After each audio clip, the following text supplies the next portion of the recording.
With no skeleton inside your hands. Got no home address, I come and go as you command. And it's fine with me, and it's fine. I'm a bandit that you use to keep from bleeding out. I'm the lover you don't love, but love to keep around. And it's fine with me. Promise that it's fine. Maybe I'm a fool. It's not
DreamLeague Season 19 is brought to you by Intel, Acer, Predator, DHL, and Monster Energy.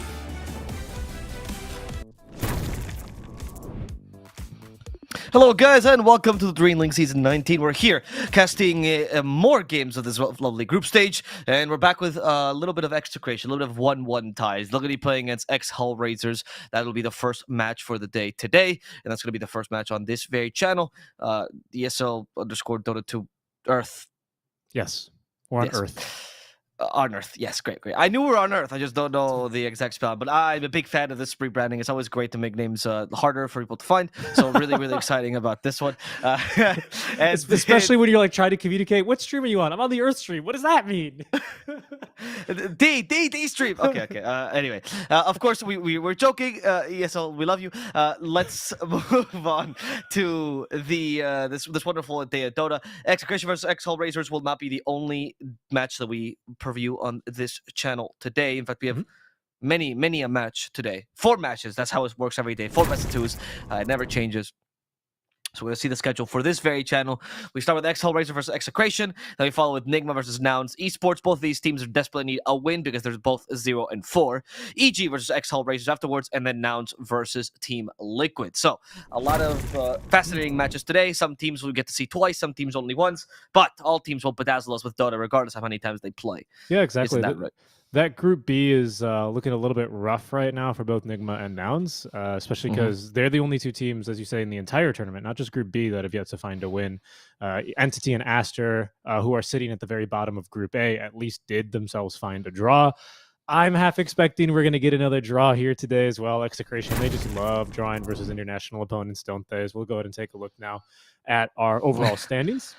Yeah, you guys can take a look at what we mean. And of course, these, Oliver, are very important, aren't they? And everyone loves seeing them because we're going to see half of these teams disappear in what is the first group stage of DreamLeague Season 19. I'd say it's the most important part of the day because there's no other website you could ever check this if you're actually interested halfway through the day. And it's better just memorize them right now with your photographic memory. So let's spout them off for you. Evil Geniuses and Shopify Rebellion in Group A. They both have a 3-1 score. Hellraisers, Execration, Gaming Gladiators, and TSM are all tied at the 2-2. At the very bottom, Entity and Team Master have a 1-3 respectively. For Group B, we have OG at the very tippy top with a 4-0. A dual tie between Beast Coast and Liquid on 3-1. Talon Esports, Team Spirit, and Tundra will all share that 2-2 score. And then finally a 0-4 at the bottom for Nigma and Nouns Esports. And on this very channel, you'll get to see a lot of the Group Bs. And today we'll get to break some of these Sorry, get to see Group A and Group B. Actually, I was lying. Yes, we see all the Dota. Yes, I'm a liar. But we get to break a lot of these ties regardless because today ex-Hellraisers have Execration, both tied. Someone's going to have to win unless Execration gets their way. And I know. Again. And then Nigma Galaxy versus Nouns Esports in a very similar fashion. Someone needs to win more than have to win because otherwise they're probably going to be eliminated if they get to a 1-5 score. That's not good enough. Yeah, no, it's not good enough, and it's a little scary. The highlights for me here actually is Evil Geniuses performing very well. I listened into Pakaza's interview that they had last night. Very good interview, very funny one, and he spoke at length about how they as a team were able to bounce back from their loss over Aster, who beat them at the major, and it was really interesting. They were just not concerned with that. He had like a really zen moment the group stage on Pakaz. Yeah, he had a really zen moment where he's like, yeah, we just realized that our play style is better than them, so we just played our own game. And I was like, dude, hell yeah. Like, this team, I think they're really clicking, and I think it's super cool to see them. So, I mean, listen, we're still early on in day 1, but I think you take a look at who EG's played already, being Team Aster and TSM, maybe a little bit less of a stronger opponent given on, just appearances.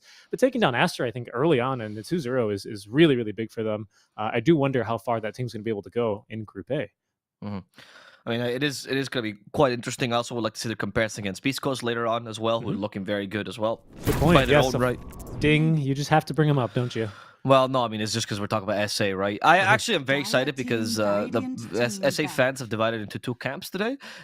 Sorry, three camps. There's real SA fans, and then there's bandwagoners who joined after they're doing well now, and people who still hate it. People who still hate it, we always win when SA wins. And the bandwagoners keep saying that they look at the score and they go, Beast Coast beat them 2-0. They must be better team. Here are my stand-ins. Beast Coast is A, and EG's B tier because they're a little bit below, even though, anyone with a little bit of understanding knows otherwise. So I cannot wait to quote tweet 1,000 people about their stupid rankings. I have all their names tagged. He keeps you guys in an Excel spreadsheet, and Yes. he doesn't even use the spreadsheet to like automate like a tweet bot or anything like that. He just enjoys doing it manually. He types out all of those tweets by himself. I screenshot all of them. It's a labor of love, I would say. Yes. But another labor of love is anything Execration gets to play. These guys really, really love the game, and they've been playing some really interesting Dota these days, which is why we have a great draft in front of us between them and the ex-Hellraisers crew. What is the nomenclature? What do you refer to them as? Because they still have the tags, obviously, but there are XHR. Yes, That's gonna be a hassle to say the whole game. Yeah, and very unlike the Eastern European region, they haven't yet released a tell-all video vlog style where they just sit and spill all the beans about exactly what happened. They did make a tweet. I mean, no, they did.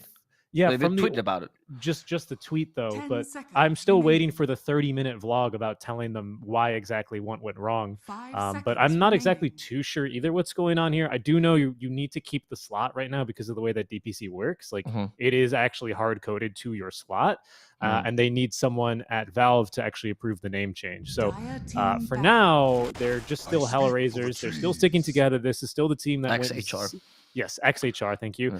This is still the team that was formerly known as Hellraisers that just went 7-0 in the Eastern European Div 1 DPC. And it's also the team that beat Na'Vi, a fellow Eastern European team, in the Multivibes just yesterday, or 2 days ago now, actually. They played a best-of-5 series, and they went to this NP quite a bit, actually. It was one of their openings that ended up really working out for them, especially in that crucial Game 5. So keen for them to go back to it. Taking a quick look towards the bans as well for the first stage. I think Hellraisers, when you play with Solo, obviously he's going to do his homework, right? But they ban out two very big Execration heroes, right? This Visage and Marcy are something that Execration like to pick up as a bit of a combo, sometimes alongside the Luna. But you remove these two heroes, and I think you're a little bit less scared of the Luna and Isolation now. From Execration. So good drafting out from them. But Execration, to surprise their opponents, they've been actually bringing out some weird drafts this tournament. And I don't mean the meeples, because for those of you who know Execration, they've been playing that for a while. It's more the Pangos, actually, surprisingly enough. They played a lot of Pango mid these days. They're running some interesting drafts that they don't usually do. And I think Doom is actually, I would categorize as one of them. Tino usually gets to play Zoo heroes almost always, and getting a first phase Doom is rare for this team. It's possible they've also learned to flex it for Bob, considering Bob's hero pool apparently is expanding like the universe, just endlessly. So we'll see how they end up showing up against Hellraisers, because it does seem like they're treating this tournament as an experimental / practice for the Berlin Major, considering how off the rails their draft's been, how much they've changed in CDPC. I will say, I think their drafts yesterday after our series were a little bit more par for the course for what you'd expect for them. Lots of people, including TSM, actually did copy this ban opening against them, being this Marcy Visage. Yeah, you have to. I think it's the best opening. I will say Execration will do something a bit more interesting against Hellraisers. They copied their last opponents here, Gaming Gladiators, and they actually ban out the DK, which they like as an off lane, and they snipe pick the Doom. It is a favorite pick, actually, of Hellraisers if they can get their hands on it. So Execration with a bit of a block pick there. So just to explain the very first opening bans, but into the second phase that we go already.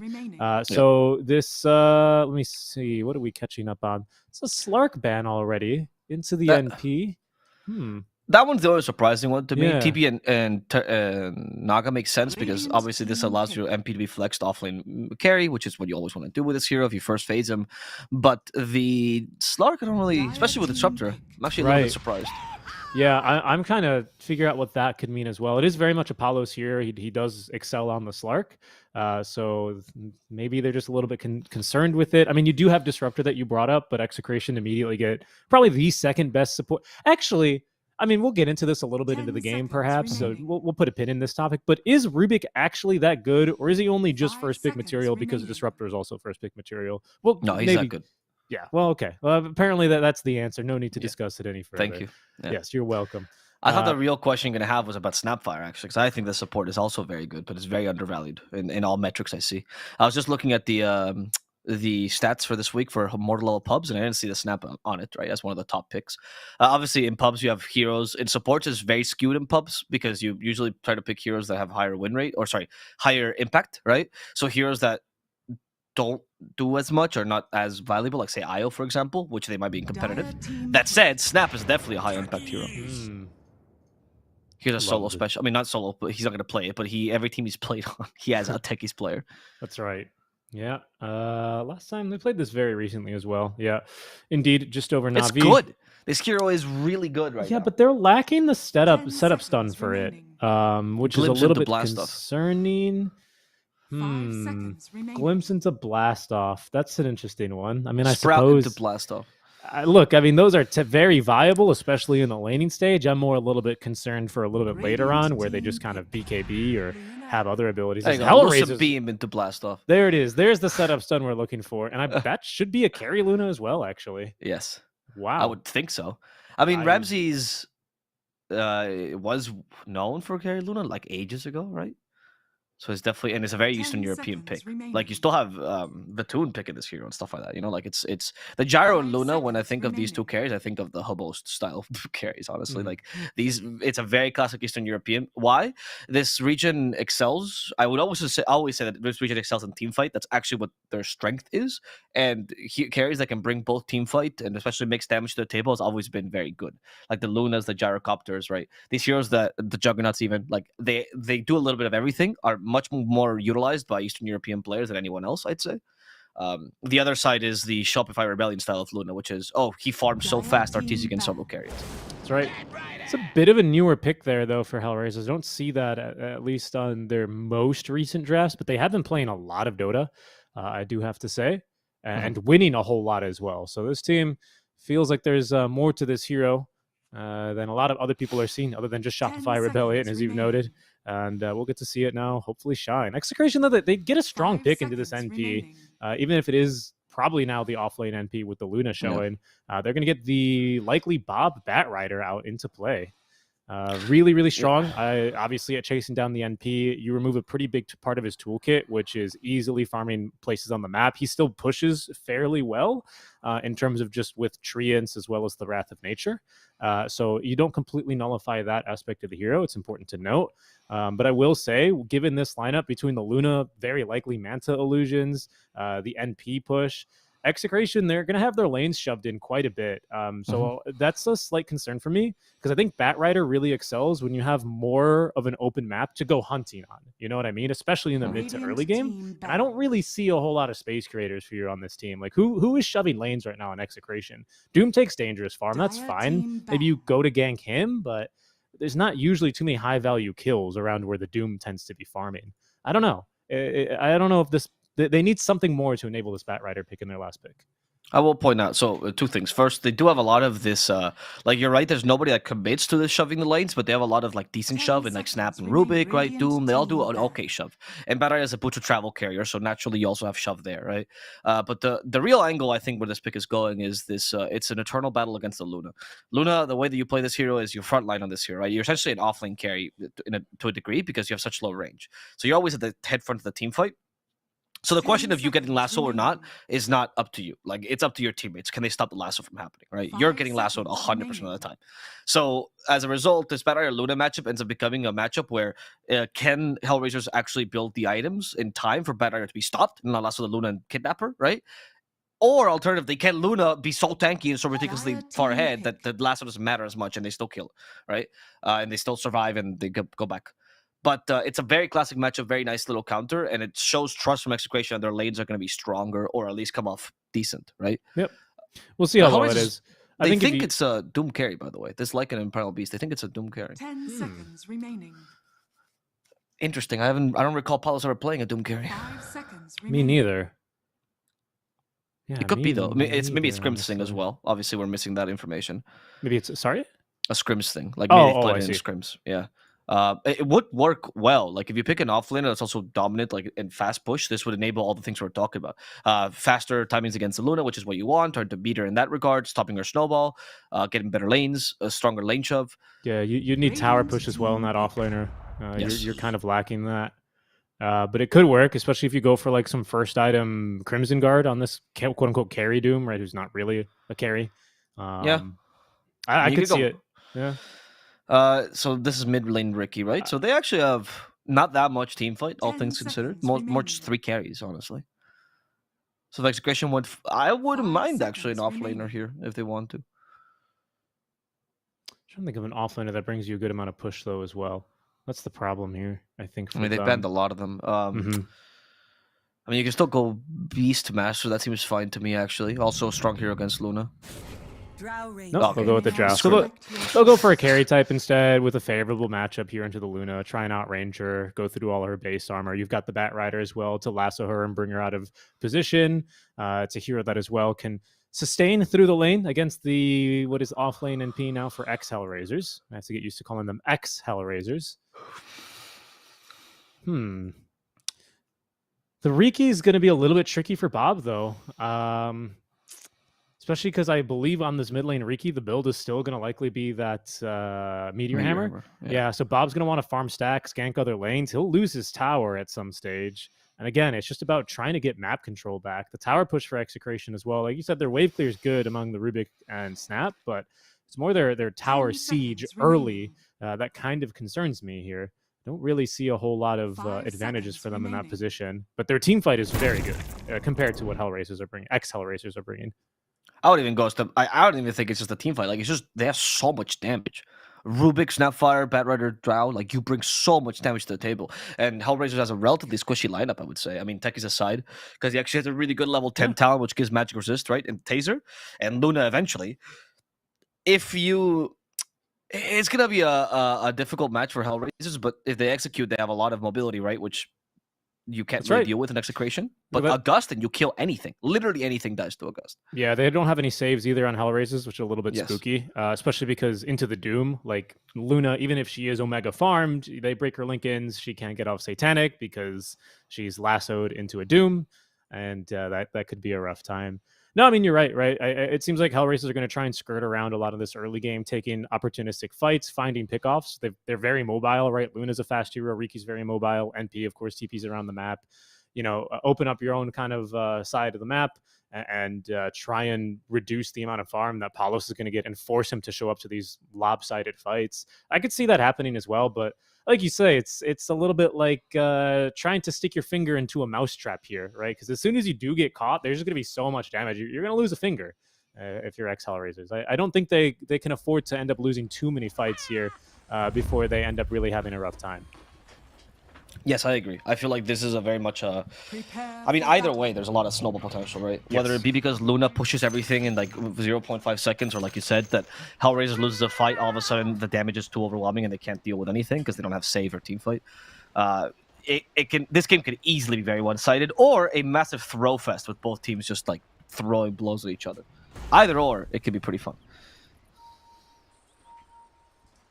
I actually would like to see the throw fest, honestly. Knowing Execration and Hellraiser, I think they feel like this style of team to me, a little bit. Yeah, indeed. I didn't see any. I was sorry. I was looking for people doing the boots trick, and I don't know if we quite saw it there instead. Did you saw the boots trick? No, I'm always keeping my eye out for it these days to see if anyone wanted to go for it, but I don't believe anyone. Honestly, I see the 30 full efficiency, seconds but to I also battle. question how ultimately valuable that is. I mean, yeah, you get the wards out earlier, but unless you're fighting the mid lane ward battles, Yeah, I don't think it's that crazy that good, right? And even though the mid lane ward battles are important, you can just be clever about your warding spot as well, or have someone tank the vision or whatever. There's Yeah. many ways to play it. exactly. Palos is going to get chased up to high ground here. I don't think that'll cause too many difficulties. Even though actually X Hellraisers do want to fight this. Yeah, Scatter Blast. Not body blocking Carlo though. And Palos just trying to help his support leave. They're gonna lose the bounties though. It's a lot of bounties lost. They Palos is will. still being chased down. They got all 4 bounties here for X Hellraisers. Oh wow. It's a nice little bit of bonus gold into the pockets here. Get you even faster towards that Meteor Hammer.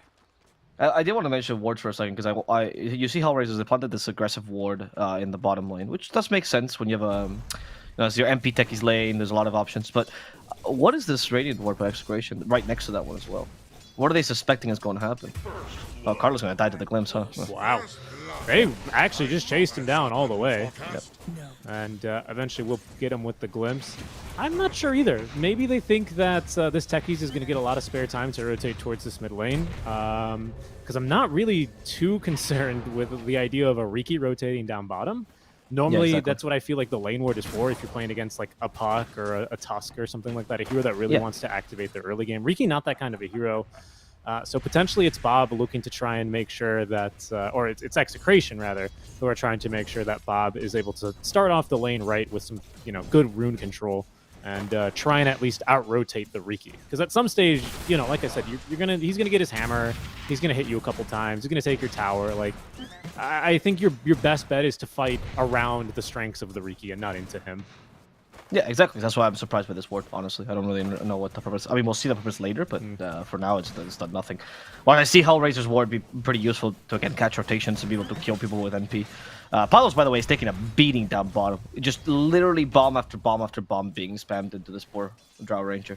Finally, Techie's out of mana, though. Exactly. He is calling more over with that little bit of bonus money he has from assisting in that first blood.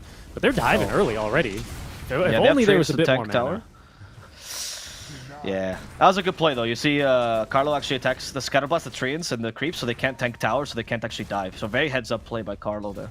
And they're out of regen already, by the way. Both of these Radiant heroes for Execration, they have nothing, and there's still plenty more regen now for Hellraisers, even more so coming out. So this is going to start to get a little bit oppressive here. This Techie's NP, again, Techie's does a little bit more damage now, not by much, but when you add on to the Blightstone and his phenomenal range, his harass is actually pretty impressive here. You can see Carlo really starting to struggle here. Yeah, honestly, especially because you're a 2 rage hero. Palos? Oh, Bob? Oh, no. Sorry, Palos is going to die. Yeah, and Darius just got him here with the Blast Off Sticky Bomb combo. And he still has 2 mangoes left to spare, so he can do this again. In fact, Carlo, if he shows himself... No, there's too many creeps around him. Yeah. Mira's not going to play aggressively. That's brutal. I can't believe they got the first blood... the kill on the Drow Ranger just like that without NP even breaking a sweat.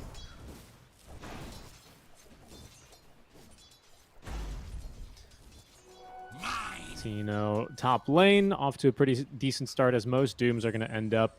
Not a whole lot of sparring or action in this lane yet. I do expect the supports to eventually start rotating over, especially for the minute 6 power rune. We'll see here how that ends up going. I think it's going to get close to that time as Bob is starting to get a bit aggressive. Did not go for the point in Flame Break, but he is kind of committing for this. Might have bit off a bit more than he could chew. Use the smoke screen to make sure that Bob can't continue sticky napalming in that area. That's very good smoke screen. Yep. And since the other ring of health, he should be okay. She did have 8 magic stick stacks, which is why... Or charges, sorry, which is why Bob chose not to dive in. What this does mean, though, is that Bob is able to easily get the bounty rune, the 3-minute bounty from the side of Hellraisers, and he'll also be able to get the water refill, at least the top one. So, it pushes the tower. It's just a good move to continue trying to dominate. Wow. They're going top Another kill from Antares. And top, you also get the kill onto Solo. Shanks still might die as a result as Ramsey's chasing him down and won't get him with auto attacks. And now Tino trying to utilize that frost attack. He still has the magic stick charges, so he should be fine against Ramses, but definitely not going to get the kill here. And actually, maybe not so fine. A Lucent Beam, Ramsey's not going to commit. Yeah. Tino's got the Ring of Health as well, all right? 7 armor. He's okay for now. Oh yeah, I forget that now Dooms have a ridiculous amount of armor. That's right. Plus Palos though. Palos dies to the auto attacks from Antares, who's gotten all these kills pretty much solo. I'm actually really impressed. I guess you're right. He doesn't need any setup. He doesn't even need the Sprout or the Glimpse. He'll just do it all himself. That's Tino. Okay, Tino in the top lane is also in trouble. We have Lucent Beam in 3 seconds. Tino already used the magic wand as well, but Shanks is a pretty strong wall to get through, which is why Tino will not die just yet.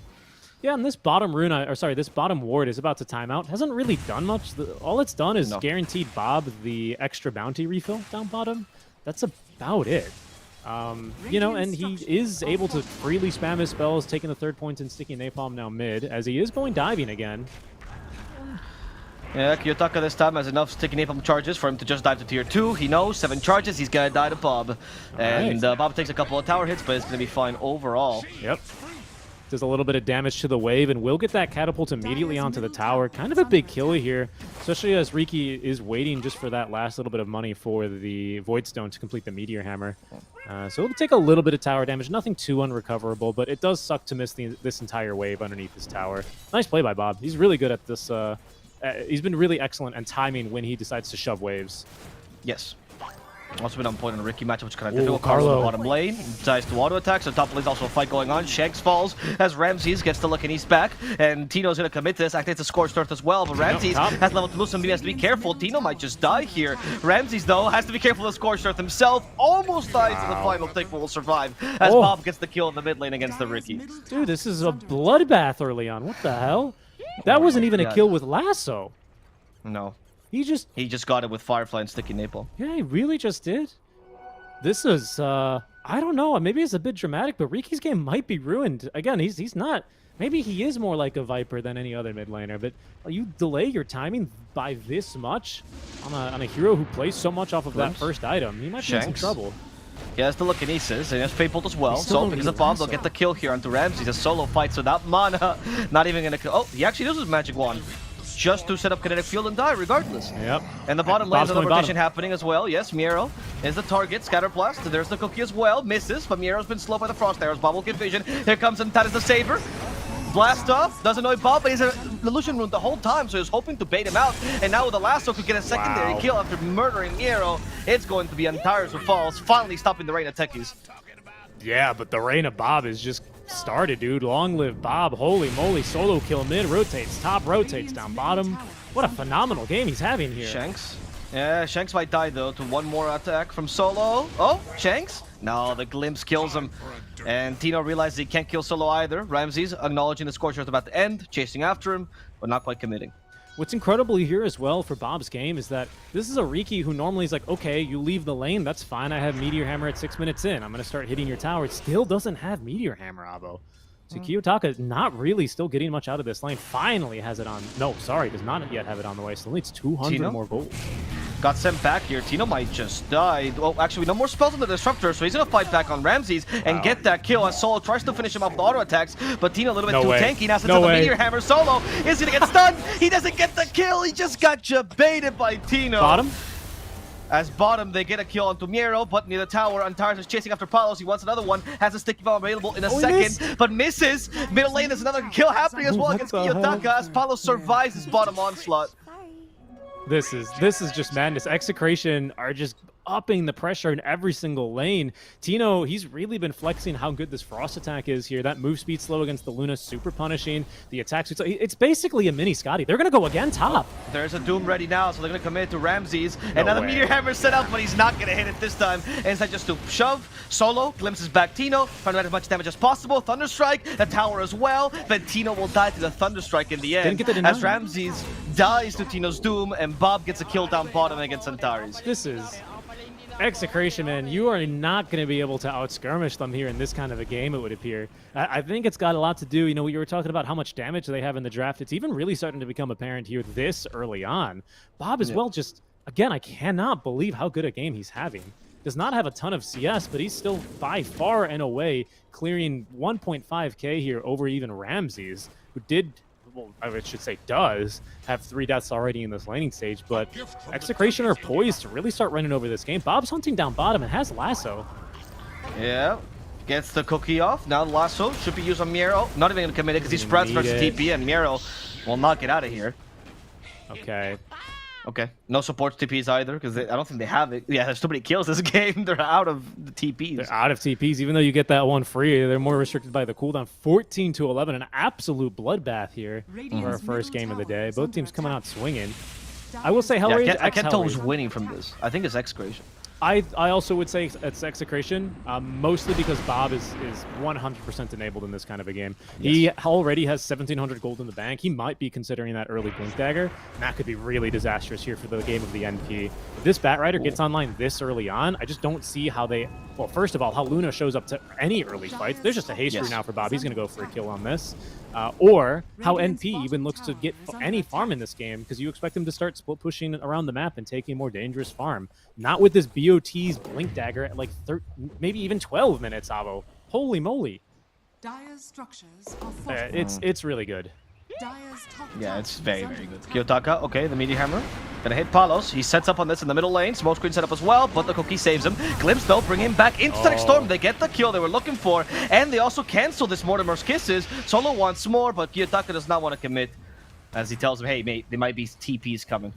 Okay. Miro is going to try and scale here. He's going for the Ag Scepter first item. So going for that root, the reduced cooldown as well on that Wrath of Nature. That's his hopes of trying to get back in this game. They have scouted him, though. Bob is he's out for blood, man. He's got a haster, and you better run. Yeah. Miro trying to TP. Oh, okay, the Glimpse might save him, actually. He commits a lasso, wants to get out of vision, Thunder Strike. They're going to try to use the Glimpse. No, they know he stayed there for longer than 5 seconds. So Solo is absolutely useless in this TP. And now we have a Blink Dagger ready for Bob. Oh, no, he's going to go for BKB. Yeah, that's the right Okay. choice. That's the right choice. The BKB of Bob. Fair enough, right? I think that's right. I mean, just nothing stops him, right? I think his biggest concern would be something like a Static Storm or maybe dying to this Burst Magic. Not a choice. Kiyotaka, he's canceled his Meteor Hammer. He's just chilling under tower. They should know he's here now. Bob had his pathing blocked. Maybe he thought he was blocked by an invisible tree. And he's like, all right, what if I burn all the trees? He's like, wait a second, I'm a Bat Rider. I don't need to... I don't need to deal with these tree things. Carlo did have Dust and Centers, but they didn't let him down like you indicated. Yeah, maybe because of the lack of lasso, I think killing a Riki is a little bit hopeful here.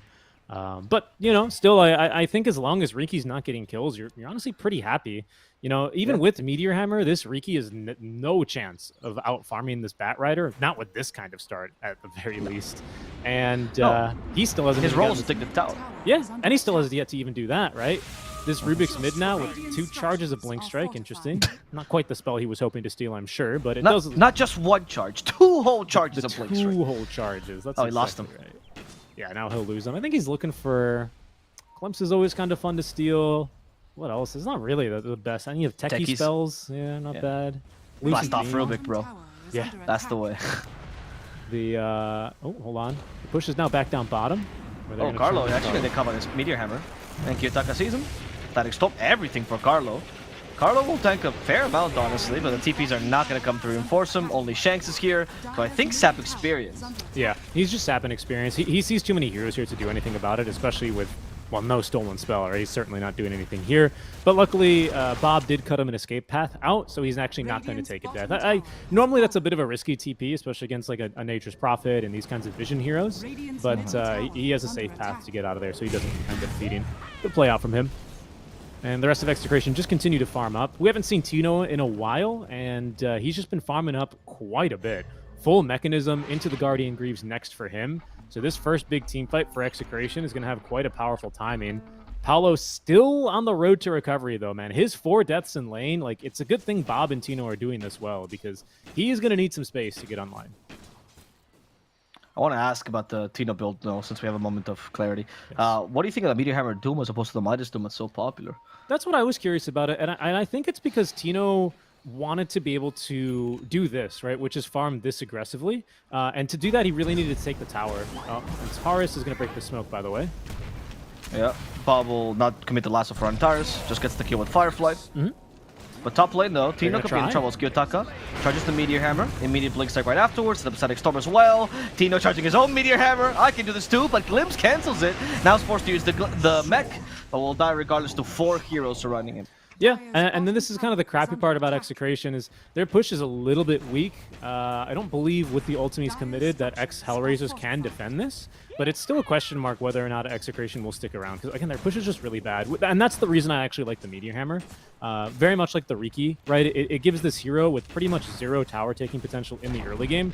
It gives him more of a secondary purpose, right? As Bob with another haste, he is going to go straight for Ramses here. Yes, he is, literally. Oh, they sent the Mortimer's Kisses. He goes in the Mortimer's Kisses because of the lasso. Ramses will die a fiery death. Double fire here as Bob zooming around like a cat with the zoomies here, trying to get out of the kinetic field. Kills Kiyotaka almost by accident there with a Fate Bolt. Help from Shanks. Glimpse back, but... Oh, doesn't have the haste anymore. Doesn't have a BKB, however. Bob, he's now asking Solo for a high 5 before he retreats. Oh no! Solo should have high 5. There was a trap the whole time. Betrayal, Bob. Betrayal. Absolute betrayal. I mean, honestly, you know, that's a really sus high five for Bob to be giving you in the first place. And I have to say, about playing Disruptor into these kinds of games just feels so bad, doesn't it? It's like you glimpse someone, and if you haven't glimpsed them across the map because you're canceling a TP, it doesn't really do much in these kinds of games. That's true. That's true. They're just so far behind. They really like feel like they have got a bit of a lack of damage and a lack of control. Now Miro has finished up his Ag Scepter for the Wrath of Nature on this Nature's Prophet. Of course, the crappy part is this Bat Rider already has Ags, so sorry, not Ags, BKB rather. So it's not going to be effective lockdown against him, which is, as we can see, the biggest problem that X Hellraisers is currently facing. From there, it's simply damage, right? Ramsey's going for this Manta style, which is going to increase their space on the map due to the lane shove that he's going to get from that, as well as the Dispel being very excellent against the Bat Rider in general. But he's still a ways off from that. Farming under Vision now. X Hellraisers, they're going to have to string together a kill here. They need to get a little bit of momentum and get Riki involved in some of these kills. He's still so far away from his second item, Diffusal. And this is not the way to get them involved.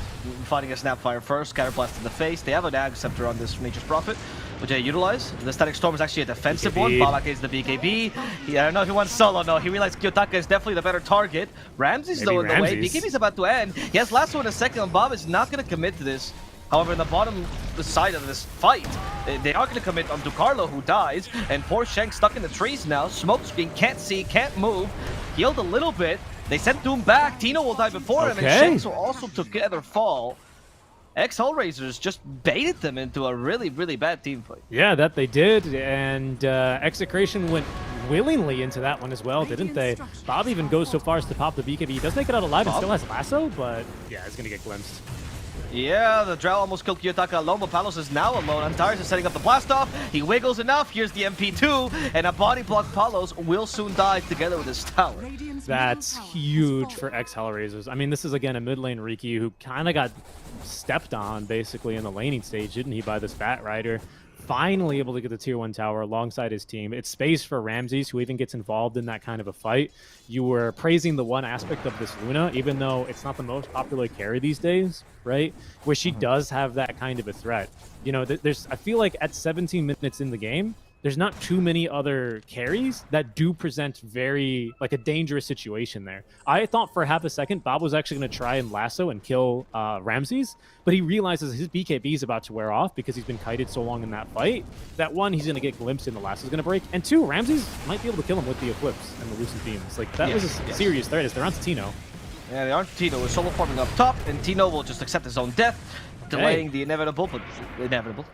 And that's the strength of the Eastern European region that we very like to watch, right? It's the excellence and the strength in team fights. Just like that, you know, this early game, which just felt like Bob relentlessly chasing down these heroes, is, oh no, illusion bait.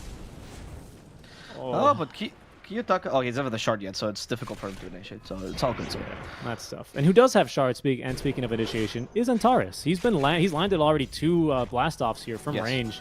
And is immediately going into Lotus Orb here as well. How about that? I think you gotta consider respecting the techies after this performance, honestly. In second phase, at least. Yes, in second phase, yes. I was just thinking, I was like, damn, respect ban the techies. Brother, this hero is broken, and I don't know why you refuse to acknowledge it. He's good. No, I mean, look, he's changing my mind on it. It's again, just this kind of hero that feels amazing in these win more kind of fights. I do feel like Execration are kind of setting themselves up. Hold on, as they may be doing now. That was a very Kuroki play, right? I'm Disruptor, I walk into the enemy. Oh no, they're here. Run! Wait a second, I'm not Enchantress. Yeah, exactly. Solo's still a masterful disruptor, though. I'm glad this is in the meta because it used to be one of his best heroes. I think it still is. Used to, I think, be the best disruptor in the world back in the day when he was on the top of the world. And I think he's been showing this game. Even though he's had a really bad early game, he's actually been able to recover by making these small plays that have allowed X Hellraiser, to get back into the game. Yeah, that's pretty cool, right? You were talking about the quote-unquote best in the world. He was on the golden age of VP, and then that VP, which was a completely different roster, was hold on, we're fighting. Solo stolen glimpse though. Yeah, Solo is gonna be glimpsed back. Take that, Solo. The Static Storm though. puts Tino in a precarious position. Here comes Techies 2. Eclipse will get rid of the Snapfire only. A lot of commitment only to kill a Snapfire, but Solo doesn't die. And the backlines, by the way, I don't know if you see this, but the Ricky has found someone. Oh, Glimpse. They continue to Tino. Ricky's trying to finish off Palos. Let's have the Sleepy Dart, so Tino is going to be the target instead. Sprouted. He tries the Meteor Hammer before he dies. It's not going to be successful. Okay, Hellraisers, once again, just phenomenal team fighting. Just kind of letting Execration run at them. And they have a really good draft into this, even when the Disruptor is having a bit more of a difficult game. Okay, the Dispel was good enough. I was afraid that with the Flame Break, they'd actually get the kill there, but it's not nearly enough damage. Bob, though, with a third haste rune this game. Is he going to go for Ramses here? He's got BKB. This time will let himself be glimpsed back. I think he learned his lesson this time. Yes. It's okay to overcommit in the early beginning when you were dominating by a lot, but now that they're actually getting kills, and Ricky's about to get online with his shard, you shouldn't do this anymore. Killed Palos' courier. He's cosplaying Matthew here. Oh. The smoke screen's like, guys, now they can't cook at me. Oh, wait, there's a Rubik the whole time. That was an excellent callback. I forgot about that. The crowd cheering every single courier kill. Yes. That was literally the only thing that they could do. Yeah, because Matthew would be like, all right, guys, I don't have my shard. Like, we can't get kills or losing. Wait a second, is that whistling I hear, Avo? What's going on? Don't bring back those memories. They whistled me as well, you know. Wrath of Nature catches the battery down bottom. Bob activates the BKB, has a TP. The damage is pretty high, though, but Bob makes it barely out. And the top lane, I also see an attempt at Antares. They want to kill the techies, and they'll succeed with the Scorch Earth from Tino. Guys, I'm not a smoke. Don't whistle at me. One of your best lines, honestly. I appreciate that. Thank you. Thank you very much. I was actually angry, though. I think I underappreciated, unfortunately, because it was in Spanish, but genuinely a banger of a line. Top lane, though. A pretty nice opening there onto the techies here for Execration. Palos finally feeling a little bit more confident. Maybe less so because he does not have this Force Staff still. Our Matthew lookalike, or as he is called in this game, Kiyotaka, of course, on his mid lane. Riki did a good job sniping that courier. Had the full Hurricane Pike. Super annoying for Drow Ranger. What? They're actually setting up for the play, and the Meteor Hammer hits too? They're going for Shanks first because he's the easier kill for sure, but they sprout Tino so he can't get out. Stuns the Greaves, however. He is going to TP away because he knows they're out of stuns. Ooh, and just barely a little bit too late there on Ramses.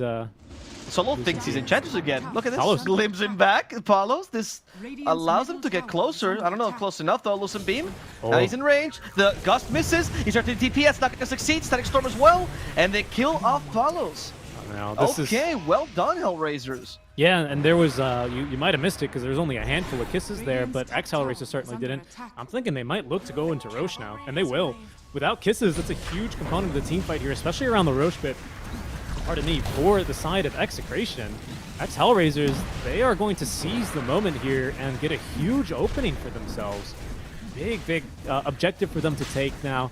And they're playing a phenomenal game. Miero as well, he shows up to that fight with a fresh 9-second BKB, so he has really no reason to be afraid of just about anything.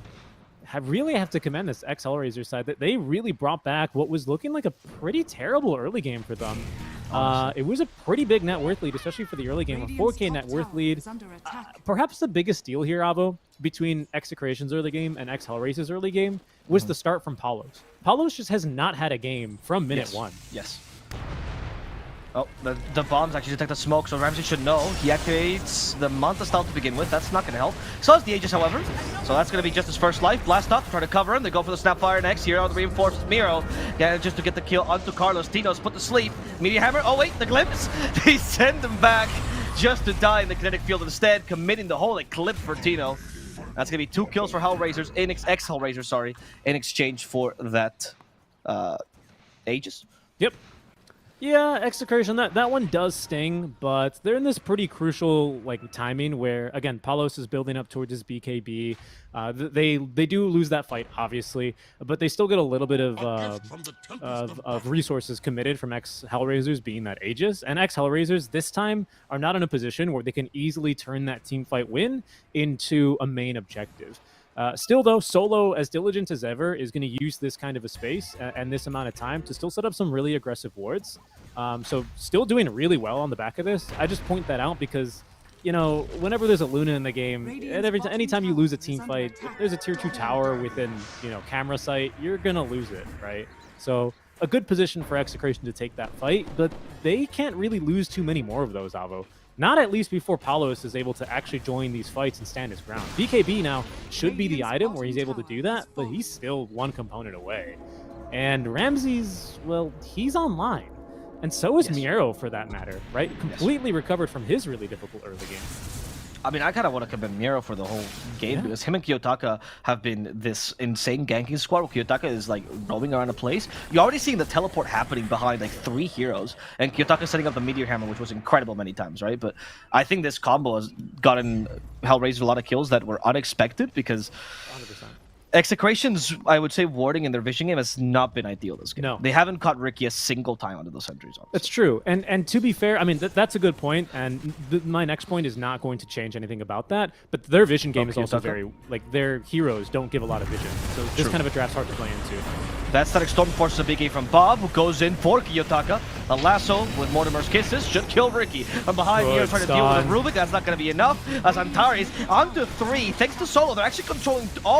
kill him. 2 supports. And Miero is coming in to kill off Palos. Now Carlo, who does destroy the 2 supports. Ramses does die in the backlines to Bob. And it's only Miero alone versus Carlo. He knows it's the TP. There's nothing to cancel it, so he'll survive. But ex-Hellraisers, that loss of Kiyotaka was super valuable, as their 2 supports did a great job, but may bit off a bit more than they could chew. Yeah, that they did. Bob just, he's not really scared of the damage of this Luna yet, right? In fact, conserves the BKB. I mean, they just went right on into her. And now Execration, with a little bit more wind in their sails, are trying themselves to get another objective out from this. Again, they're pushes, especially compared to what ex-Hellraisers have pretty bad, especially with Palos dead. And again, that's just the real difficult part about this kind of a game, right, for Execration. Palos is just having a really tough time finding enough space in these fights. And surprisingly, I think I'm starting to be a little bit more in your camp here regarding this this Techies matchup, rather. He is so good into this drought. They've struggled to kill him. Okay, they caught Kiyotaka again. Meteor Hammer set up. They can't keep losing Kiyotaka like this. Miero, his eternal partner, comes in, but he sprouts himself. I don't know if that was intentional. Miero is a little bit lost now. Whirlwinded.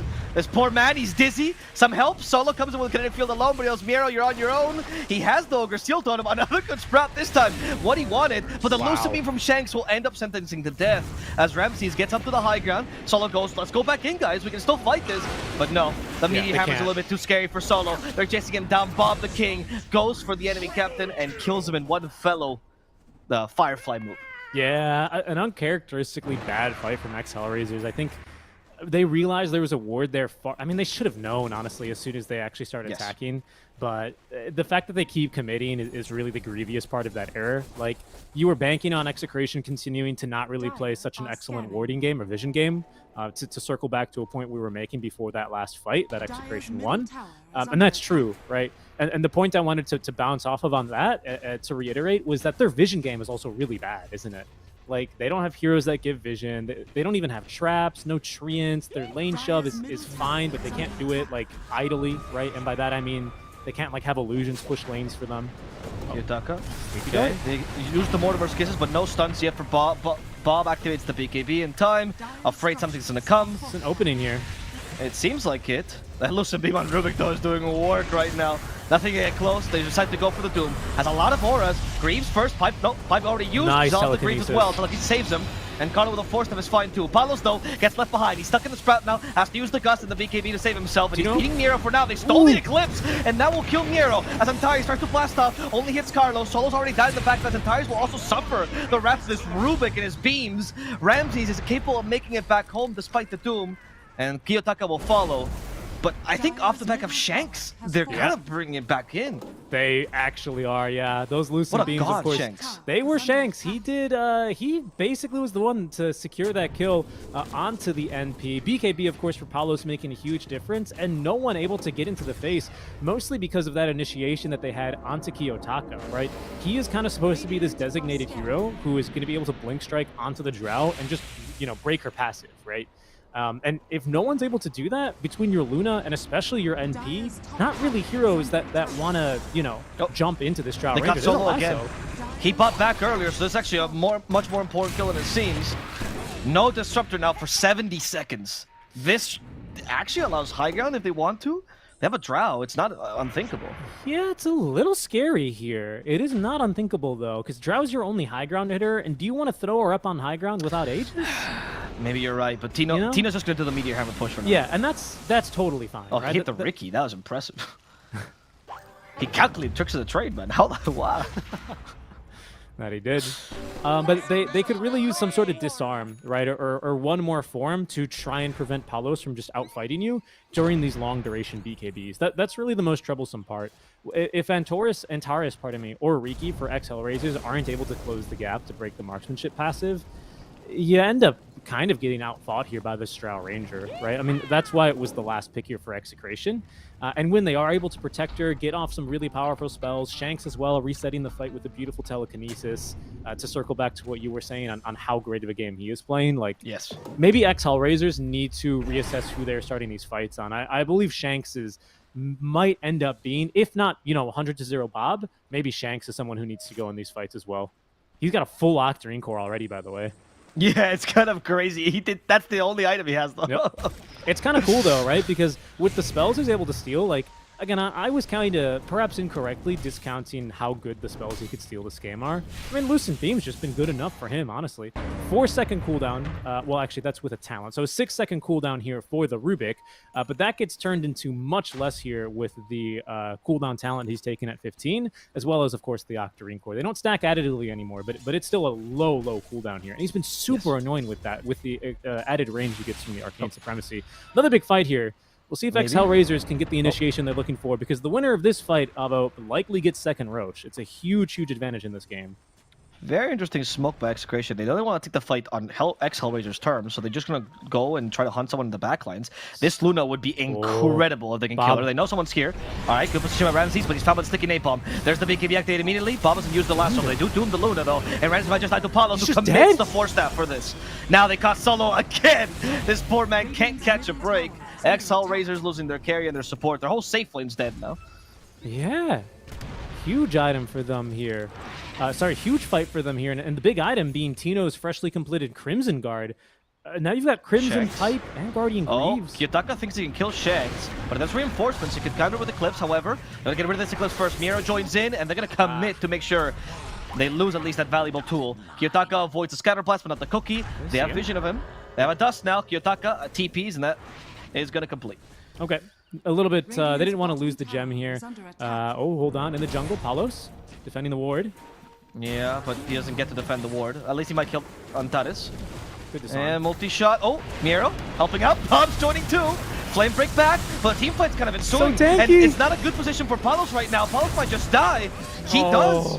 Bob now has to retreat. Miro too strong. This little Meteor Hammer, however, that's going to stun Miro. Might reset the fight as the Mortimer gets rained down in this Portage Prophet. In exchange for Bob's life, however, X Hellraisers, they're down to the Ricky, and Tino feels stronger. Carlo cannot jump in the kinetic field. He just realized that. Smokescreen, annoying Tino, who can't fight back with a mischance. But Luna is back, like you mentioned. Meteor Hammer will actually hit. It does. It nicks Tino. Ramses joins as well. He has the Eclipse ready. And the BKB, there's the Eclipse used. And on to 2, Tino will die first, Carlo will join him in the grave, the team whip is complete, and X Hellraisers will somehow come back. Yeah, that's the dream disruptor moment there for Solo, who has finally max kinetic field. He has the kinetic field cooldown talent as well, taken at 10. And there's just, without BKB at least, there is just no way you're ever getting out of there as that Doom, who does go back in, right? Because he wanted to get that gem back. Huge swing now for X Hellraisers as it's Execration, who once again, they just go a little bit too far, chasing down that techies, and sure you get the kill, but at what cost, right? Not only that, he's got this reactive taser, phenomenal versus this ranged hero meta that we're in. As you can see, the long disarm onto Drow Ranger does get her to overextend, and the fight is just kind of doomed there from Execration, as X Hellraisers are just, that's funny, X Hellraisers, Execration. Yeah, I've been realizing this the whole game. Yeah. It's hell, actually. Well, X Hell, don't you mean? Yeah, sorry. Yeah, that's all right. But for X Hellraiser, sorry, a phenomenal fight for them, and just really great positioning from them to take it. That's a dream fight if you're Solo. Those are always the best moments when you're playing Disruptor. Like, you're not going anywhere. You just cage someone in. They can't touch you. You have enough mana. Just lovely stuff. Actually, I mean, these team fights, though, it just seemed like whoever just proposed a team fight in better terms will win. Like, they seem really even no matter what. And I think this comes from the topic we talked about in the draft of the overwhelming damage execution. They do. Right? They do, but I think it's got more actually to do with the point you brought up initially, was can Bob actually get on top of this Luna? That, to me, has been the biggest difference in these fights. It's still like the existential question for Bob now as we do start to get a little bit closer into the mid to late game period. It's going to be a bit easier now. They've repurchased the gem. He's got 4-staff in this Octarine core into the refresher next, right? So that's still going to be very problematic for Ramses.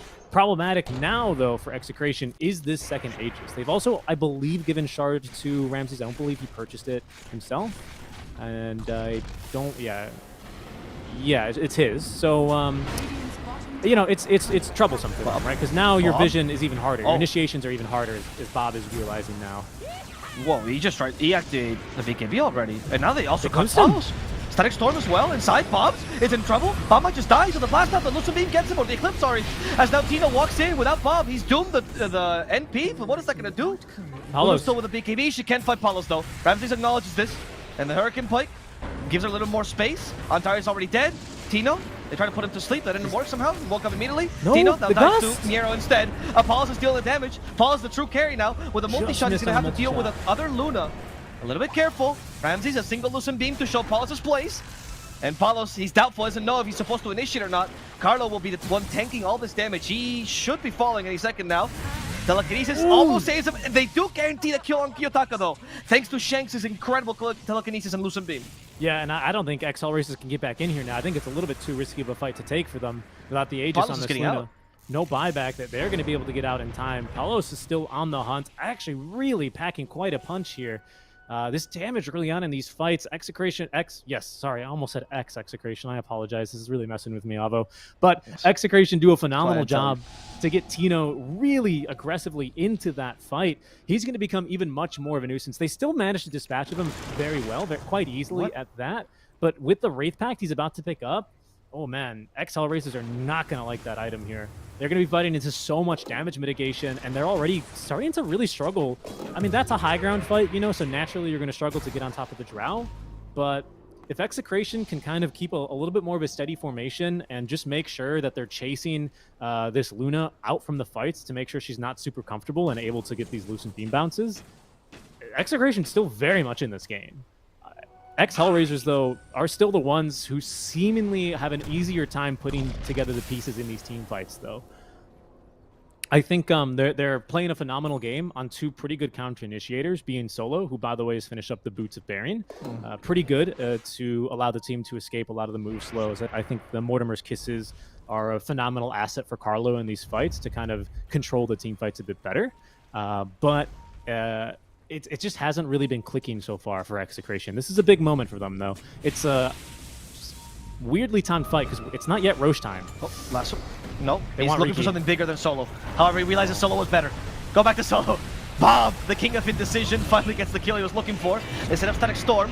XL Racer, will they play on this? Solo's already buying back, and the cookie was not far enough. They still caught up to the Doom. Tino's got a blast as well. Carlos to slow him down. Paulos. Here comes Paulos. He's destroying the Luna. Single stun's not going to do anything. Ramses is going to die here to the multi-shot. Paulos has way too much damage now. Another Eclipse stolen by Shanks, the young guy. And he's raining hell on everyone who dares look at him. Solo will fall. Antares does blast off back home. But Solo died twice. They lost Miro and Ramses. Palos is online, my friend. And Shanks has always been online. And I think that's just ex-Hellraisers, pardon me, not expecting Execration to take a fight there. They just didn't look ready.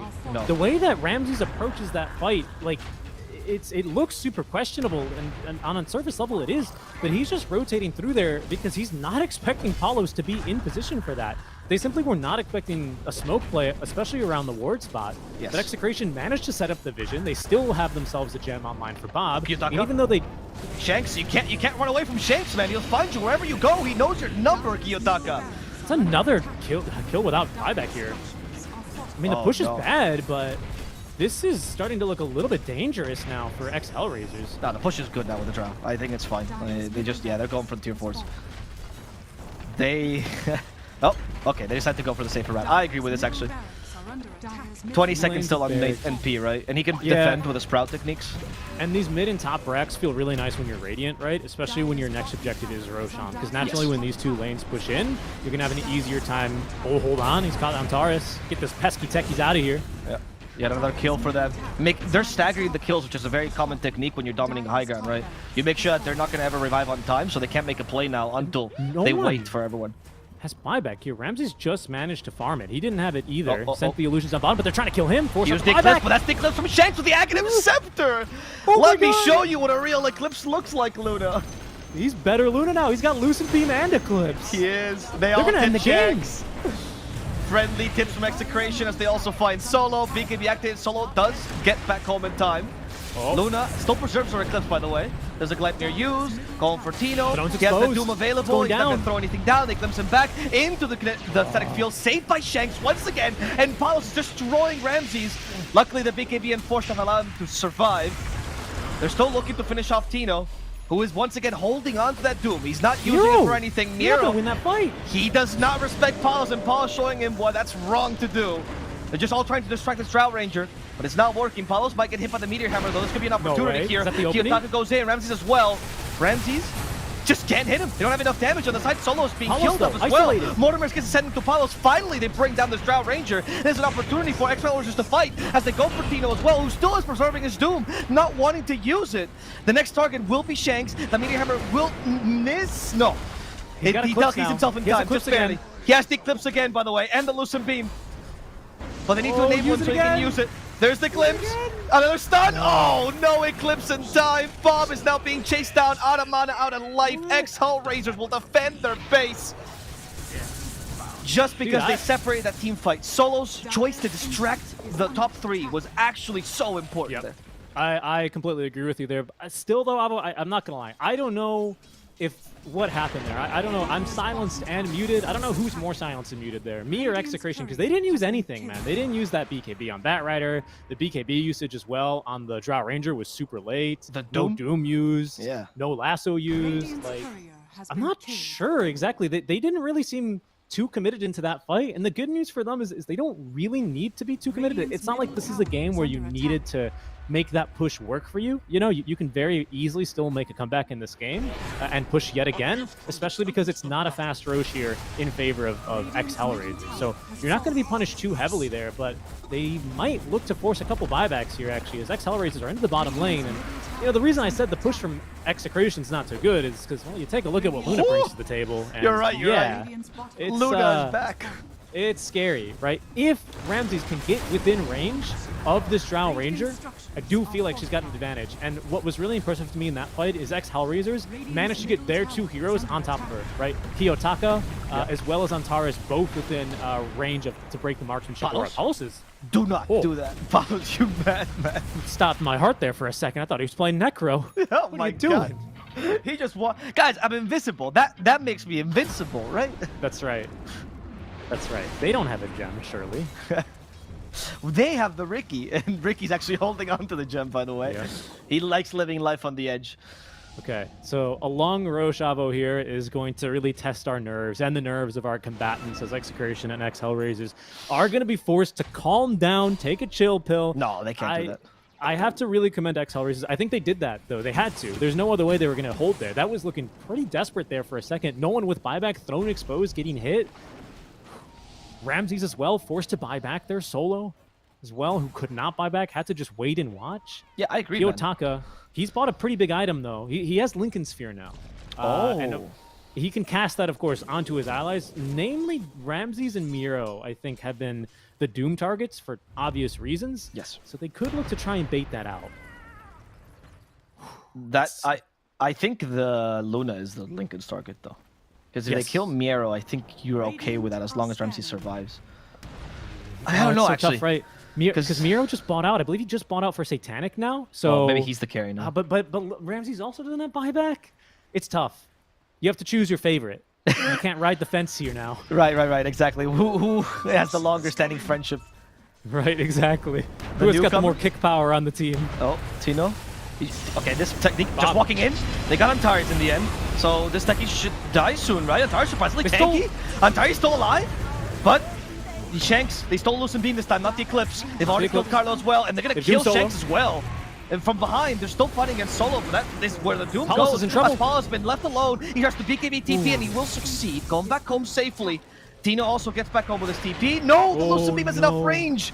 Tino has been left behind, but kid at daycare, just angrily trying to bully the people around him, but he's just going to fall eventually. Crimson? Eventually? I don't think he gets out of here, though. There we go. Yeah. There we go. The trees block him. He's creating space, though. Miero is DPing. The mine will see him. Miero gets Inferno bladed, but he has the Gleipnir, so that's going to be a kill.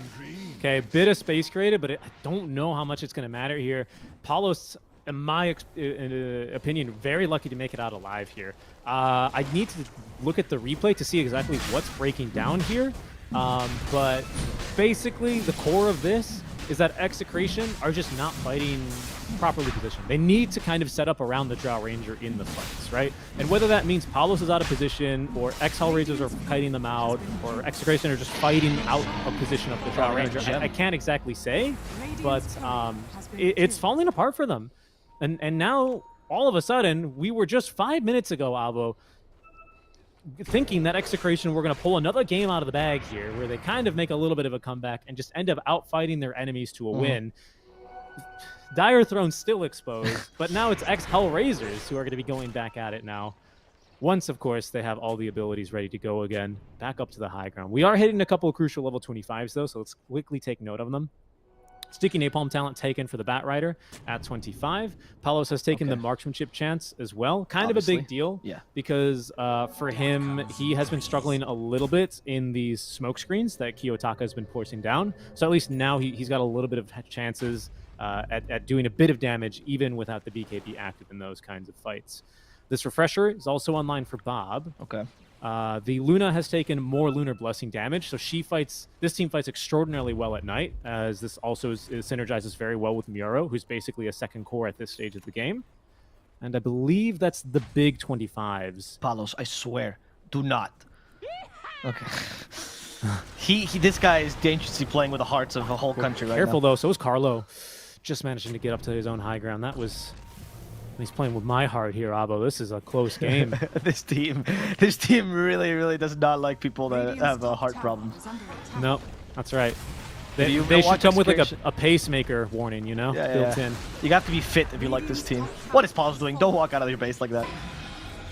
Madman. Dude, it's fine. He's got the Rubik, man. They trust him, okay? I think Palos thinks he's melee, man. I don't think he's realized he can be ranged and just hit from afar. This cooldown on Lucent Beam Rubik is so punishing. What the hell? 4.5 seconds. Oh! Okay, Ricky. It's for the Ricky. That's a really big kill. He has buyback, though. So he does, but he's probably not going to use it. So this is a huge win for Execration, right? It's just going to burn 1.5 minutes off of this Aegis.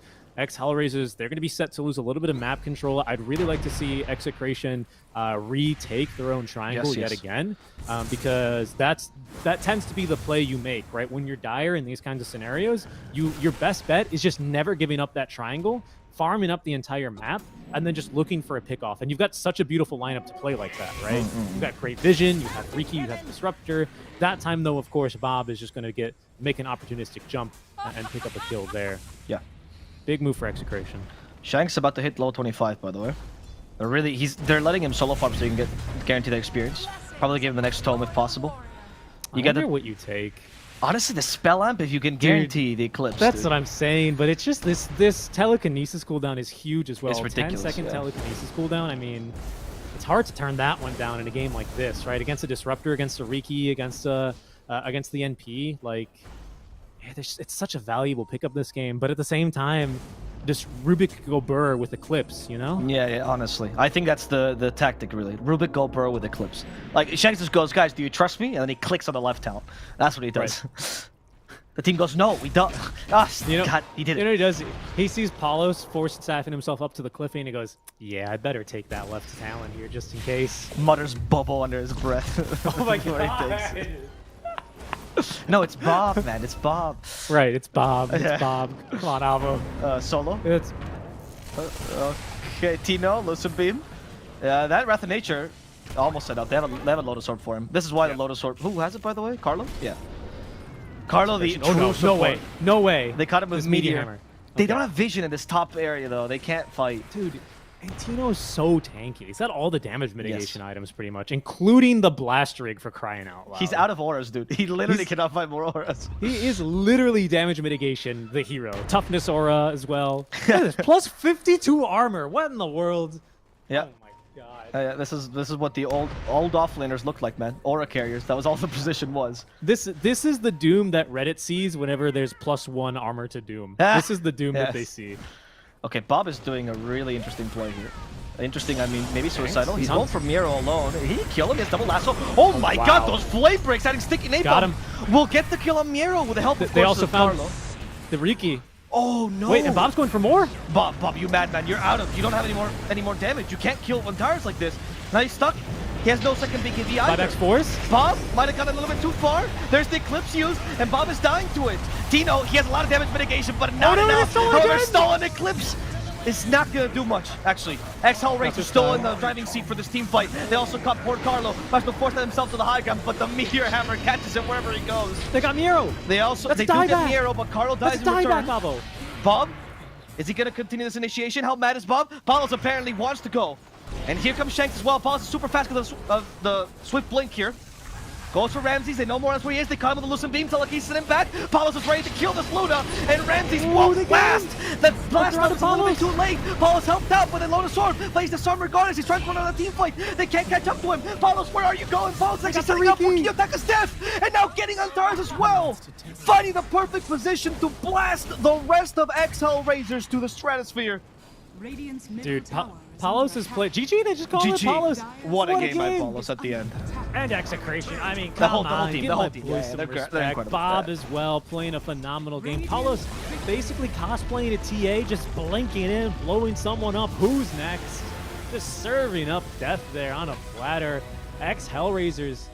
Oh my goodness, that was the strat all along, honestly, for Execration. And I think really that's what they were hoping for almost this entire game, was just making these team fights as chaotic as possible, and most importantly, being the ones to split the fights, right? Yes. They looked at their peak when they were able to split the fights, and when it was not Hellraisers forcing this Drow Ranger into terrible positions, forcing Shanks away from the fight to make sure he couldn't go from the saves, putting Tino outside of his Mega Aura range. Yes. Just such a great game from Execration there to pull it back. I was shocked that they were able to turn that like solo pick off into, especially against an NP of all heroes who just buys back and he's in the fight again. Just great stuff. I gotta give as well a lot of props to Hellraisers, though. While this seems like a really clowny game, and there's certainly those mistakes on both sides, obviously, because these crazy games tend to have that, I think you had a bad core-to-core matchup, a really bad one. We saw that, right? They just committed for that. Drow versus Luna. Luna doesn't win. And you still made the best out of it. I think Miro did an incredible job on the MP as well. I feel like this team, their positioning was often better than Execration's. Honestly, just had less tools to fight with, which was difficult. And Shanks, of course, really messed them up as well. That Rubik versus Disruptor is a really, really big aid. But overall, I think their team fighting was really impressive, especially for a team that recently made changes. They seem to have an incredible experience. That techies worked really well for them, even if they lost. I don't think that was the reason.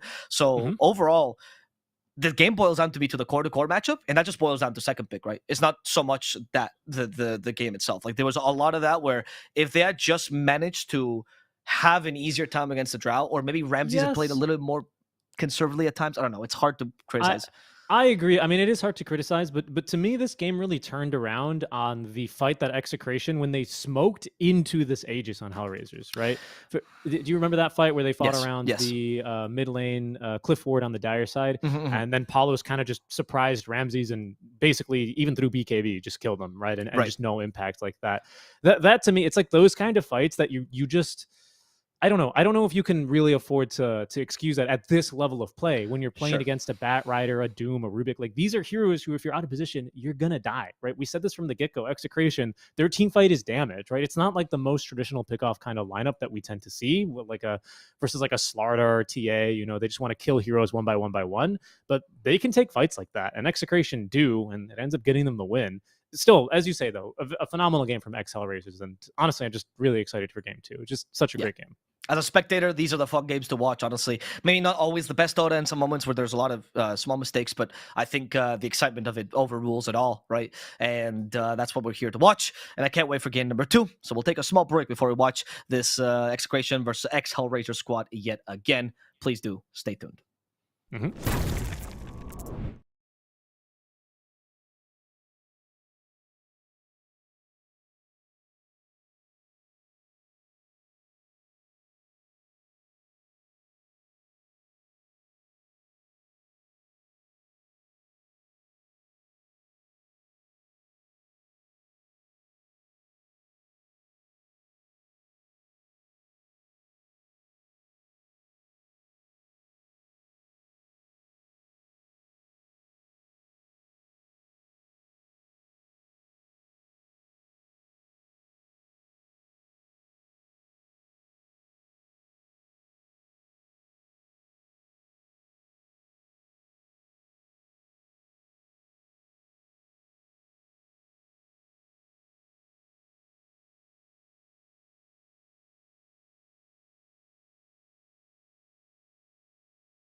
It starts with this, a person that you miss. My mind draws a blank.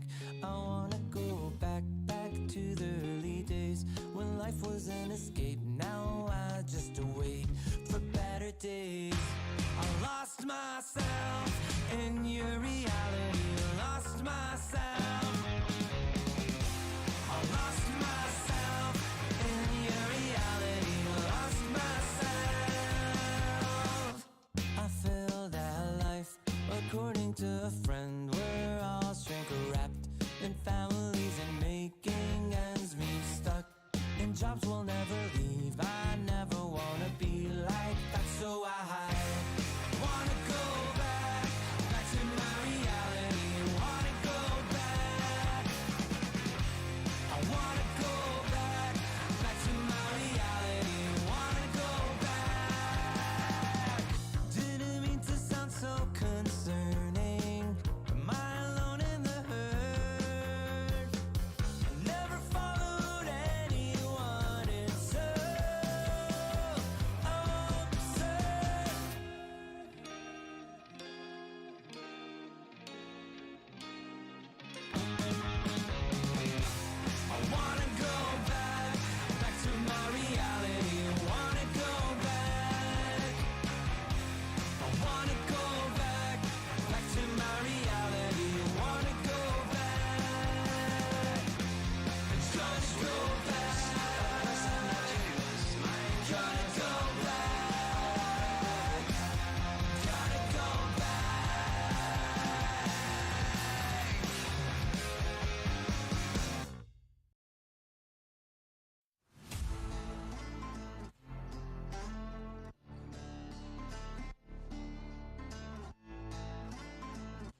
Hello, Abba. We're live. Oh, Welcome hello. back. Sorry, my monitor was taken over by the Dota thing. Execration versus Hellraisers. Very excited for game number 2. If it's anything like game number 1, our heart rate's gonna fly through the roof. So That's right. Let's That's go. right. Anyone with heart problems in the audience, keep watching. sorry. And just a quick Time out. correction there, Abo. Sorry, it's Execration versus X Hellraisers. Oh my right? God. This is our X-based matchup, of course, as they're Yes, no yes. longer with the organization. Yes. So sorry, 10 X Hellraisers. seconds We remaining. apologize. They're looking for sponsors. They look like a great team. So contact Five at agree. Solo seconds Dota. remaining. I just think this is the story for me in game 1, although it's much more nuanced than this, Dire right? team But if you're just here to follow the big team fights, well, one, you've tuned into a beautiful game because now we Yes. have got, once again, Oh. Solo back onto the Disruptor and, And the Enigma Enigma. out from the X Hellraisers. But And that's a You Miro also have- special. That's a Miro Right. special. Yeah. you also have C Dota, right? And they love fighting, don't they, Abo? And it's truly, it's a test for them, right? 10 But it's also a seconds test for remaining. Hellraisers, X Hellraisers, pardon me. I would say for X Hellraisers, what seconds they're used to remaining. more in Eastern European Dota is, all right, guys, we're going to smoke, we're going to set up the wards, we're going to send the support in to break the smoke, and then once we Radiant break the team smoke, we're going to back. evaluate, we're going to throw a spell, and Execration just go, war, make war, fight, One of my favorite. gola. I'm actually Dire gonna team back. I'm gonna share one of my favorite moments with the Execration interviews whenever I got to air. One of my favorite interviews in the major because these guys have a lot of personality, right? And Yeah. one of the things they were talking about is, of course, when March was their coach, Bob was allowed to keep his ego, right?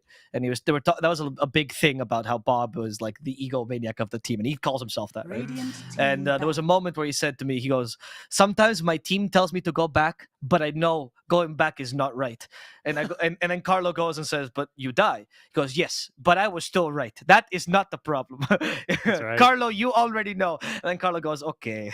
And he just looks at me like this is what I have to deal with, 10 which is seconds why remaining. Bob, he in one of our interviews, he Dire talked about team his back. family, right? Carlo's the dad and Paulo's is the dog. That's Right, what he said. right. So I think this team has a lot of personality. I think their playstyle kind of shows, and they're a team which is all heart, no brain. That's their motto, right? Which against Hellraisers is very, very fun to watch. And once again, we have this team in Radiant their team back. sauce. No, that's not what I'm saying in English. We have him in their element as Ah. the Beastmaster is picked up from Tino, and that's probably the thing Execration excels with the most. These zoo-like offlaners where Tino takes over the game with them. I really like this as well because Hellraisers have 10 this very seconds similar hero remaining. on their kind of a lineup, right? Enigma these days, you don't really see him go for like the 5 super heavy seconds push. He's remaining. much more about the auras, but because you're still incentivized to go for your farming ability, which is Eidolons, you're a lane bully with that especially, Mhm. you do naturally end up taking that tower and playing a similar kind of style to the Beastmaster, right? Yep. Taking tower, taking over that part of the map, Dire ruining the team jungle, kicking back. out the enemy safe laner. So I do like how Execration are focused on still doing that with a hero who is honestly a little bit better, right? Obviously, you have your at that specific aspect, right? Obviously, you do sacrifice that big, team fight ultimate here, the black hole, but you do have the 10 Rubik to cover seconds yourself remaining. for that. And the Primal Roar now. And the roar. Yeah. And I also will- what I like is 5 this is something that seconds remaining. Execration always really excel at. They like taking over parts of the map and forcing you to fight in other areas, right? Something that Hellraisers might not be super prepared for, right? Those fights where Hellraisers looked super strong in, they were always around like very specific pieces of high ground with vision set up. This is how they excel Eastern European Dota. Solo's warding game is phenomenal. He's on a vision-based hero. This is Disruptor, right? But if Execration can kind of tip the balance there a little bit with Beastmaster Hawks, forcing fights in unorthodox positions like they like to do, maybe you get a little bit more of an advantage there. I wanted to also touch on the Herald Elephant in the room, which is this Enigma picked into Rubik, of course, which you touched on a little bit, right?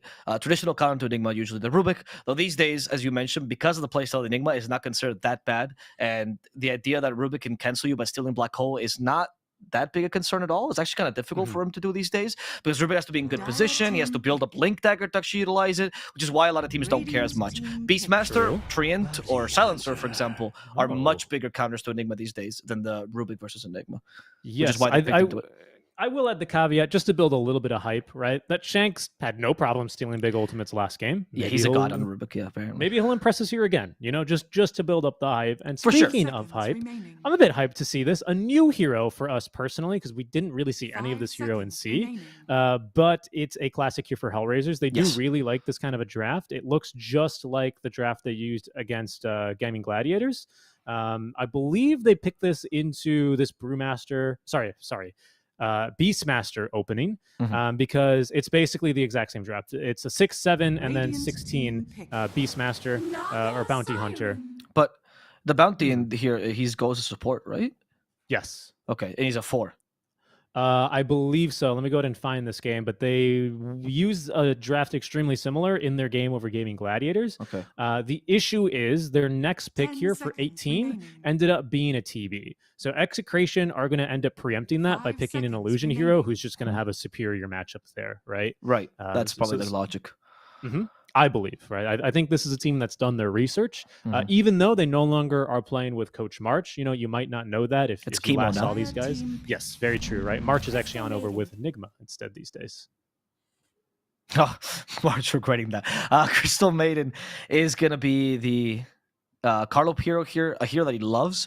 Execration was one of the teams that heavily believed in Liam Major that you could counter Broodmother with Crystal Maiden. They were wrong and they 10 lost a lot of seconds games remaining. because of that. But they were obsessed with the idea of using Crystal Maiden Monkey as their 5 main against the seconds Broodmother, remaining. right? And that would eventually counter. Not because you're Frostbite the Spiderlings guys, they're not idiots. It was more the idea of the minus attack speed on Broodmother destroys her lane with another melee hero, right? And then afterwards you have Crystal Nova to clear the Spiderlings easily. And because CM can always freezing field, it doesn't really matter if it's only to clear spiders because the extra armor will save you from whatever they do. And freezing field these days is not as much of a team fight spell because it's really hard to get off, right? So that's what, at least in the early game. So that was the idea behind this. And I think it's a similar concept that they're running against the Enigma, right? Which is a similar swarm hero, the similar ideas of the lane becomes really difficult for him. And because you see the Bounty Hunter is a hero who's in lane. As a support, you can only really trade. That's your only role. So reducing attack speed for the Bounty Hunter is absolutely Radiant massive, team as allows other Yes. heroes to trade better. And I do expect this to be, by the way, a Bounty Hunter support. I did just check. Team Usually it's the 4. They send it in this offlane here with Okay. the Enigma. Now they're going to end up picking this Morphlane, so you need some solution to this Naga hero. Morphlane tends to excel in these anti-illusion kind of lineups. Yes. Anti-illusion and high agi heroes, right? Is Yes. usually where you end up seeing him get Not picked up. CK. That's Radiant fourth. team back. Yes. So good. strong pick here in essence. It's also a hero who, in general, although I do feel like I'm starting to see this change a little bit more, is a hero that's pretty tough to kill in lane, and into Beastmaster can be really annoying. We'll see, though, given that they're laning into Disruptor Morphlane, this could be a 10 pretty punishing seconds lane remaining. if Beastmaster is able to get away with the Axis builds, right? So you 5 just keep stacking seconds those, remaining. and Morph just isn't going to be able to out-sustain like he normally does. I was gonna tell you that seems like a concerning because you have like Fate Bolt axes, right? And then all of a sudden Disruptor and Morphling, what do? No save, not much laning. That's one of the weakest parts about Disruptor, right? He used to be considered a good laner because it was a Thunderstrike build, and now Oh, Glimpse that's is a good point. better, but is still not a good laning spell. It really isn't. Like they just get it because it has damage and you can get some nice plays out of it. But unless you have a carry that goes well with his killing potential, which Morphling is not, it's a little bit difficult Right. to make use of this. Right. So Morphling, he still has. I think his laning's just weaker these days, right? Yeah, it's it okay. seems like It's acceptable. it's weaker than it used to be than when we saw him at TI in Singapore, right? Because back then Sure, people were yeah. going for 2 points in the adaptive strike before even the attribute shift, and they were just like big ass bullies, right, in the lane. And then they would kind of just build like regular carries because Before the maxing the attribute, yeah, because it 2 points Yes. attribute shift, 2 points after strike, 1 point Yep. waveform, yeah.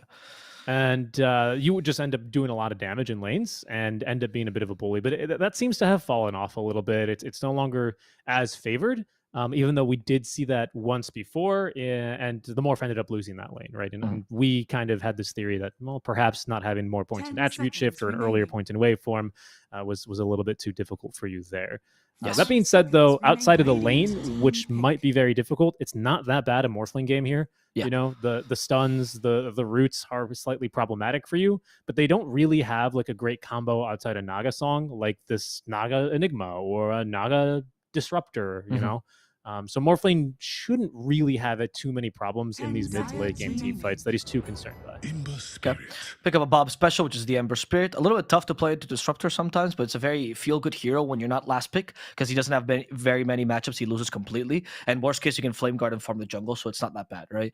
But I want to note the ban, actually. The Execration clearly did the homework. It's the 10 Tinker ban. seconds Not remaining. Yeah. not only is Tinker shown off by BZM, but guys, Kiyotaka, previously known as the Press 5 Kid, seconds one of the remaining. Tinker spammers of EU. Absolute monster Yep. on this hero. So clearly Execration knows about this Choose your potential pick for them. Ooh, tough matchup there as they're going to counterpick this Ember as you'd expect with 24. So one of Ember's not worst matchups, right? But it's not as bad as Huskar. It's a little bit more playable, but is going to struggle here. I'm excited, actually. Pardon me. Not every single game we get to see the Monkey King in general. We tend to see him get downgraded and then flex to the 4. And as a mid laner, he's one of my favorite mids to watch because of how impressive you can really be in lane with the Jingu Mastery Boundless Strike to kind of play off of the enemy melee heroes to his rotating potential, right? He's really fun for me to watch, actually. And I'm glad to see Kiyotaka on the hero here. I'm Into suspecting- the Ember, though. 10 Go ahead, sorry. seconds remaining. I was gonna say I'm suspecting he's gonna go. Oh, I'd like to see the build that Magic Damage Monkey almost the 5 Octarine Core build, seconds right, where it's remaining. all about like getting through the trees and ganking more so than just building into secondary carry Monkey King. I do want to point out into this matchup just a small thing, right? Jenkins swears that this matchup is actually not that Monkey King favored. For a while, he's been saying that because of the fact that Monkey King cannot get rid of the Flame Guard, right? And you can actually Flame Guard and harass the Monkey King and win by just avoiding his hits a little bit better with Sleight of Fist, right? It was better before, for sure, because Flame Guard or Member in general got nerfed, right? But this matchup can be 50-50 if you know how to play it.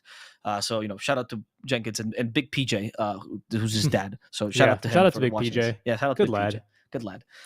But anyway, that was my only point I want to say on this matchup. There's a little bit more playability if you know how to deal with it.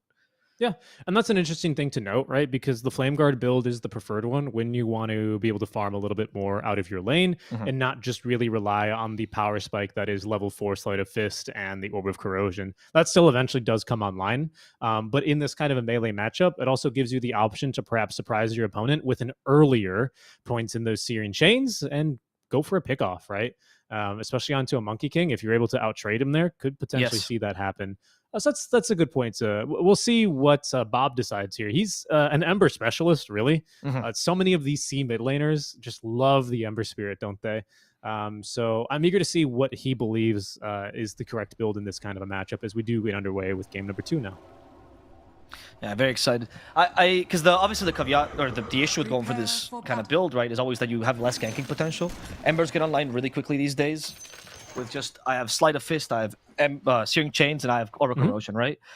And Flame Guard doesn't allow that. That's why this build is either you only put 2 points in Flame Guard or you just disregard it completely. However, I feel like with a CM Rubik and Beastmaster, which is a great ganking combo, you can get away with having a slower Ember. Right? It might be one of the few games where I don't think it matters if Ember rotates because I think you actually have a great ganking squad in year 3, 4, and 5. That's true. Do you believe it's enough nuke damage to get through a Monkey King? Is really the biggest question. I'd wager yes. Personally, especially if Ember can show up and just he doesn't have to be the driving force in that kill. Just like a casual sleight of fist, right? And maybe a Syrian James is going to be good. Because something that's really unique about this kind of execration lineup is they're not lacking stuns by any means, but what they definitely don't lack is roots. I don't know if I've ever seen a lineup with this many roots, Savo. It's a little ridiculous how much they can bring here, right? Maybe a bit of a double-edged sword because, of course, you can still attack through most roots, all of these inclusive. It's just like the strong ones, like Overgrowth, which you can't. And Frostbite, and Frostbite, I believe, actually. It's a good point. But Morphling, of course, can still shift. So wondering how good that's going to be. I mean, the other concern is Tino. Tino is being swarmed by 4 heroes. Boundless Strike has to be committed here. So Antares will get the first blood. Actually, one of the few supports first blood I think is good on, because you kind of need this guy to have items to do stuff in lane. Yeah. So that's fine with me. And these Orb of Venom carriers especially, right? It's like if you don't get that early momentum, you just have wasted about a third of your total income for the first 5 minutes as a support. Never feels good. And they're actually looking to put a little bit more pressure up top, by the way. Antares, they're looking for a second kill here. He has Orb of Venom, and actually the Shadow Walk level 1, pretty nice. And if they punish Tino a second time, he has no TP to get back into the lane. It's going to be huge. They have Glimpse right now, Solo getting in range, and now just harassing Tino as much as they can. Glimpsing him back. Oh, they're pinging him. Antares still wants to go for this, but Tino now spent too much time in the trees, so the Glimpse is not going to be that far back. There you go. Ramsey's joining once again, but he can only offer auto attacks. Good body blocks by Antares and Solo, but the Fate Bolt reducing their damage considerably. Tino wants to fight back. There's the Axes. He is going to go down. Antares might die as a result, but he's happy with that. Yeah, Now Beastmaster starts to walk the lane. Exactly. He's super happy with that, especially because he just TPs right back down bottom. Yes. Miero's on this Enigma hero, which honestly doesn't need a whole lot of help in this early level 1. You can see the smoke icon as Tino sprints back to lane under the cover of the smoke. But yeah, it's a really phenomenal start here for ex-Hellraisers, pardon me. Really great usage as well of this early bounty hunter, right? Yes. Quite a unique hero. 8 armor.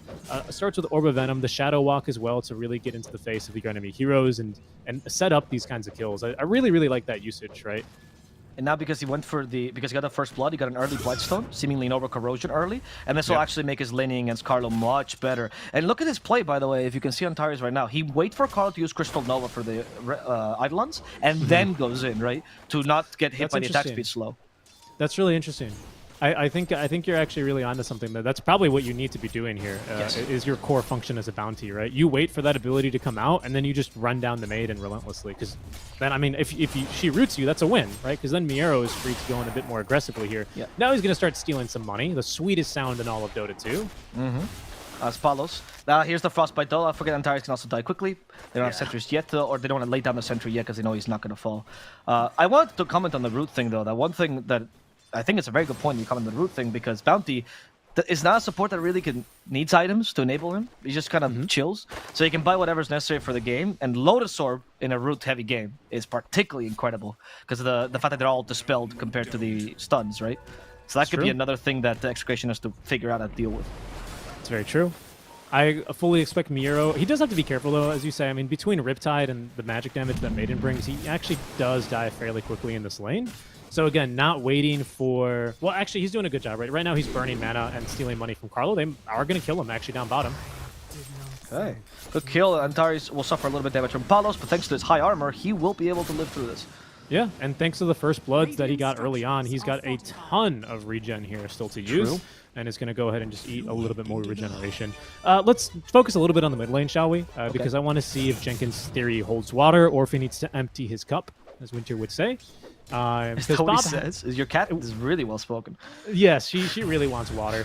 Hold on, because Solo really wants to... Well, actually, Shanks really wants to kill Shanks wants to kill. He got hyped with game 1. Fate Bolt to, very of Mice and Men style, right behind him.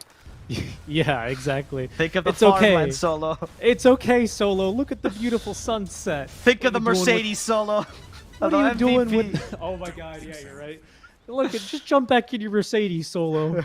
Oh, good times. All right, let's go back to mid lane for a little bit, because you're right. I want to talk about this matchup. Tell me. Yeah, it's the early over of corrosion, right, for this Monkey King, and we do see those 2 points in the Flame Guard. Bob's about to hit level 5, and now is getting a rotation out from Shanks at a pretty crucial timing here. Kiyotaka with a very nice Boundless Strike there. As we expect, with a little bit of a lead here over the Ember Spirit, right? Bob, though, still healthy enough in this lane, and with decent enough experience, he just, at some stage, with 3 stacks of Jingu Mastery above him, has to stop contesting creeps, right? That's the really big problem for him in this lane. Yes. But Kiyotaka, not a bottle builder, right? Compared to this Ember Spirit for Bob. So Bob's been able to sustain through this, but again, you can see he's just being zoned away from the creeps. He's about to hit level 5. I really want to see what it'll be. He did get it. Considering now, weighing his options, it is the points in Searing Chains. Okay. I like that, actually. I think you need that to rotate, so I'm not against that, honestly. Down bottom. They're fighting quite a bit. I don't know if they're catching anyone. Top though, as well. actually. Tino just got glimpsed back, by the way, with Solo. That's a strike. Shanks is covering. Body blocks by Solo. They really want to commit for this Tino play. But instead, Shanks. Solo wants revenge, but he doesn't have any more glimpses, and he knows not to walk up to the high ground. Yeah, he knows. Especially against level 2 axes here, you got to be a little bit careful of letting those things stack up on you. Yeah. Because from range, you're very easily dead. Build from Tino here is 2-2-0, actually. And seems to be wanting to go into this Soul Ring early on. His start is just, honestly, god-awful, though, so he's still very much in full recovery mode. He might just die to the Naga. Ensnared and killed. Palos just dulled the tower. And Yeah, in the that top lane, there's another fight going on as they kill Shanks, but Solo, he is trying to get away from Tino, who wants the kill before he himself dies. He knows Ramses is just going to finish him off. Solo instead will gather the kill with a glimpse. Mid lane, there was lots of skirmishing, which ended up distracting me. Antaros on bottom as well, dusted up into the root #1 and killed off. 2 kills here for Palos, pretty back-to-back. Nice recovery Miro. from Excoriation. Yeah, indeed. Miro happy that he's not the one playing against the Disruptor as he TPs right into the tower range and kills the wagon. It looked like Antares thought about trying to rotate mid to help with these 6-minute runes, and now he's going to be, well, leaving Kiyotaka alone. Rune will spawn top, but mid lane, Kiyotaka gets up the Boundless. Only onto 1. There's no Frostbite as well. He can't hit like this. Tries to prevent some damage with the Mischief. And he's healing back up thanks to Antares. They get the surprise kill onto Bob. Kiyotaka has no way to jump onto the tree. No points in 3 times just yet. But he's fast. And he might be able to TP back home. He's out of here. Oh, wow. He's actually out. That level 3 Jingu Mastery, right? Sure, you trade away your ability to rotate around the map, but when it comes to trying to fight into this Ember Spirit, every single one of those points really does matter. Bonus damage, and in that case, the extra little bit amounts of lifesteal that you get on the Monkey King really making the difference. Yeah. That's really cool. The cool thing about one thing we didn't mention in this lane matchup, since we're so hell-bent on it, is that obviously when Jenkins made this point of analysis, it was when there was no water runes, right? With the excessive amount of healing, this constant damage from Flame Guard becomes less impactful, and that's why fighting a Monkey King like head-on like that, which was full HP, not as easy to do as if he was chipped down constantly by the Flame Guards. You have a good point, but I still think Jenkins he's a little bit right about that. No, he's right. He was right, I think. Oh, what a sleight of fist. Really nice sleight of fist dodge. Wow. A single unit to avoid glimpse is really hard to do. Yeah, that was impressive. Solo in the meantime. Yeah, he sets the kinetic field, but he's most likely going to die inside of it. Yeah, the Rubik Illusions actually get him. Bob now tries to get away, hit by the Boundless Strike. Here's the Hawk, but to give it a little bit more vision. The Monkey King wants to get closer, but he has no tree dance, so once again, difficult. So Antares wants to chase him. He gets Searing Chain, throws a Shuriken out of spite, but won't get the kill. Good stuff there. Nice little fights early. The one thing I did want to say is I do believe this matchup kind of changes, not on its head, but it becomes more playable, pardon me, for Bob as soon as he does get this chainmail online, and then the phase boots again, right? Miro. But because of the... Oh, okay, never mind. I spoke too soon, sorry. They just ensnared him and ignored him. Oh, now they're going for him after the ensnare. What is Palos doing? Level 6 on Miro. Did take that point in Black Hole immediately, but in fact, instead the rotations are still mid, where Antares is looking to apply more pressure onto Bob. He's going to steal the DD rune. And it goes bottom. It's like, guys, there's a bounty with DD coming to you. Oh. Guys. Bob actually decides the Blades of Attack are the better option here for now. I would have thought he wanted to go into the Chainmail early just to be able to sustain through the Monkey King's bonus physical damage a bit earlier on, but decides that's not worth it. Goes for the damage instead. Kiyotaka, maybe that'll make a Shanks. difference here? Yeah, we'll see. I mean, he's Searing Chain, the Frostbite versus the attack speed, and Bob gets the kill. It might have made the difference. That extra armor didn't seem that strong. No. Oh my god, the mass tips! Tip him, guys, tip him. Execration. Who's the only one making that it didn't tip rain here onto the Monkey King? Oh, Maybe trying to change him back into depressed kid, huh? Shanks, though, he's a little bit depressed to find that bounty here with a DD. Telekinesis, he has that ready, so he's just saving on it. Actually, he thinks he can kill Antares. Glimpse back, though. That glimpse is deal enough damage because he has Magic Wand and the Infused Raindrop saving him. And Solo will instead fall to the damage from Execration. They gotta learn. They good. can't play C-style against the C guys, dude. No, they can't.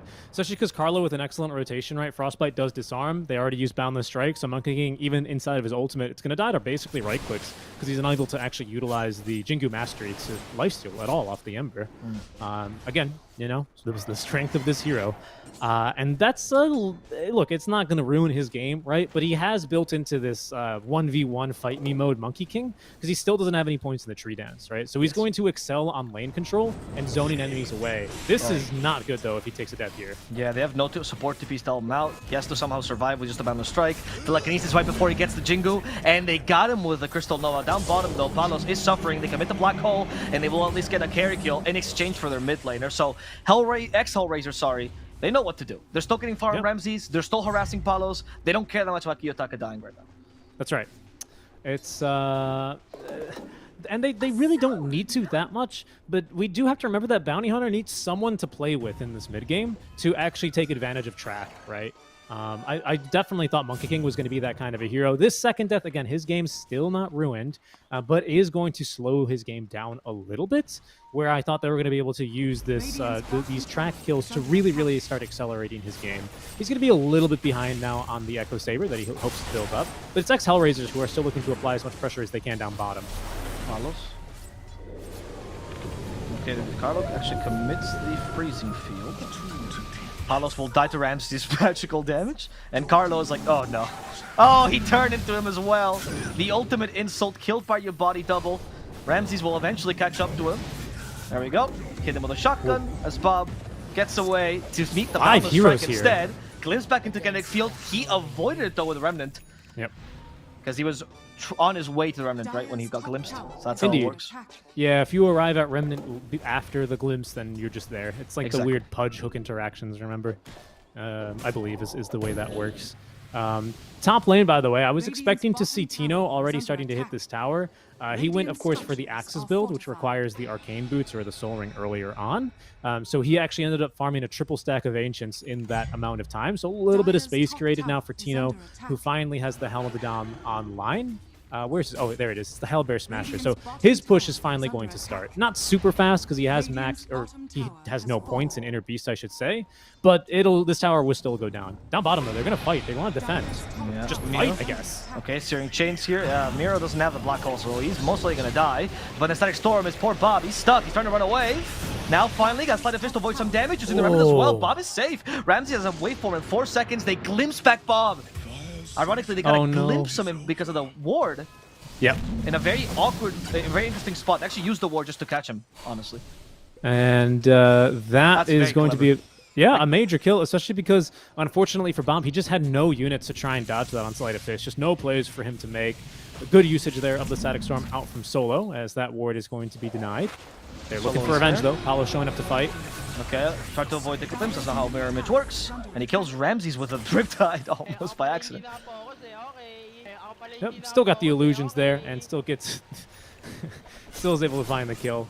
Okay, I don't think this is anything. Yeah, because Boundless Strike already used.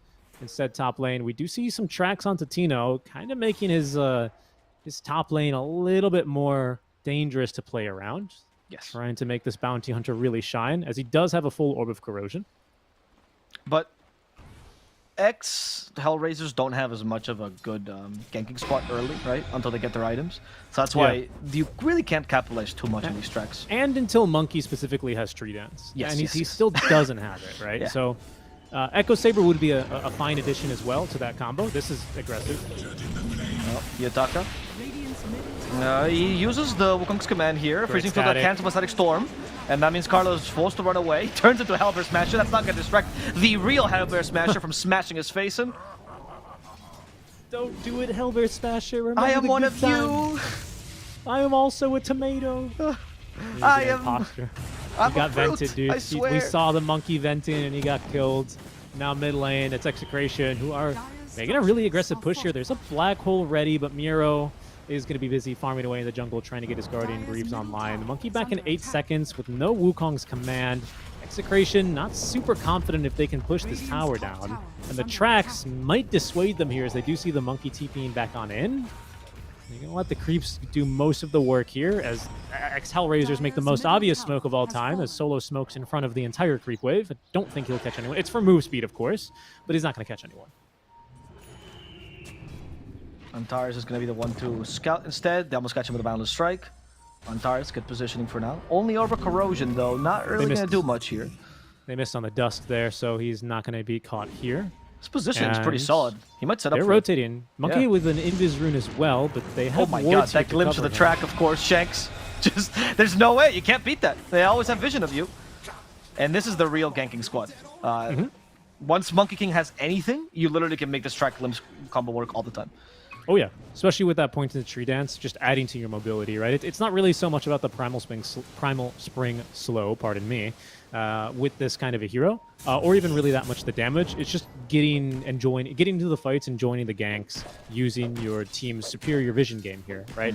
I mean, you're still playing into Hawks, but it's almost nothing compared to what Trap and Disruptor both are able to do. Some pretty nice synergy between these two supports, and they really do a lot to set up these quite mobile mid laners, but not the ones that can be literally anywhere in the fights, like an Ember can or, you know, a Quap. And not the most mobile of mid laners, but has enough mobility to actually take advantage of the repositioning that Hellraisers have in spades. Yeah.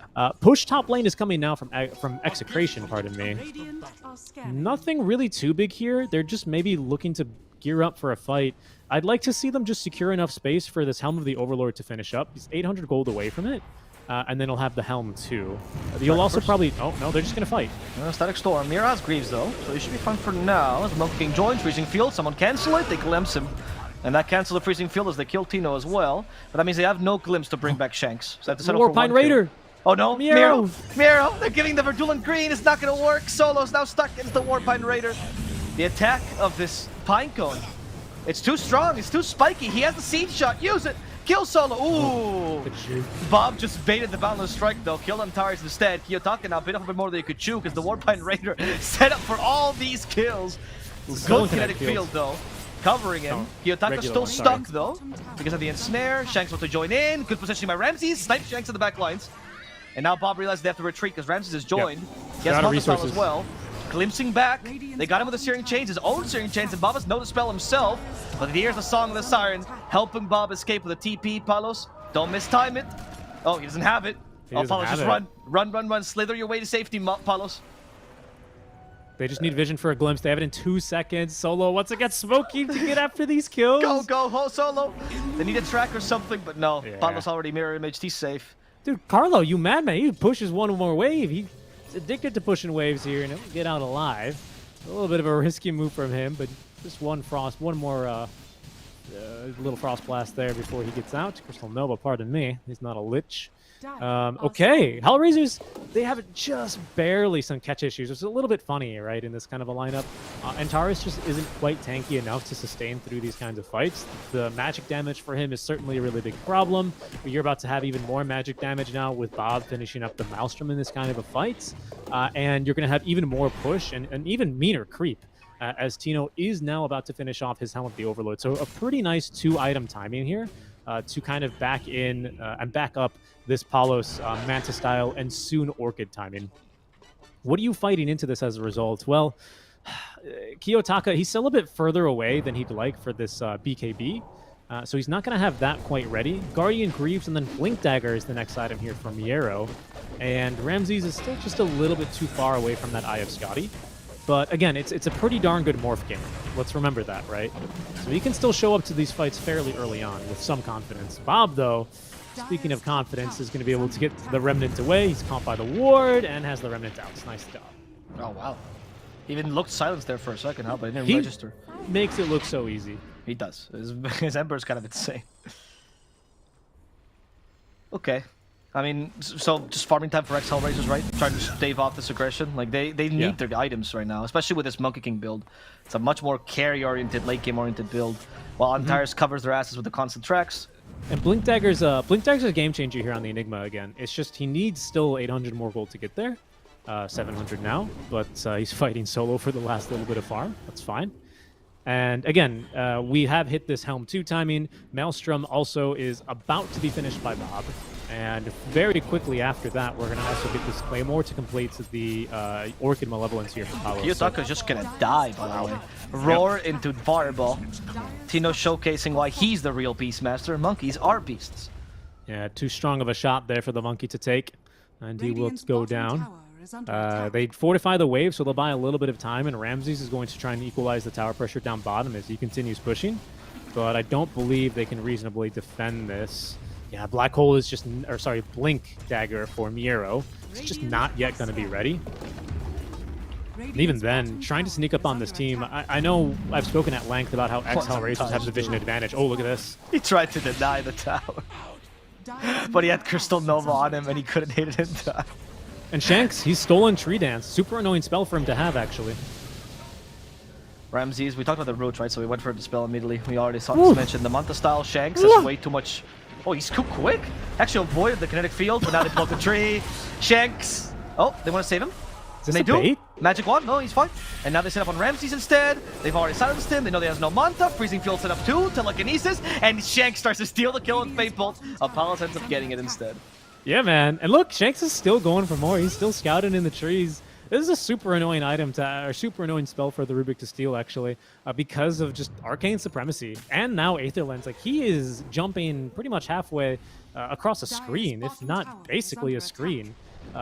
Very ridiculous range on this thing right now. The damage is, you know, you don't really care so much about that as the Rubik. It's just about the mobility, the early mobility it gives you, and how annoying you can be in these fights.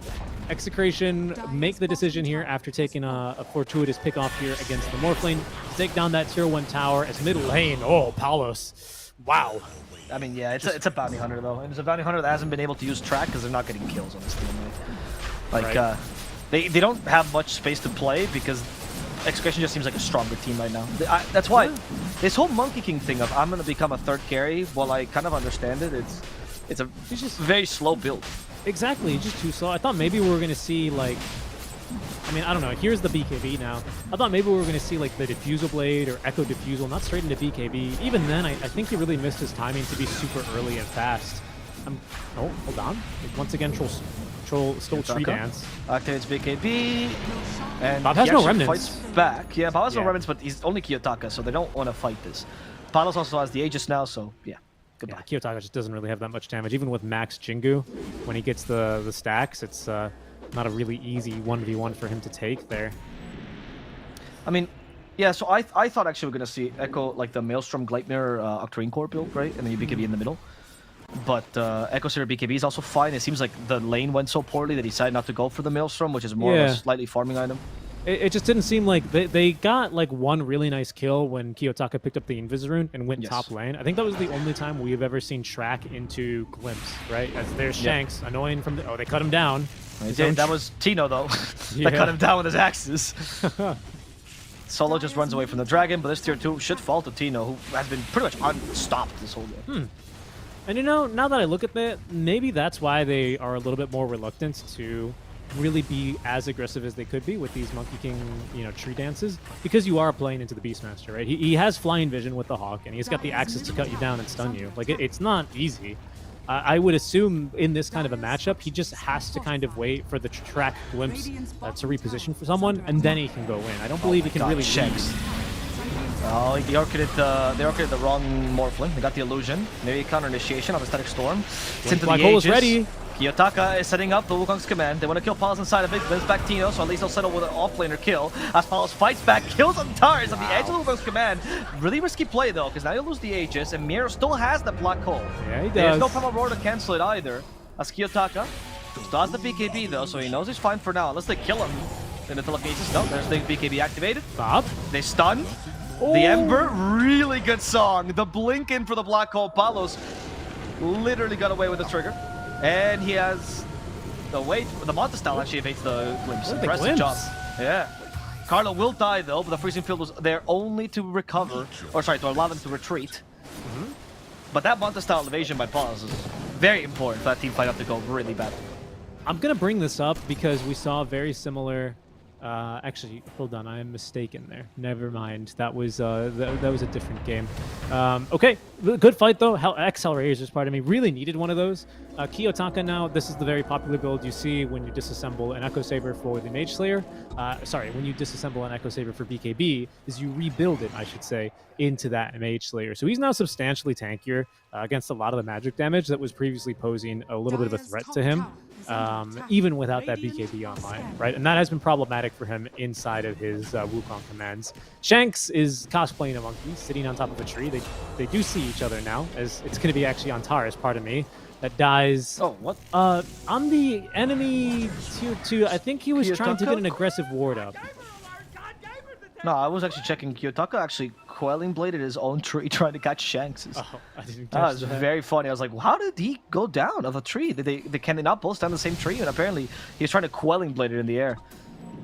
Come on, Alva, this is my voice line. This tree ain't big enough for the both of us, says Rubik. Dire's middle tower. I thought it was the warding spot. It was, Oh, but it okay. ain't big This enough for the killeth? both Yeah. of us. I bought that voice line, my Thank you. You're 1 of 10. friend. Anyway, you're taking me out of dinner for that voice line, though. Oh, no. That's the $5 you owe me. That's like 2 whole nasi lemaks here. Well, this is in vision here. Kiyotaka could look for the kill rather easily, and will. Okay. Oh, Carlo's like, okay, what if I start dancing? Oh no, oh no. Kiyotaka hates musicals. They're gonna kill off Carlo. No Russian Stop. ballet for this Crystal Maiden. Making musical adaptations. I hated all the Disney live actions, and I'll hate every musical adaptation. It's the same. It's the same boat Dire's of people, middle to be tower honest. is under attack. It is, and that People boat, that hate fun. unfortunately, very sinkable if you're a monkey. And down it goes the maiden here. Having a really difficult time. I have to commend Solo, obviously, who is playing a phenomenal or as good as a disruptor game as he can. All these glimpses and static storms have been right on the money here. Big item, though, purchased by Ramses. He now has this Eye of Scotty completed. Of course, he's playing into a melee lane, melee carry, so not as impactful as it was, as if it was a ranged hero. But it does do a lot of work against this recently purchased heart that Palos has. Right, significantly reduces the HP amplification that he's going to be able to get off of this item, and makes the fights that much easier to take for the rest of your team into this Naga Siren. You don't get that anymore. It's the max health regen is gonna reduce. Ah, Yes. right. Yeah. It's okay. This item, they were like, what do we do with this? I mean, I know it makes you tanky, Well, but how tanky? Yeah, it reduces HP regen, right? On Yeah, Eye of exactly. Scotty So it debuff. will reduce the max HP regen that the heart gives them, which is a big deal. Yeah, exactly. No, I mean, you're right. Anyway, that Scotty will also hopefully prevent him from dying to a single ensnare, orchid, whatever. Like if you mistime your Good Manta, point. I think the stats are also major here for Ramses. So I like that he went for this over Ags. Do we have any more? Like, did anyone ever go for Lotus? Okay, so now Antares is going for Lotus. Regrettably for him, he's a bounty hunter who normally scales based off of track kills, and he's not got too many of those this game. Kiyotaka's recovered, by the way. He's gone for the build I was talking about, the Gleipnir into Octarine Core, just after the Echo Seer BKB. And so this is the timing of, like, I honestly thought it was going to go full Monkey King carry, but I like this much better. This is going to make it much more useful in team fights, and actually gives you extra team fight on top of the Nigma. So really good choice by Kiyotaka. They need a mid laner. It's a great catch. Compared to last game, Execration don't really have the insane amount of damage they did last game, although careful from the trees. Shanks finds a stun. Yeah, from Aurora as well for Kiyotaka, but only illusions are hitting in. They broke down Shanks, though, as Kiyotaka tries to get away. But too late. Shanks will die to the Morphling. Stuck in the way in the Static Storm is Palos, but he's a bit too tanky for them to deal with. And we still have Black Hole potentially from Nero, but he's just running around the side of the team fight. Now hunted down by the Ember. He can't blink in because of this Flame Guard. Ramses and Antares retreat. That flip from that vault, from the Tumbler's Toy will save Antares here from dying. Yep. They got to be careful, though. This Naga did get morphed, so she doesn't have a whole lot of attack speed here. The illusions, though, of course, still maintaining their push. Actually, really heads up their steal by Ramses, of course. Not only do you steal the attack speed with the Ags, but you also get a second Dispel for yourself, which is really nice. Very, very important. This game has so many routes. We still have the Black Hole. Again, they just haven't used it because Miro can't find the Blink Dagger. The Flame Guards and the Ember in general is a big nuisance for this poor Enigma, who still doesn't have a BKB either, so it's kind of easily cancelable. There's also a Rubik. There's a lot of things. Got to be careful for the glimpses. No tracks, though, here. Antares unable to find any, so there will be no glimpses back in. Yeah. But there is a Monkey King from behind, steals the Ember's rune. Will he die for this? seem like It it. seems fine for now. Ramsey is now turned into Naga. There's a song to reset the team fight. Seems like as Execration, they still want to fight this. No, there's a TP finally. Tino, he's not going to TP in time. They should be able to cancel this in time. With a Malefice, Tino will fall. And they're going to go for more. Looking for Bob. He has min track, so they can't glimpse him. I think he's also out of range because he's so ridiculously far away. And it's he's on pretty cooldown. far. But Kiyotaka now gets frostbitten. So looking, he's back. They steal the tree Primal dance. Spring again. But Carlo will die. Yeah, super fun. Yeah, I've been calling it Primal Spring. I don't know why. It's Tree Dance is the one that Rubik cares for. He doesn't really care about the Primal Spring specifically. I mean, it's whatever, man. I don't really care. This is part of the same spell, right? Everyone knows what you're talking about. Caster is a different spell. Radiant's middle tower has There's fallen. two spells, part of the same thing. Okay, there they go. Antares. Antares was solo pushing a tier 1 top, which is an interesting He play to is. make. Can they rotate though and close the door on these two heroes? Maybe I don't this was a know. bait the whole time? They have the track onto Bob, right? So even if he has the remnant back, This was like the car meme. Shanks gets away, but Bob will die. And, ensnared. Palos gets hit by his own ensnare, avoids Manta the glimpse again. again, and dispels at the same time. wow. Bro, Palos, God Gamer. Shanks, where's Slacks when we need him? Shanks is actually the better monkey. He is. Lifting the monkey up into the sky, doing nothing, just showing dominance here. And he's Exactly. baring his teeth at the monkey. I'm the alpha now. It's like, there he is. They see? No, they don't quite see each other. They're just one tree too far away. Two star-crossed lovers, dude. Jumping away through the trees. It's nighttime, so they don't see too far at night. Shanks is the Like- definition of monkey see, monkey do right now. Yeah, pretty much. There's too many good jokes to make here, aren't there? When the Rubik does steal the tree dance. A little David Attenborough voice, you know, watch as the two monkeys try and display who is the alpha. Yeah. They compete for the best mate. For the best creeps. They all want Direct the gold. invite. Yeah, but the Monkey Riyadh King Master. already has Broodmother, so he's set. Okay, ex Hellraisers just got their paladin sword stolen, by the way. Oh, that's pretty big, actually. That's Yeah. huge for Morphling, and pretty... I mean, I don't think Execration loves it that much, but ex-Hellraisers would really love a Yeah. Paladin Sword. Yeah, it just kind of sucks. A little bit unlucky. What? Solo was farming with the Thunderstrike and then ended up getting it stolen. So that's- Antares, he just got Midas. Oh, This is I think a pulling yourself up from your bootstraps version of Bounty Hunter. Well, you know. Nobody's giving him track kills. He's not getting any handouts, so he has to buy the Midas for himself. yeah. That is He's, a weird build. He's gonna clock into the scaling factory, work his shifts 9 to 5. He's moonlighting as well as a little bit of a team fighter. I think that's for Beastmaster's creeps, right? Surely that's Well, I mean, sure, but not against the Helm of the Overlord. no, right? just the wars. Sure. We'll say it's for that. Is the Static Storm possible? As the Age is taking Apollo though. Black Hero comes in hole! with a black hole, and Shanks steals it.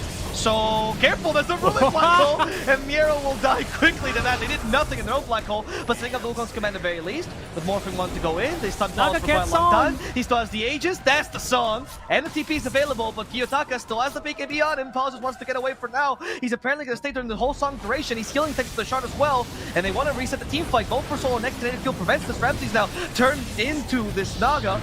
Getting to the best of his ability. Stunned though by Shanks, gets him telekinesis, giving them a little bit more leeway, but Ramses keeps on going, hoping to finish off Tino. Palos now doesn't know what target to get. They set for the Emperor, but he's going to, sorry, for the Monkey, but he's going to die to him. The Emperor, meanwhile, on the backline, still stuck in the kinetic field, has one more remnant, will get away. he's on the Antares, cliff. though, falls through and catches him with the Janata. As now Kiyotaka falls to Palos, Ramses fighting the carry-on-carry fight. This is the last bit of it. They need something to stun him. They will. Multiple stuns fly through to Palos, who has no Aegis, has no HP, and has no no team. life anymore. Is under attack. Yeah, down he goes. Excellent fight there. Ramses with the talent. Waveform attacks targets really making a huge difference, right? As he just knows which one's the real. Carlo is dancing in the trees because he think knows they've discovered him. He wants to kill Solo. He's not going to find Ramses. They get vision, and Carlo now realizes how useless this freezing field was. The Dragon's here, though.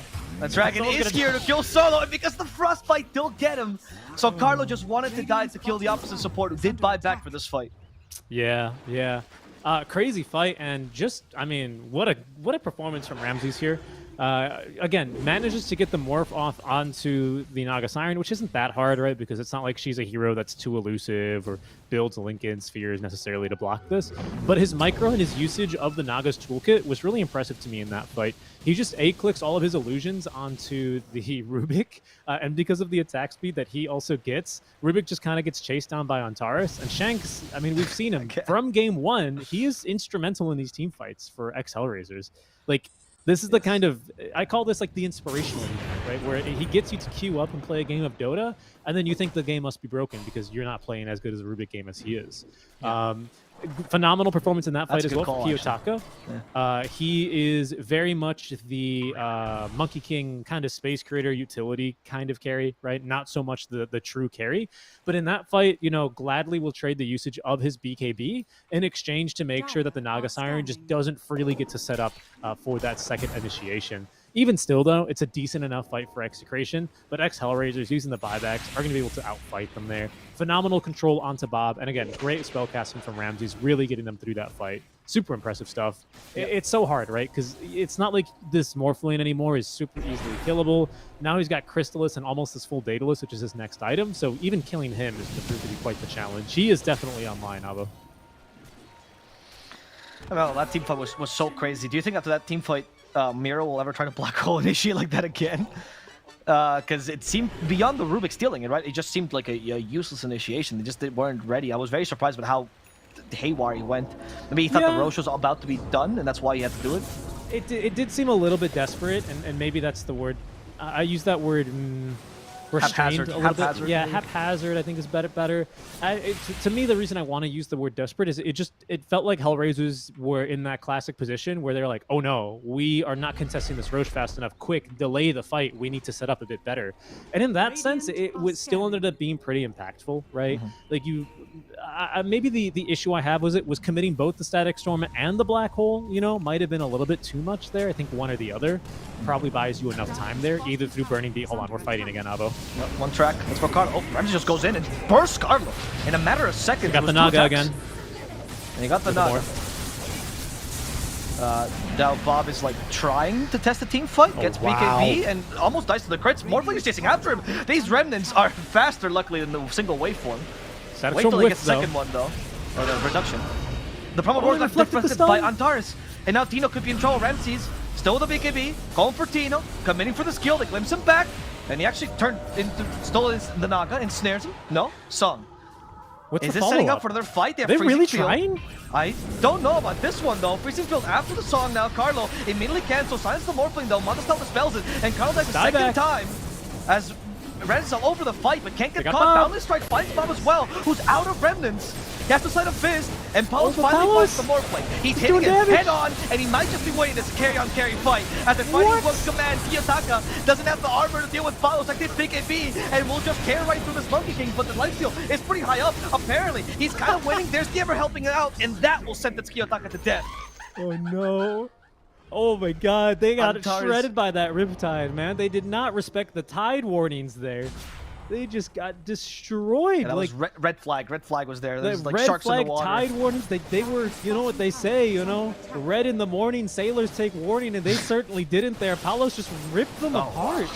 That was so bad for them. They were just 3 cores right on top of each other, Avo, and it just gave them the perfect opportunity to take down the Morphling. Morphling needs to die there first, right? Otherwise, like you're saying, there's not enough regeneration here on top of Palos. He doesn't live long enough to fight through 3 carries, but it's trivial the way he does it there. Wow, another phenomenal usage there of the mirror. He's just doing it now to show off, honestly. Oh, wow. I've never seen a Naga Siren really just go to toe-to-toe like that versus 3 enemy carries. 2 enemy carries and an Enigma. In the Wukong's command as well. Just didn't care about it. No respect for the Monkey King, huh? Yeah.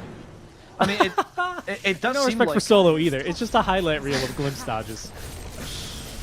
That's the 4th one, I think, this game.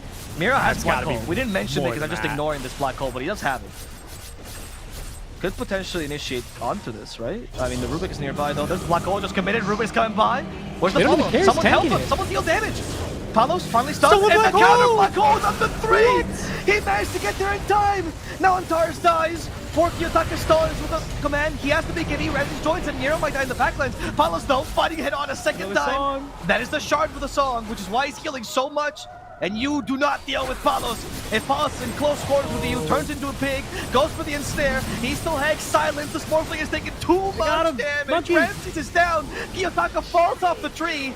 And Execration, they'll do it. It's possible. They can get a 2-0 in a group stage, Richie.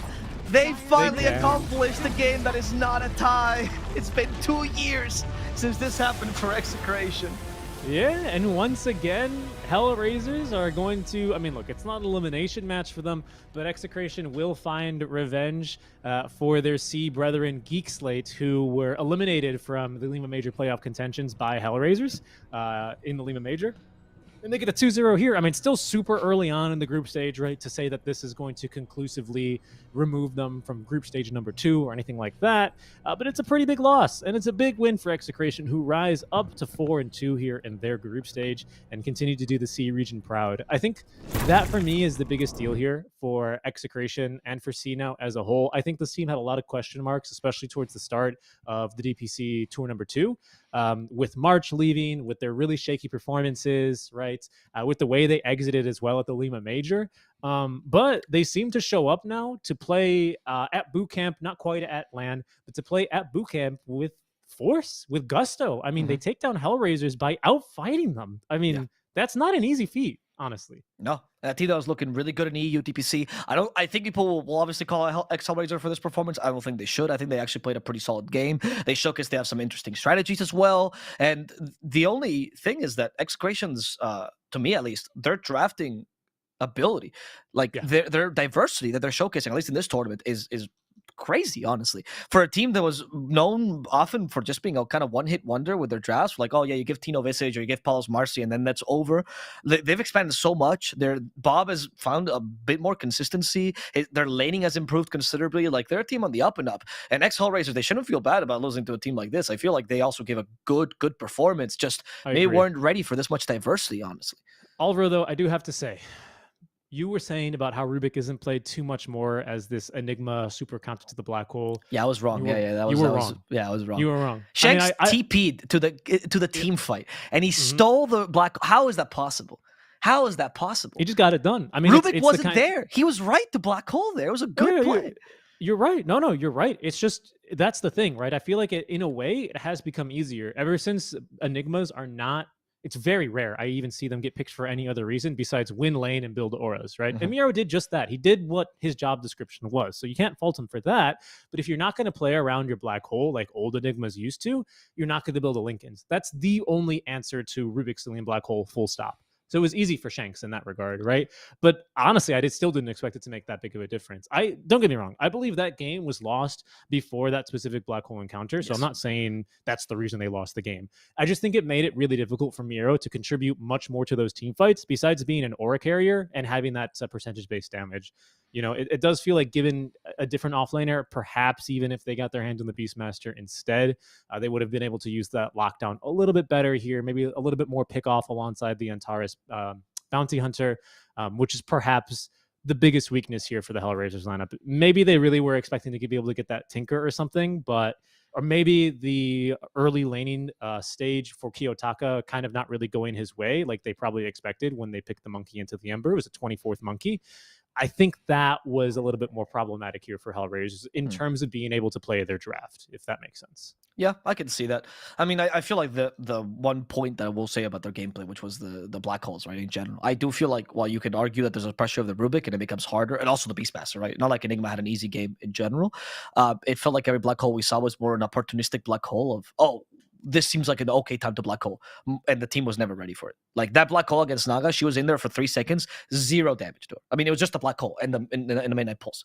So I feel like those kind of plays, and same with the Roche black hole. I feel like has nothing to do with a Rubik. If he steals it, he steals it, but you might as well commit to that play, right? Or else what is that? Is that he's just doing it to bait out the Rubik so he can steal the black hole. Like, I don't see the purpose of that. So I do think there was a couple of issues there, to be honest, in the team coordination that they can probably work on as time goes on. And for a team that I regard in general, the region with really high team fighting, I think for this game number 2, XL Races didn't really have it as much, right? I think their vision game was pretty solid, but I think their team fighting was a little bit lackluster. Ramsey's aside, because I think his waveform or his Morphling, was an insane performance. It was a strong game out from Execration. Really happy to see the Bob Ember pop off yet again. I've been seeing a couple memes, all the SCA doubters, especially with the way Execration exited the Lima Major, their last international appearance, I think can be firmly silenced now. Yes. This is the second time Execration has taken games off of, and even now their first win, as we were celebrating for this team. But, taking games off of even Entity, right? I think a lot of teams had doubted them there. So really positive results rather for Execration, and excited to see how they will continue their group stage run. I believe their following match is going to be versus Team Aster.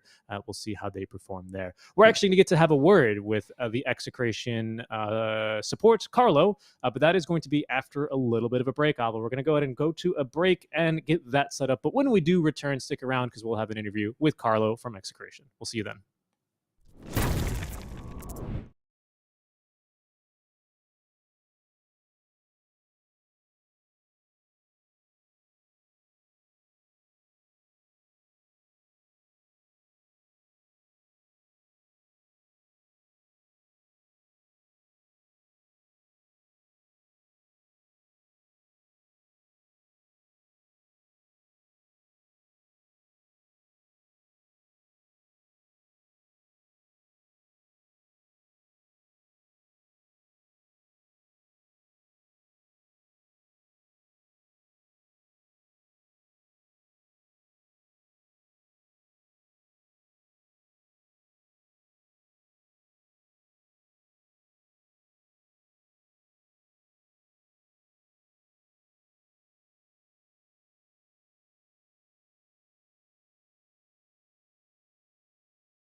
Hello, Alvaro.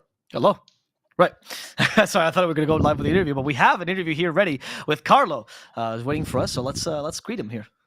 Yes, say hello to Carlo, position 5, and Carlo. Crystal Maiden Extraordinaire. Congrats, Carlo. And once again, with Execration, it's always a team interview with them. Yes. In case you haven't tuned into our SCA DPC. How is it going, boys? And what are the vibes like? Congrats on your first win here in the DreamLeague Season 19.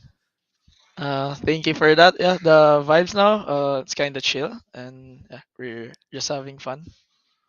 Yeah. Mm. We're looking at stats, and even since the Nigma, sorry, not Nigma, the Animator, you guys still got 1-1s in consistent group stages, online tournaments, any international tournament, just 1-1s. This is actually a 2-0 that hasn't happened for years, man. How does it feel, man? Do you feel like you're finding yourselves now? I would say it's gonna be a good momentum for us. Okay. Also, for the team as well, the confidence right now is kind of good. So I hope we continue this kind of vibes. Okay.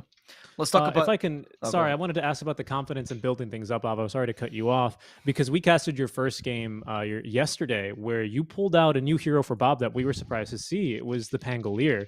Can you tell us a little bit about that without revealing too much info? I would just say the way we pick heroes, or like the way Kimo is trying to give us heroes, is based on the player. So what the player wants to play, he's gonna give it, as long as it connects with the team. Okay. I like to ask about these games because I think they're a good example of what you guys do, particularly game number 1, which is absolutely crazy for you guys. In those very late game scenarios, who usually does the shot calling for you? Usually the shot caller is Palos, so the horse, even Bob and Tino. So they're the ones Okay. that leading the team. How do you find synergy in these incredibly crazy team fights that get broken off into like 5 smaller team fights? Do you guys all know what you have to do in your role, or is someone calling this out before the fight starts? One thing maybe we're good at before the team fight starts. Usually we talk about who to target and also what heroes do we need on the on a specific hero. Also in the yeah, like everybody's just really good at who to target. So yeah. Okay. There was something I saw in game one as well. There was one play where Bob was trying to get a solo kill up top with a Bat Rider, and he did something I never seen him do before. He backed because it was the wrong play to make. You guys have been finding a lot of more consistency recently. I've seen that you guys are actually backing more often. Is this something that you were working on with March or with Chemo to be more defensive sometimes or safer? I would say the games that we had even in the scrims, it's really learning for us like every day. So we know what to actually improve on and what to focus on. That's one thing as well. The discipline and what fights we should take on and what not. Okay. Carlo, I was a little bit curious because I think this is going to be the team's first time in Europe, if I'm not mistaken. You guys are now getting a little bit more used to travel after the Lima Major experience. How are you finding I guess the pubs in Europe is my first question for you. What do you think of the pubs in Europe compared to C? Uh, I would say one thing that I noticed is that in C there's a specific time that a lot of pro players are playing. Unlike here, like it's kind of random. So yeah, like you meet a lot of different different animals. Yeah, Okay. I would That's say good to know. like there's a lot of skilled players here, even though their ranks are lower, comparing in C. Yeah. Do you still build as a carry support like you do in C, or do you actually you can play normal 5 here in EU? I'm just playing normal five. Yeah. Nice, nice. Okay. Are you guys enjoying the stay as well in general? Because I know you've been abroad a couple of times. How do your teammates who've usually stay in C deal with the food and the lack of flavor, especially because you're Northern Europe? Is that okay? Have you found a Filipino place to order from? I think that was our first step. Our first goal here was to actually find a Filipino store. We were just lucky enough that we came across some Filipinos when we were outside. Then they pointed us where to buy rice. So Oh wow! at the first day was we're kind of struggling because we're trying to find rice. So you got the rice puff for second day. That's what the 2-0 is coming out, right? Now you're Yeah. set for life. Okay, nice. Well, Carlo, it's always a pleasure talking to you. Congratulations, your victory once again against Hellraisers. Any shout out you'd like to give before we close the interview? Shout out to my family and also to my RX Creation friends and family, Boss B and friends there, and also to my girlfriend Z. Okay. Thank you so much for your time, Carlo. Congratulations again, and good luck in the rest of your matches, man. Take care. Thank you. Yeah, lovely. You're right. Not the first time out of the country, of course, and having to find where to buy rice, especially in Europe, because For Carlo and they're at the Palos anime major. particularly, because I know we talked about. I know they were. The only conversation I had with them in the anime major was when they were in line for food at like one of the. Again, it was like we had like the diner or whatever, and they asked me. I'm assuming because I looked more European or whatever, and they go, "Is this all of Europe?" And I go, "Yeah." Because all the South Americans were asking me the same thing as well. Because I was there with the Beast Coast guys, and there was everyone was just asking, "Is this the flavor you guys have here?" I was, yeah, non-existent. Okay. Yeah, I mean it's important. I mean it's cool that you actually ask about food because we hear a couple of stories as well about C teams in particular, sometimes team from China, which we even when we interviewed Taiga, he's like it's exhausting being away from boot camp, right? Or being away from home at boot camp, especially for such a long period. And of course they're playing in Berlin, right? So this is just the beginning of them for what is a pretty long stint, right? Especially for some of these new players. I would imagine, I mean, for you especially, I know food is really special for you, but I couldn't imagine. Yes, that wasn't a joke and necessarily at your belt size, but it was just just to kind of explain like how big of a difference that can really make. Like he was like, we found rice, like it's kind of a big deal. It sounds funny, but it's kind of a big deal, like for these guys, like to have that Yeah. comfort food back. So I'm really happy for them, and looking forward to how they continue now that they finally have a win at their belts at an international LAN group stage. Congrats to them. For sure. Hope we get some interviews with these guys again. Obviously, we're a little bit biased because it was CTPC, but when I got to interview in the League Major and our interactions, these guys just have a lot of character. They exude a lot of character, and you want these kind of people in the Dota scene. And it's also nice to have a team that, yeah, sure, Carlo and Pablos, you can argue, have a little more experience. Carlo particularly, he's been playing for quite a while, but it's a team that comes home together without anyone that you'd necessarily call a superstar that's going to carry them to this position, right? It's not a team that you have like, oh, some of the old guard now found this new squad. No, this is the equivalent of having like, I guess, the current OG, but in C, right? Like it's a bunch of newer players, the second or third generation at this point of Filipinos. It's not the Blacks International, so it's easy to root for this underdog story compared to Hellraisers, which is actually the classic mix of 2 old guard players, 1 particularly veteran captain, and 3 of the newer, I guess Kiyotaka's somewhere in between, of the newer players into the scene. But regardless, lots of live storylines here in this DreamLeague, and a couple others coming up next. We have a match here between the 2 teams that are 0 and 4 in Group B. It's going to be Nouns and Nigma, and that's going to be coming up in a couple of minutes. Before that, though, we will be taking a small break, and we'll come back with that very, very exciting matchup. So stay tuned if you want to, or visit one of the other streams on ESL, Fire, Storm, or ESL. Yes, they're all ESL_Dota 2, followed by one? the 3 original spirits. Yes, the main one is Dota 2. Okay, and then so you're just going to want to append your favorite spirit to find your favorite stream. exactly. Where you not can Vengeful or Spirit Breaker, No, they don't count. Yes, or Void, because Void. of course that wouldn't make any sense. Yes. I think if you tried to name your channel Void, Twitch would like have a 404 and you'd explode the site probably. Well, no, not if you, but I think, yeah, exactly. I think they just forgot because they're Dota 1 players, right? So Void never existed. So they only got up to our Spirit. That's the case. That's right. But yeah, you can check out those channels in the meantime, or of course you can stay here and wait for the next match to start. For now, we're going to be taking a break. My name is Ala Plus, joined by Lovely Seek and Strike Dota, and we'll see you guys very shortly with some more exciting Dota 2.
DreamLeague Season 19 is brought to you by Intel,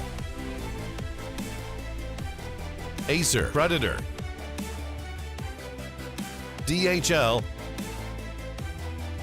and Monster Energy.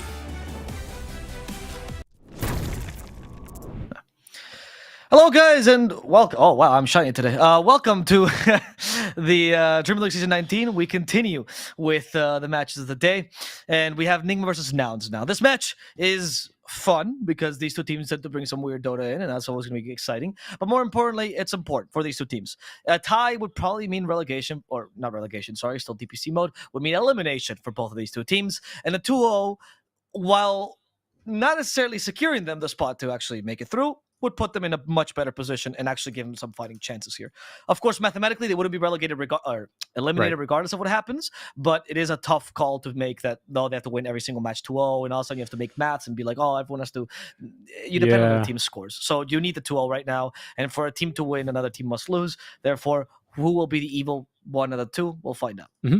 Especially because like you take a look at this group, and they've got tough opponents still yet to play, right? I mean, OG, they look really good right now, 4-0. They're in their first match on a different stream. If you're looking for that one, try changing to, I think it's on Ember, actually. But for both Nouns and Team Nigma, you know, Nouns is going to be the third place team qualified from the North American region, according to the invite rules created by the ESL Pro Circuit. And Nigma are the replacement team for PSG LGD, right? So you would expect that these are two of the easier teams in the groups, and well, they're both 0-4 right now, having to play off versus each other, as you say. You just need a 2-0 here, man. Like it just has to happen for one of these two teams, and then everyone else is basically playing for their tournament life in every single series. Yes. So we should see, you know, no punches pulled, you know, just absolutely just throwing haymakers left and right and seeing what strats are going to work. I'm personally excited. I think whenever Miracle is back playing Dota again after his little break, you know, it excites me. Sumail once again popping off. It's exciting Dota, and for Nouns as well to really get to prove themselves as well, right? I feel like, yeah, it's tough, right? They're always constantly like this third place team. They receive a lot of good support out from the Nouns Esports group and DAO, and for them to continue, you know, always improving, working hard, grinding it out, and getting consistent results, you know, is really what matters, especially in a region where the competition level does range quite a bit in NA. Quite frankly, right? You and I covered NA Div 2 for a whole year. And I'm still a fan of NA Dota Div 1, right? The competition level does vary, but still being consistent throughout the years is really what matters for this kind of a team. I'm happy for them. Look, I'm going to do the vouch for Nouns here. Not just for NA Dota. I know surely some Americans are watching right now. I guess it's not that late there. But it's not for NA Dota that like this team. I think that when you're looking at tier 2 teams, and they are definitely tier 2 because they haven't made it to majors yet, right? So they're in that position yet, even though they're Div 1, right? You want teams that aren't just a carbon copy of other teams. And I'm not going to set examples to not diss anyone, but there's tons of teams who just go and you go, their identity is just a bad Liquid. Like, that's what they are.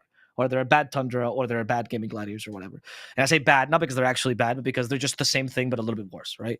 And Nouns has never been that. Ever since the time, I think this team very much carries the torch of 4 Zoomers, which was the other team that kind of also had this idea. I think Gunner and Husky is a duo. I know they talk about Dota like 12, 14 hours a day, so I'm not surprised by this. Like, this is a team that has their own identity, and it doesn't always work out, but it's still fun to watch, right? And if you want teams that might not be getting the top place in a major, but might be getting 16th or 17th, which is going to happen to Nouns, especially for the next tournaments, you want teams that at least will play interesting Dota.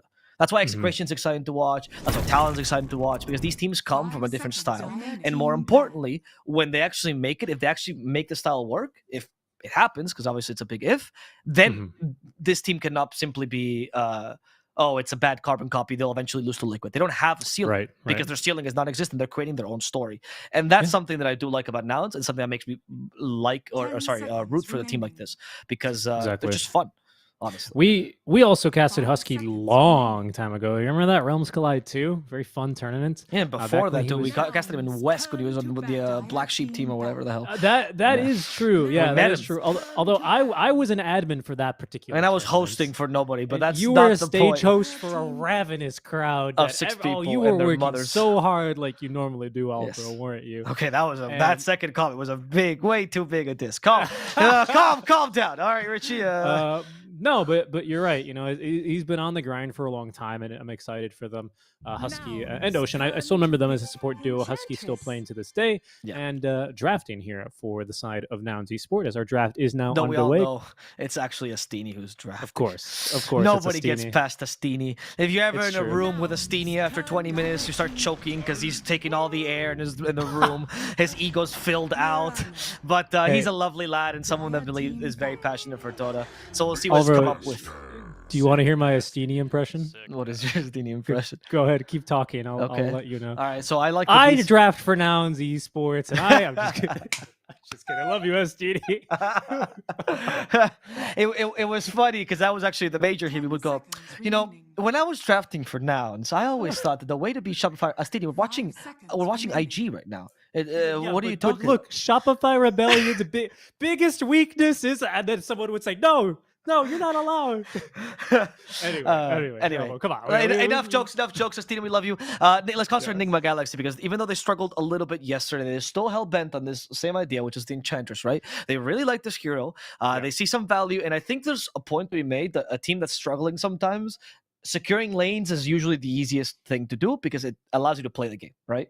So Enchantress and Beastmaster, not only does Enchantress cover Beastmaster, very classic combo, but on top of that, they're strong laners for the most part. They have a very clear game plan, and changing or trying to deviate these heroes from their game plan is extremely hard, right? Beastmaster will take your tier 1 rain, shine, or snow, right? So an Enchantress will secure the safe lanes farm.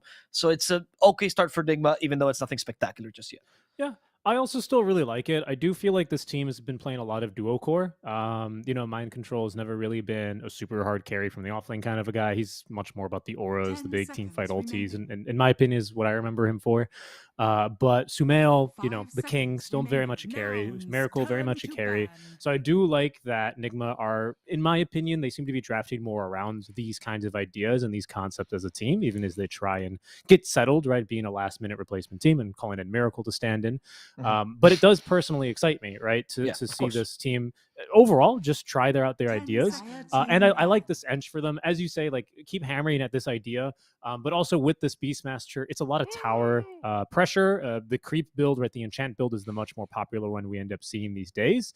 You are into the Mirana, right? So it's not going to be super free as far as just throwing creeps at tier 1 towers, but you're still going to force a lot of attention toward this mid lane, and you're going to be able to make a lot of space here for both Sumail and Kuro as they do head into that mid game. Let's not forget that Mirana goes for Starstorm these days, right? So you still have a Mirana that's probably not going to counter that much until, like you said, the mid game where you throw the creeps at towers. What's the 15th for now, by the way? Just concentrate on this for a second because I need to do something that doesn't reveal anything for the draft. And it's hard because you've drafted Tiny and Mirana, so you have to reveal at least where Tiny goes, right? Yeah. Okay, that's a crazy 15. That's a crazy 15. Are they flexing this into a support role potentially? Because if he just gets countered now with 16, 17, then what do you do? Do you think there's any chance that this is an offlane CK? Or is it more like I guess it could be. It could be. Offlane CK, I'm just saying it used to be a thing, right? And now that Chaos Strike is back to true random, you don't really see it too much anymore. It used to be every 4 hits, I believe, for a while. And having that guaranteed sustain in lane, especially allowing you to fight, ended up being a really big, giving a lot of purpose to this hero to kind of be that offlaner, right? But now it's back to true random, I believe. He's true Casino Knight. Yes. So ever since then, that playstyle has fallen out of favor. But I'm just saying, right? Because I agree with you. This 15th pick for Nouns does need to kind of have some sort of flex to it. I mean, I guess one of the biggest counters to CK is the Brew. So the fact that they already picked an offlaner makes it a little bit more difficult to completely counter him. But they'll go for another pretty strong counter, which is the Phoenix. Sunray is great against this hero, and in no matter what position. And obviously, CK struggles with this whole attack speed slow. Phoenix can be bursted down quite easily, though, so it's not like a heavy counter. Yeah. I'm actually struggling. How would you completely counter this hero? Like, you could get a good core to core, but then you reveal your core. I guess you have to. Yeah, and if I'm Nigma, I'm also I'm thinking that they are going to flex the CK on me right now. Like, there's no way you pick this hero in this position in the draft and you guaranteed lock him in. It's kind of wild for me, for this. I mean, maybe, I don't know. Maybe I'm wrong about that. We'll see what Nigma are going to end up picking up. Just the DK. So someone that's going to be able to tank through him. This Mid is lane. sorry. I just want to point out. I love this interaction. This is the counter that China figured out against CK when he was very dominant. So this is a very, very major counter to this hero. The reason for it is 10 called Breathe Fire. seconds remaining. CK depends a lot on his base attack damage, and you breathing fire on all of his illusions 5 actually reduces seconds this remaining. reality rift combo by a lot, which is why Right. Dragon is always traditionally considered a good counter to CK. In addition to him being tanky, having armor, and you pushing towers, your CK hates, right? Because you usually don't want your map to be taken away. But in Yep. China, this is the quintessential counter to CK. Yep, that's what I was going to get into as well. Not necessarily the China component. Good that you brought up that It was fact. Chalice who figured it out. Ah. But especially having the talent as well for the reduced or the increased spell. How do I phrase this clearly? More minus damage on DK. He's got that talent, right? And it's phenomenal in these kinds of matchups where you do already have a lot of physical damage. I will say I'm a little bit surprised that Nigma Galaxy actually still decided to go into the Phoenix. You brought up a lot of reasons why it's really good and these really naturally tanky lineups with this tiny CK. But I in my opinion, this hero really does suffer against a Mirana.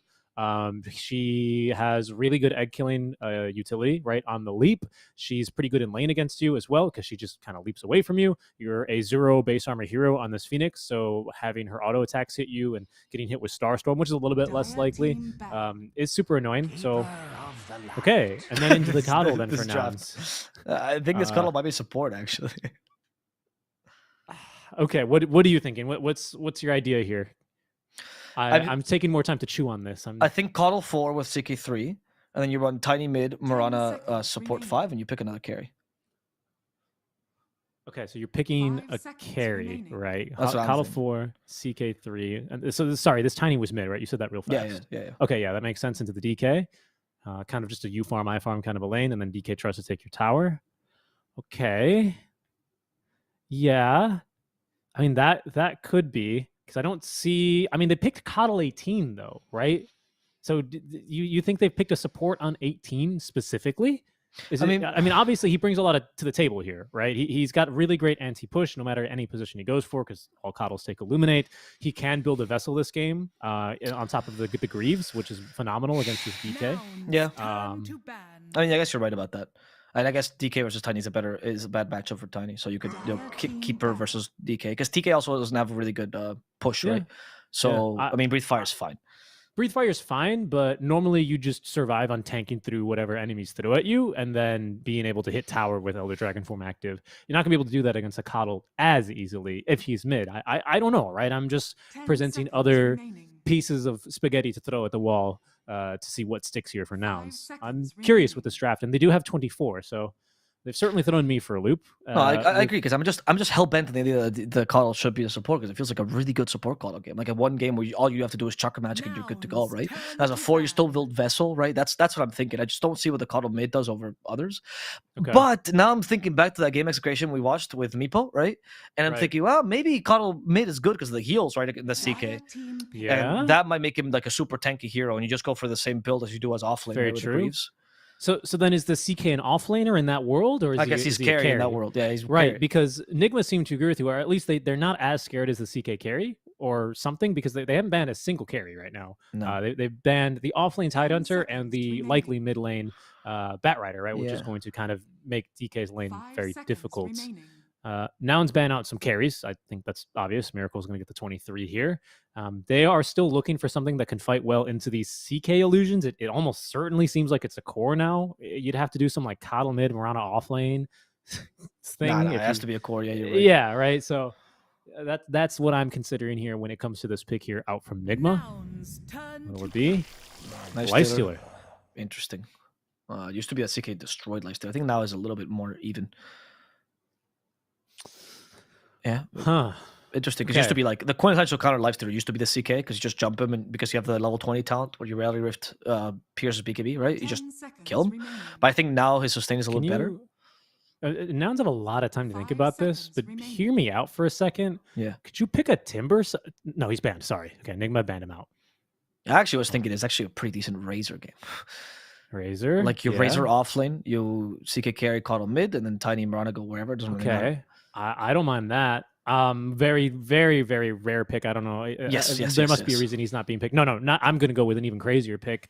But for similar reasons, I actually kind of like the Underlord this game. Percentage-based damage, wave push. The root's super good against this DK and Beastmaster illusion or Yeah. summons. I think the lane you kind of lose the lifestealer though. Okay, Which is an that's Enchantress. no. You're right. Yeah, you're right. Okay, Nigma. Enigma. So another lifestealer counter to some degree, but a much more meta Yeah. one, right? This hero deals well with the lifestealer. And it's still percentage-based damage that you're Yeah. looking for here. So Coddle mid, nothing too crazy. I mean, I still see the Coddle Chaos Knight combo. Right. Yeah. So I mean, it seems that- it's fine. Not as crazy as I was expecting, to be honest. It's just a weird 15 pick for CK. That's what threw me off so much, right? And I feel like he got yeah. kind of countered. At least Nigma thinks they countered him, right? So Well, they must, right? They've got to be happy with their second phase, right? If Yeah. they show in the CK and then this lifestealer as well. Because again, based off their bans, I do believe in the last phase anyway, I do believe Nigma, pardon me, were expecting this to be a CK carry the entire time. yes. But that's why. So then the Phoenix and DK were great. Lifestealer, they assume encounters. I'll take the word for it in this situation, right? I think he does win those fights nowadays. Yeah, sure, you got the lane counter with the Enigma, but we're gonna see a similar game where last time, you don't have a Rubik, but you still have a Beastmaster. So it's not like Enigma's free either. Right? He's gonna have to buy BKB Lincolns if he wants to get black holes off. It's a much better Enigma game than the last time, for sure. Yeah, that it is. Still into that Beastmaster, like you said. Phoenix Supernova is actually a little bit problematic here for Nouns. I don't see. I mean, I've highlighted the Morana, which in the early game I think ought to be good enough, but I do think in some mid to late game fights, especially with a DK stun, I expect. What do you think? Sumail's going to go for like the Ags DK build instead of the Meteor Hammer one again, right? Build as like a secondary core in this mid laner. I'd expect still a decent amount of lockdown in this DK, and for him to also be able to protect the egg here. It's a good draft here. I like what Nouns is bringing. I'm not sure if I like CK as a hero right now. You got to be basically a CK specialist, it feels like, to pick this guy. Well, in Yamsa coming means. here. Yeah, for sure. Teach me, guys. Teach me. So I mean, in that sense, I do trust him. I mean, he is the Skinner of NA, you can call him, right? His hero pool. I think the CK is really good, so I don't have an issue with that. I think that in that regard, Nouns is pretty happy. It might be a comfort pick to some degree, but I will agree with you that I don't really see much of a purpose to this hero in this current draft. Right? You saw Enchantress Beastmaster, you thought, yeah, CK is the answer. I don't know why, right? Not saying it's wrong. I just would love to hear from them. If we interview them, that's the first thing I'll ask us, team. Yeah, for sure. We'll end up seeing here's a couple tips going towards Miracle and Mind Control. Okay, just being buds. This is nice. I like the wholesome tips once in a while, all right? Yeah, of course. 30 seconds to battle. Just taking a look here at the Nouns games, rechecking their drafts for the DPC and the games they played so far to see if there's any patterns I can see here, any strats. But this CK is new to them here for at least DreamLeague. Oh, no, it's not. Pardon me. They just picked it yesterday versus OG. Pardon me. And once again, they did pick it 15 as well. But then they went for the Morph instead, so. Okay. The battle begins. This time, Yamsum's going to find himself a Hawk. Well, he finds the boar. Yeah. And theoretically, CK should be pretty good against the Beastmaster, right? Because you can just, at least at clearing the boars. I feel like with the Axis build, it matters less, though. But at clearing the boars, you should be pretty strong. Because you just reality rift the boar and you hit it with whatever you got. Yep. Pretty much, right? Minus armor against a boar is going to do a lot of damage, considering they're already 0 armor units, right? So you're going to be pretty much chunking those bad boys. And you've got a Morana in this lane as well, as Husky's going to end up running down bottom. So he also can assist there. Mid lane, just the DK stun onto a Coddle charge and Illuminate. We'll see if Gunnar can still get the first range creep. He doesn't, but Sumail doesn't get the deny either, so he's not too upset. I actually want to see how Sumail plays this lane. I'm very fascinated. Because I think he's been on fire recently. I actually think his laning has been incredible, as he usually is, right? Check out that deny just to showcase. Yeah. By the way, GH and bottom. No, he got the spirit off. He's fine. So I want to know how he fixes this problem of this. You having a hero that can't really shove versus Coddle. Stun is not going to fix it, but I guess this is start. No. I mean, it is the classic DK thing, right? Remember when we were saying that year of DK off lane? Yeah, it's very fun gameplay. Yeah, you would just get stunned for 3 seconds at level 2, and then you would not be able to last it creeps, and you would repeat for every single wave. Good stuff. I suspect it's going to be a lot of that early on.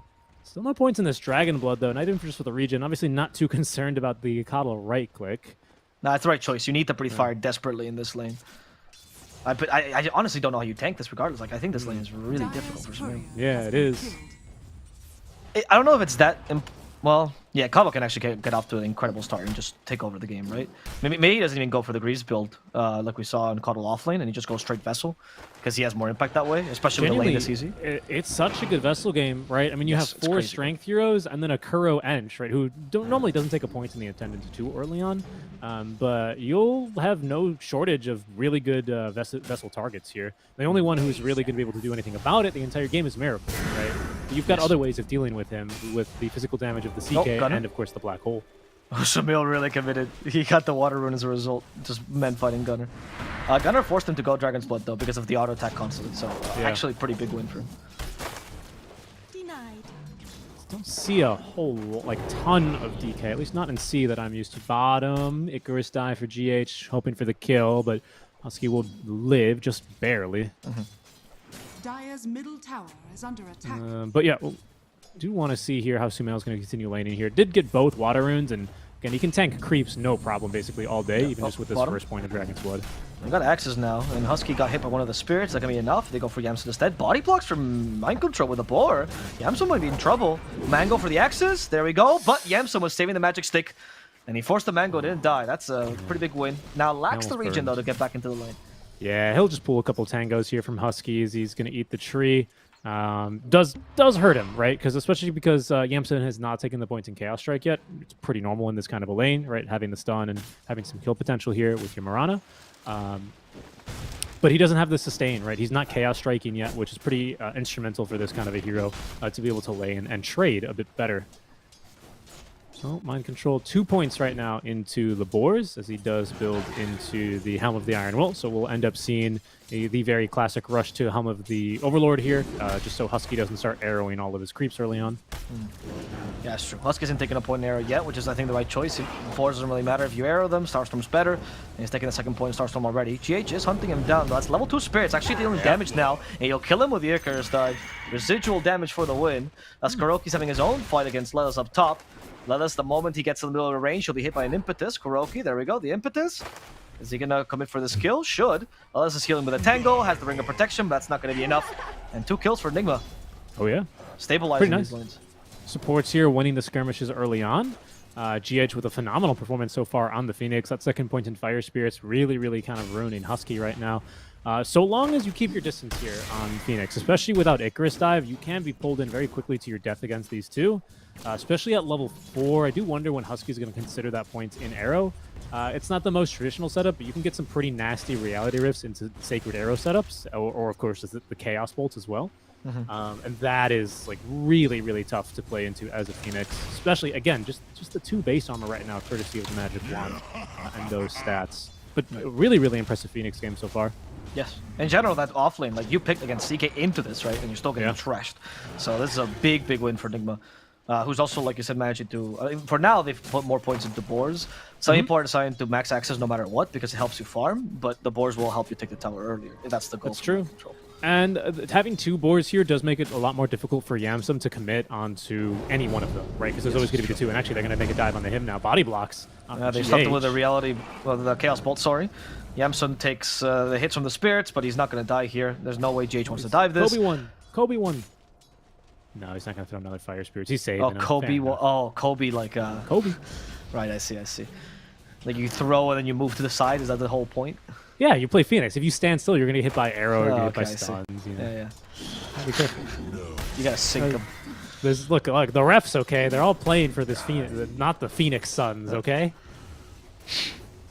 In the top lane, Miracle has actually had a pretty easy lane considering it's up against Enigma, honestly. He has a lot of deny, surely, but Miracle's managed to find farm regardless. So not really that big a deal. Usually Lifestealer doesn't like this lane because you can't kill Eidolons effectively, so you just kind of lose farm. But as long as you're getting last hits, I don't think you're too concerned about this. Yeah, I think Kuro has got a lot to do with this. Just really annoying Lelis, right? Won the 1v1 little war of aggression that they were having. It's an invis rune for Sumail, by the way. No one rotated mid from either team to contest these 6-minute runes. He's been fun. He's just been avoiding Cuddle Blast left, right, and center, honestly. Yeah. He didn't even go for bracers or anything, just Magic Wand, that was it. And now he's going to use it to kill Lelis. There's the Dragon Form.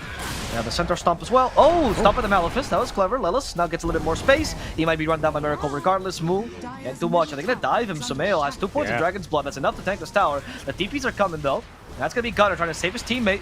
Maybe a little bit too late. Moo will fall as Gunner sets up the Illuminate with a Blinding Light. A lot of damage from Miracle. Sets for a second round. Well, there's a Dragon Tail. Sumail says, Miracle, we can kill him. A Miracle's TPing already. Sumail's going to solo commit. Oh. Miracle pause. Just wait a second. Wait a second. I can't believe my TP. Wait a second, guys. We could have killed him. Who let me to? Who TP'd my hero back to the tier 1 tower? God, I should have shared control with you, Kuro, the whole time. Honestly, he might... Okay, he was lagging. Yeah, because this seems like a kill. I think Sumail gets him, honestly. I think Sumail still gets him. I mean, Breathe Fire is halfway being wound up.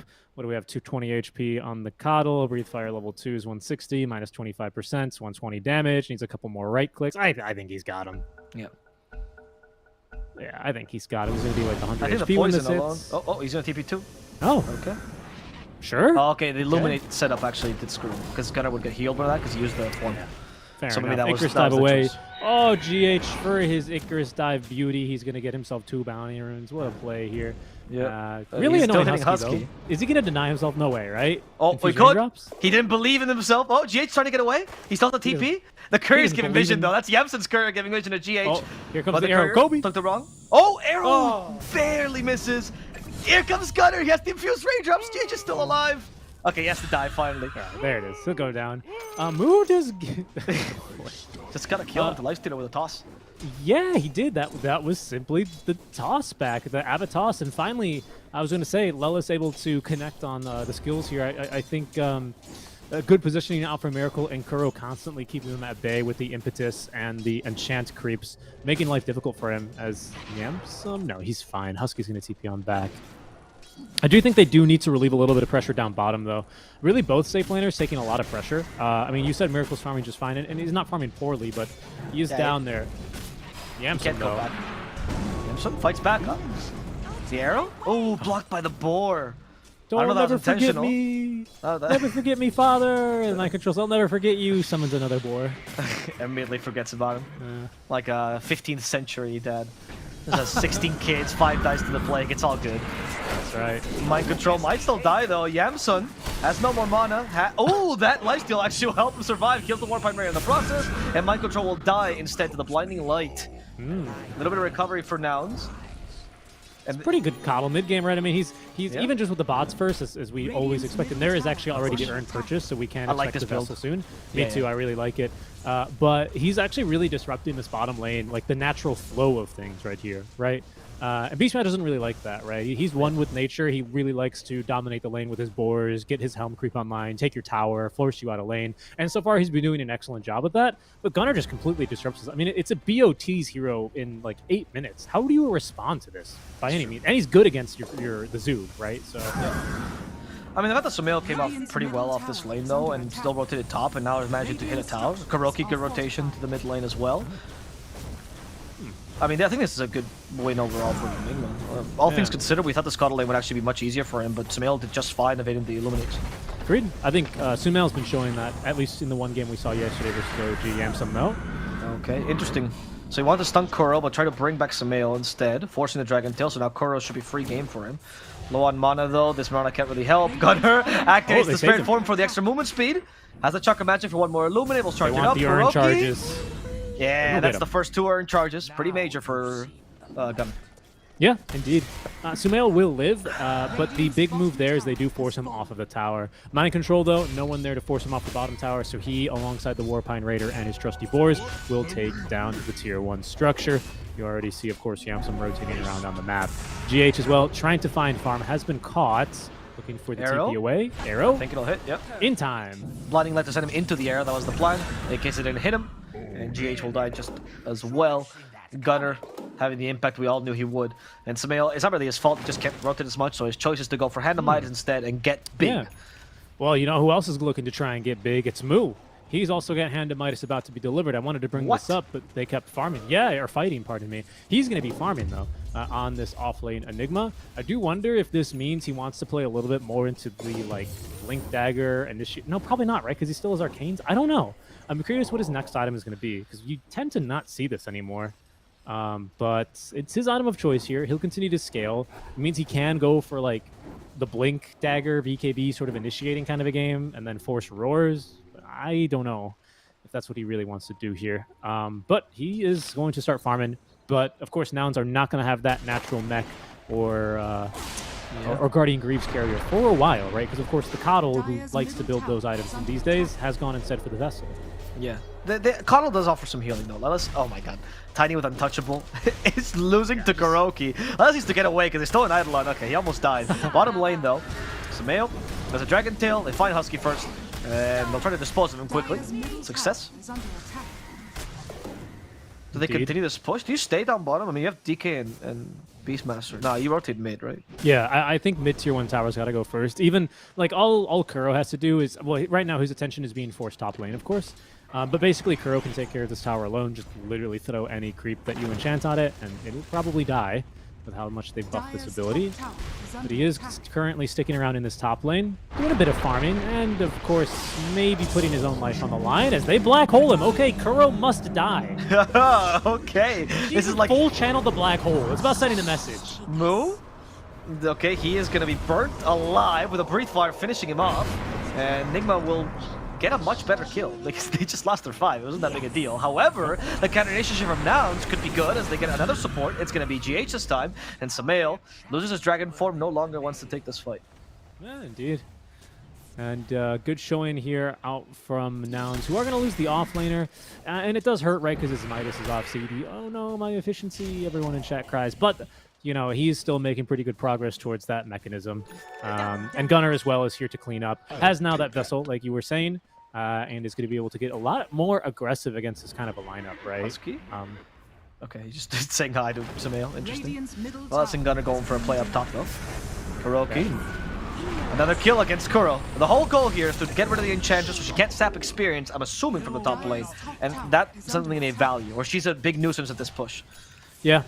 The only issue I have with Kuro playing in this style, like, he's doing the right things. This is what you expect an Ench to do. Haha, Kuro died again. XD, everyone. But, you know, it is more of an issue in these kinds of games when you have, like, such a tempo-based mid laner like this Coddle, especially when he does go for Vessel, right? Because it's like, anytime he's like, oh no, I'm out of Vessel charges. In some games, that can actually be really problematic because you snowball off of this item, right? You need them to set up your kills. And in this game, if he ever needs more Vessel charges, like, Kuro is just like an ATM. He's like a Vessel ATM for him. God. Yeah, you could argue that, but I also think that you're a pause 5, man. Your role is to defend this tower. You've delayed this push by an immense amount while your team has already made space down bottom. Definitely. So I see your point of the ATM, but I think it's fine. And it is fine. From, I mean, that's from what you have ATF to to ATM, what a team. ATF, yeah, I thought ATF less. This anyway, whatever, right? Okay, the jokes make themselves. We get it, Nigma fans. You love this team so they're like, you know, Nigma fans are the closest to traditional sports fans, aren't they? They are actually. Yeah, they love to hate. Yeah. They're like, you know, you go into their own subreddit and it's just like the most. Like, have a they're subreddit? just blasting. No, but like for like basketball teams, right? You go into the subreddit and they're just absolutely burning everyone to a crisp. I usually and then all this. Go ahead. I usually don't condone this kind of behavior, right? But some of the takes I've seen on Reddit are very funny. I'm trying really hard not to repeat these statements when I cast, but like we cast these games. I see someone like making a comment that just I spill my milk laughing. You know? Spill my milk. I spill my spaghetti. You know. No, when like you spill it out your nose, right? What do you would you say? You know what I mean? Nah, spit. That's the word. That's spit takeable takes. Yeah, I got you. No, for sure. But yeah, again, the only reason I do bring up the Vessel thing is because it's just such a darn good Vessel game. You know what I mean? Oh, Kuro, he has a sensor now. He's like, I think I've died here a couple of times. Maybe not this time. Oh. You think it's like a movie with Kuro? He just starts seeing all the previous deaths he takes, all the potential deaths. Yeah. It's like all you need is kill. You've died 1,000 times, and all of a sudden you know where you're gonna die. You have the sixth sense here, and it was correct. He didn't go into the enemy team, but he's setting up. I think he made a call here because Samael is carrying a lifestealer. He is, and a Blink Dagger. Yes. Okay, he stole one of the Eidolons. Small win for him. When will he release it, Avo? Let's see. Cyclops fans here. Sameo releases he the released it. baby! And onto the old man he goes. Gunner does not deal well with youth. He's gonna be popped like a piñata. And GH does deal very well with youth because he's been reborn now as he also commits the supernova. Right. Nice kill there, right? It's just about slowing the roll here of this Coddle, making sure that he does need to kind of restart that momentum, getting back on the map, re-pushing his waves all back out. And I do have to say Mind Control is doing a phenomenal job of this, pushing a wave underneath the tier 2 tower. This is why I also like the Kuroki pick. I do think this makes life a little bit more difficult for the Coddle when he has to kind of be the one this game to de-push the waves. Morana can do it just fine, and she's doing that, and she's holding her own against Beastmaster. This is why you pick this hero into Beastmaster. But Enigma, you know, he's trying to do his own thing. He's trying to push his own wave top lane. You can't call on him to rotate mid and clear a wave, you know? It has to be Coddle. Yeah, And that's he does a good job at this, don't get me wrong. Like, he's got Illuminate, he's got BOTs, but I also do think, like, these Coddles need to make a lot more happen these days. Like, it's not as strong as a hero as it used to be, right? The biggest strengths that we would see in the SEA DPC region, for example, was when SMG would pick it off lane with a little bit of a Coddle combo and really play off of their timings, right? In terms of other heroes and really abusing the chakra magic. So we'll see. I think for Nouns it's still proving to be a valuable pick, but they have kind of slowed the roll and everyone's more or less settled into a bit of a farming pattern. That being said, Midas. They went for 2 Midases, and I have to comment this. Moose still went back for the Greaves, so he's still playing this aura kind of time-based Enigma. I thought he would build like BKB Lincolns and just be the Black Hole Monster, but he's just building aura Enigma, but slower. Yep. Slower, but he will scale better if the game goes late enough. And so will Yamsum, who also has a Midas, right? So there's 3 Midases in this game. Honestly, I think everyone should just start building Midases because it seems like both teams are very happy to try and hit their item timings. Lelis is looking for a friend to play with right now. He has Blink Dagger. He'd hate to reveal it on a mid-wave just to farm. Yeah. Is Yamsum ready to fight? Not really, right? Because he clicked for a Midas. So, exactly. So you wait. I mean, this is the quintessential NA Dota. Just wait 60 minutes until your carry carries the game, right? That's what pubs in USC Star apparently. So, I mean, I can see this, right? I feel like their late game is pretty solid. I don't think there's many issues in this play, except for the fact that you don't really utilize all of the... Like, yeah, Coddle won't fall off that hard, but wouldn't it be nice to use his timings? Yeah, and I just feel like Nigma Galaxy actually have a timing now, right? Because there's Helm 2 finished for Mind Control. He just pushed the top tier 1 tower. BKB is about to be finished here for Sumail. Lifestealer has a BKB already and nearly has his Deso online. Just needs a little more for that Blightstone. I think this is a really big timing now, actually, for the side of Nigma Galaxy. And you only really have the Enigma on the side of Nouns to try and equalize here. But he doesn't have Blink, right? He's only got the Guardian Greaves, and he's going to scale because of Midas, so it has to be on Lelis here to get this initiation right. Because there's a big timing really rapidly approaching for Nigma Galaxy. Yeah. Which does later on this list, too. And there's Deso. I mean, this is a mid-game team as well. Although the draft is a mid-game team, right? So like Beastmaster, Lifestealer, DK. Once they all get online, they hit those timings. I think it's the BKB on Sumail that will finally solidify this timing you're talking about. And all of a sudden, sorry, I was going to say you got to wake up pretty early in the morning against Nigma Galaxy for them to take a fight like that. Yes, exactly. They've seen this Tiny missing off the map for like 3 minutes after he was non-stop farming top. You know what's going on here. Tiny dying to creeps though. Yamson's like, I'll protect you. I'll kill a dinosaur. Oh no! Oh, he got baited the whole time. Tossback. Lelis will try to save him, but he's walked in. So the tossback wasn't actually that far. And Yamson will die. Lelis does too. Oh no. Guardian Greaves not enough there. Midas off cooldown here in a couple seconds, so Enigma's going to continue scaling, but Nigma Galaxy in the meantime are going to be the ones who move into the Roche Pit. Deso online. It's finally, they've wedded the Deso now. It's growing stronger, Avo, which I love that change to Deso. 4 damage now, but of course, mostly utilized at this stage to be able to tear right through Roche. Down it goes. Such a lovely draft here with this Lifestealer. Not the strongest hero in the meta, but I do think when you enable him with a draft like this, you know, you've got a vehicle for him to get his Infest initiations, and a great one at that with the DK. You have the Inner Beast Aura to just amp up all of his, well, both of his passives, right, in order to get on top of enemy heroes using the DK, Lifesteal, and Sustain more. Good stuff here. I've been really liking the Nigma Galaxy draft so far in this tournament. I mean, the play as well. I do feel like Nouns gave him a bit of an opening, though. Yes. And I kind of question what the plays Nouns have left. I mean, you were right about Lelis, but he's a little bit of an obvious play. Moo is here to farm. I'm sorry, but he's going for the Malefice chart. He's bought it already. He's gonna go. you know, which they've changed, right? It's no longer the Hoover vacuum effect. It's now instead it spawns an Eidolon. It makes Malphite stronger, and it spawns an Eidolon. The stun duration on Malphite is actually pretty incredible, but I don't know what role Mu is fulfilling in this game. I'll be honest, like he's kind of an okay-ish initiator, has one aura, which is fine. I don't know. He's sucking up a lot of farm for sure, and I can see his potential 20 minutes from now. But right now, I just feel like this is why they don't have any plays. They have nobody to play around really, because the combo timing is off. Yeah, for the side of Nigma Galaxy, it's a lot easier, right? Sumail says, "Okay, Miracle, time to go again to the kill factory." And he sprints ahead of his team. Blink Dagger ready, Elder Dragon Form ready, BKB ready for Sumail. We'll see if we get any more +2s here from Sumail. this. Okay, they found Mu. That's gonna be a 1 for sure. Sumail takes it as well. Breathe Fire. He says it's my kill. I deserve it. Yes, I'm the king. I'm the king. Goes to me. Don't forget. And they can just push mid on us. I mean, this is. I don't know. What do Nouns do? Just shove waves now. Seems a little bit too fast.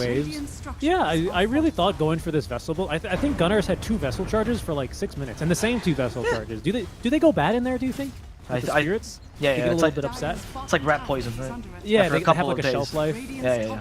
This is. Oh, nice blink, nice blink. Nice blink. You like try and use the Spirit Vessel. Nice Midas there, nice Sumail to cancel the bots in. You use the Spirit Vessel, and the spirits just start like talking shit about you. You're like, man, this Coddle hero. Let me tell you about him. I've been with him for years. Really not dealing damage. This guy, he's trying with his Illuminates. He should retire, honestly. Essence of light my ass. I mean, imagine a kind of guy who can choose any form he wishes, and an old man and a horse, and he talks to the horse. He pretends it's a different unit. What's up with that kind of guy? That is pretty weird, actually. Cuddle's lore is very messed up. This guy, I think he's just a man with dementia. I think that's actually what the lore is. He believes he's the spirit of light, but he actually has no clue. He's just been running around naked for a while. Yamsun is farming a really aggressive camp, which Sumail, of course, will find. They try to turn him invisible. Will this work, or do they have dust? No, they have dust, but they don't have any stuns for Yamsun. Good arrow, actually, covering his escape. And Husky's gonna get out, too. I mean, these plays, I guess he gets away with it, but he's also not making that much, right? They're just perma farming now. Yeah, but you're perma farming with 2 Midases in Avo. Yeah. 2 Midases is better than 1 Midas, right? Sure, it's simple maths. Maybe that's what Asti was screaming at them before the game. Guys, they like to buy Midas. We just buy more Midases, and then eventually we'll win. On, I used to trade in the stock market. I know it. I coach Nouns. I coach for Nouns, and the way you need to beat Nigma Galaxy is buying 2 Midases. look at this. How can you push it? I mean, look. For now, Nigma Galaxy only feel compelled into action. Perhaps let's toss back. Okay, we have a play. They made a play. Even though let us die for this, they killed Mind Control. Let us actually still surviving, despite Crow's best efforts. And then he might fight GH. But GH, however, turns into an egg, and this is difficult to fight into. Yamsun's forced to BKB and save himself. Yep.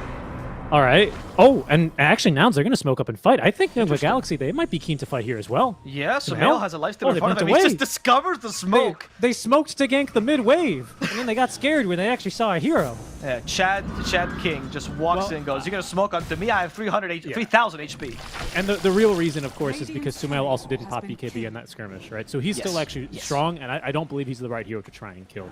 Even with a black hole here, it's going to be quite hard. And I wanted to ask you here, I mean, they're going for Blink Dagger next, and obviously the answer to this question is yes, right? But just to have a bit of fun with it, Avo, do you think we're going to see a black hole onto anyone other than Kuro this game? That early black hole surprised me. I think they have to with the Blink Dagger. I don't know if it'll last more than a second, though. That's right. And he full channeled it at that, which was my favorite. Like, the Kuro died like 2 seconds into the black hole, and he's like, nah, you're going all the way like into the center of the black hole. You're finding out what's going to be there. After that black hole, the first thing I did is I alt-tabbed, I checked Reddit for Mu's alt and Nigma haters thread to see which one of them he is. Wow, does anyone think that Kuro's a little bit... No, just come on. Did you see him getting caught in that black hole? Is Mu just typing halfway through the game? He had to go Midas to recover after he alt-tabbed for that long. Oh my God. I don't know what to tell you, man. This game by Nouns is just a waiting game until either Nigma makes a play and it works for them and they end the game, or they misplay and Nouns gets ahead. Lelis was almost making a hero move there. Yes, he was very close to it, but Lelis is too valuable. I don't think he should be the one making hero moves. Yeah, no, I was just saying in terms of breaking the smoke, because instead of Yamsum, yeah, he's going to find him instead. Oh no, he's a much more valuable hero. Is he trying to TP? He does? Maybe too late. Oh. Yeah. I think he was dead regardless. Lifestealer killed him in 2 hits. There's no chance. Yeah, no chance there. That Husky is fighting the Ancient Black Dragon top lane. Even popped the drums charge for this. Guys, the dragon is too strong. Oh no! He's called his big brother. Sumail's here. Oh no. The bigger dragon.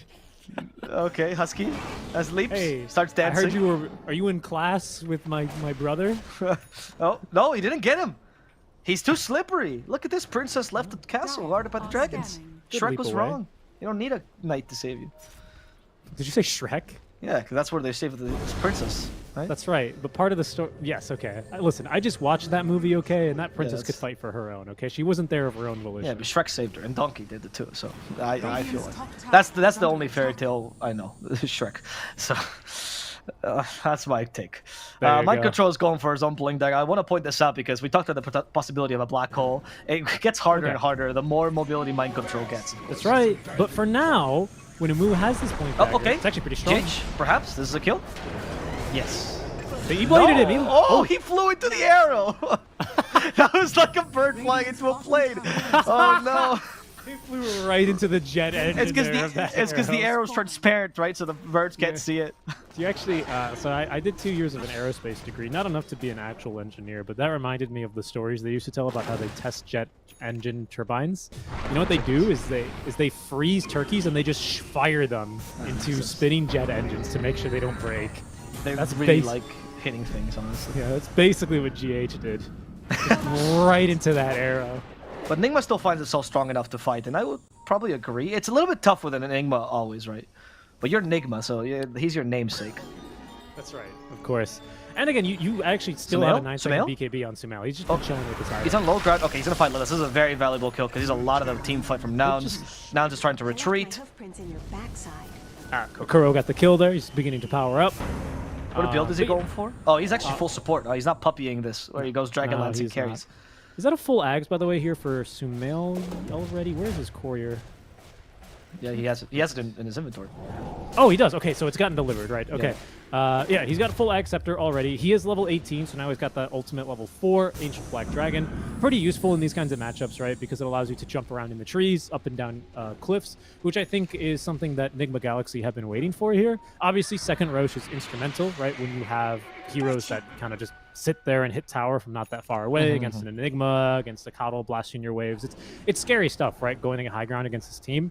But now with this Ag Scepter, not only are you going to continue scaling, as we do expect Sumail to go into the Manta style build up next for more vision, for more push, for more damage, but also you're just giving yourself more tools to get up to high ground, right? And make ending this game a bit easier. Nouns, though, eager to fight into this. We're in the Roche window where it could spawn, so this is a very expected move, I want to say, for both teams to be making at this point. But there's a Miracle Shadow, a break Silver Edge on Miracle. Yeah, the Moonlight Shadow, they don't see him. They put a Nope. sentry down. And they're going to take the long way into the triangle. They also scenic use route. the Phantasm. But To it's a keep bit troubling farming? for them because they're at a major loss right now in terms of the vision game. Not only have they basically been spending the past, we'll call it 3 minutes straight, basically turtling inside their base, Radiant's they're bottom playing against an tower is Ench, under they're playing attack. against a Beastmaster, right? Like, there's just so much vision Yeah. on the map right now for Nigma Galaxy. It's very unlikely you're going to be able to catch them unless you already have an existing ward. And again, because you spent so much inside your base, not really catching much. Now, Sumail is gonna, oh my god, he was so fast. 550 move speed. Oh, Yeah. here he goes. So he saw nobody was defending the tower, so he assumed they were all trying to wait for a smoke, and he was right about that. He'll find the Tiny. I don't think that's his target. Mu is a much better target. Avalanche, though. Lelis stops this. For now, saving Mu. Lelis, the hero. Okay, can they toss him? They execute with the black hole here. His two best cores from more the cancel roar. immediately, though. And Mu realizes not very useful. However, Miracle, really low on HP thanks to the Illuminate. Yamsun doesn't want to fight him just yet. Activates the Silver Edge and fights the CK head on. Lelis against the hero will help kill some Miracle here as Yamsun TP's in the face in danger. Damage is lacking and he'll make it back home. All right. Now Sumail is being actually, stopped he's by struggling. Gunner as well. But they're out of no, vessel he- charges. No, he's gonna kill Husky easily. And now Gunner tries one last time. The E-blade damage. Gunner needs to run away. He still has the Force Staff though, so he knows he can play around this. Lelis is setting up for another potential kill, but his Blink Dagger will get cancelled by the Spirit. Gunner now in the low ground. He's lacking that vision, and they're gonna catch him in a really bad Lelis is position. here. Force Staff himself. That's not They're gonna fighting help again. enough. Avalanche is not gonna work either. Yamsun joins in again, but he gets free fire, so his illusions don't have much damage. They can't even kill the Phoenix GH might just walk out. No, he dies flying to the illusions, but in exchange for Yamsun though, it's not a worthwhile trade. Yeah. Really They- clutch Lotus there by GH, right? Reflects the 4-second stun. You know, it's pretty funny, right? Because when you cast a spell with Lotus, you're actually the spellcaster, right? So you don't cast an exact replica of whatever Chaos Bolt. So we just got a really good roll there, honestly. It could have been a 1-second stun onto the CK, but it was actually a 4-second stun. Good stuff there, and an even better fight out from Nigma Galaxy. Although, Abo, I got to be honest, that was a much better black hole than I was thinking New would ever get in this kind of a game. Yeah, it was good. However, as you correctly predicted, Alvaro, Mind Control with his own Blink Dagger easily repositions around the black hole and is able to get an amazing stun there because that fight was actually pretty scary, right? They actually still end up killing Miracle, who has respawned since then. No need to buy back on him. And if he dies that early on in the fight, there's probably still a good chance Nouns can take the rest of the fight, but Mind Control just too darn good at Dota 2 here with the counter initiation. Finds a perfect roar from a phenomenal angle and really breaks the team fight apart. Yep. But a good effort, though, by Nouns. Have to commend it. I want to give a lot of credit to Lelis, which I think was the hero of that fight, honestly. I think Yes. that guy did so much in that fight to initiate, and I think, ironically, what Lelis did wrong is he got his team's hopes up that they could continue that fight much longer than they should. And you're right, because actually I do want to point that out, because what Lelis got right was not trying to like max stun Avalanche toss, because of course you can activate BKB in between the mini stun of Avalanche, and then they would have probably lost the fight, right? Yes. He went for the toss first, which prevents you from activating BKB for I think a bit longer, if I'm not mistaken about my tiny gameplay, for the lockdown. And of course Sumail is just too much of a gamer and still got it off before the black hole came in. But still, you know, I think he was playing an excellent game. Yeah. So Mail, though, he's carrying a life to the other side of it, and they know because he has 4k HP and dragons are not this strong. Dragons aren't that big, though, quite naturally. Yes, and now Miracle's like, whatever, I should be hitting this tower, and they forced the glyph, I guess. Nigma, they have all the cards, though, but Black Hole is available in a second. Toss back for Sumail. As initiation, that doesn't really work against the tankiest hero. Sumail just walks back with his BKB, but at least they forced that out of him. Yeah, Avalanche that's also an 8 misses. second BKB. I don't know if Nigma is still scared, though. I mean, they still have this Aegis. There's There's a black hole ready. So mind controls position in these fights. They try to toss back with good rage. Lelis is now in trouble. Lelis gets saved by the E-Blade and the Force Staff. Gunner using one of his tools to save him. The Force Staff was actually Lelis's. Miracle Nice gets stun. sent back. That's going to be his first life, and they still preserve the black hole. Yamsun still beat him on the second Look one. at mind control. He's hiding all the way in the trees. No Phantasm, though, which makes it much more difficult to kill. Yep, that's right. Yamsum not yet at that really crucial talents for this matchup. He needs this 20 talent, right? Reality with Pierce's spell immunity to be able to easily fight through and keep on top of the Lifestealer. So until he has that, they're relying on getting those kinds of initiations. Still, though, Nigma Galaxy more or less got what they came for. Tier 3 tower is going to go down. They will lose the Aegis, but in exchange, pick up the melee racks down bottom. So that lane's going to... Oh, wow, just a Kobe and an arrow, and I caught GH. Okay. Catch there. Kobe, yeah, this is your... you're obsessed with this game, huh? I am. I don't know. I just brought it up. And Yeah. really, It's it stuck was in your mind. the jet engine flew into the turkey this time and ended up catching GH. So Yeah, exciting. They are setting up to try and kill Yamsun here, though. This could be tricky. Yamsun has a Shadow Blade, so might be able to survive this just barely. Miracle is God, anything to there's a stun. DD. First hit bash? No. Okay. Got only one hit off, so it's only fair that Yamsun gets away with his life. Right. For half a second there, when the Ancient Black Dragon was coming into my screen, I thought that was Sumail, and I was like, oh, he's totally dead. He doesn't get out of here. But it was No, he's a just different the- ancient Black Dragon. That's right. He's even bigger. He's even bigger, even stronger, and he can make illusions as well, which are blue, but still as strong. And now he's... Okay. Look at him, he's like perched on a tree waiting for his food to come by, take the rune. And there's the food! Oh, Oh, he didn't stun it. he didn't stun it. He didn't want that food. Meal rejected. Yeah, he doesn't like humans, he likes tinies apparently. It was more? because in that second, he saw into the eyes of the Marana and went, we have an anime together. I can't kill you. No, And in it's that true. moment of hesitation, the Marana leapt away. Yeah. Gone. He also blinked away in fear because dragons are notoriously scared of cats. That's right. Kuroki Kuro? might be a good found. He was putting a really aggressive ward. And I don't know. He's baiting? Is this a classic Kuroki bait? It's gonna work for them. Unfortunately, nobody gets baited into the fight, but at least Kuroki lives. Yep. And Sumail also. Oh, hold on. Sumail? Okay. Activates the big AB before the toss can come out. Lelis regretting his choice to exist in this game of pain for him. Everyone has BKB. Everyone knows they Lelis is the enchanted most the important force. Did you see that? That was insane. one. Oh yeah, that was pretty good. I didn't see that actually. Good catch, good Yeah, catch. yeah. You can dispel I mean- the force stuff, of course. Yes, you can dispel force. That's what he's talking about. Yes. which is why for AoE Doom, or actually just for any like Nullifier or Shadow Demon Demonic Purge, right, it does nothing because you can dispel that. So that was really cool by Kuro. I don't know if he meant to do that, but he did. He did. I'm going to give him the benefit of that. He absolutely did. Sumail has Manta, so now he's just going to start sending in these dragons to do tower damage straight up. Good vision as well for someone else to make a jump in. They do kill dragons pretty effectively, though, on this team. Yeah. Got a couple of And- Shreks in this team. Yep. It's good. Although, once again, in Shrek, they don't actually kill the dragon, they seduce it. Right. I don't think it's gonna work with Sumail. I think it's don't pretty. know. I think he took that plane back already, so he's hell bent on Nigma. Lifestealer has the Abyssal Blade ready. This might make a difference against the CK matchup. Now there's no more Oh, he tossed the TP. real Sumail. He did, but I wasn't expecting that actually. So Lelis gets confused there. Neither was Moo Sumail. came in too late. Top tower Moo? has fallen. Okay, they're not gonna initiate against him. They are sieging like all 2 lanes of remaining racks, and Nouns doesn't seem to have a play. They're just waiting for them to make a mistake so they can black hole them. Alvaro, help. I need more fantasy references for dragons tearing down the base. St. George. Radiant's He tore down until St. George comes by and kills him. Right. Oh, okay. Lelis almost got Miracle up to the range, but Lelis once again in a precarious position. And he might be killed this time. They get rid of Lelis. That was a big part of your team fight. And Yamsun's Yamsun also dies, by the way. Yep. Just to the Phoenix, pretty much. A little bit of help from Miracle, of course. has fallen. And But it's there's a lot so of damage from difficult. Sunray.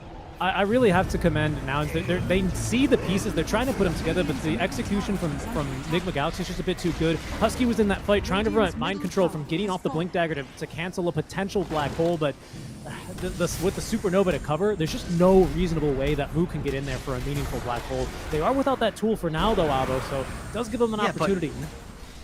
MC has Primal Roar. It's pointless. You can black hole all you But like I want. was saying, Husky identified that, and he was actually canceling the Blink Dagger. Okay, another attempt by Lelis. This time it's an illusion, though. And he also infests Sumail just in case so he can't get tossed back. Very clever play there by Miracle. Now Sumail activates BKB. Yamsun doesn't want This to is just fight this Megas. dragon. Radiant's middle barracks Just casually Megas here. Miracle, thinking about going back in. Yamsun wants to pull him back in. That was like a you hang up, no you hang up kind of situation there. Eventually they'll leave. I don't know, man. It feels like now just kind of lost this game without getting to actually play. I'm honest with you. Yeah. I felt like they Yeah. were just... I don't know if you can blame the draft or the players to some degree. I think a lot of it's just this draft, but... I agree. Didn't really ever feel the fact that again we were joking about it, right, and making jokes about how what does a soul vessel do? You know, what's the shelf life of it, right? But again, I think that's like legitimately a problem when you play a hero like the Kyle mid. You can't just sit on vessel charges and do nothing with them, right? Like Yes. that is a symptom of other problems, right? I don't think that's And- Gunner, right? That was more he had no one to play with. Exactly. That's what I'm getting at, right? It's not like he just wasn't clicking the item or wasn't going for kills. It's just that he couldn't really go for kills with who. Yeah, I agree. I got a question. You picked a CK on 15. I was expecting a massive, like, wow, this show me why the CK is so good, and I didn't really see it this game, right? Again, maybe there was some play that, again, I'm missing, but this game didn't demonstrate to me why the CK deserved to be picked on 15 and get countered so hard. He didn't do anything in the lane against the Beastmaster Enchantress. He didn't demonstrate an incredible understanding of the game, and he kind of got destroyed by the DK the whole game. Lelis, once again, the real playmaker in this team, is just being targeted all the time. The 2 illusions are kind of keeping Yamsun at bay right now, as they went in the Moonlight Shadows, so they're safe for now, but Sumail's just lurking in the trees, waiting for his opportunity to strike. Dude, look how long it took him to kill that illusion. It's That's too an tanky. illusion. That's Octo Recall, dude. This Gunner's build being used against them. It is. It is. Miracle, okay. Rage, he's fine. Last ditch smoke, sure. Go for it, Lelis. He's like, I could do it on Sumail, but there's no point in doing anything against Sumail right Okay. now. Golem down. 8% less HP for everyone on the side of Nigma Galaxy. Now it's only There's a 4,000 tossback. HP on the DK. Oh, Good it's a toss really back. long range toss back, but Sumail has a BKB.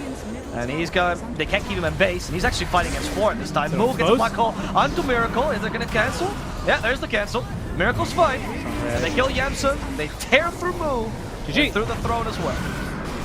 Okay. Oh, hold on. Kill Kuro before the game dies. Yes! Okay. Not a problem there. Mind control as well with the tip onto Kuro. Rev up your Reddit accounts, boys. Kuro took another death here. But yeah, I mean, just a clean game off of Nigma Galaxy. I mean, not really much more to say about it. You know, we spoke about how passive this Nouns lineup was. Yes. We were both quite surprised by the decision for the off lane Hand of Midas here on the Enigma, and then still going into that Guardian Greaves Aura carrier build. I thought we were going to see a little bit more of like an active Enigma, perhaps playing around the strength of the black hole. Of course, there were still problems with that. Mind Control identified that, went for the Blink Dagger. Then it felt like the past 6 minutes where Gunnar just pushed waves around the map, never really got anywhere. You know, it's kind of how that game felt. Yeah, it's hard for me to criticize some of these choices like the Midas or again the CK pick on 15 because I don't want to criticize without knowing what they were trying to do, right? I think the Midas is a little bit clearer, which is he was trying to scale eventually, but then his build lacked cohesion with it, right? Because you still went for a timing-based diamond on Grease, which is odd, right? Then you kind of built around, you went Blink Dagger, then you were thinking Ags, then BKB, then Lincolns, right? And it never really got there. And I thought if you were going to commit to the Midas, you might as well go Blink Lincolns, right? And your sole goal is to get good Yeah. Black Hole. And that, while might have not panned out, is a playstyle. But that Greaves Right. in the between was a little bit weird to me. I, Similar with the CK. I think he was a little bit trapped here on his Enigma in between a rock and a hard place and maybe a rock and a sunny place because GH, every single time they're presented an opportunity to be potentially a good black hole, he was immediately there with the supernova, right? Went for the shard extremely early on. That's one of the best counters, in my opinion, to this Enigma CK? black hole. Yeah, to CK in general or just black hole, right? Because you just get the sun ray off, you're Yes. immune to the black hole, and you have percentage based healing. Like, what do you do? Yes. So again, I just think it was a really good draft from Nigma Galaxy. Nouns, I saw timing for them early on, didn't really end up happening there. I do feel bad for like, I don't feel bad, right, in that kind of a way. Like I pity him, but like Lelis with a decently timed Blink Dagger just kind of sat on it for like 3 minutes, right? I feel like Lelis was the only one playing a game. Gunnar and Lelis were playing a game of Dota, and the rest of the people were just waiting around trying to wait for something to happen. Not a criticism on them, is the heroes they were given, right? That's my point. And I don't know, for second game, may just go for a simpler draft. Don't pick your win condition on 15, right? Or if it's not your win condition, don't pick your carry on 15. Like just let's go back to simple drafting, do what other people are doing, carbon copy them a little bit, and add your spice as opposed to being the full Nouns thing, which is something this team has struggled with for a while. They have a clear identity, they want to do things differently, but it doesn't always work out. And maybe it's nice to start building on what other people have already built and works, and then adding your own little spice, right? Don't full Beast Coast it like they did 2 years ago. Like go now, which is we're playing normal Dota somewhat. Yep. But for now, we're going to take a small break as we wait for Nouns versus Nigma game number 2. So stay tuned, and we'll see you guys very soon.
Hello, guys, and welcome to the DreamLeague Season 19. We have Nouns versus Nigma Galaxy as your second match of the day, and the first game was, I don't want to say one-sided, because only one team really got to play their turn, and that was Nigma Galaxy. They absolutely destroyed Nouns in that game, and it looked really good for them.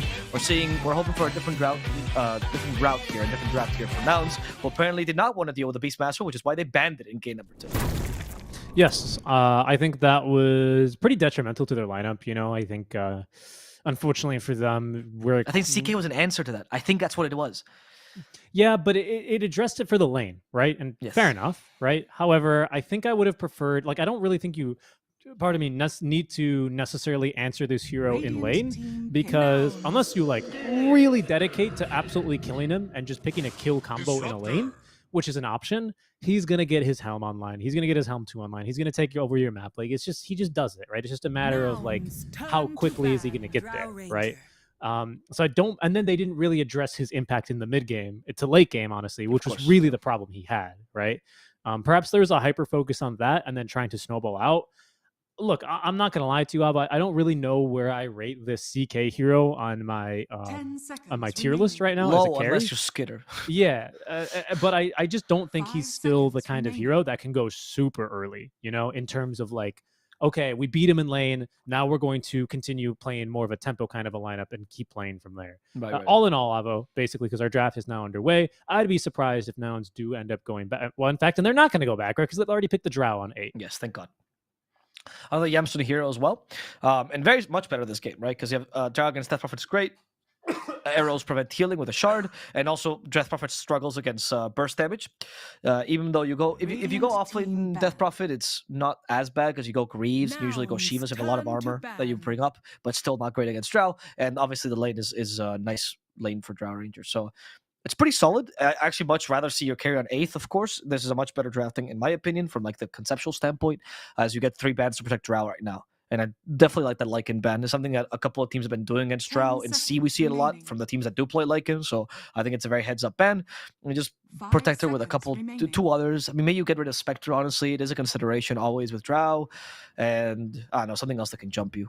I think there's many heroes that counter this hero, to be honest. Yes, pardon me. Excuse me, Alvaro. Thanks for covering me there. Yeah, I mean, earlier we saw the Riki, right? I mean, there was 2 Drow contests, weren't there? There was the Riki Maru and something else in the series we just casted. And it didn't end up being enough versus the Palos carry Drow Ranger. So just in that alone, just getting heroes that can actually stay on top of this hero, this Drow hero, break the passive, be super annoying, right? Is a super viable play style against this kind of a hero. But it is already looking like a really strong lane, especially into this Death Prophet. I do wonder if there's any wiggle room for this DP to go anywhere but the off lane, honestly, because this is already a really, really brutal lane, right? I think mid DP is really bad against Drow, though. I feel like you're just sacrificing your mid laner. And I'd rather you sacrifice mind control instead, right? Right, because then at least he can still, he'll get his farm, right? You just go Crypt Swarm and recover a little bit more in the jungle, and then you come out with items, and you're still a little bit useful, right? Is basically what you're saying. And you can look to force objectives. I think even a safe lane Drow Ranger is not going to really want to stick around in lane that long to be contesting for the first or second exorcisms, right? When she's looking to siege towers. Mid lane siege is a whole different story. But that is something to consider. Something as well to consider for Nigma Galaxy. It's, not their number 1 priority right now, but this Undying is still relatively unaddressed as far as the Tombstone threat, or someone that can really chase him out of lane. He's just a hero that lanes super well and will scale if given time. So that's maybe something to consider as well. But a good ban from Nigma who take out the Rubik. One of the best solution, honestly, to disrupt her full stop, I think. He's just so good. I am a little bit...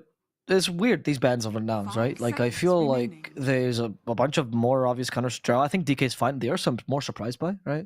And I think this 18 pick by Nigma, if they don't have heroes that can deal with the more traditional Drow jumpers, first that comes to mind is Spectre, but there's a fair amount, like you said, the Riki, right? Yeah. I feel like you're going to get destroyed by the 18th pick, because it's just a freebie right now. You get 18th, you ban 2 heroes that counter, and then you're good to go, right? Okay. Well, why not for Nigma just pick another support, right? Now Nigma's going to pick up 15 for sure. Yeah. So 15 supports. That means Nouns won't be able to pick their hard carry on 15. Could be a 4, right? That's how you save them. You don't let them get 15 pick first. Yeah, maybe they're the... Okay, anyway. They don't deserve that. No, but he does. They don't. I do wonder then what Nigma are thinking with this. Thinking of supports. I don't know. What do you feel about like a Snapfire here? I like the Snapfire. Ranged hero has the little shredder to take down the Undying Tombstone. I think it plays really nice into this disruptor, given that you have just more AoE with the ultimate. And I like Cookie in this kind of a game, right? Against a Tombstone. Just in general, just nice follow-ups done. Scales pretty decently. I wouldn't mind a snap. I like the pick a lot, actually. I like it because Disruptor, I've always mentioned this, he has damage problems. That's the only thing a support lacks. And Snapfire brings that in loads, right? So you're pretty good on that. The only concern with Snap is then you have 3 ranged heroes, right? And your lane might be Death Prophet Snap, which is not the greatest because it's too ranged. Some people get very obsessed about these ideas. And then you might want to do something more similar, like Tiny. It is too ranged into an Undying, though. You know? Yeah, exactly, which is why I think it's fine still. I like the Snap. I like the Snap very much. That's the only thing I'll say on that. I like what you bring about damage. Potentially, if you want to do something a little bit more different, you could look for another playmaker alongside, or just Kuro Edge. Okay, that'll work too. Oh my god! Nouns, turn to pick. Okay, Witch Doctor. Yes. I Dude, I am so happy. Shut up, Alvaro. This is my time go ahead. to actually do some real analysis because I think this hero is incredible. And he absolutely destroys this DP, these heal-based heroes in the mid game. No, I will say, much like the Maiden we saw earlier versus the Disruptor, he's going to have a really hard time actually utilizing that ultimate here in this kind of a game because of Disruptor Glimpse, because of DP Sign. Like, it's going to be hard. But the bread and butter skill on this hero, which we're really going to see, I hope, shine in this kind of a game, because it's been buffed for almost 3 years straight continuous, it's Maledict. It's amazing. It's such a strong ability, especially if you can go for the 10 talents and get an Aether Lens, because if you can place it before BKB gets put down, with Earthshaker to initiate from long range, it does feel like almost guaranteed. It's really hard to fight through that ability. Super Can hard I just to fight. say that the Switch Doctor is most likely an offlane? You think? I thought it was a Shaker offlane. You think it's a Shaker offlane? Really? I do, yeah. I think they're copying the Gaming Gladiator strat. Yeah, and I think, oh my goodness. But I don't have Io, though. You know, there's so much. I saw a Witch Doctor pick earlier. Was that Gaming Gladiators? I don't know if it ran offlane. I heard Lyrical get super excited by it, and then I think they picked Darkseer, so he started getting excited over the Darkseer instead. He's so cute. But like, I'm not sure if you really want to run the Witch Doctor offlane, because I think that does usually depend on having a second healer on your team, which you don't have the Undying. I don't know. Against the Morphlane, I do think it's going to be rather difficult, because the only strength of Witch Doctor you have in lane is that it's the only time where Maledict is like truly an OP spell, right?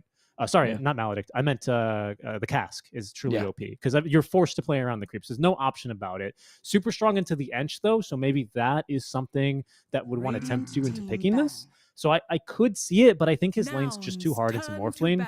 And between you and a Shaker, I don't think you have enough kill threat either. It's like he takes 1 point in wave form, and then he just gets away, you know, and he just resets, and the Ench heals him up, and then he just out CSs you. I don't really think it's doable. I like Shaker better, because then at least with Enchant Totem, you will at least get a little bit of a CS advantage over him. Okay, if that's the case, I hate the Shaker offlane. Because I mean, Well, I agree with you on those points. I think that's fair, and it should be for Witch Doctor 3, sure. If you're not doing Witch Doctor 3, I don't know why you would pick an Earthshaker as your offlane, right? Like, I think there's so many better options. So that's my concern, because Earthshaker's a good 4 right now. I think he's fine. He has a great mid game, but as a 3, I'm not very sold on it. So I don't disagree with what you're saying. I just think there could be better offlaners if this is their actual offlane pick. I guess you could also say that from Witch Doctor 3, but I'm reserving my judgment because that's a bit more unique, and you know, I like cool things. And Astine is also the guy where they're picking bad in mid, everyone's like, we can just pick Slark. He went bad in mid. So I also believe that he is that kind of guy that breaks the box no matter what, right? Okay, I think that's what makes Nouns fun as well. Sorry, let me look. Nouns have actually picked it before this Witch Doctor. I completely missed out on it, and it was a support. I mean, the Husky plays a Witch Doctor, so I'm, you know. Beast Coast also picked it, and it was also a support. Okay, so that was the game I was referring to. I was watching the Lyrical Fearcast, lovely little duo, when they were casting Beast Coast and Nigma. Beast Coast did beat them in that match, of course. I mean, these bans don't indicate much to me, to be honest. Could be. I mean, the Pango ban is interesting considering you have an Earthshaker, but I guess Drow, right? Turn to pick. And the Gunner Coddle you, gets another ban, by the way. I think that's if unique. you ban the Puck, to me that says I want to play Spirits mid. Yeah. Not the best setup. Cask is, again, it's extremely unreliable outside of the lane. These guys are literally pros, so 10 they will have no seconds problem remaining. really being too careless around the cask in the laning stage. But again, I 5 just seconds want to bring it up. remaining. That's where this ability does really shine. They did remove this. The cask used to do like a ton of damage to creeps. It had like different damage values. Now it actually ramps up in damage instead. It actually is a little bit better for Witch Doctor and does allow him to scale, as you naturally want to max this ability unless it is offlane, and then of course you go for the Voodoo Restoration. Yes, yes. But it does make your early game a little bit weaker against Okay. the edge. Okay. I like this pick. It makes the Ember not so desirable a pick, right? The Storm is fine still. It gives you catch, gives you scaling. It gives you a potential vessel buyer if Witch Doctor doesn't go that's for very it, right? true. Yeah, I like love this. Vessel I and think it's Witch solid. Doctor. I was even just hoping for a fact that for a second rather that it would end up being like a Chen 5 mid, and we'd see some like remaining. ridiculous Witch Doctor, like really go all out. I don't know. Okay, I sure. don't know. Nigma Galaxy instead, going to pick a mid laner. Will they just DK it again? Honestly, no, they can't because it's No. banned. I think you Ember, you Storm, honestly. I actually think the Ember is pretty solid. Okay, they didn't random. I was going to point out, I believe someone randomed yesterday, and it might have been No. Nigma. I've been It seeing is Witch Doctor offlane. Oh, thank God. Okay. Oh, thank God. Oh, I was about to go off on this Earthshaker offlane. I was reserving my hate until I So, saw the fix. I have to be honest with you. The only reason I'm not a fan of it is because I think if this gets played anymore, the hero's finally going to get a nerf, But, Okay, at least your honesty is appreciated. Yes. I will say, Go on. the only times I've seen this Witch Doctor offlane have been, besides pubs, obviously, has been the Gaming Gladiators Leo Major, and that was the IO thing. And they've done it Yeah. in the DPC as well, and that was again with IO, right? I've never seen this hero IO less and still succeed. So I'm Yeah. very interested as to what they can do with this. That's really my concern here as well into this ranged, very strong laner of Morphlane. I don't necessarily think Moo's going to get ran at all laning phase. Don't get me wrong. I think that's where Witch Doctor actually is going to have your bones and in a little satchel around his neck, as he likes to say. But I do think you just don't really have a lot of kill threat here. And in my opinion, I think if you're going to play the Witch Doctor offlane, that is something you want to play around. It's the strength of Maledict with more damage. Yeah. You want to briefly explain to the people that might have not watched it what the purpose of the Witch Doctor offlane is? Oh, right. I guess, yeah. Or how he's played? People might not actually know, right? Yeah. Because they made a small change. Again, in one of the very strange buffs that Ice Frog tends to give heroes that do breathe a lot of life into some people is that it ends up doing damage now in an AoE for, I think, Voodoo half the Restoration. value. Sorry? Voodoo Restoration does Yeah, damage. Voodoo Restoration. Yes, I just said it. Voodoo Restoration does have damage to hero or enemy heroes caught inside of its AoE, which is not that bad. It does 100% of the damage. It's even better. And he has taken it level 1, right? So you're going to see him look to play a lot in the AoE and very aggressive here against this Morphlane. It's honestly a really, really nice spell here, Voodoo Restoration, early on in the game, because it's a phenomenal value heal, especially considering it's an AoE heal. Like, you can really get some bonkers healing. Oh, well, he's going to maybe get caught here for First Blood. There is Glimpse if they can catch him. And Voodoo Restoration, it's not good enough to save him here, unfortunately. Nope. It's going to deal some damage, though. Yes, indeed. And then So everyone's going to heal it off right away. I want to give you the chance to just rave on how much you love this hero, but as he died, I'm going to take this away from you and just say he is Lesh, but from the offline. That's what the goal is of the Voodoo Restoration. It's very 30 similar to the Lesh seconds to idea with the battle. Bloodstone, and it's just tank, deal damage in an area, and never die. That's the Yeah. goal of this Witch Doctor. You're also extremely incentivized with this kind of a lineup, right? You want to be surrounded by enemies to go into your Voodoo Switcheroo kind of a build, which again, I'm not really. I don't know how it feels hopeful this game against double silence, especially because they're really big AoE silences. But Voodoo Switcheroo is super strong, especially with the reaction time of a pro like I wish I had. I do expect Moo is going to be able to evade death maybe once, maybe twice this game. But again, they've got really good chase for him. But it's super good into these kind of lineups that depend on heal, because this Nouns matchup, this Nouns lineup, has no real no real difficulties in terms of actually getting their damage in. Like, it's a very high damage lineup, especially here with the Exort Invoker that Gunnar is going to be running. Really excited to see that. It's just a matter of having something to combo it when you do eventually get this point into Maledict. Moo's TP into lane. Okay. Yeah, it's fine. I guess the both lanes are good. Like, I would say that one thing that Nouns actually has really going for them, the lanes are really strong right now. Yeah. So if they can get off to a good start from this, the only lane I'm maybe a little bit more doubtful for is mid, but Gunnar went for a Quas Exhort, which is the lane winning Invoker. Even though against Ember used to go Quas Vex all the time to dispel Flame Guard, Embers don't go for Flame Guard these days, so you need to Quas Exhort to actually win this lane against the Ember. Otherwise it's tough, but the Forge Spirits help out a lot. However, is there much Sunstrike setup? Not really. So how do you play this Invoker early? Sunstrike setup, yeah. Like usually Quas Exhort is only like, I have something to set up Sunstrikes and then this works, right? But they don't have any. I could think of. I don't know. I mean, I could very well see Fissure working in the laning stage, especially with the way that Lolis is playing around these trees down bottom. I don't know. I mean, But in general, max it. yeah. I mean, look, in general, I agree with you, but you know, it's something. I think Mind Control on the DP is a hero that's highly incentivized to kind of just run at enemies, given that you have Spirit Siphon. Makes her pathing a little bit more predictable, right? Either that or she breaks off the Siphon. You have Tombstone, which is pretty strong in this top lane, actually. But, yeah. It's like, oh, they have Frost Arrows. If Gunner's really good, that can set up for a Sunstrike. Look, I mean, I imagine he called for the hero, right? He's a Grandmaster Invoker. No, it's a good Invoker game overall, but definitely the early game is what I was questioning, right? Because Quas Exhort Invoker, he's slow if he doesn't get this. And if he doesn't get Sunstrike kills, his contribution to the team will be none, as you can already see him queuing the Midas with the Gloves of Haste. Needs to try and scale, right? As well as with a nice pick off there, we'll kill the Courier of Miracle. Husky might be in for some trouble, but he's got 6 stick charges. Limps back, might be forced to use some of them now as down goes the Tombstone. Tombstone. Oh, and the Magic Stick saves him with the Crypt Swarm. He's actually going to get the kill against GH. He lets Yamson take it, but Husky gets it by accident with a zombie. Yeah, the death Sunstrike in the bottom. The setup is the Paralyzing Cask. There it is. That was really impressive. I hope the Observer caught that. The Cask was actually timed perfectly with the right Sunstrike to keep him in place for the just second to get hit and killed. Yeah, that's actually Gunner. That's also something I was gonna say. Is that Cask is a really interesting stun because it is a projectile, right? And it's not that fast, honestly. So the timing is really impressive. Oh no, 100%, right? But it does kind of. It's a little bit like when you know you're gonna hit someone with your Earth Spike or your Burrow Strike, I believe it's called on Nyx Assassin, where like the stun does take time to actually hit. And if you're really good, like you can time. There's another Sunstrike down bottom. This time it will not kill Kuro. No, this time it's much harder. Yeah. Yes. Enchantress has more movement speed too. That's right. Actually, good point. And the Morph doesn't, right? So that's why it does make it that kill a little bit more doable.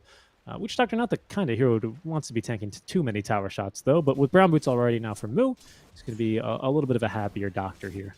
He's got a stipend with that kill. He really needs Arcanes, though, to actually be useful, because this hero just guzzles mana with his build, and you need the Arcanes 100%. And eventually lock it, I think that was the build too, as Husky dies in the top lane. But Yamsu's still fighting against Mind Control, realizing this is Death Prophet, and she just hit a level 3. That Spirit Siphon sucks you off, and takes away your HP. So you have to run away. I did not mean to say that. I am sorry. It's okay. Sucks you up. Sucks you out of the lane. That's what you meant to say. Yeah, there you go. Thanks for saying it again, just to make sure everyone heard it twice. For the now you have 2 samples, great, to edit into your highlight reel compilations of Avo Plus. Moo may be in some trouble down bottom. Moo, Paralyzing Cask. Wow. He's gonna still die to Miracle. But in the top lane, they're trying to get a counter kill against GH. The zombies getting vision. Okay, they kill the zombie. Mind Control. Very caring for his teammates. They do have Sunstrike. Will he use it? There it is. And the Frost Arrows is an actual setup. You were right, Richie. Look, you were totally right. GH also went back in to die. Why? Man, I watch Okay.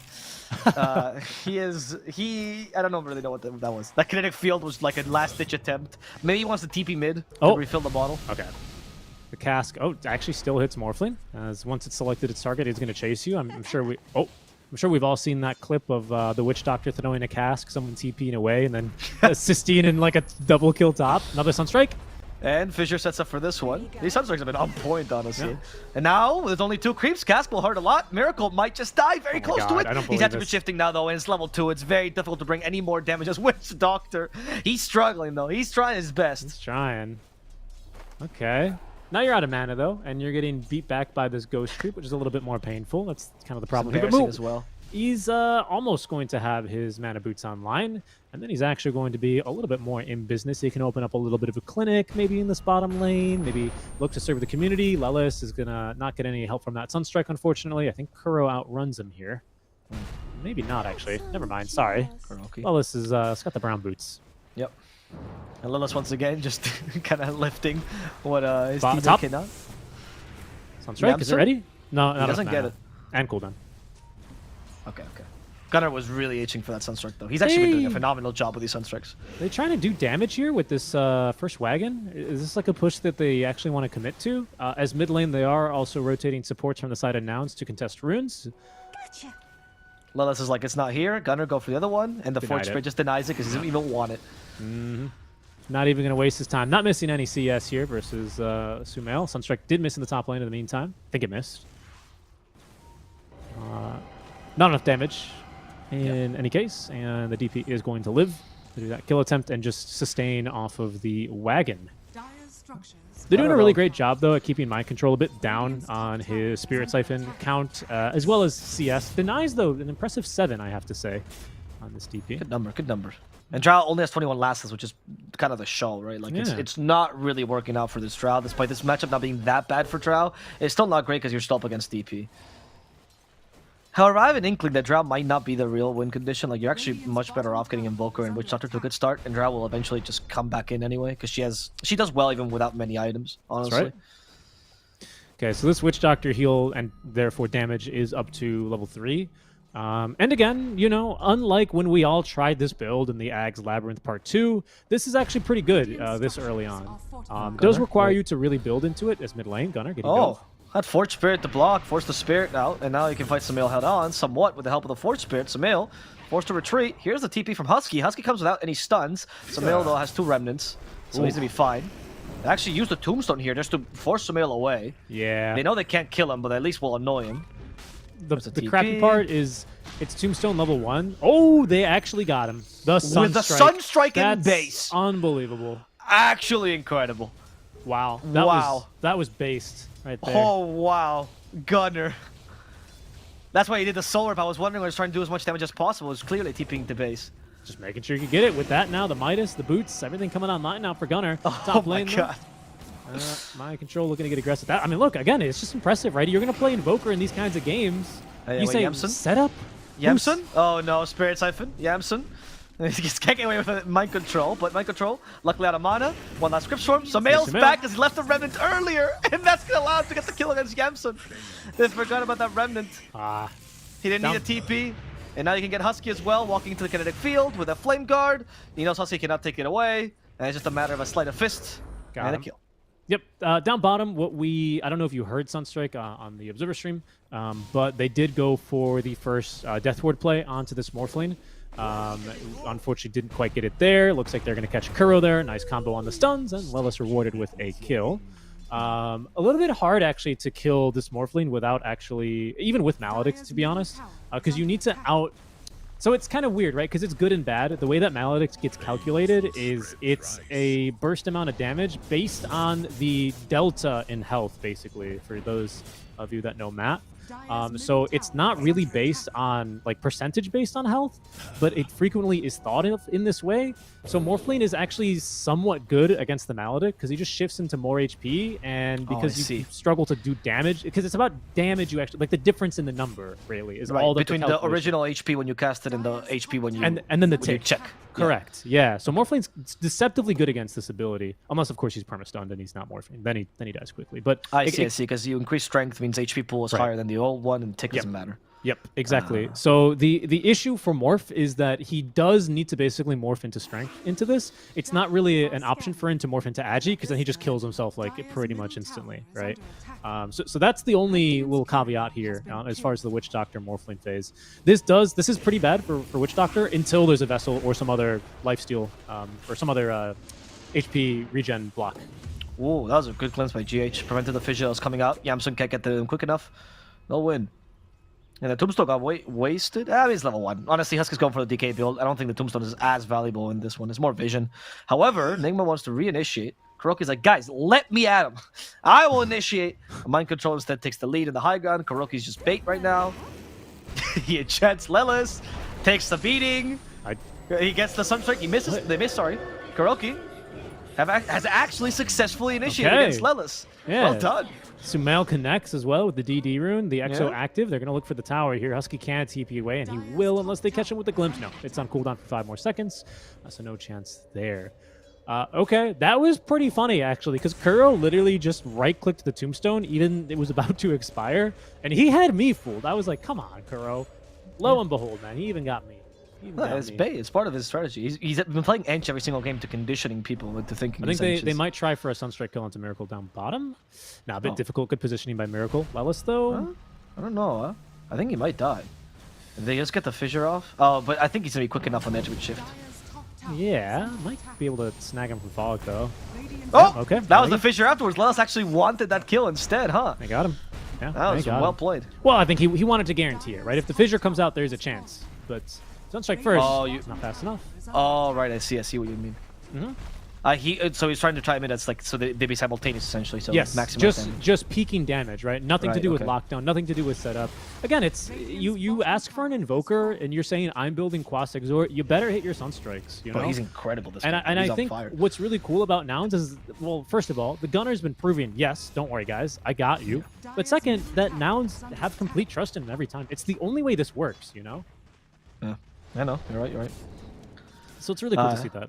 GH, They don't have meantime- Sunstrike this time. Oh, they do. Never mind. I spoke too soon. And Lelis will control him. There's their setup. Earthshaker finally come online. You actually have enough setup with the Aftershock, level 3, and that post fissure will always guarantee a Sunstrike. Somebody else the next target, but he has Remnants, so he should be fine. hard Yeah, he's a hard Yeah, kill. Impossible, I would say. They're gonna. Mo's they're chasing gonna- him down, though. Taste my voodoo restoration, heathen! Dire's middle tower So, I mean, look at it. It's decent damage, right? It is. He has 46 Holy Locket now, DPS. and the Arcade Boots and the Soul Ring. Nothing to sneeze at. And this is an item, or sorry, an ability that does synergize really nicely with Maledicts Sumail? as soon as he starts leveling it. He has Gust Okay. now. And that's Okay. Sunstrike set up too. And with the Echo Stun they keep him in place, it's going to be enough to kill off Sumail. But in comes Miracle trying to help him out. Cask is actually what stops Miracle's onslaught. No as Yamsun gets way. body blocked ever so slightly, but barely gets out. Now he's adding some damage. Deathward's also been set up. And they're going to kill Miracle with this as Kuro snipes Yamsun, who got a little bit too cocky with that play. Kuro now has been slowed though by the King of Zombies and Really killed good. off by the King of Cows.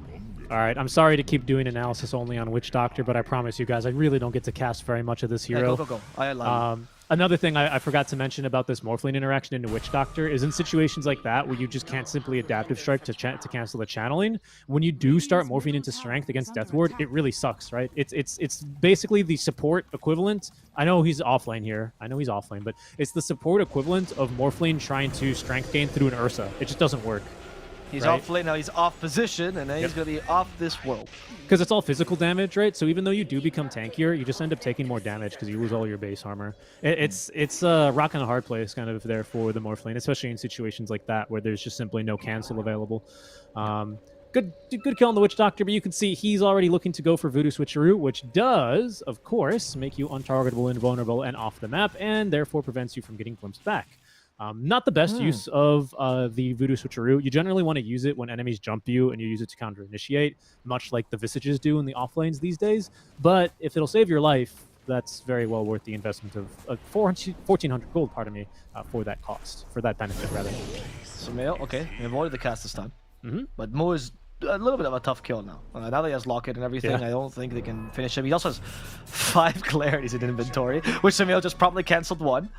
Mo just chasing him down, making sure he can't farm effectively. It seems like that's his role right now. Moo's just like he's like, I'm farming here, Okay, whether I you don't know. like it or not. Yeah, I don't know Lucky how tanky you are, bounce? Mo. Lucky bounce? No lucky bounce. But there, you can see, like, Cask does damage to creeps now when you use it like this. This hero can scale very well, surprisingly. 200% damage to creeps, and Yep. you get the bonus damage per bounce you talked about earlier, which makes it so that deals a decent damage to heroes now. His Yeah. bounce is enough. It's good. And what's really nice is when you play support on this hero, again, don't pick Witch Doctor because then he's going to get nerfed. But if you do, hold on, Static Storm, just for the Undying. Undying is dead. But if you do decide to do it, what you can do is you're excellent in these scenarios where you want to get the last hits, you want to shove the wave out, but you don't want to stick around, right? You see, he throws it. He's actually found a couple stuns there under mind control, but he's safely outside of any kill range, except for like your storms and your embers, right? So some caution needs to be applied, but he's really nice for this. Bro, Lilith just got his blink dagger. That's actually huge timing for Nouns. Nigma, they are smoking. I'm not sure what timing though. They're Vessel? smoking with the Vessel Exo level 1 still ready. Yeah, they don't even have Static Storm, so just maybe now. They catch Yamsun though. Nope. It's nighttime, so it's harder. They don't have any vision. They didn't slide a fist either to see who it was. Yamsun will show himself in the lane though. Not very well positioned. They can punish this with Glimpse actually. Long range from GH. Long range steering chains as well. Gust misses. And MC, he's on to the Yamsun, who runs along the ice while hoping to save himself. And he will. He's fine for now. He's not going to come back in. Mind Control is going to die. Kuroki now found by Lelis was a Blink Dagger and reveals an Echo Slam Kuroki. Much like last game, ultimates are reserved exclusively for this Enchantress. Yes, indeed. And Nouns will continue that what is it? That modus operandi, the MO, as they continue to commit ultimates here for this lovely little Ench, who is saving up some money here. Avo has gone now for the power treads. Are we going to see a Glimmer Cape? Are we going to see a 4-staff? Or is it going to be that Kuro favorite of immediately into, I want to do damage Dragonlance item? We'll see what he decides. I like the Dragonlance personally. Me too. GH is just the no man's land right now. He got saved by the neutral for a second, but now killed by the Drow Ranger. As Moo is the real pusher, but Death Prophet denies in front of Moo, who can't do much because all he can do is auto-attack the tower. Pretty much.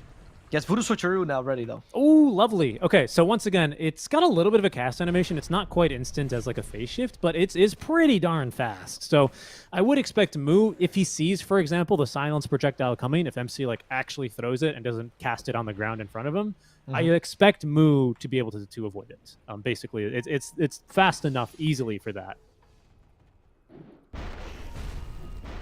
Wonder what 10 talent he's taken. Yes, okay, he has taken the Voodoo Restoration for a second. Yeah. With his build, there's no other chance, right? Just to be able to sustain this. This does help a lot, and he's even found Fairy's Trinket, actually. It's a hell of a game, to be honest, for this Witch Doctor offlane. Yeah. He can can... sustained up.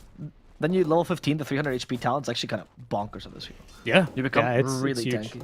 Does kind of suck a little bit because those 2 cask bounces add, I think, like against creeps, like they do like 380 and then like 450 damage or something. So like, it sucks a little bit to have to lose on those, but like you're an off lane, you need the tank, you need the health, right? It's huge for you. So yeah, there's no really other way around it for him. Also, these health talents, I don't know if you've noticed this too, but they're the next big thing. Like, everyone's like, guys, I can build this guy as a tank. It's a 250 HP talent at level 10, you know? And people just do it. Yeah. It's just kind of... people have realized how valuable getting this incredible boost in health is, because... I believe this is more to do with them... Oh, hold on. No, this is definitely not the case for Witch Doctor. This is definitely the Voodoo Restoration. No, I get this you. aids a lot of heroes. What the points I was going to make is I think that the meta more conditions it. Not to say it's like bad otherwise. It's still really good, and I think it adds a lot to a hero. Like, it's just 300 health for free. Like, that's huge, right? But I think the meta kind of conditions it because all these aura items are so popular, therefore encouraging long fights. Like, that's just more effective HP because of the auras you get. You're very right. You know, I feel like if we were in like a nuke or a crit heavy, you know, kind of a meta, like with like PAs and I don't know, these kinds of heroes, right? Yeah. We might not see the same kind of gravitation towards these talents, but you're right. In this kind of a meta, you are incentivized to have more HP, to live longer in these long fights. Yeah, absolutely. Yeah, I see. Yeah, that's a good point, actually. I will point out that people seem to have kind of wisened up into the importance of armor because of this kind of meta, right? As well. Oh, what was? Oh, that was an interesting whirlwind. Kuro was like, deny the Aegis. Deny the Aegis. Live forever. Kuroki, no, Sumail. No, Lilith is going to die in the bottom lane. And Kuroki distracted them. And they're like, okay, we got to kill Kuro now. But Kuroki, I don't know if he avoided Tornado or just kind of ignored it. He'll get away just fine. Yeah. Not a problem there. Gunnar, by the way, having a phenomenal game still on this Invoker. He is the richest hero in the game. This is tends, pardon me, to be how it goes for these mid lane Quas Exort Invokers. You're either like at the very top and having a phenomenal game, assisting in these kills, farming a ton, split pushing with your...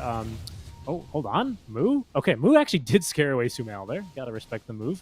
But you farm a lot with your Forge Spirits, and even now taking the Aegis here.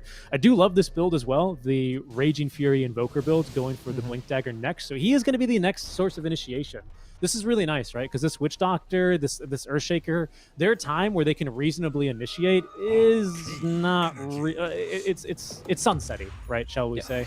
Still very reasonable for Lelis here on this Blink Dagger, on this Blink Echoes, especially onto heroes like the Morphs as we catch them off guard. But it's time for someone else who's a bit tankier, who has a BKB to start getting involved and jumping into these fights.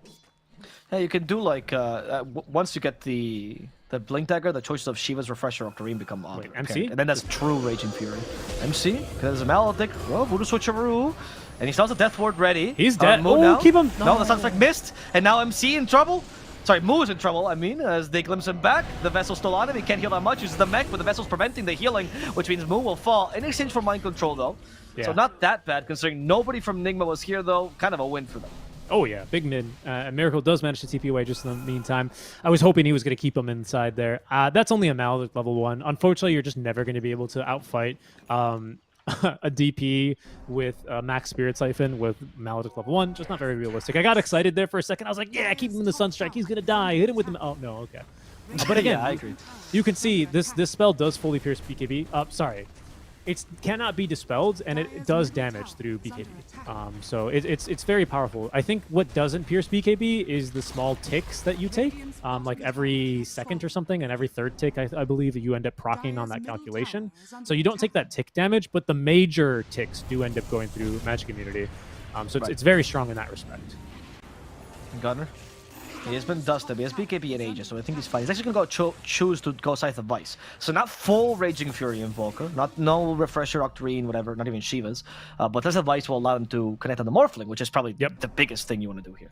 Or even Ember, who they just lack stuns for unless it's Earthshake that's killing them. Or even, honestly, this DP. You know, you take her out of the fight, and that's like the big blocker in this fight. They might kill Moo here. Yeah, Moo gets covered by the Echo Slam. No way. No, there's a lot, actually, because they have nothing to stun him, so they can't cancel his Death Ward. That's why the Enchanter support can sometimes be not that great. Also, Mail's been caught as well. Got BKB he has in remnants, right but gets out of the Ice Wall, so the remnants are faster. Even BKBs to make sure he's fine. And Moo. Okay.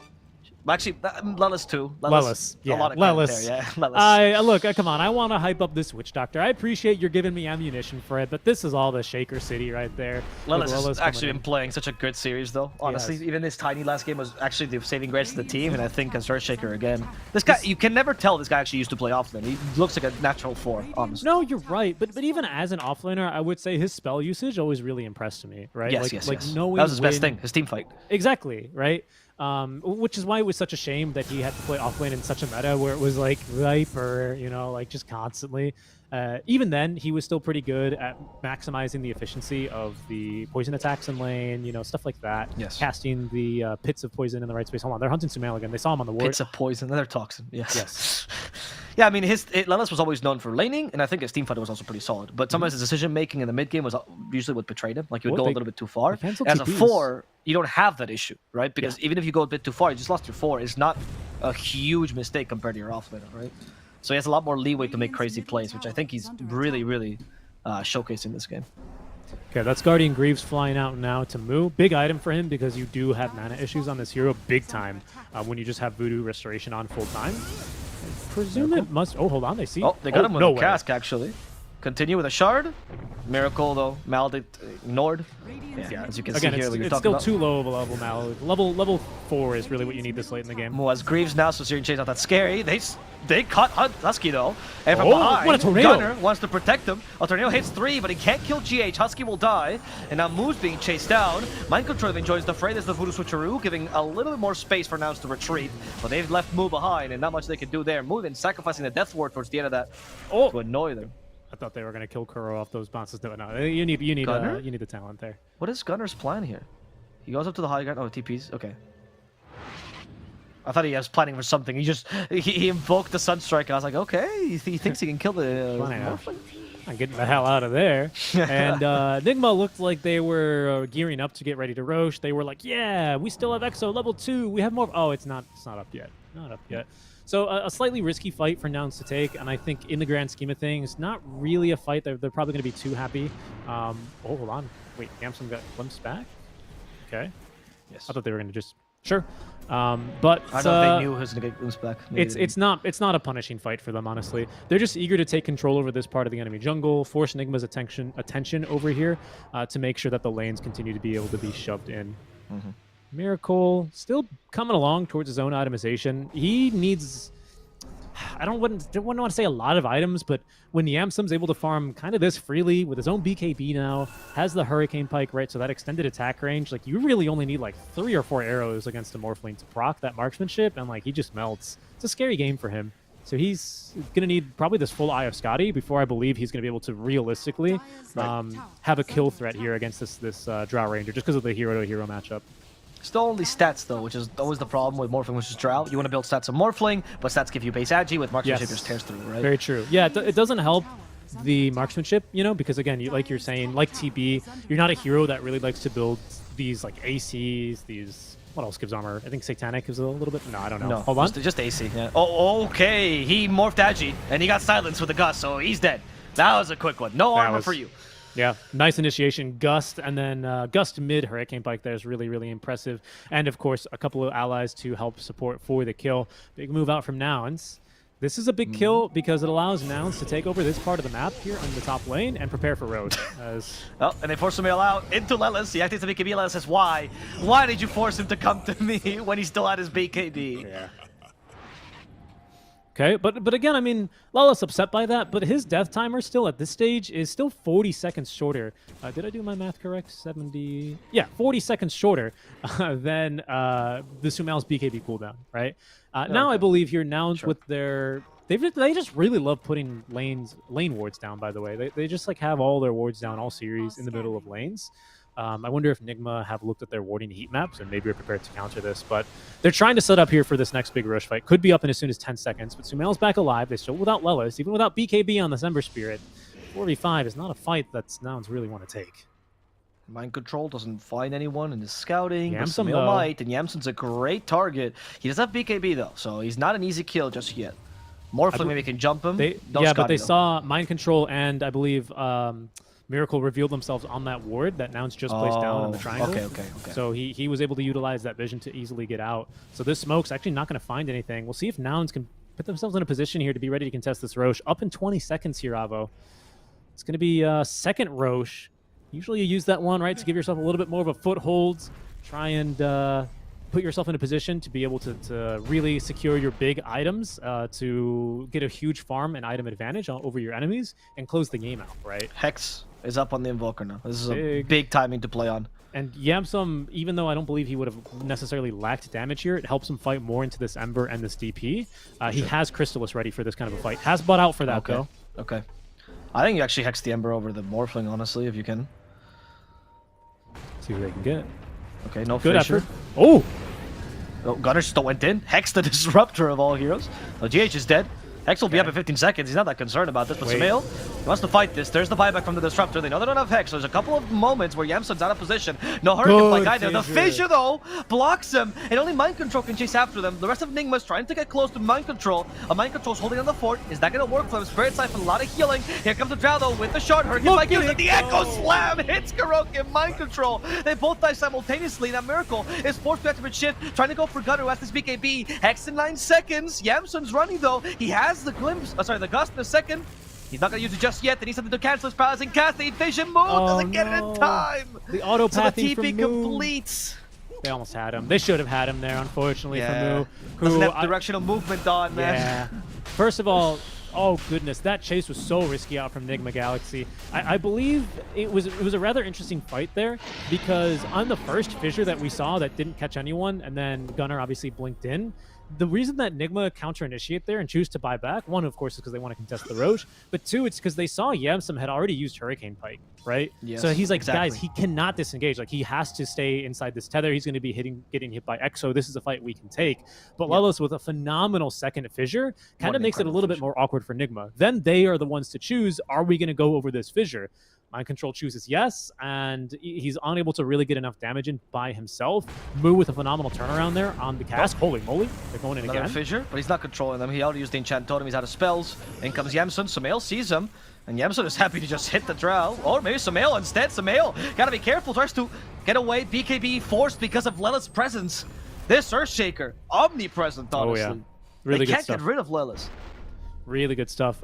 You heard a death ward there potentially. It was on Takuro just to force him out of the fight.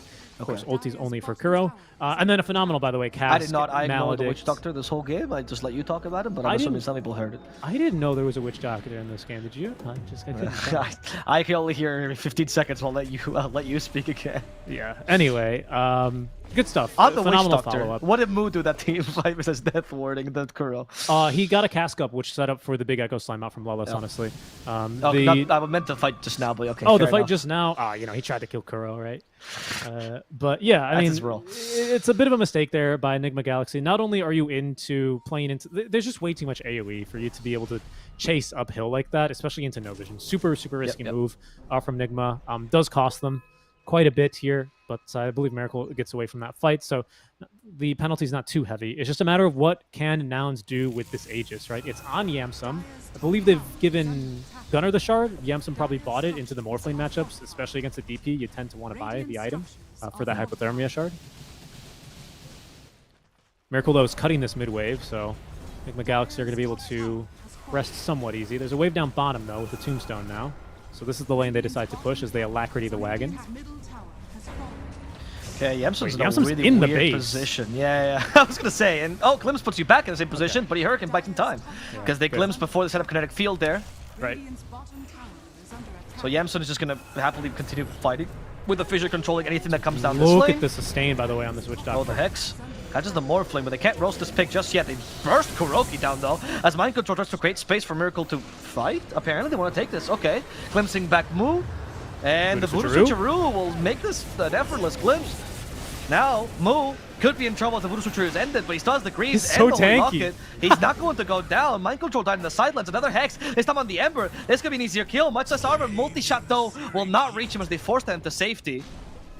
However, it's a win for Nouns, who still preserve the Greaves, by the way. They haven't even committed that. They have Right, an immense right. amount of healing on the Witch Doctor. Yeah, so what's also really cool about Voodoo Switcheroo is for some reason you continue healing when you're hitting on the map if you have Voodoo Restoration toggled on.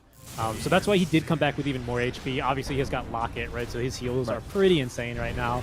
They're going to Oh, push he up the went high for ground. Morphling again. The Hex catches him, and Oh. he's dead to a single marksmanship proc. So without Miracle, 50 seconds. What's the plan now, Nigma Galaxy? Radiant's middle It seems they just have to let all, I think or they're at least gonna these lose racks go. Tier the 4s game. maybe as well. The 1-1. That's the plan. Both these teams will drag each other to the depths of this tournament. Full elimination. Nobody gets away. Gunnar, Raging Fury Invokers here. Nothing can stop me as the Hex too. Oh, little Piglet. He thought he could beat the Big Bad Wolf, but the Big dead. Bad Wolf can use the sun, and some males dead as well. They use the Voodoo Switcheroo to deal some damage to Kuroki. Mu's only prerogative, killing Kuroki this game. At least they can kill Mu in a counter initiation here, perhaps. Husky as well in a difficult position. The Fissure won't help him enough. But Yamsun, he's dealing with the real targets, which is the structures here. Nouns are buying back Buybacks for from this. Nigma all around. Gunner goes again. This time for the Oh, Ember. Samael good could be in trouble. static. Marksmanship proc. That's going to kill him. Bye-bye Samael for 100 seconds. They're stuck in Static Storm, though. Kuroki's doing his best to deal some damage, but it's just not enough. Dude. And Nouns will ignore Kuroki, kill him swiftly, give Mind Control one last team fight. Bye-bye Wow. Mind Control. It's over. Nouns will take this game. This one's over. GG is called. Kuro's going to throw in the towel. And man, a great Static Storm there. Potentially a way to turn it around is, of course, they're just styling on them now in the fountain. But a phenomenal game there. And look, they're hyped. We can see in the cameras. It's their first win right as well here in the Dream League Season 19 group stage here, group stage number 1. A bit of relief there as well, I see from the cameras. But a tough game for them, and I think one that they're going to be very happy to win. Now they have the first notch, in their belt. They can move on from here. Big problem there, it's just nothing could stay on top of the Drow Ranger in this game, man. Just too much damage, counter initiation, the sustain. It's just madness when you go for this Holy Locket build on the Witch Doctor. Let me really quickly, again, I have to harp on this Witch Doctor a bit more. His heals were 25,000, right? Yeah, it's pretty crazy. Which does not include himself, by the way. That only includes healing done to others. So he healed himself for probably even more. It just, how do you take this guy down? You don't want to jump in first because the Gunner and Yamsum counter initiate, but if you ignore him, then he heals the rest of them. Like, really, really excellent usage of the Witch Doctor offlane from Nouns. Unique pick, well executed. I would agree, but I will go on to the more simpler analysis here, which is, honestly, you drafted no stuns on Nigma.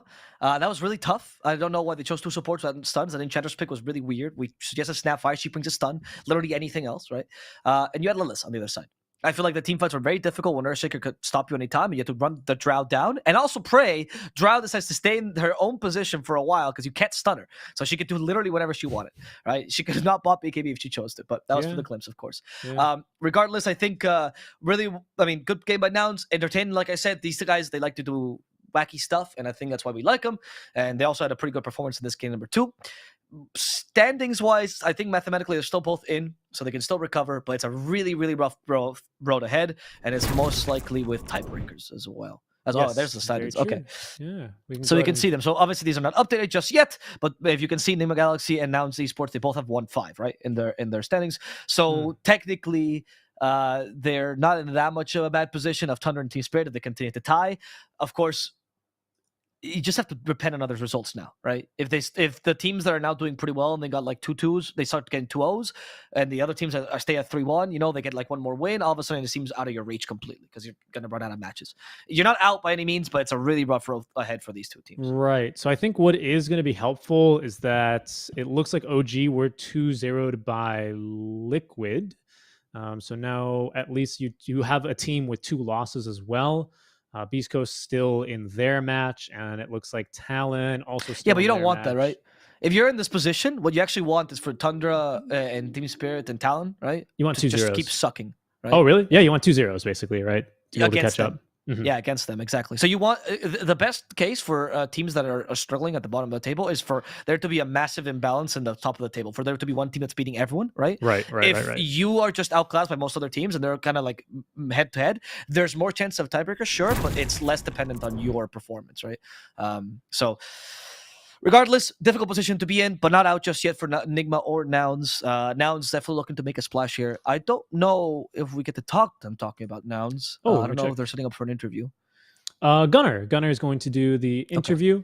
We are going to, of course, have to go to a quick break to get set up before that. Anything else on this series as a whole? As I'm just, going to talk to Gunnar generally about life in general. How the kids, how's the family. Of course, that's the typical things you talk in an interview. Right. No, I think that's enough. I think you guys, it's nice to attack teams sometimes, but toxicity is fun in small measures. Be supportive sometimes, especially when teams are not doing that well, and especially for teams that come and is their first international performance in a while. Nouns, they haven't really gotten many chances, right? SA sucked for a long time, and look at EG now, look at Beast Coast now. I feel like Nouns could be in a similar position, so just maybe have a little more leeway with these kind of teams. And for same with Nigma, just just a little bit more leeway than what you give Nigma, which is a 0, is also nice. That's my final take. Kindness costs nothing, and it's much easier and it's free to be kind, and people do actually really remember it. Players do really remember it. Yes. And they also remember the vitriol that they also get on the other end of the spectrum, right? So it does end up impacting them. So kindness is free. Drop them a tweet, say, hey, really cool stuff. Thank the org. Congrats on your first win. Like, be positive. Yeah, doesn't hurt. They're here last minute replacement anyway, right? So they're doing DreamLeague a favor, of course, of taking PSG LGD. So regardless, we're gonna take an interview with Nouns soon with Gunnar. But before that, we're gonna take a small break. So talk to you guys soon.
Well, guys, and we're back this time straight into the interview. Hello, Gunnar. How's it going? Hello, hello. Welcome to the stream. It's good. Yeah. Feeling good. Be on the board now. Definitely. I mean, it's great to get on that board with such an impressive performance on your Invoker as well. Some crazy sunstrikes in the beginning. You really put our observers to the test. You want to tell us about the Quasic Zord? Was that your initial plan to begin with? Yeah, I mean, I'd like only play Heroes plus Wix in pubs. Even the Meteor, the Meteor Hammer build. Everyone loves Meteor Hammer this patch. So that's how I played it. And then I was like kind of silent, and then the game started. I was like, guys, I'm going Exor, and I was like, oh okay. And then I was like, don't worry, guys, I might not go Midas. I'll go like Treads Witchblade or something. And then I got like a Sunstrike kill, and the game started. I was like, never mind, guys, this Gloves is a Midas. I'm carrying this game. And it's like, okay, we got this. And it worked out. That must be like super redeeming to you though, because it's like we were considering, it's like, wow, he's going Exor, like is there a lot of setup, and then you just kept nailing like Sunstrike after Sunstrike after Sunstrike. Like how does that feel to you when you're just like able to go like, for yeah, the fun build? we'll call it Sunstrike's top, but we don't really have stuns for the Sunstrikes. And he's like, we got stuns bot, it'll be good enough. Okay. Yeah, Frost Arrows got you a Sunstrike kill as well. I was very surprised. We were joking about how it could be a setup for you, and it worked. Let's talk to you guys more about the team. You guys get to be international tournament. You get to go to Europe. I like to know how valuable is the experience for a team that, NA, always stacked, Shopify, TSM take the top 2 slots. Is this a big move for you guys, being able to play an international tournament, scrim with all these guys in Europe? Yeah, it's nice. Usually we only scrim pretty much like European teams, like either Western or Eastern Europe. So even from like Brazil for Lelis or NA for the rest of us, we just play in ping.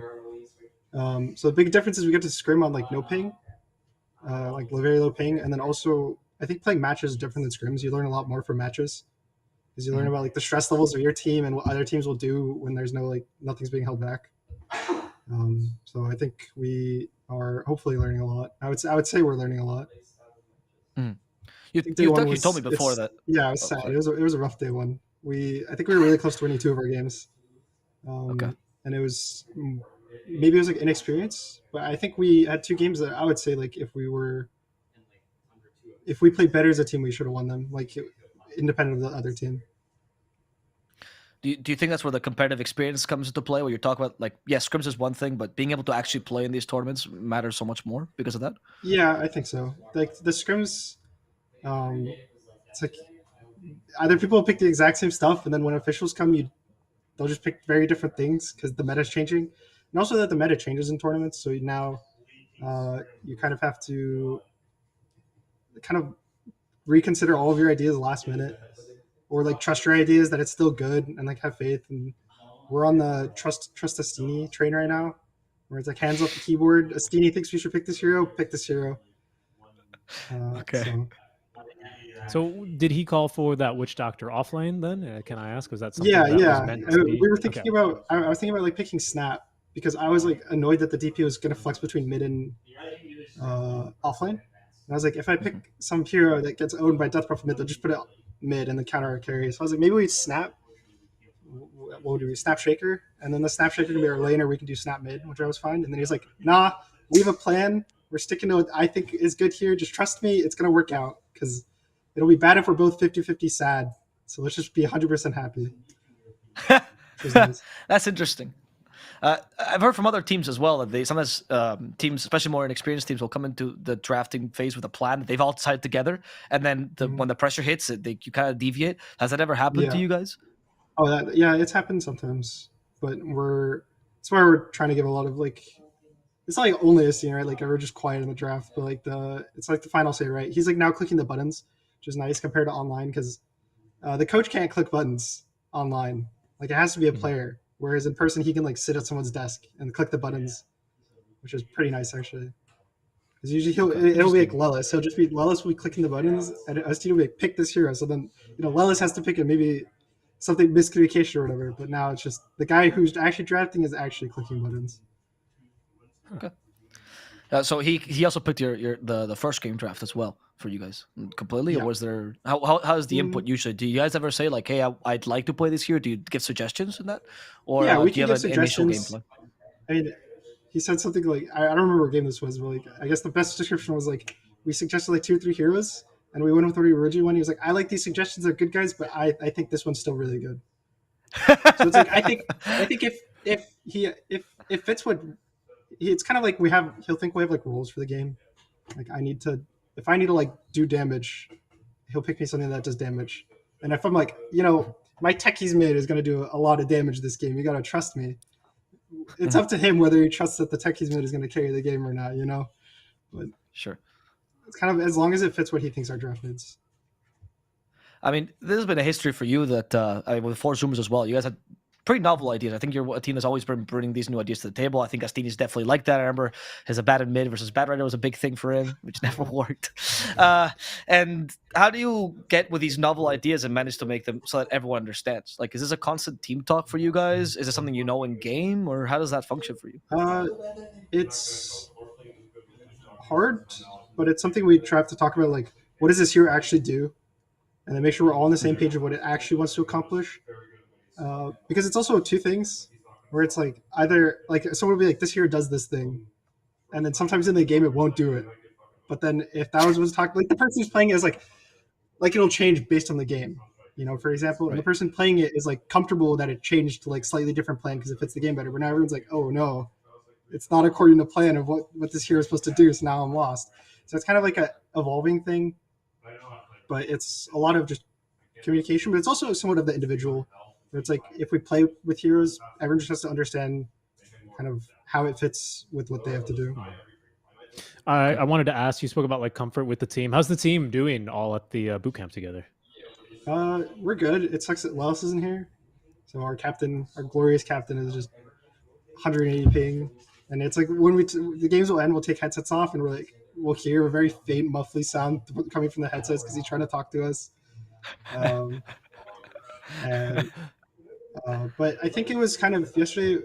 The vibe was kind of after the games. It was like for at least two of them. I think maybe three, but at least two of them. It was like we should have won, so we shouldn't feel bad that we made mistakes, but feel good that we were in like a position that we should have won, and the work on the issues that made us not win, rather than like feel bad that the game ended up as a loss.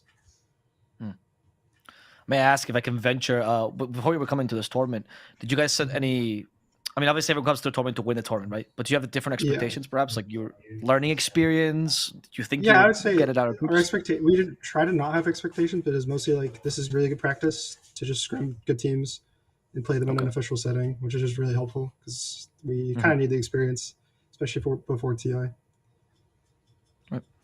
Okay. Well, Gunnar, always a pleasure talking to you. Congratulations on your victory. Let's hope there's more to come. I hope so. I think we gotta win a lot, so hopefully we do. We'd like to give you the option to shout out anyone you'd like to before we end the interview. Be your sponsors, your friends. Yeah, shout out Nouns. Our CS team, they almost went to the major, but they lost in the last game of the final CS major. There's a rematch? Well, we lost to Liquid for CSGO, but now we play them in Dota. I don't know. Well, yeah, but we're doing good. So, and then the team is I think we're gonna bounce back. So, shout out to the team. Great to hear. Okay. Thank you, Gunnar. Congratulations on victory and good luck on the rest of your matches. Take care. Thank you. Have a nice day. Good, you too. Lovely. Have a nice day. What pro player would say that to you? Only Gunnar. It's funny is, this man. You interview the NA pros and they're like, yeah, have a nice day. Thanks for the questions. You interview Seneko, he goes, who are you? What is your name? Yeah, but he means that nicely. I actually love that. Every time, I think that became a meme, but every time the EU pros come by and they ask, who are you? It's because they obviously don't watch English cast most of the time. And it just means like they want to say, hello, nice to meet you, right? It's very nice of them. But people don't take that. They're skipping the pleasantry of, what? Tell me your name. I want to know your name. Let me call you by your name. Yeah. You also said NA pros, but you forgot that we did NA Div 2. We had people would go, do you guys want a based interview? You guys? So, just there's all kinds of NA. But Gunnar definitely a little bit of a ray of sunshine. That team, good hopes. It's nice to get to talk to them. We don't get to talk to Nigma. Unfortunately, that was also their only victory. Hopefully they win the second game in the next best of two that take, because someone gets to interview them instead. Because it's nice to get a little bit of the behind the scenes and talk to the players about it. Dude, something I just want to very quickly before we go ahead and say goodbye and let the next series take on. Lelis, 180 ping. Wouldn't have guessed it from his game. Honestly, would not have guessed it at all. No, If I think Nouns, Astini's thinking two things. Either I hope this team goes well, so we go to we do better in the next Dream League, and also hope this team goes well, so Lelis stays. That's the other thing. If he had an angered half of South America, I think he would have more options, Lelis. But shout out to poor Lelis. I'm sure he is enjoying the stream from back home, and very interesting that he's taking now the role of captain. This has been the case for Nouns for a while, but taking on a new role in addition to position 4 and being a captain, even though he has the aid of Astini, who they both speak Portuguese, of course, they're both from Brazil, and they have a long-standing relationship. It's still a tough thing. So Nouns, a team to look out for in the future. It's a team it's hard not to root for the underdogs, and it's not a team that you guys should think of like, oh, this is a freebie, they got in because of XYZ, some sort of nepotism, whatever. They're not casters. They deserve their place here. And I think that it's only a matter of time till we see their performance shine. Right. Or disband.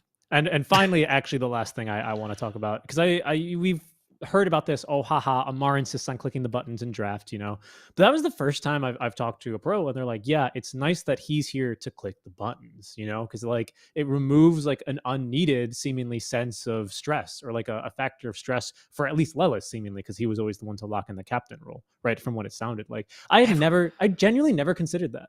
Oh, this is something I've never talked about, because I think it's such a stupid thing to say. But the clicking the buttons, it's hard to describe that. I've only ever seen it once, I like an actual drafting with a tier 1 team, obviously. But the amount of stress that clock makes you feel, not me, obviously, personally, because I wasn't drafting or I didn't care, but the amount of stress it makes you feel, and the stress of clicking the buttons. People will make fun of it and say they misclicking the gyro pick, and you're like, it's so stupid. But in that moment, keeping your composure is actually so hard. And I've seen so many teams, even tier 1.5 teams, crumble under that pressure. Which is why, if you actually look at a lot of these teams, you actually see the coach drafting. In some cases, it helps that the coach drafts. In other cases, it helps they have like a really strong captain. In the case of the old guard, like Kuroki's or Puppies or whatever, right? That helps a lot. And in some cases, it helps that you have a very chill team atmosphere, right? I've also seen that a couple of C teams, they take that approach of, we don't care, guys, we win based on gameplay, not draft. But that approach has kind of died a little bit, because draft is so important now that the pressure in that area only mounts, and it doesn't actually feel like that long a time when you're in the drafting position. And a lot of pros have confirmed this to me, and again, I've seen it live, and it's crazy how difficult it feels, even though it seems so stupid. Agreed. And for me, it just gives an entirely new perspective. Like, if you're just even not that concerned, I'm not gonna say like, oh, they're afraid of clicking buttons, but like, if it is that much of like a stress factor for you, like, it adds into perspective other questions, or it gives a whole new perspective and respect for those questions that are like, yeah, we all actually contribute to the draft, or yes, I suggest things, right? Because if you're actively doing it, not even just clicking the buttons and like contributing to that kind of discussion, like, that must be, even if clicking the button can be a little bit stressful, imagine even contributing ideas, Well, yeah, it's cool. I wanted to add to that I think there's like 2 points to that, which is, one, again, the button clicker is also processing all the information around him and actually composing something coherent, which is not that easy, because teams don't often have like, oh, I went to debate club for 5 years, I know how to form it. No, that's not happening. They're just shouting at each other. That's what happens most of the time. And on top of this, the person clicking the buttons, and the reason why it's better that it's a coach, in a weird human psychology way, he takes responsibility for those picks. Of course. If a pick doesn't work, even if someone else suggested it, because you click the button, there's an extra heavier weight on it. So sometimes when it's your 5 clicking it, all of a sudden, you're watching your team crumble, it's because one of your picks, and you click that. It gives you an out, right? And I think for coaches, that's like a mental tool. Like, don't worry, guys, I picked the hero. You suggested it. No, I picked it. Yeah, but I picked it. Like, it's my fault. And that can go a long way. Yeah, he gets off on being wrong. That guy loves it. But I think that's great, right? Because it helps you, in the short amount of times you have relatively between games, only 10 minutes, helps you brush things off and move on, right? Yes. Especially when you need to. Like, there's just no time to doubt yourself in these kinds of games. Am I going to hit this sunstrike? Imagine if Gunnar was like, every time, am I going to hit this sunstrike? You hesitate for a quarter of a second, you don't get those kills, right? It makes a difference. He's just chilling. Yeah, because he's not worried about if the draft will work or not, because he's trusting Astini 100%, which is great. That's something that's very good. But now it's our time to be just being chilling out. They're kicking us off here, because we got to let the other casters take on. No, that's unfortunate. Anyway, thank you guys for watching. My name is Al Plus, here with Seek and Strike Dota. We still have 2 more series for the day, 2 best of 2s. Hope you stay tuned in the ESL Dota Earth stream, which is the best stream, because we have all the terrains featured here. And take care, guys. We'll see you guys tomorrow with some more Dota 2. We'll leave you in the able hands of our Cryptic and John X Fire.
What's up, everybody, and welcome back to Dream League Season 19. I'm Cryptic here with John X Fire, and excited, man. Halfway through the day, new set of casters, more games to be played. How you feeling, dude? Feeling great. We're starting to see the groups kind of shape up. Yesterday when we started out, I believe Group A was all ties. That's kind of breaking up just a little bit, but not by much. Yeah. Right? Like our number one, which is EG, which we're going to be seeing it right now in the series, is 1-2-0. So 1-1 series, 2 draws, no losses. With that 1-2-0 series for them is enough to push them up to the top, right? Like it's very tight between every team. So like every win, every loss, just it counts so much when you only have so many group stage games and when the bottom 4 get eliminated. So every game has to count here, Ricky. Yep, indeed they do, and it's the opposite scenario here for X Hellraisers, right? They have the complete inverse score, right? They have the 0 2-0s, 2 ties, and a single 0-2. So game is very important for X Hellraisers because they need to get themselves a 2-0 to try and push themselves up towards that top half of the groups. But EG is a tough opponent, man. I was talking to you a little bit about this before we came on. This team's really hard to draft against. Yeah, they have a lot of unique picks. They tend to really just like all the time I've been casting the side of EG whenever I get to see them. Like they always love picking Whisper's Timbersaw. Like even in games where you wouldn't expect the Timbersaw to be like a great pickup, they take it anyway, right? And it's not a hero that's naturally banned in this meta. I'm curious if EG will get that down the line, as it is a high priority. Instead, they pick up the Bat Rider, which I've been raving on about like the past day yesterday, which we haven't seen in Dream League, at least in the games you've casted. No bans, no picks.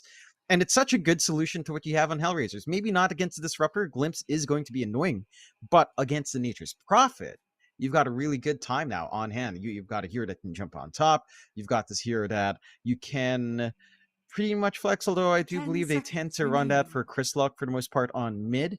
So that should be just very, very, very comfy for him, as it's something that he absolutely loves. And it's just a strong comfort pick, right? It's a strong hero that's been kind of ignored in Dream League, at least, again, from the games we've watched.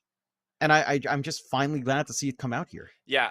So I covered a lot of the SADPC recently and this is the number one most contested hero in the entirety of Division 1 is Bat Rider, which is pretty nuts. Like a lot of other heroes you would think would come first, things like the Brood Mother, the Death Prophet, but no, in South America, it's the Bat Rider. This is a hero that nobody wants to either let through the game, and when it does, it almost always gets picked. So I'm not surprised EG go for it. They flex it a lot. It's something that C Smile can definitely play in the mid lane, and it's great against the Nature's Prophet. Yeah. I'm a bit surprised that other regions haven't picked up on the Bat Rider, because Southeast Asia, it was also a big thing. Like you'd allow the NP true, but you'd always take the Bat Rider or the Primal Beast. Of course, in this case, Primal Beast being taken out, but Bat Rider in the pool. Again, like interregional Dota is back, but some of these little, maybe region-specific quirks are just not quite catching on. But I'm glad to see, EG sticking to their guns, picking it up. I am keen to see if they kind of go along the path that you were talking about then in the pregame with me, Ricky. Stuff like whether the Snapfire comes through, whether that's something they'd want to run here on their 4, or just going for the Timbersaw. I'm not sure where you'd put the DP if you do give Chris Luck the Bat Rider and then give Whisper something like the offlane DP, which they have done a couple of times as well. So maybe no room for the Timbersaw, but you never know with EG. You never know. They absolutely love that with hero. Like Whisper just loves it. Yeah, man. Even in the most atrocious matchups, the guy just loves that Timbersaw. It's so true. He really pioneered the hero, I think, right? Like starting at the last major, a lot of people, saw his Timbersaw. They knew it was good, but he was the first person to really go just complete offense with this hero. Like a lot of players would always build that first defensive item and then kind of transition into doing damage, maybe pick up a Dispel and like a Eul's or Lotus. Not Whisper, man. He just always went straight damage. He was like, I am here to burst heroes, nothing else. And people realize, there's a lot to be said out of a hero like that. And you kind of just supplement the weaknesses by picking a 4 that can kind of be a little bit greedier and build those auras. So it kind of works, or just have like different pickoff. Right now for EG, what I'm really keeping an eye on is the Monkey King. I think they're really looking for a Monkey King here in their 4th position for the Death Prophet. Like Radiant it just team pairs well in the pick. lane. They get rid of the clockwork. So we'll see what they decide to do. They're gonna need to pick up some like good. Oh, Hellraisers went back for the Bounty Hunter. We watched this yesterday. Yeah, and they made it work. They played around that aggression. They just snowballed off the back of it. In fact, I'm trying to recall if this opening was almost 1-to-1 to what they did against 10 Gaimin, seconds and remaining. not quite. The NP is like a new part of that draft, 5 but seconds remaining. like they did run this Disruptor Bounty Hunter before, and I believe it was Miero playing that Bounty Hunter offlane as well. No, So it was I am keen Antares. to see if they can play it. Oh yeah, it was Antares, but they Yeah. do have that flex. They Yeah, have they do run have the flex, you're Miero right. on a Bounty Hunter, so I'm keen to see how well the ex Hellraisers guys kind of run it back. I feel like a Bounty Hunter with a Nature's Prophet plus a Disruptor for Glimpse plays. I mean, that's a lot of aggression, right? You just track, you can just global TP in, find a kill, keep getting that gold flowing, and just get that aggression going for yourselves. For the sides of EG, they go with the Jakiro coming out. That should be for Panda on our 5. 10 So there's a seconds lot of remaining. push coming out here from EG as well. A lot of magic damage Radiant coming out. team pick. Maybe not the hardest stuns. And you go with the Marcy now as well, which Ooh. we've kind of seen kind of rise up in here as well. It's been coming back in. We've been seeing a lot of POS 1 Marcy. I believe this should be for Pakistan. So pocketing their POS 4 remaining. perhaps, unless they do some funky flexes here on EG. I mean, 5 seconds I remaining. can see Matthew taking this 4 because in the lane, this is so impossible for the NP. Like this is like Marcy Death Prophet doesn't allow you to like a lot of times Nature's Prophet, if he gets pressured, he just like sprouts and TPs or something. And Marcy has 2 interrupts, right? Dispose and Rebound both will stop the teleportation. And it gives plenty of space for the DP to play on top of you. So it might be Matthew's hero. And that's kind of why I was thinking the Monkey King, because you do have really good gap close on the Monkey King. He can scout for NP. But Marcy kind of does the same thing. Like it's very similar. So maybe that was just like a personal choice. But then this also gives you the flex to the safe lane like you're talking about. So it is still hidden. Like you don't know exactly where this is going to go. I think in the carry matchup, it's still very good against the NP. I don't know. I'm curious what Hellraisers come up with. They're going to need to. I mean, you got to pick your mid lane, I think. The question is, what can you grab here? You could go for Pango, but even then, it's not great into the Batrider. Maybe you just. Queen of Pain's actually available. You could go Queen of Pain. Oh, yeah.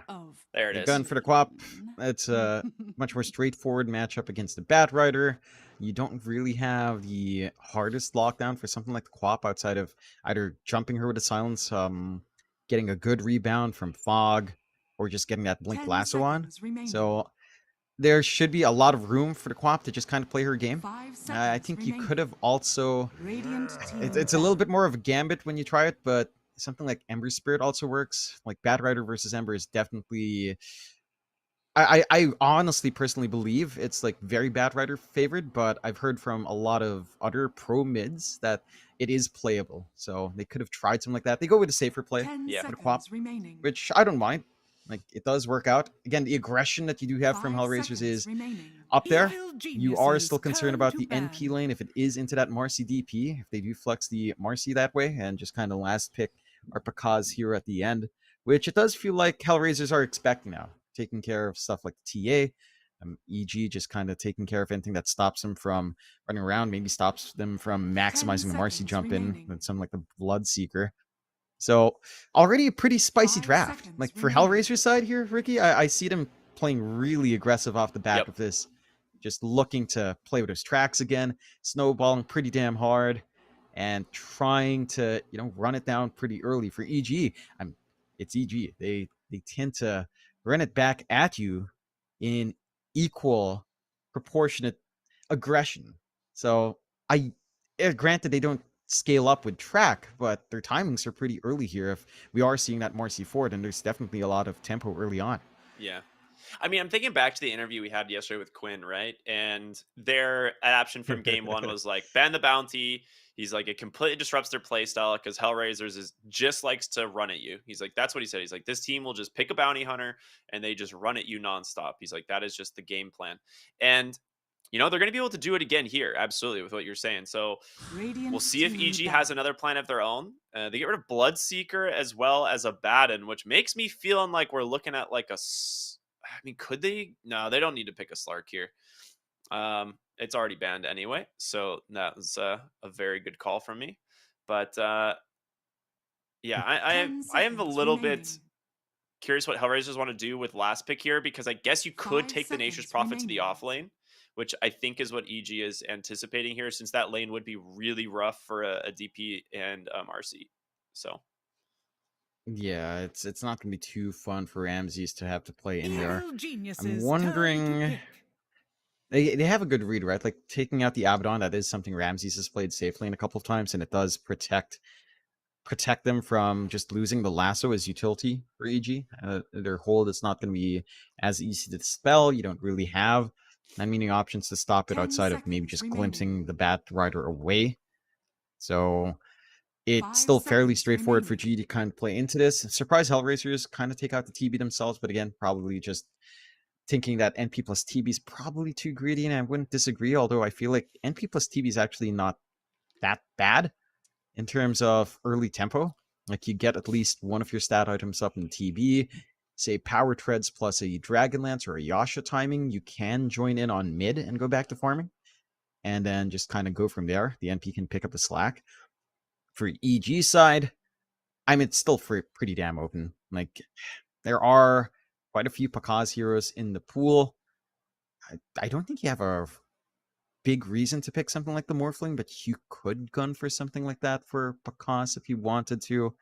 There's nothing really as a direct threat except for a Static Storm. If they wanted that, they go with the CK instead, so just kicking up that tempo. Classic. It is. Just looking to run down. Your illusion clear on Hellraisers isn't amazing outside of the Quap. Yeah. So you should be able to just confidently use Phantasm, jump in, burst someone down. A lot of these heroes on Hellraisers are fairly squishy. Yeah. So something like the CK can scale up quite fast. And CK plus Sidekick is pretty damn nice. They go for these Lifestealer here. For Last Ramses. hero that's good against the bats. Yeah. It is the one here that can kind of work that matchup down the line. Although you're not going to be laning. Oh, well, they are actually laning into it. Whisper will take it. I was starting to think about this, and it's like with the Kiyotaka Queen of Pain mid, like what you actually do here on EG is you just throw the Death Prophet mid, who doesn't really care about Queen of Pain, and then you get to take the Bat Rider off. And that kind of forces NP, like NP definitely can't be in the safe lane if you put Bat Rider off lane. So, yeah, they respond with Lifestealer. We'll get the Owl Rider, dude. I love this set. It's so cool. Yeah, it's pretty fun. And the drafts are pretty fun from both sides. I think Hellraisers, I like the potential for them to drag two heroes on the NP teleport. Like if Ramses is right next to Miero and they play around with Antares scouting forward, track Glimpse, TP in, infest bombing on the NP, you can easily just melt quite a fair bit of EG's heroes just from that one move. And again, just keep playing with the track, get some high tempo out. For EG, I mean, this is a classic, almost like a classic EG draft. I think the one thing I'm missing is maybe like Timbersaw snuck in somewhere for Whisper, but he's got the Bat Rider on hand, you know, so it's still something he favors. It's still something he loves as well. And I expect EG to also try to take that tempo. I mean, these are two teams that do love to run at each other, so I'm expecting this to be a pretty aggressive game, and that makes me pretty excited here, Ricky. Yeah, I'm so excited, man. I love casting EG games. Hellraisers was super fun yesterday, so just the fact that this is how we're gonna start things off. It's gonna be a great time. So everyone, welcome on in. If you're just getting here, you know, congratulations. It's a good time. It's gonna be ex Hellraisers taking on EG here in this best of two, and you know, two drafts that I have to say I'm very excited to watch. Like you got, like you said, high aggression from both teams. The Bounty Hunter, an ex Hellraisers classic that we saw yesterday that worked really well for them. Bot lane, smoke into smoke. Who's going to get found, though, is the question. Oh, he's got the dispose. So it does not get in range for the rebounds instead. It's having a little bit of an opportunity, but should still be able to swing over. I'm wondering if they actually want to try to force into that high ground. Probably not. Like Lifestealer plus Disruptor doesn't sound like it has a pretty good time there. And look at EG, just rotating immediately onto that mid-ramp area. Again, no one from Hellraiser is kind of wanting to go into that level 1. No, not too spicy here, but you never know. Yeah, that would be pretty scary. Ramses, I mean, if he gets forced to level Rage level 1, he's in a pretty rough spot. And we'll see. He does obviously start with a magic stick here against the Batrider lane, so we'll just kind of chill with that. Solo and him will go and start stacking up the napalm. Like you said, he did go dispose 1, so Ramses body blocked up, and there it is, forced to go Rage. Yeah, that's not going to be a great feeling. Like, you're not going to be able to trade too well. It's going to be a little bit tougher to just sustain through that lane. And again, you just ride through level 1. I guess you're kind of okay. The glimpse is up to harass Matthew a little bit. Doesn't really lead to kill up. And you do equalize at the very least with 2 bounty runes each. But Matthew's still playing tag here. Yeah, Marcy, you know, will win these trades. She's strong, man. But you're not worried about anything like the Thunderstrike spam, so Solo doesn't have as much. And Glimpse is annoying, but not as annoying, I think, when you're trying to him directly like this. yeah. And again, Ramsey's just being forced to pop the Rage there. It does not want to risk, you know, letting these napalms stack up. But you can't really blame him. That spell, it ramps really fast. Dude, this Matthew and Solo are just wailing on each other. It's just for non-stop. It's kind of nutty. Solo's already out of regen, having to ferry out another set of tangos for himself. Hasn't really been spamming out the glimpse, because, again, Matthew hasn't really moved too many units. They were just dancing around in that tree line. And that's giving quite a fair bit of room out to Whisper. I mean, sure, you can just rage off a lot of those stacks, but it still does make you a spell immune creep, it almost feels like, for the Lifestealer in lane. So you're just going to have to play this one a lot more passive for the ex-Hellraisers, guys. Yeah. Mid lane, we'll talk about this one. Looks pretty even. I mean, this is kind of expected for the most part. You get level 2 Dagger now in Kiyotaka, so C-Smile gonna struggle probably a little bit now that this is up. But for the most part, pretty even lane. A lot of harass that's gonna come out from both of these heroes. And they're both gonna be really happy poking and prodding. It's always kind of funny to see Shadow Strike up against the Spirit Siphon, because you're just trying to heal back from the damage and try to damage the Quap from her heal. It's a weird recursive loop that's always just funny to watch. Chris Luck does go for the Crypt Swarm level 2 instead, so he just wants to not even bother trying to go up to range. Just clear out the creep wave, get his farm. Very even mid, slightly easier for Kiyotaka, but not by too much. And once he has a value point in something like the Blink, kill off onto the Quap's going to be a lot harder to see from the DP, so you should just be able to be nice and secure here for Kiyotaka. Bottom lane, that is 6 stacks almost on the Disruptor, and yeah, Whisper is going to run you down eventually. It's a slow but fiery death. Burns out. Whisper going to be feeling really good on his Batrider. Again, he forced Ramses to get level 1 Rage. He gets a kill for himself. He's controlling the lane really, really well. He's not having the best CS, but he's also slowing down Ramses by a good amount, so you're doing your job in being highly disruptive in this lane. Yep. And, you know, Matthew's just always poking and prodding, which you always like to see. You can't just focus in for Solo to run up this lane, keep spamming out the glimpses and try to get something done. More aggression coming out from the side of EG as they put the hurt on the Miro. It is an NP though, so he will just, you know, be able to teleport back to base, teleport back to lane. So a lot of that, you know, damage doesn't really stick, which is one of the benefits of that Nature's Prophet. But the thing about Batrider, like the way he's played currently, is this hero's he's like, you're like fighting a war of attrition. It's kind of like old Venomancer, where it's you can, unless you can push Batrider to lane, like you're never going to be able to actually out sustain him, because the new build is just double null tally tranquil boots. So he has infinite sustain on this hero. Dire are scanning. He just can't be shoved out, and he can sustain all that spell spam. So you can always just look for an opportunity to get aggressive. Matthew's already got the level 3 up as well. And glimpse out just to be annoying. Has not skilled up as to what he wants to do there. And you're starting to hit those level spikes that you want to here on the side of EG to start to really kick into gear. Like level 4 is going to feel pretty scary for them to play up against. I like this potential of sidekick plus Batrider as well, with a sticky napalm bonus damage. That's actually a considerable amount of hurt once you do manage to focus in on someone. So there's always something to worry about here on the bot lane, especially for ex-Hellraisers. Yeah. Top lane's quite funny. Just Bounty Hunter, again, being a nuisance, stealing that gold out from the Chaos Knight cause, realizing contesting into that creep wave. Ooh, bottom lane, another dive. Yep, they go ahead and get themselves a kill onto Solo. And yeah, just the Disruptor, even though you have Glimpse, you can only glimpse one target, right? And Marcy is no problem, you know, trying to re-engage on you. Yeah, and you just melt. You really just melt. You can't drag back both the Marcy and the Batrider when they do decide to jump into you. So, you know, these dives coming out from EG, it's not something you can stop, and there's not much the Lifestealer can do to aid you there, as well as Ramses. Speaking of Lifestealer, gets taken out bottom. Rage just on cooldown. It's only level 1, you know, 21-second cooldown. Matthew might die to... That's a Fairy Fire, actually, so he'll be okay. But top lane, they almost got a kill on the Miro, but again, NP, he built fairly tanky, or he's got Wraith Band, the extra armor, the infused raindrop as well, so able to tank up some of the damage, just TP back to base and reset. But overall, fairly even in terms of CS, right, across the lanes. It's just the kills that are the advantage for EG right now. Yeah, you're pretty alright with your farm here on XL Razors. Again, Ramses, despite pretty back and forth lane, is managing to be a top in net worth. They're trying again onto Miero. I mean, the sustain, or at least the armor he's getting out with a Wraith Band, is they're killing off Bakaz's burst.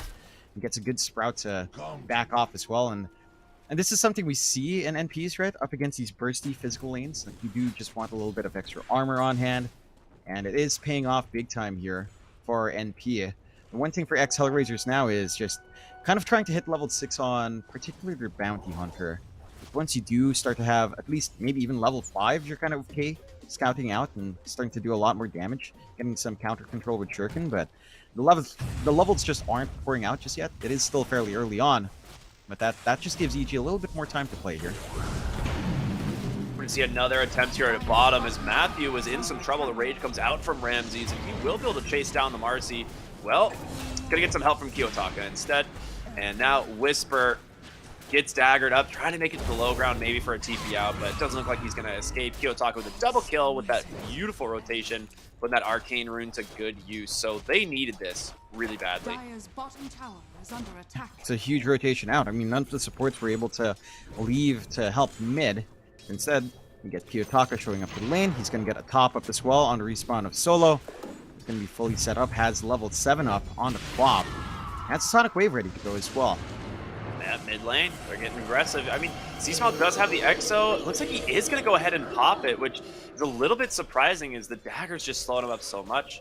But wanted to prevent himself from dying, I suppose. He can try and use this to push the wave a little bit. It's going to be really hard to push the tower, though. Yeah, it's not going to be the most straightforward time for Chris Luck. He doesn't really have backup as well, and the side of X Hellraisers is still kind of focusing in on that mid. Matthew and Panda are in the side now, though. Yeah, they are indeed. Ooh, off the mark there with the Breathe Fire, and just uses the rebound to disengage. They will get the D ward as a result. So, good wards being played out here from Hellraisers in general. I mean, they've managed to get both a glimpse. Bottle DD for the Queen of Pain instead. We'll pick up there for Kiyotaka. And this aggression is starting to line up, although... Very nice play there onto Solo. Seasmile will just TP on home, it seems. There's no way to... I mean, he maybe could have just Sonic Waved that for damage, but... held it instead. Bottom lane, Whisper up against Ramses. He's going to go for the lasso here, start building up these napalm stacks once again, and Ramses does need to be careful now. He's getting some help from Matthew. The rebound comes in, and they take down the Lifestealer. Kiyotaka, Blink almost there, looking for Matthew. And a Sonic Wave as well, just lets it rip the denied, not in time. DD, pretty good. Kiyotaka doing some really good stuff from the mid lane. At the least, you know, you're not losing out on any core dying with that Sonic Wave commitment. You won't lose your support. You're racking up some kills on Whisper. He's starting to stack up for himself now as well, and you're slowing down Ramses in that lane. Like a solo Lifestealer, not able to really sustain through. The threat of Lasso comes out. It's still a level 1 Rage, so you don't really have the best cooldown to play around with that spell either. So it's just not the comfiest. As we're trying onto Antares. Jeez. Yeah, he does not know exactly where the sentry is, and it is the other way, sir. So he gets picked off. Nice play there from Pakaz. They actually scanned him earlier in the jungle and then ran to his sentry to try and bait the bounty. That was actually such a sick play. No backup on hand to kind of back them up when the commitment does come out from Pakaz. And you are building up quite a considerable kill lead on EG, but not too much in net worth. No, not at all. Which I think we've seen a lot yesterday in some of our matches where you get these really good aggression early on, but you're not really stopping the course from farming. And you are still getting that build up on accelerators. So Lamiero, not safe. Yeah, they do finally manage to take him down. Whisper, he's gonna get found in a gank here, and Solo on the disruptor, gonna make this a little bit more difficult to run him down. And Whisper does end up trading 1-for-1. The question is, can Kiyotaka get out? He has a blink in 1. The ice path was not gonna connect. Able to get down to the low ground. And see Smile, I mean, he's got an ace through. He could just keep chasing. I don't know if he's gonna make it to the Queen of Pain though. Instead, they will turn their attention on over to Antares. The dust does connect. They get the rebound as well. They do protect their stack, which is good for the Bat Rider because he does need this. I can assign you to dust. It's not the most painful. You don't really find a big trades you'd want in return, just killing off the supports. But honestly, these support bets are starting to hurt, especially for Antares. Right, we talked about that Bounty Hunter level 6 being a big mark. He does hit level 5 now. I believe he did eat the book. So we're inching towards that timing with the track. And you've got to see Hellraisers rally around that. Right, they've got to start racking up some of these track kills, start to get the advantage cementally their way, because EG, I mean, their early aggression hasn't led to too much being built up, but the early timings are lining up. Armlet already up in Pakaz. He's going to be able to hit a lot harder. Whisper's just saving up for his BKB. Already has the drums up, so they easily just run you down now whenever the Firefly's up. Chris Smile can also just run you down with his phase boots up and running. Very decently durable enough as Matthew. Pokes.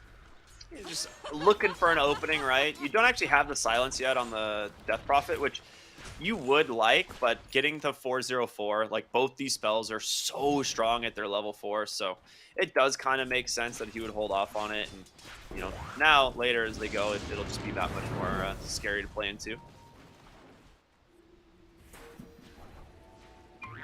You see the runes here as it will spawn bottom, and it's an arcane rune. Panda pinging that out for his boy C Smile, which, I mean, saving this for next EXO would be really nice.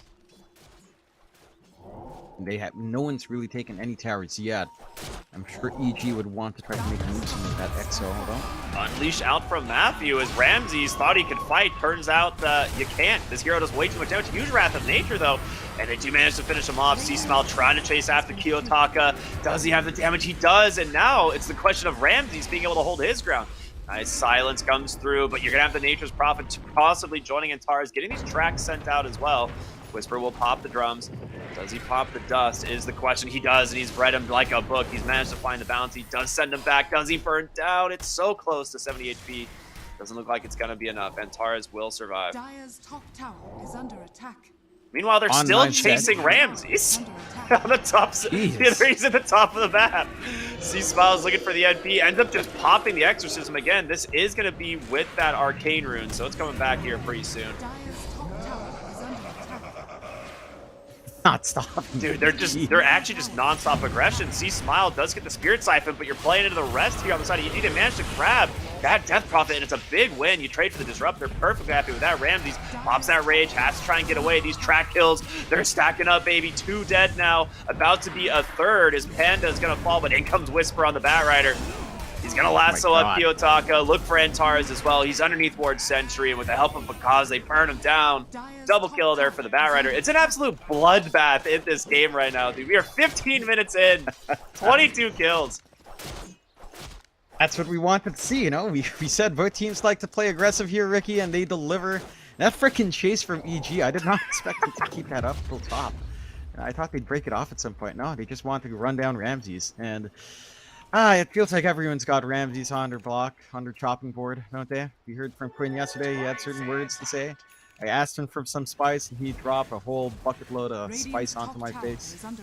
And, well, EG looks like they're dishing some spice out as well. I mean, to dive that far for a life stealer, granted you don't find him, but Radiant's bottom you know, you tower commit. is under attack. You commit hard. Yep, absolutely. Radiant And are scanning. Whisper's cleaning up a massive stack of ancients at the moment, so he's going to be closer and closer to the BKB. And this is just the Batrider build nowadays. If anyone is trying to figure out how to play Batrider, double null tallies, tranquil boots, grab drums right into BKB. This is everything that you can ask for.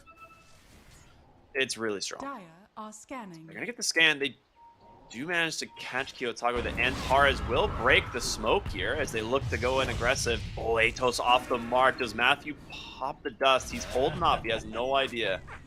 Ends up dropping the sentry.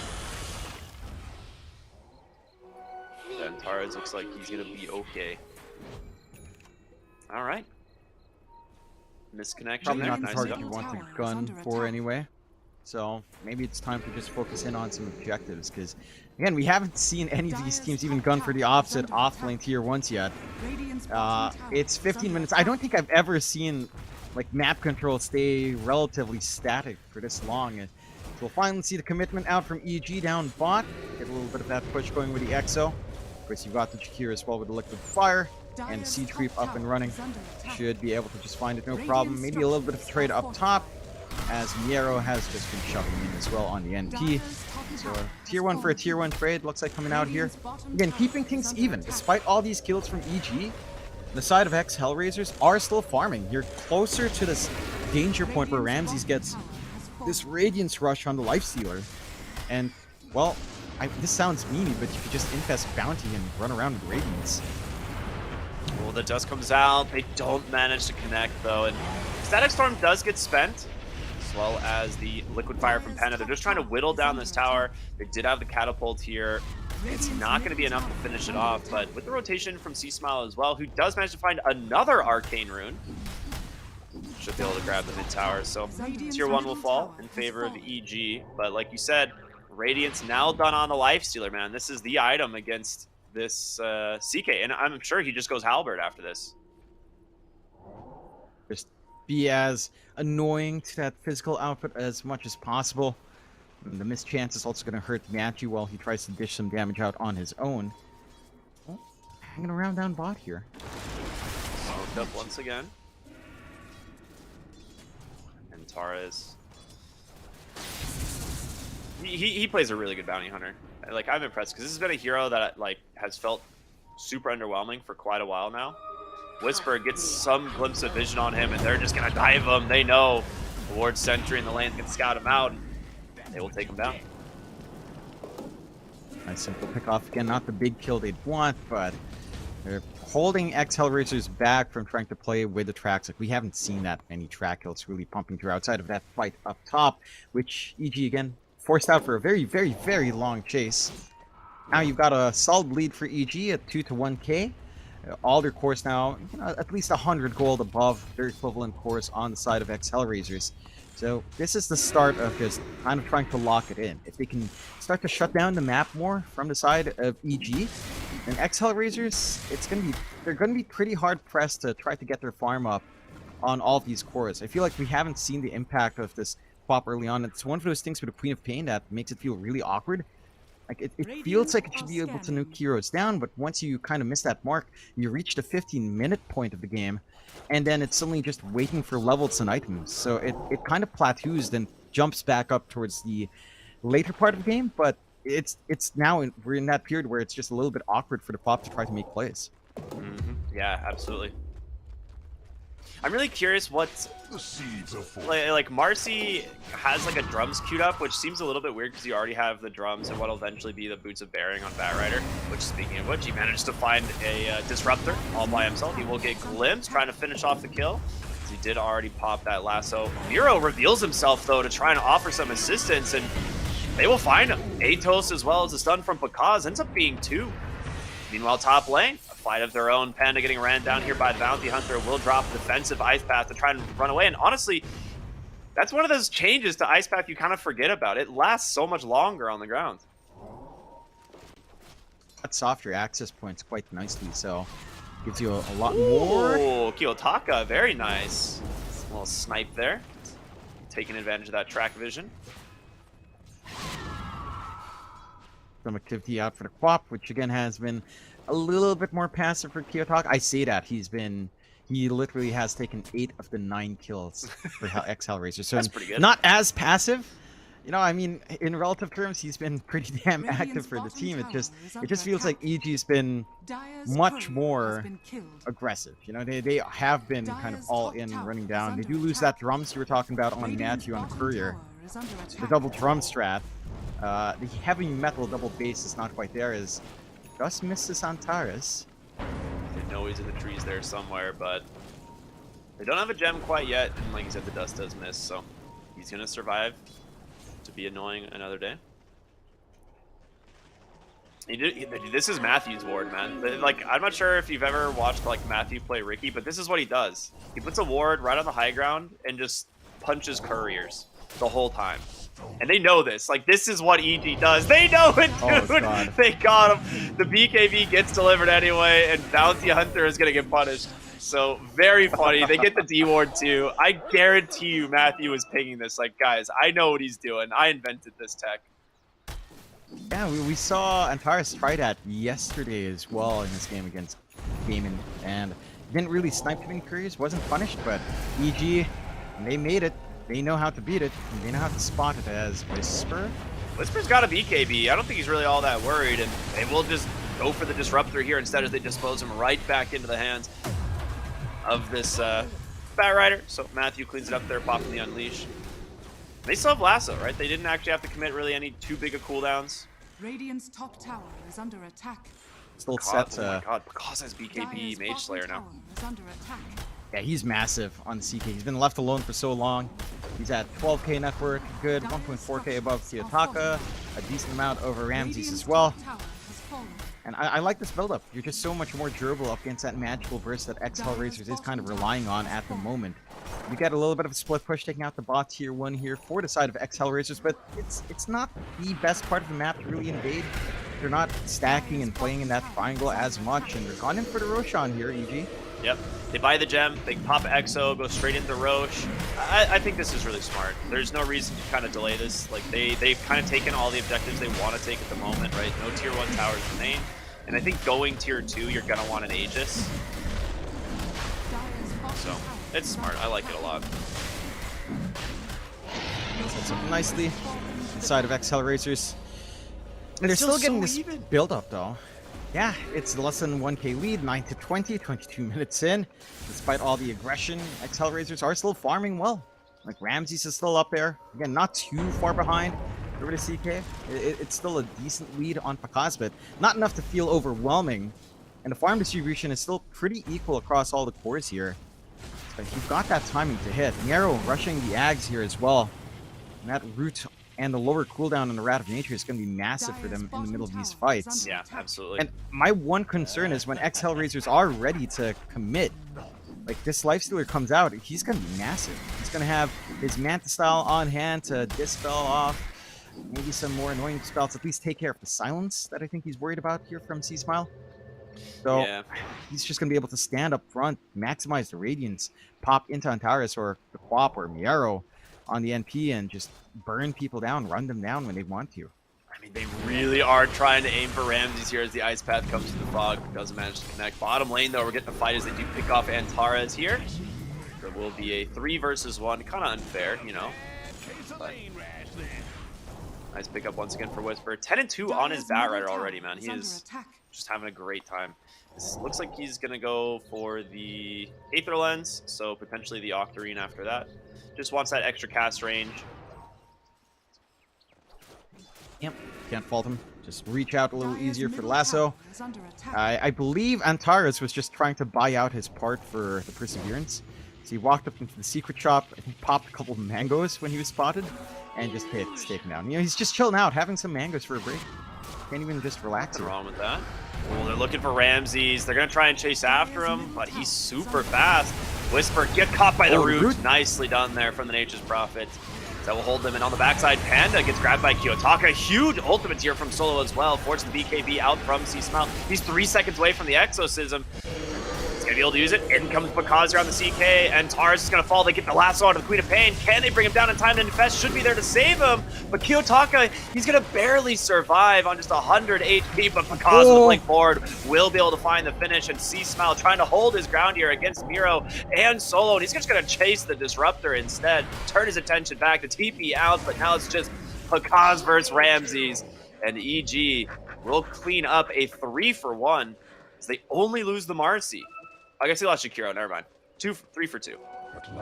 Yeah, they only lose their supports. Not the biggest deal here for EG.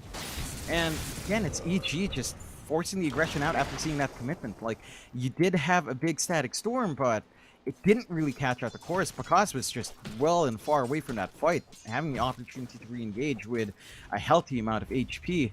And that was a great reveal from Miero with a Rat of Nature, but again, it felt a little bit more disconnected. Like, it felt like after that, maybe the side of Accelerators tries to immediately aggress. You know, if you got Rat of Nature with the root into the Static Storm, that might have been a very different story for EG, but they wait out to use the Static Storm later on. You know, just giving these openings out to EG to play their style, to just keep playing this run at you Dota and not get punished. And right now for Accelerators, I feel like they haven't done enough with this Bounty Hunter from Antares. Like, we're not getting those track kills that we expected them to build up on. We're not getting any infest plays. We're not getting any sort of global ganks going through. No aggression at all. It's just sit back, farm, and if EG comes to us, we'll try to fight. Yeah, it's very different than what we saw yesterday, right? And I think some of that is just like the draft, right? Gaming Gladiators wanted to play a little bit more of a greedy kind of farming draft into this yesterday. They ended up kind of changing things up, and EG give them the Bounty Hunter knowing like, hey, we'll let you play aggressive, man. This is what we do in SA Street Dota, man. We just run it.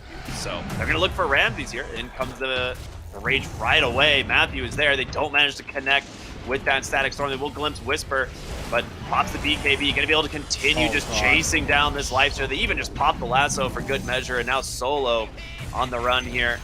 And Taras, Kiyotaka all coming in though. The wrap around, the nice route onto 3 as Miro's going to TP in as well. Batrider's already popped that BKB. The BKB in response here from Kiyotaka as they look for this Batrider. C-Smile is here trying to save his boy, but he won't be able to. It's a 3-for-1. A great turnaround as C-Smile now looking for the NP. Pops the Exorcism, pops the BKB, just trying to run him down, gets the life drain. Finally is Solo, gets the Force Staff to save him. The Atos is there. Miro's gonna survive.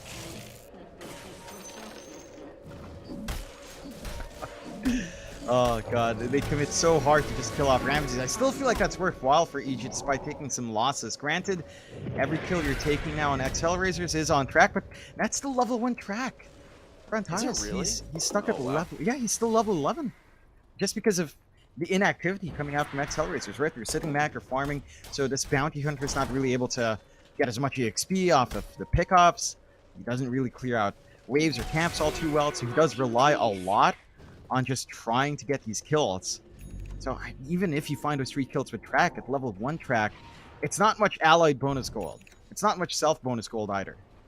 And just killing Ramses for that, it's still worthwhile for EG. Like, is the big hero that Accelerators will want to try to keep building up on. There is also this timing for Kiyotaka as well. And we talked about the QoP going into like the later parts of the game. We are starting to approach that time. Like, once you hit level 25 on the talents and say you get your shard up, the QoP can feel really hard to play into. And Kiyotaka is also working towards the Hex. So again, there's still some late timings for Accelerators to hit. And the game is still even, no matter what. That's the thing that blows my mind right now, is like, you look at this game and the largest gold lead we've had has been like 2,600 gold. Like, it has been almost dead even the whole time. And like, part of this is just track, right? Because it is EG kind of feeling like they are dominating the map, but track, you know, is inching out. At this point, it's probably made them thousands of gold, right? That they've managed to pocket from these fights, like 14 kills. You know, it adds up for sure. So one of the benefits of this Bounty Hunter. Dire's bottom tower is under attack. It just allows you to it allows you to pull ahead, and it allows you to stay even when you're not killing as much. Granted, staying even doesn't feel as good for sure. I think that is something that Accelerators will kind of have to just deal with. Miero. Oh, they've caught Miro, yeah. Nice ward there. It sets up a nice kill onto the Nature's Prophet, and this is a big kill. We saw in these fights like how instrumental that AoE root has been. I don't want to say AoE global root. Global root has been. Yep. So, pretty good. I also wanted to bring attention to Pakaz's build. So, obviously, you have the evasion out from the Lifestealer, but one of the big counters to that is CK is a natural hero that likes to build Bloodthorn. So, you have your True Strike now, and without Manta, you actually can just lock him down. If they manage to catch out Ramses when he does pop and Manta early on, Pakaz can just melt him, and he has been melting him down. And he does have the damage output to just rip through the Lifestealer. You aren't that well protected here for Ramses. He does have a decent amount of armor, and you know he has decent strength as well. But CK with Illusions up is just pretty overwhelming to try to fight into. Still, a very patient game from X Hellraisers, just biding their time, just waiting it out, getting that farm up, hitting these timings. Even Solo is going for the long con here, working onto his Ags. Yep. Disruptor Ags is going to be the big one. That new could. Oh, they jump in. Pakaz just BKB. Sonic Wave off the mark there is he's able to just get away. There's going to be the lasso, that bonus rank, the Infest to try and save him. The silence is there. Queen of Pain can't blink out, and Ramses, he's like, man, I don't want to be here either. Trying to run away. Antares goes down. They're going to be able to just chase him. Silenced up by the Bloodthorn as well. 3 to fall right outside the base. And C Smile with that Exorcism going to get to work on the high ground. They do have the fort, and they will get a refresh here after the tower falls, but no buybacks. Oh my gosh, he just jumps in because he's going to pay for that one as Miro slaps him down with a BKB, but a buyback in from Solo as well. The drum to try and get them away. Radiant's middle tower is under attack. Okay, Pakaz, maybe a little bit too spicy there, but we'll see. Yeah, that takes me back to old Boom Esports when they used to have Dream Install. That's exactly something you'd see from the Indonesian players in Southeast Asia. A little bit too far forward, but you know what? It's fine. They force out the buyback from Solo. That last fight for X Hellraisers just feels like they're not connecting their spells. Again, the Static Storm missing the mark entirely, being maybe a little bit too patient in trying to get that out. It's time to get out. Find some punishment. Nah. BKB pop, they bail off. 15 to 31. You are seeing a much more considerable lead. They didn't manage to take the racks here though, Ricky. So X Hellraisers, all things considered, they've still got a playable game, although it is starting to get a little bit tougher. Yeah, they didn't get the racks, but they also didn't force the second fortification, which is a big deal. Because that second fort would allow them to at least potentially like crack a base pretty easily if they ever make that mistake again on Hellraisers. But now they can bide their time with another fort, so we'll at least slow that down for a moment. It is like you said, kind of the first real lead we've seen this game is Hellraisers are going to smoke and just go right into the Roach Pit. They know? Do they know?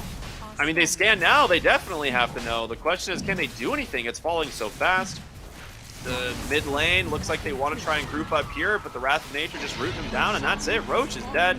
Aegis will go to Kiyotaka as they go for an Infestor. Whisper goes in, looks to just jump down Solo as he will just pop the lasso for that for sure commitment there. Disruptor's down, Kiyotaka looking at his heroes, doesn't have the DD still available, but Antares is gone. Miro just trying to TP on home. He's gonna make it. Panda in some trouble. Will have the Ghost up to buy him a little bit of space. He dodges the Sonic Wave TP, dude. Breaking some ankles on this Jakiro. Whisper not going to be as lucky as Kiyotaka finds that kill. Silenced up here on the Queen of Pain, trying to run. We've got a whole nother fight happening on the bottom as Ramses is trying to get away from Pakaz. Does he get vision? He needs the Chaos Bolt. He's going to look for Matthew, but he gets him anyway. Dude, these fights are just so scrappy. They are in every different area. Miro? What's he doing? Wait a minute. He thought he could help, and, you know, he helped Pakaz instead. What? Why was he eating the trees, indeed, sir? Oh no, that is an unfortunate mistake there. I'm just so confused. I'm not sure what he was doing there. I thought he was out. Did he TP in? Yeah, he TP'd in. I think he was checking for an obs there or something, and then also thought he could maybe help the Who was there to help? Lifestealer. I don't know. That was okay. Maybe he TP'd in. Okay, maybe he TP'd in earlier, was just waiting for the cooldown to come off teleportation. But yeah, that's an awkward spot to wait for. And EG now. I mean, they lost Aegis, but who cares when you take fights like this? Yeah. Granted, it is a scary moment now. Kiyotaka, level 20 talents up, not quite 25, no shard, but the sight is up. Yes. You do have this instant lock-in. You're injured. Well, he does have a scythe, that is true. Does manage to stop the Chaos Knight initiation, and they're going to try and get aggressive. You can just cover the BKB. Ice Path Macroplier here will hold down the Queen of Pain, and it's also slowing down the backline. They can't really chase. Kiyotaka does blink aggressively, but Batrider, he just gets the lasso. He doesn't care.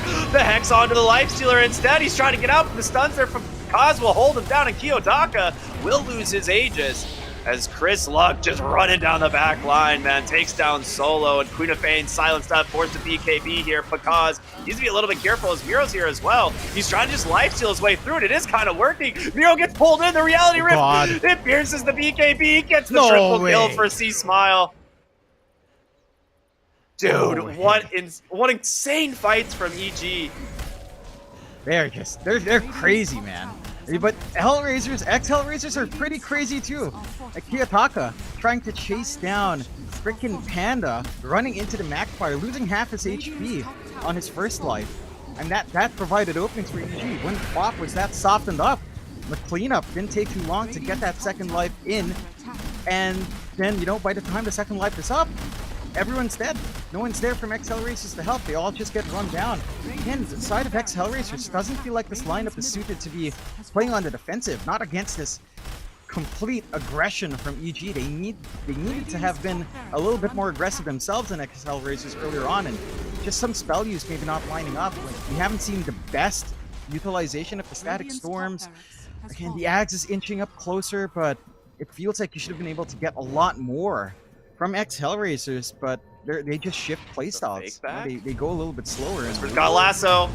Oh, they just go right in. They isolate.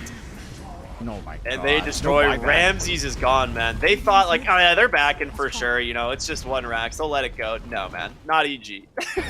These guys don't give you an inch. They really don't. And they're just going to have to clean up the rest of the map now. Take out that tier 2 down bot for the last set of racks to open up. And 17 to 40, a 17k lead finally coming out for EG. Like, they have just been non-stop aggression. They have just been looking for kills every single time as they gun for more. I mean, they just hit a couple timings and just were like, all right, let's just keep going. Because of the BKB is going to protect them as he just destroys Kiyotaka. This CK level 24 with an AC. Good luck, man. You will not stand your ground. I think I see the GG's coming out as Bounty Hunter disconnects from the game. And that is going to be game 1 going the way of EG.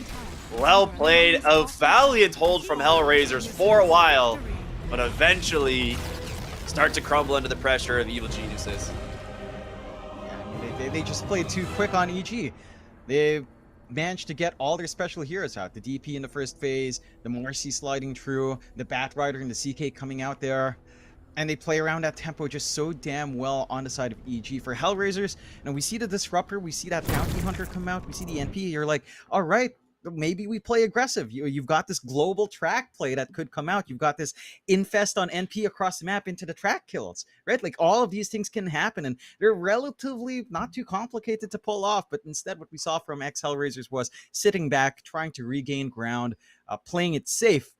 And I just don't think you can afford to play safe up against a lineup that EG has, because they break through safety. Yeah, dude. They just break down all those walls, and they really don't let you relax. No. So we have to see Hellraisers kind of adjust. We have to see ex-Hellraisers adjust. And for EG, they're looking in fantastic form with that aggression. That was really fun. Yeah, it really is. And it's not even just like a one-player show from EG. And I think that's what makes me love this team so much, is like, we look at the kind of stat distribution from all of them.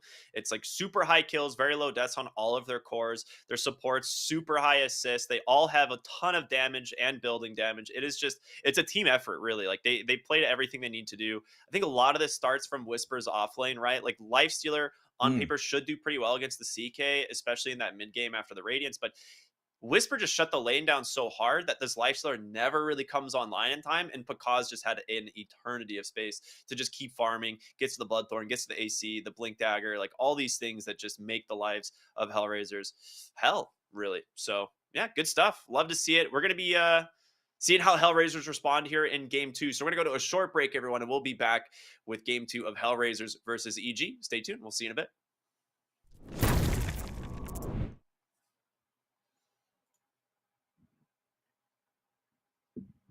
Woo-wee. Dude, I love EG, man. Their playstyle is so sick.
starts with this, a person that you miss and draws a blank. Hey everybody, welcome back here to DreamLeague Season 19. I'm Cryptic here with John X Fire, and very excited to be saying we're going into Game 2 of EG versus Hellraisers here in just a minute. And John, let's be honest, man, it's been a really cool game, really cool series already. Yeah, it has been fun. The way EG played up against Hellraisers, that hyper aggression that we know comes out from South America, was really fun to see. We expected Hellraisers to dish it back, kind of run a pretty fast draft as well, going back into the Bounty Hunter, but they didn't really do that. And I'm kind of worried because that draft was really geared towards that aggression. They just went back to farming. If they are going to go back to farm, I think, getting a draft much more suited for that playstyle would have been a lot better. In some of those fights as well, it did feel like Hellraisers or ex-Hellraisers couldn't really play their game. Like, it felt like solo was just focused on so much, especially in lane. Like, we talked about Whisper doing well in that lane, but I think Matthew bullying out solo for a lot of that part made that game pretty hard to play for Ramses. Like, the fact that the Disruptor couldn't just stand there, try to trade, try to get the glimpse saves out because he was constantly low because of Matthew, made that lane really hard for Ramses to kind of get a good start going. So EG lined up all their shots really well, and I'm keen to see how well Hellraisers adapts. Every win and every loss counts for so much, and as we talked about at the start of the series, Hellraisers is kind of the flip of EG right now. EG's 1-2-0, Hellraisers is 0-2-1. So their best hope now is just to get another draw, as we do see our standings here. Every single win and loss just counts for so much, Especially in Group A right now, right? Like, you look at Group A, it's a lot tighter than what we're seeing in Group B, right? Group B, you're kind of having some like clear front runners, Liquid, Beast Coast, they're up at the tops there. OG Spirit, I guess, very close as well. But Nigma Galaxy and Nouns just have struggled a lot more. Whereas Group A, you have a much tighter spread, right? If Hellraisers and Aster manage to draw their next series, it's like suddenly we're going to be seeing, a lot of teams with 3 wins, 4 wins. But if EG, they get the 2-0 here, I mean, clear front runners for the tournament, obviously, right? Like, they're going to be in a really good position. Yeah, and that's where you want to be going into the next phase of the tournament. Of course, we do have the draft already on hand, so see if anything changes in these bans. Hellraisers do take out the Death Prophet, which C-Small did have a fantastic game on. His mid lane was just great, and they also ban out Batrider, so they're forced to actually take out these EG specific heroes, or at least, well, the DP not so much, but Batrider, you and I had such a long discussion about it, but it's just surprising no other teams, or most other teams, aren't dipping into this hero when SA and SEA have really enjoyed it as a counter. So good to see the respect coming out there from Hellraisers. Yeah, and they actually go for an interesting first pick, overall first too. Like, this is really bizarre to me. I wouldn't be surprised if we see Monkey King Snapfire like as the immediate response here from EG. I think those are heroes that like already would give them a really strong opening to, especially when you already have second pick. So we'll see what they want to do, but it definitely fits their play style, and they play decently well into the Dragon Knight too. So we'll see. But it is EG. These guys, they flex a lot of stuff. So we'll see what they want to go for. They do. It also makes it possible to kind of justify something like the Timber Saw, just seeing the DK up online. Down the line, 8th pick comes out.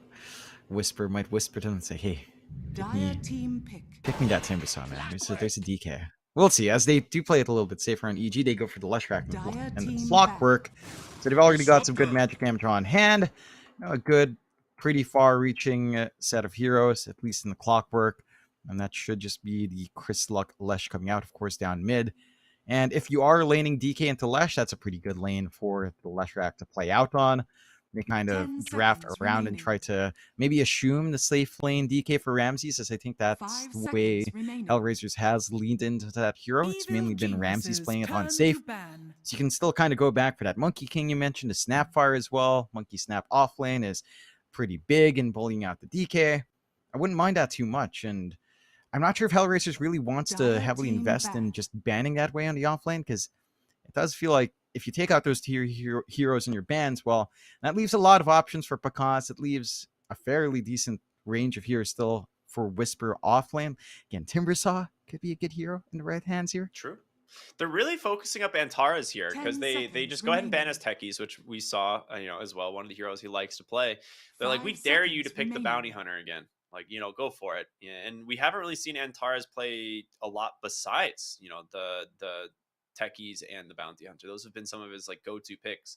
So we'll see, what they end up doing instead. But I like the attention that EG is giving him because I think he is a very good player.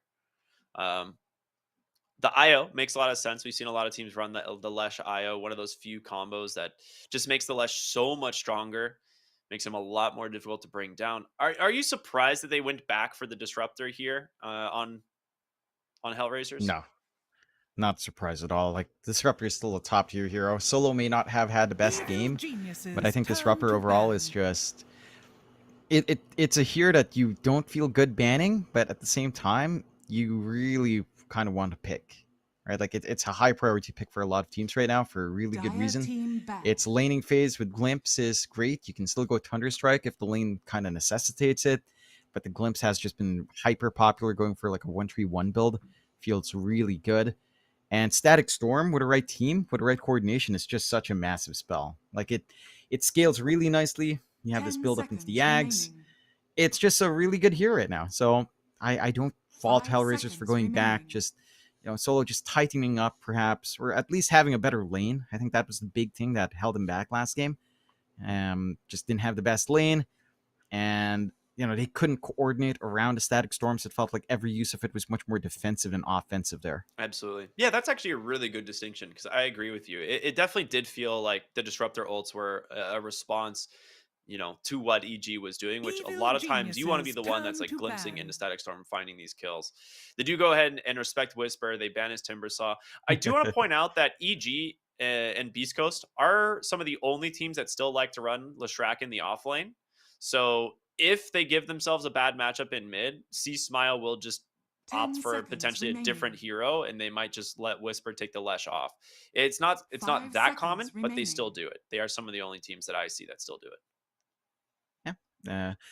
I think that's fair. That is something that EG likes to do. They like to give Chris Luck as best of a matchup as possible, and Whisper just kind of cops it sometimes. Although, to be fair, I think if you do flex the Leshrac here, say, again, assuming safe lane DK, again, it's still not too bad. Yeah. Especially if you run like a Clockwork 4, that's still a good frontliner to set up for the Lesh, good magic damage on hand to run down DK. The Disruptor glimpsing back, a Clockwork jumping a DK doesn't matter too much when cogs are up and Leshrac's still around. If you glimpse backs the Leshrac when the jumped in, well, Clockwork with battery assault still pretty annoying. So it's a good balance there. And again, that's also one shortcoming of the Disruptors. They ban out the Bounty Hunter again. There it is, As baby. you mentioned, just respect banning Antares. And we have the Ricky, your namesake, Ricky. Yeah, did you know they He's on named hand. this hero after me? Exactly. Yeah. I knew. You Yeah, told Mr. me a million times. Mr. Ice Frog and I go way back. Dota 1 days, he was like, what can we name the 10 hero? And I was like, seconds make it a little bit remaining. incognito, name it Rikamaru. And then Yeah. Dota 2 comes out and he's like, nah, you remaining. deserve it. It's yours. Yeah, see, that's a big difference maker with you and Neff. Like, what does Neff have named after himself? Nothing. No, I literally can't think of a single thing. Some weeb anime stuff. To Probably. be fair, me and Neff do have similar tastes. Shout out to you, Neff. You're suffering right now. Yeah. I love this. I think this is really smart. They pick this a lot of the time with the Lesh specifically, because when you go for the Ricky 4, it is really important that you have a high tempo mid laner that can follow up the Dire dark team plays. So you have, of course, the split earth and the huge amount of magic damage that Lesh can bring to the table, which makes a lot of sense. They go in and actually pick the Enigma into the Ricky, which I find incredibly surprising because yesterday we saw a mid Ricky versus Miro's Enigma, and it absolutely 10 seconds destroyed their remaining. lives. So Yeah. I'm curious, like, if they want to 5 flex this, seconds because I've remaining. also seen Whisper play the heck out of a 3-position Ricky. So it could be the offlane, but most of the time when EG play it, it's going to be for Matthew. Yeah, I wouldn't mind just having it for Matthew. I don't think you need to go too far into that one. I mean, there's a weird potential for it. I don't know if we've ever seen Chris Luck play like a mid Ricky. Do you ever remember seeing him run mid Ricky before? He has. 'Cause I feel like that I don't know flex if it's is been in possible. competitive though. All right. Like- I'm looking at the records, and he hasn't done it in the last tour at the very least. Yeah. I'm assuming he didn't do it the tour before that as well. So it's not like a thing that EG runs in comp. But if the game is right, if Hellraisers flexes out that DK, gives Ramsey something more to scale on, and it's a good matchup for the Ricky. I mean, you could still run that off lane. There's Okay, your never mind. C Just throw Smile everything hero. out. Yeah. Actually, this is Pikaz's hero. I think this is Yeah. safe lane Kunkka. We see a lot of the time it's Kunkka picked into Enigma. But Yeah, they it's a good can lane. flex it. They can flex it. 10 The seconds flex is there, remaining. but I don't think you mind Hunka into Enigma. What are you possibly leaning 5 against? seconds Enigma remaining. tiny with a Kunkka clock. It's not too bad. Maybe, yeah, Kunkka clock lane. Not the worst thing in the world. You can just clear out. You have so many answers for the Enigma here. Like, this is not an easy game to be Niero, right? Like, Yeah, Black not at all. Hole is definitely not an easy spell to use here. You've got Hookshot through BKB. You've got the smoke screen before that and the dart. So you've got a lot of cancellation on hand. Pretty far-reaching cancellations from the side of EG. So the focus has to be on the auras and Eidolons, and well, Kunkka just kind of takes away the Eidolons quite fast. So it's all about just providing auras. And I don't know, like, that's the one thing with the Enigma. People keep saying, oh, it's not about the black hole. It's like, well, if it's not about the black hole and the Eidolons aren't feeling good, then surely you'd feel better with a aura carrier off lane other than Enigma, right? It's the reason Enigma is still viable is demonic conversion, right? It is just one of those things that, like, you 10 just convert in the seconds lane remaining. and you just slow down the carry's ability to gain net worth. And unless they can 5 guarantee they seconds get remaining. the Eidolons, like, worst case scenario, you just don't farm with the Eidolons and you're still just denying XP and gold to the carry, which is, and it's kind of dumb. It's exactly like how old Lich used to be. If, like, with Sacrifice, it was the reason they just removed that ability Dire entirely. They're team like, yeah, banned. this is very anti-gamer, like very not fun. And it's like what keeps Enigma super viable. And eventually, like, your carry Evil leaves the lane to go geniuses, farm, time right? to And so you ban. eventually can just push the Eidolons down. But yeah, it is really just that early lane stage that makes this hero pretty much always good. Yeah.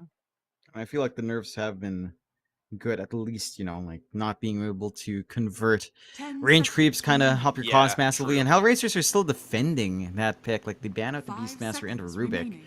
So they still want to have as Ooh, the smooth of an Rubik. Enigma game as possible. Yeah, just maybe expecting a little bit of some strange fight. Like, they are assuming EG can do some weird flexes here. So Dire team they're like, pick. yeah, all right, just don't try to leave that option, and they Evil might do something geniuses, crazy. time Dude, to pick. EG always does something crazy. Ooh. Like, their C Smile loves mid Rubik, actually, specifically, and it's a pretty decent mid Rubik game. Like, getting Dragon Tail, getting any of Tiny or Enigma spells would be cool.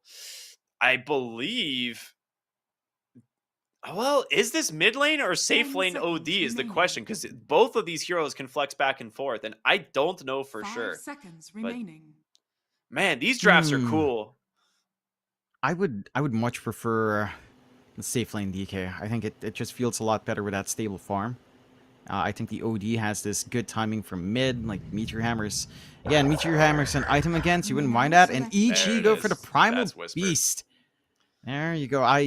Yeah, it is a mid OD. I have to tell you, like, looking at these drafts, knowing how these teams play, I think EG managed to get a draft that they're very comfy with once more. For the side of X Hellraisers, this is a draft that can hunker down a little bit better and scale pretty nice. It does feel like there's still, like, this mid-game tempo they'd want to hit, especially with the OD. With something like his Meteor Hammer build-up, if they will go for that, then you kind of want to go off the back of him. You want to push with the Enigma a little bit and kind of reach this blink timing with Antares and be aggressive. So Hellraisers has to still meet a little tempo, but I think EG, again, it's just a run at you draft that just That's what they doesn't do. stop here. Yeah, it's. I will say Primal Beast. It is a good hero this game. It is going to be really hard for him to find kills in the lane because you're playing into Kinetic Field, Glimpse, and Dragon Tail. So he doesn't really have a lot of options in terms of being able to, like, threaten the DK or the Disruptor, unless Disruptor gets picked off solo, which is very, very possible, especially with the Ricky. So he's gonna have to really watch his positioning, but. Yeah, I agree with you. I think EG has a fairly easy to execute lineup. They have a lot of tower push that comes out from the Lesh. I think Pakaz should have a good lane into the Enigma. And this last pick, Primal Beast, once he has BKB, there is nothing that's going to stop him from killing your heroes. So we'll see. Hellraisers, they gotta see if they can actually pull this back, tie up the series 1-1. John, what do you think? Can they do it? I'm feeling EG. You know, they played really well. This is a draft that plays into those strengths of them as a team once more. I'm sure Whisper's lane should be a bit slower, but I think considering how annoying Matthew was to solo last time, he's just going to do the same thing. Just constantly blink strike the Disruptor, keep running at him so the glimpse doesn't really take you too far out to stop the aggression. And then you just melt them down. Good to still see some good lucks, have funs coming out from both sides. Matthew does Always this good every to see. game on Ricky, by the way. He opens the Orb of Venom, and he will go Blink Strike, and he will just run at the Disruptor. I've seen him pick this hero in the Disruptor probably 5 times. And every single time he does this exact same thing. He goes Orb, Blink Strike, and just runs at the Disruptor. And he either solo kills you, he'll solo kill the Disruptor if he doesn't like glimpse him away. Because there's like really nothing you can do about 30 it. seconds to battle. Yeah, it's a hard time. So if you can take that attention away from solo, then Whisper is free to do what he wants. And then he's not really scared on that Primal Beast. And the glimpse saves, well, while Disruptor's dead, there are no saves. So you get to have control, and I think EG, they'll just try to repeat what they did in game 1. Yep. And for Hellraisers, again, they need to kick it up a bit here. Have it a little bit more up-tempo. Oh, they found solo, the glimpse. Oh, big onslaught there from Whisper. Ends up just kind of going past everybody. So they're not going to be able to find the kill, which I'm surprised he goes the onslaught here. My guess is it's exclusively to secure last hits on the range creep, because you don't really get that from the Ricky in this lane. And so he's just going to onslaught through the creep wave, make sure he can get the range creep. Ramses did open Blade of Attack here, so he knows he needs to get base damage to CS against this Primal Beast. So smart play from him. Just try to get as much as you can in the lane. They're going to try to play aggressive, so at least get some safe CS and denies off. Maybe go for Dragon Tail when you do see Whisper come up, and just deny after range creep when possible. Matthew already forcing out the glimpse, still has one more blink strike, and he's just going to go right click. Look at solo. That hero is just not that durable. Nope. Even with just Ricky right click sec, that is painful.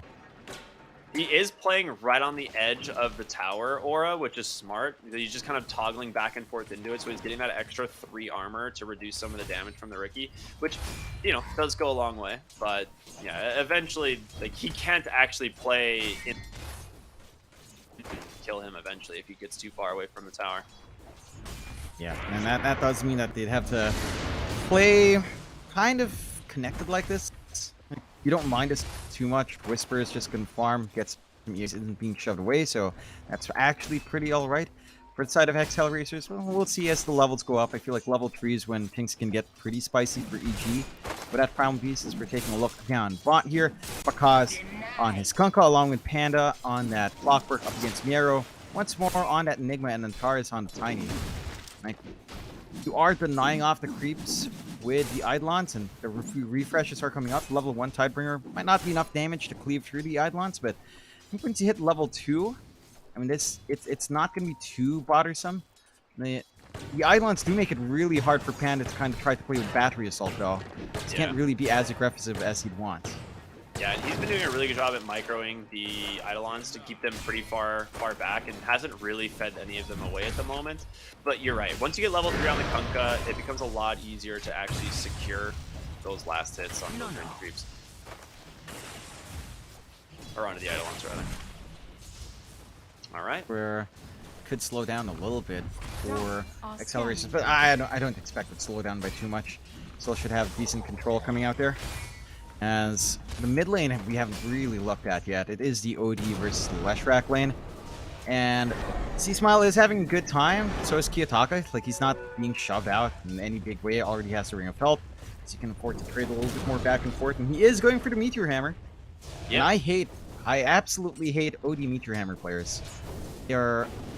Oh, it's so annoying to play against this. When it's up and running, I want to see X Hellraisers be able to play without timing. Just play with the Astral Hammer, get some kills, try to run down as much as possible. Again, play a little bit more up-tempo. Ooh, nice dodge there on the stun. That would have been on the damage. But yeah, you're right. I also do not like OD Meteor Hammer. It's just one of those builds that just it's so frustrating to play against because you just die, you know, as soon as Meteor Hammer is up. But yeah, we'll see if C Smile is able to slow him down. Yeah, I mean, he's just applying a lot of pressure right now. He knows he has the regen advantage since there's no bottle. So if he can just continue to secure these water runes and play aggressive into Kiyotaka, he might be able to snipe a kill onto the OD before that Meteor Hammer comes out. It'd be really important to find that timing. I think the only people who like Meteor Hammer OD are Meteor Hammer OD players. And I think they have a certain sickness to themselves. Maybe some sort of a sickness that no games of Dota can solve, friends. If you play OD Meteor Hammer, I'm sorry. I'm really sorry. I hope you guys get better. Feel better. You know, start to enjoy life a little bit more, guys. Yeah. You don't need to play that. Well, top lane in a fun position here, of course, is Matthew taking a considerable amount of right clicks here from the Disruptor. Actually not willing to get too aggressive onto solo. Matthew does at least have a cell. He can tricks this to dodge, ends up dodging the damage as well, and pops this out. Yeah, he knows there's a ward now, so he'll be able to play with that. No D ward on hand just yet. Lane's fairly even, like really even across the board. Maybe Chris Luck's lane is the one that's kind of starting to lag behind just a little bit. Or actually, Whisper's lane is lagging behind a little bit, but not by too much. There is a massive creep wave kind of piling up. Should be able to catch up, and no openings being given to either side. No one gunning for that first blood, so a lot more patient coming out from EG, which I think is fair considering their level times, but Antares? Yeah, nice play here on the bottom. They do get the toss away, but Panda still just going to try and run him down with a little bit of extra damage there from the good old battery assault, but not enough yet. Not enough damage quite yet. Only level 2 on this Clockwork cause. Or level 4, so we don't have that third point in Tidebringer yet. And like you said, lanes, I mean, huge difference this game from what we saw last game, right? At this point, I think EG had like 6 kills or something like that. They were just playing super aggressive. Top lane. Looks like they're going to try and get aggressive here onto Ramses, as there's going to be a rotation in from C Smile as well, stuck inside of the smoke screen. There is going to be the split earth perfectly timed as Ramses next with the Dragon Tail, but the chase continues, and C Smile grabs the first blood. That might have been a little bit of a caster curse. That's my bad. There's another split earth comes through as well, and a double kill for the Lesh. They're on the board finally. A little bit of a slower start, but they're on the board finally. You saw that patience out from Chris Luck as well. Like, he didn't cast his spells until he knew he couldn't get links back to base. Just kind of stayed outside vision, pump fake a couple of times. When he finally commits, he's not sent home. They do manage to find a counter kill down bot though. They run down Pakaz, so they equalize a little bit. That was just a weird play by him, because he was definitely alone, and he just thought, I guess, he was going to be able to... I think he missed the Tidebringer onto the Eidolons, and suddenly was like, oh, crap. Oh, yeah, nice play in the mid, but no way to cancel the TP. So, a good, really smart TP from him, too, just staying at the tower instead of going all the way base. And he's got the regen on hand. He's got a Tango as well to pop. And he's almost got the Meteor Hammer. Doesn't want to miss out that creep wave to work his way up there. Again, that timing on the OD is going to be big, and that's where things can get silly for Hellraisers if they do want to play a lot more aggressive here. So, again, a pretty balanced start. You did get a little bit explosive on Chris Luck, but not by too much, although he is rotating down bot here. Yeah, they're going to be able to X up Tiny here, the pullback into the split earth. Ends up getting canceled, and a nice toss as well, but it will eventually just burn down the Tiny as C Smile's tired of the shenanigans. They end up finding a solo kill mid lane, so that's the Meteor Hammer. No, it wasn't even Meteor Hammer, just dropped the other hammer, the Sanity's Eclipse. Yep. And he gets the hammer delivered in right after that as well, so now he can get a little bit of a push going. Lots of damage being done onto that tier 1 mid, and no defense out from EG. It's going to be 1 Meteor Hammer away, or maybe 2 until it falls, so you're in a pretty good spot for Kiyotaka to just give yourselves a lot of map control off of that 1 item pickup. Again, that timing is pretty key. This is where Kiyotaka can start to play, although with a stun on hand, can't really line up for it just yet, but doesn't have too many supports around, although. Antares. Nice little steal. We'll be able to deny that Arcane Rune on over the Lesh, which is quite big. As OD's looking for the Astral, won't get it as C Smile is poking on the backside as well. But side lanes are pretty much just core v core at this point. I think there's so much attention being focused on mid because of this Meteor Hammer, because of this OD. So it is going to be, I think, pretty good for Hellraisers eventually. And they're having a good time farming right now. EG is getting a little bit more out of those lanes. You've already got the Vanguard up and running on Whisper here. So he's fairly well protected up against the damage of Ramses. Not going to melt down to most of that physical poke coming through. And Pakaz just has room to keep clearing out the waves, clear out some camps, get his own build up onto the armlet while Chris Luck starts to take over that jungle. Has probably the best neutral item as well for Arlesh with a Fairy's Trinket, so he feels good right now. It's a good game for him. That's a good one. The support's got to be very careful mid lane. There it is. It's going to be the Astral into the Meteor Hammer. Ends up missing the Meteor Hammer, but does clip the tower, so that will force the fortification. And one Meteor Hammer away from taking that tower down. Good old Meteor Hammer push. Just showing how strong it can be. Again, it's a lot more tempered coming out from EG, which I'm pretty sure Hellraisers is enjoying a more relaxed pace of this game. Although I say that, yeah, you do say that. He does get the defensive Astral, but Whisper is here off the mark with the split Earth, and now you're just in super deep for Panda. So big punish there. Kiyotaka is going to grab that kill bottom lane. There's going to be an X, the boat. The kill is not enough. Miro gets the black hole onto 2. The Astral to save him, but Kaz is waiting with a Tidebringer. Does he get the attack? He does. Finds the kill. Kiyotaka does drop the Sandy's Eclipse there. And now he's turned his attention on over to Kaz. Can he find the kill? The Coco's Rum is expiring. He needs to get into the trees and TP, but he knows this one's over. Kiyotaka gets it. Triple kill for him. Yeah, the Sodi is getting a lot bigger than you'd want it to be at this point for the side of EG. The aggression, the fact that he swings from mid with a TP down bot right after being, right after that kill attempt on him, just manages to clean up. The OD does provide a lot in the middle of these fights. And once you get that build up into something like your Ags, even your Ag Shard, this hero is such a nuisance, man.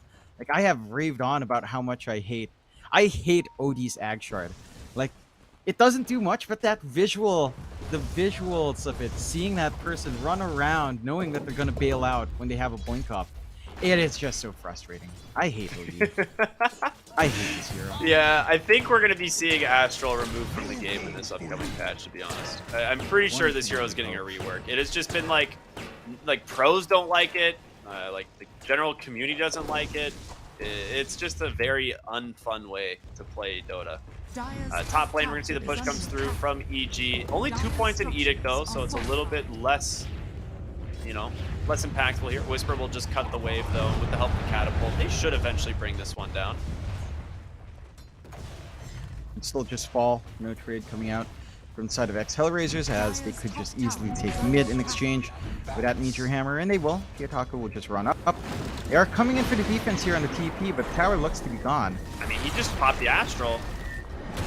That's going to be the Avalanche into a great Pulverize there. The X will be able to hold Antares in place. They get the kill, so it is going to be a tower trade. Getting mid, though, the much more important tower is Matthew snipes a courier on the backside. And needs to be a little bit careful here. So he will just walk away under the smoke screen. Still happy about that in Hellraisers. As you mentioned, the mid, just a lot more important of a tower for both teams. So Hellraisers now are just going to have a better time in kind of invading that bot jungle. I like the build-up here for Kiyotaka. OD's build-up, it just feels so good up against a Riki. Right, you go Meteor Hammer, you go Force Staff, and you'll have Force Staff to counteract smoke. You're one big piece of disrupting this fight, and you'll have an early answer from Core. It's just going to be extra annoying for the Riki to try to make something happen with that smoke screen, and make it maybe even a little bit tougher to land some of these stuns, especially the Split Earth. Although, yeah, there's the Split Earth. Nice hook shot from Panda to stop the chase. They get the glimpse. It's going to actually save Whisper in the end, and now Panda's the one who just needs to get out of town. Solo looking for a kinetic field setup here, but I don't think he's in range to do it. Pig mode activated. And EG's out. They get Ramses for the Clockwork. That's a great trade. Dire's middle tower is that's a under really good trade coming out here. Ramsey's just kind of farming a little bit forward.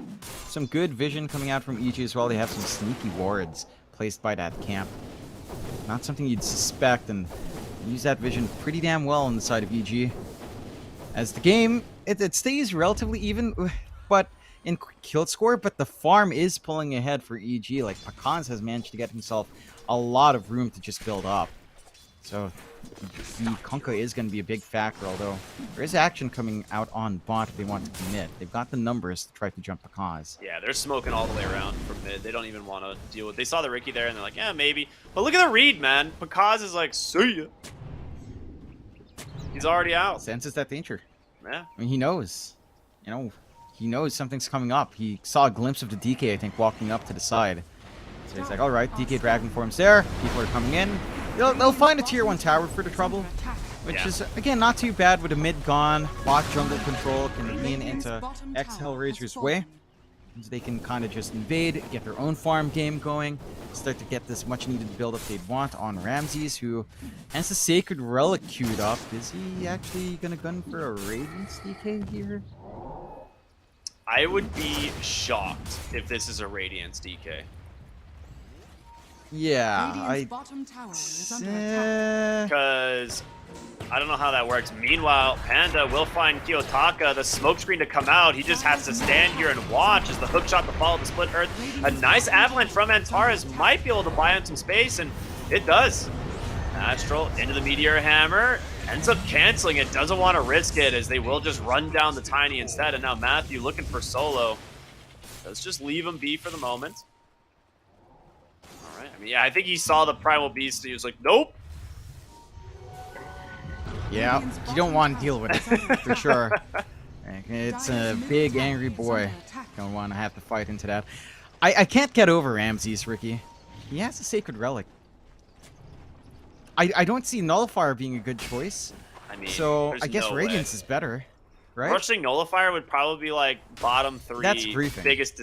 biggest griefs you could ever do in Dota, I think. Yeah, unless the only matchup that makes sense is like Necrophos or Pugna. Yeah. If you're really annoyed by either of those heroes, but yeah. Okay, so it should be a Radiance DK. It's definitely Radiance, but I'm not sold. Not a fan. I am not sold, dude. I'm not sold on people just rushing Radiance first. I think it works when you're winning, right? Like I feel like people have forgotten like the old Radiance timing of Dota 1, where everyone used to kind of rush Radiance on certain heroes. And I believe the old saying I used to hear was, if you get Radiance by 20, you're in a good spot. You know, you do stuff like Bloodseeker Radiance, which is also dumb. But you know, if you get it by 20 minutes, it's good. Yep. And I don't know, I feel like with the new Radiance, I feel like with this cheaper Radiance, it feels like 15 is the timing now.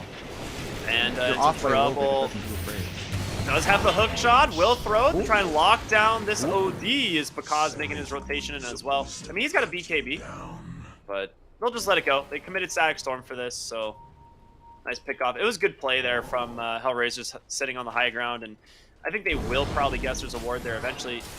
Matthew, though, setting up for Ramses. There's the dart, the run in now from the Primal Beast. They've got the Pulverize. Plus the Split Earth. They got him, but you're right. Pakaz top lane dies to the Black Hole, so they managed to grab each carry.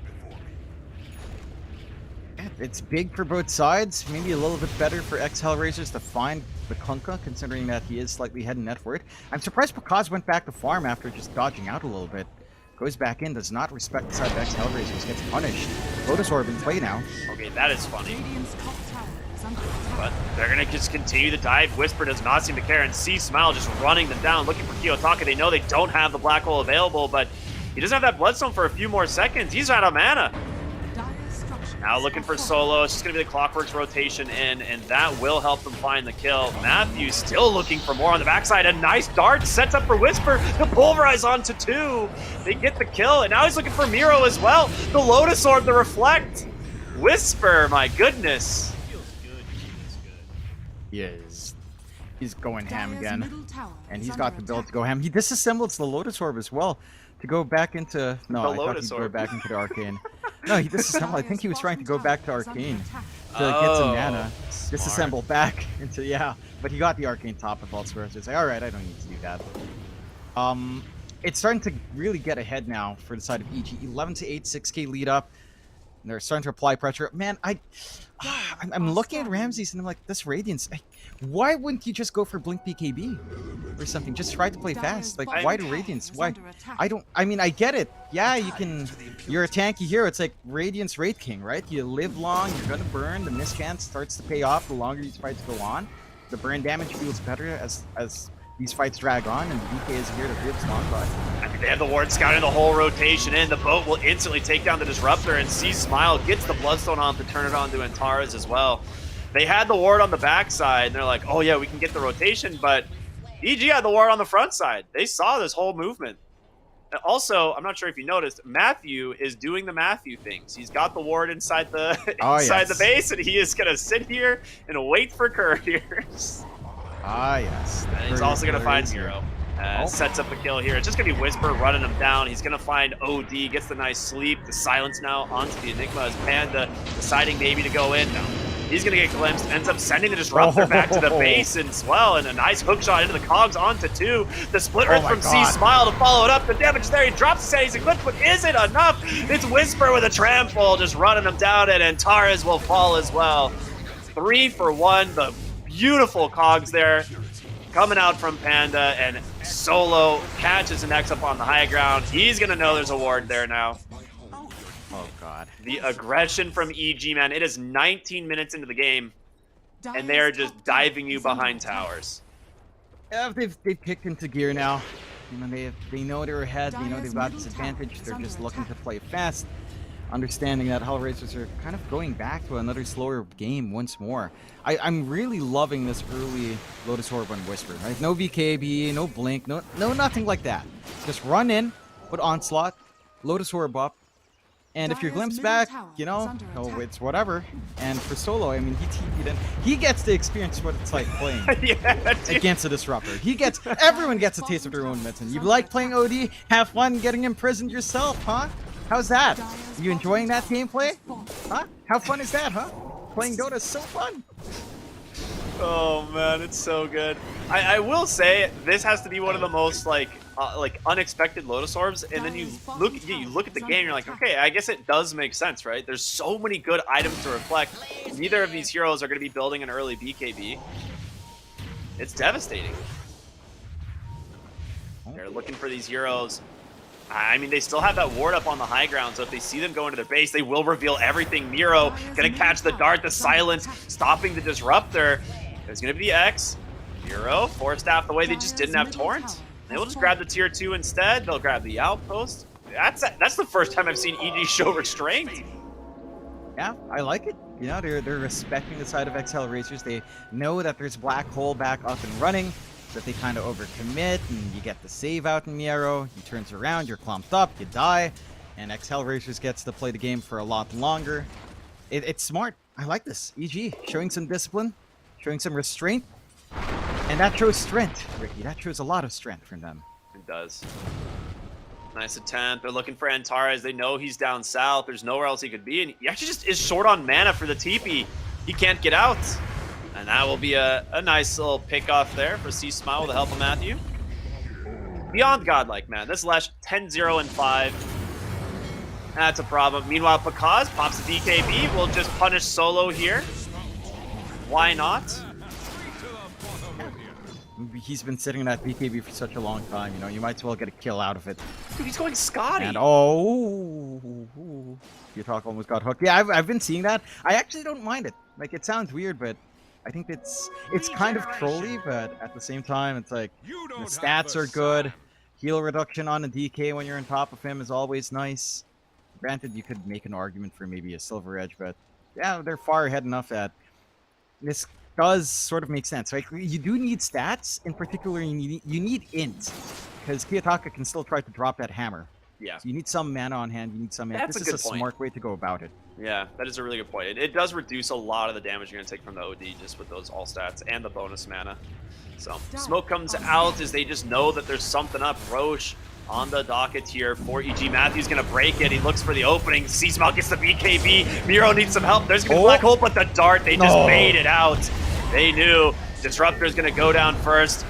Looking for the Enigma second as the rest of the team trying to just get out of here. And Ramsey's not even close to his BKB. Learning the hard way here as the X from Pakaz is there. The split earth as well. They surround the DK. 3 dead once again, and Matthew still hunting for more as he finds Antares. The jump in now from the Primal Beast gives him a good old whip. It is all EG now. 23-9, a 14,000 gold advantage as they just go back to what their original objective was, the Roshan. Just head back to the Roche, clear it out.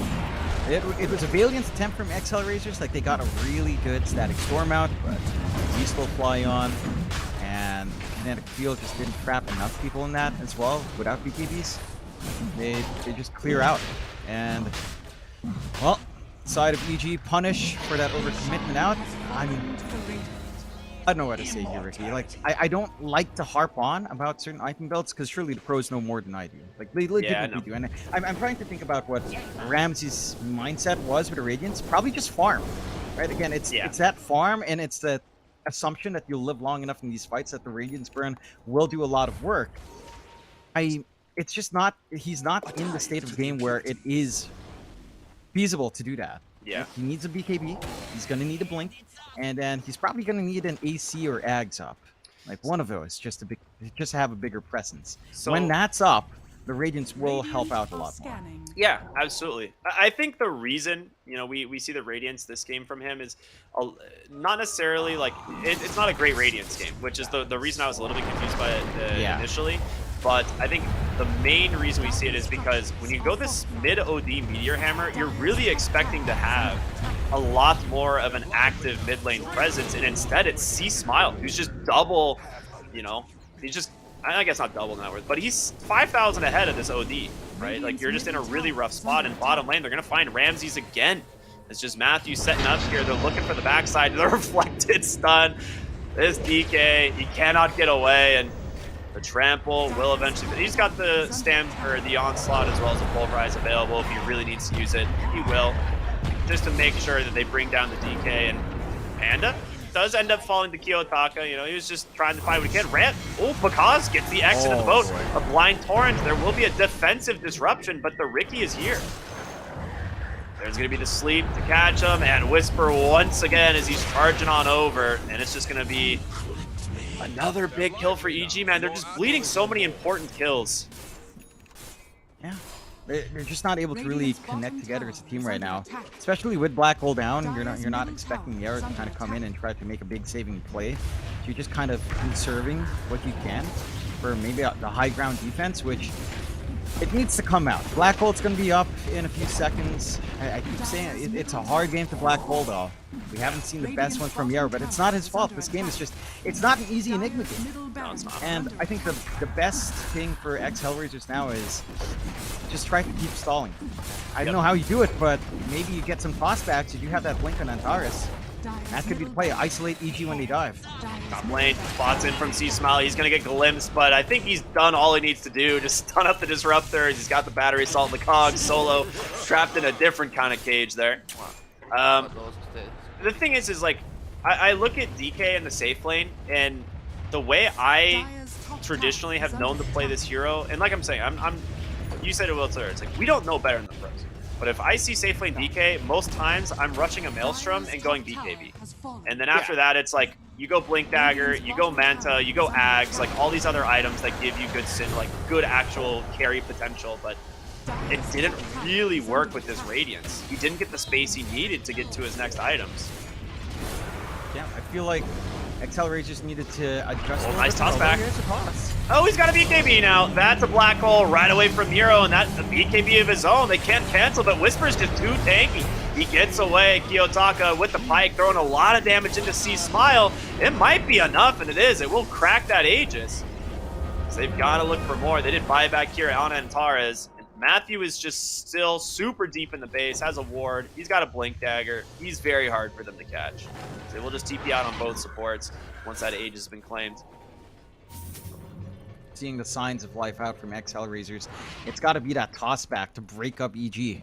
Antares has to find these opportunities to drag these heroes out to a spot where they don't want to be in, and now you can get even a solo black hole right now is massive for the side of Hellraisers. That's their comeback in. Whoopsie BKB Right, like- there from C Smo. Swiftly out of balance. Yeah, a little bit of a whoopsie, but it's not the biggest deal. You still managed to force the issue, take the tier 3. You forced the buyback out of Antares. And for Hellraisers, they're seeing a way to play this game. Again, just try to get that black hole. Even onto 1 with a tossback. It has to be on the back of this Tiny, breaking up EG, putting them into the back where they don't necessarily want to be. And now, Ramsey's a lot more protected as well, has his own BKB up, going for the blink next, and he can start to kick into gear. I see that, but he's still pretty low. Like, the EXP is the one thing that's hurting right now. He's still 15. Kiyotaka is still 16. None of them have their max ults yet. Yeah. I mean, they get double BKB deliveries on Hellraisers. The problem is you don't have Black Hole for another 80, so you can't really take a fight. That being said, they could try and bait Ramsey's here as Kiyotaka is sitting behind him in the trees. They do have good ward vision as well. My biggest concern is I don't know where your damage comes from on Hellraisers right now, right? Like, unless you catch someone without a BKB, it's pretty much just OD, right? That's just going to be laying into them with the Arcane Orbs. But if BKBs come out from EG, I feel like they're mostly untouchable. Yeah, I mean, they pretty much are. You are relying a lot more on the OD than anyone else. The DK just doesn't dish out enough damage as of yet. So they need to find a way to bait out those BKBs early on and go from there. Going for the Astral play, but see Smile, he's out. Status resistance actually helps out a lot with that Astral duration though. Kai Sancho on hand. Can really hammer in the Meteor Hammer combination onto that Lesh. And EG, I mean, this is a commanding lead from them. 28-10, 26k lead up. For the side of Hellraisers, being really patient and just playing on their high ground, clearing out the waves when they can, trying to get some farm. Whisper still keeps up. Dude. He still keeps going for that disassembly, dude. I've never seen this before. This is actually so sick. I did not know this was a thing. Like, obviously it is. Like, it makes a lot of sense since you can disassemble them, but it's so funny that it works. It is. Like, he doesn't need soloring, you know? That's the one thing with Primal Beast as well. His mana, when you use your spells to farm, is a little bit low. He's hiding Smoke a DD out, rune yeah. under his body, and it kind of works as Mikaz goes to pick it up. They will just black hole down the Primal Beast. The hook shot comes in. Oh! He responds with the BKB. The Lotus Whisper, no way. He gets out of here. The OD trying to What? chase him. Does he survive? He gets the No disarm way. into the pulverize. No way. The Astral will be able to do it, but it's Kiyotaka versus the world. The rest of EG here ready to go. And they clean it up. A 5-for-1. The GG comes out. Panda with the hook shot of the game. Holy. I mean, goddamn, that last fight for EG, the execution was just so clean coming out. I mean, clean. It was a bit messy to start with, right? The Antares gets a really good toss back, tries to isolate Whisper to get that one-man black hole, which, you know, was really the only play Hellraisers had left. Just try to pick someone off, try to clean up, and do that from the position where Antares tosses someone back. It's just not enough. Whisper barely even dies at the end, gets a disarm.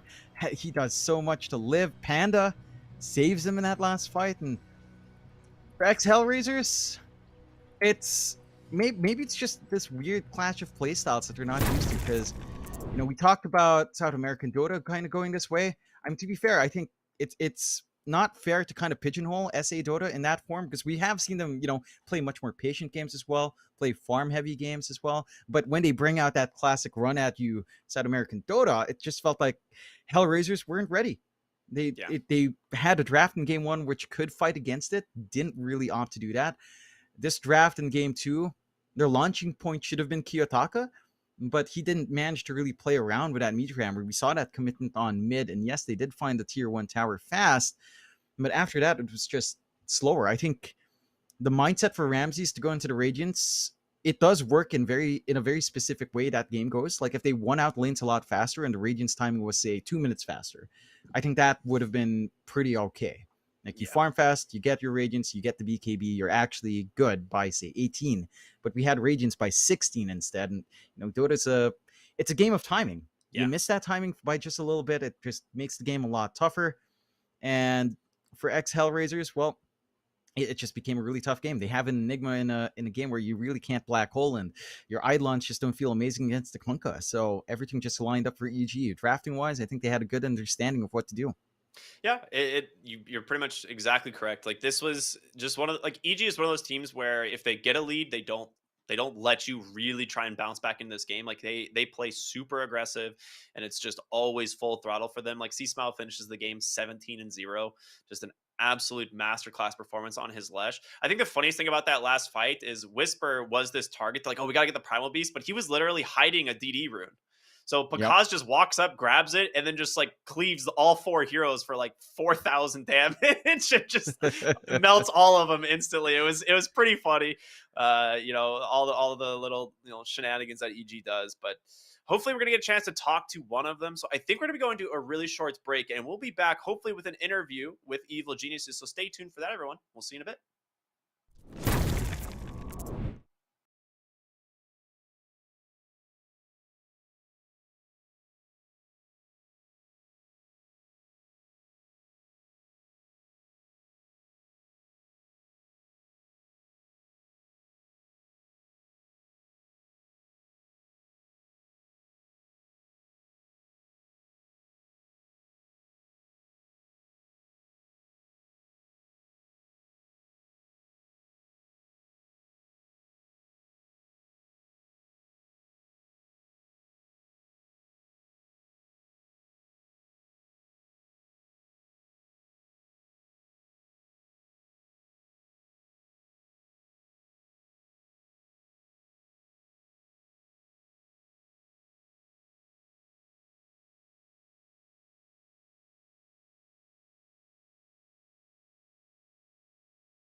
Yes. Everybody, welcome back here. I'm happy to say we do have an interview with the one and only Panda of EG. It is always a pleasure to talk to you, man. Congratulations on the 2-0. How you guys feeling? Thank you for having me here. All good. So we're really happy to win this 2-0. I think it's the second one we have in this tournament. So I'm happy. Yeah, I mean, that was a huge win with that one. You guys are now sitting at the very top of the groups, first place at 6-2. You know, you have a couple teams trailing you at 5-3 right now, but like you said, the second 2-0, absolutely massive. So I guess my first question for you is about expectations, right? You guys have looked very good this whole year so far. So is this kind of what you guys were expecting coming into this tournament? I mean, we didn't really talk about expectation as a team, but me personally, I didn't come with any expectations. I just wanted to try to play and play some new heroes because I'm trying to expand my hero pool. I have been playing Ayo lately, Yakiro, so not really any expectation from me, but just to try to improve as a player, as a team. I love that, man. Improving and winning. You know, practicing new heroes and getting the wins. That's huge, man. It's very nice. John, what do you got?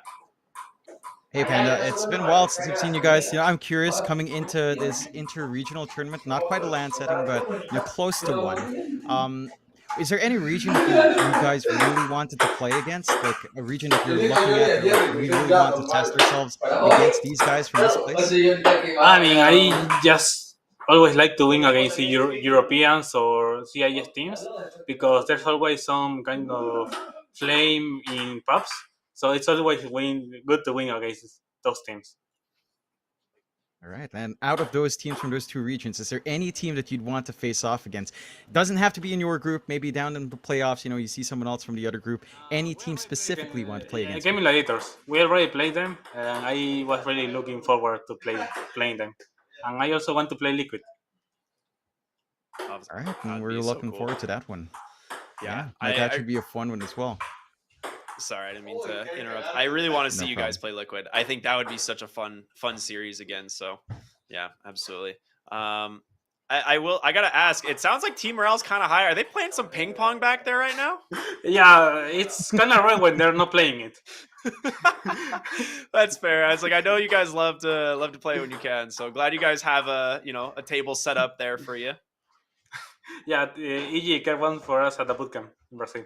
Yep. I love it. John, what other questions you got for him? I think I have one more. How do you guys feel about having this interregional before the major? I feel like a lot of teams have been positive on it. Do you feel like it's a good training ground?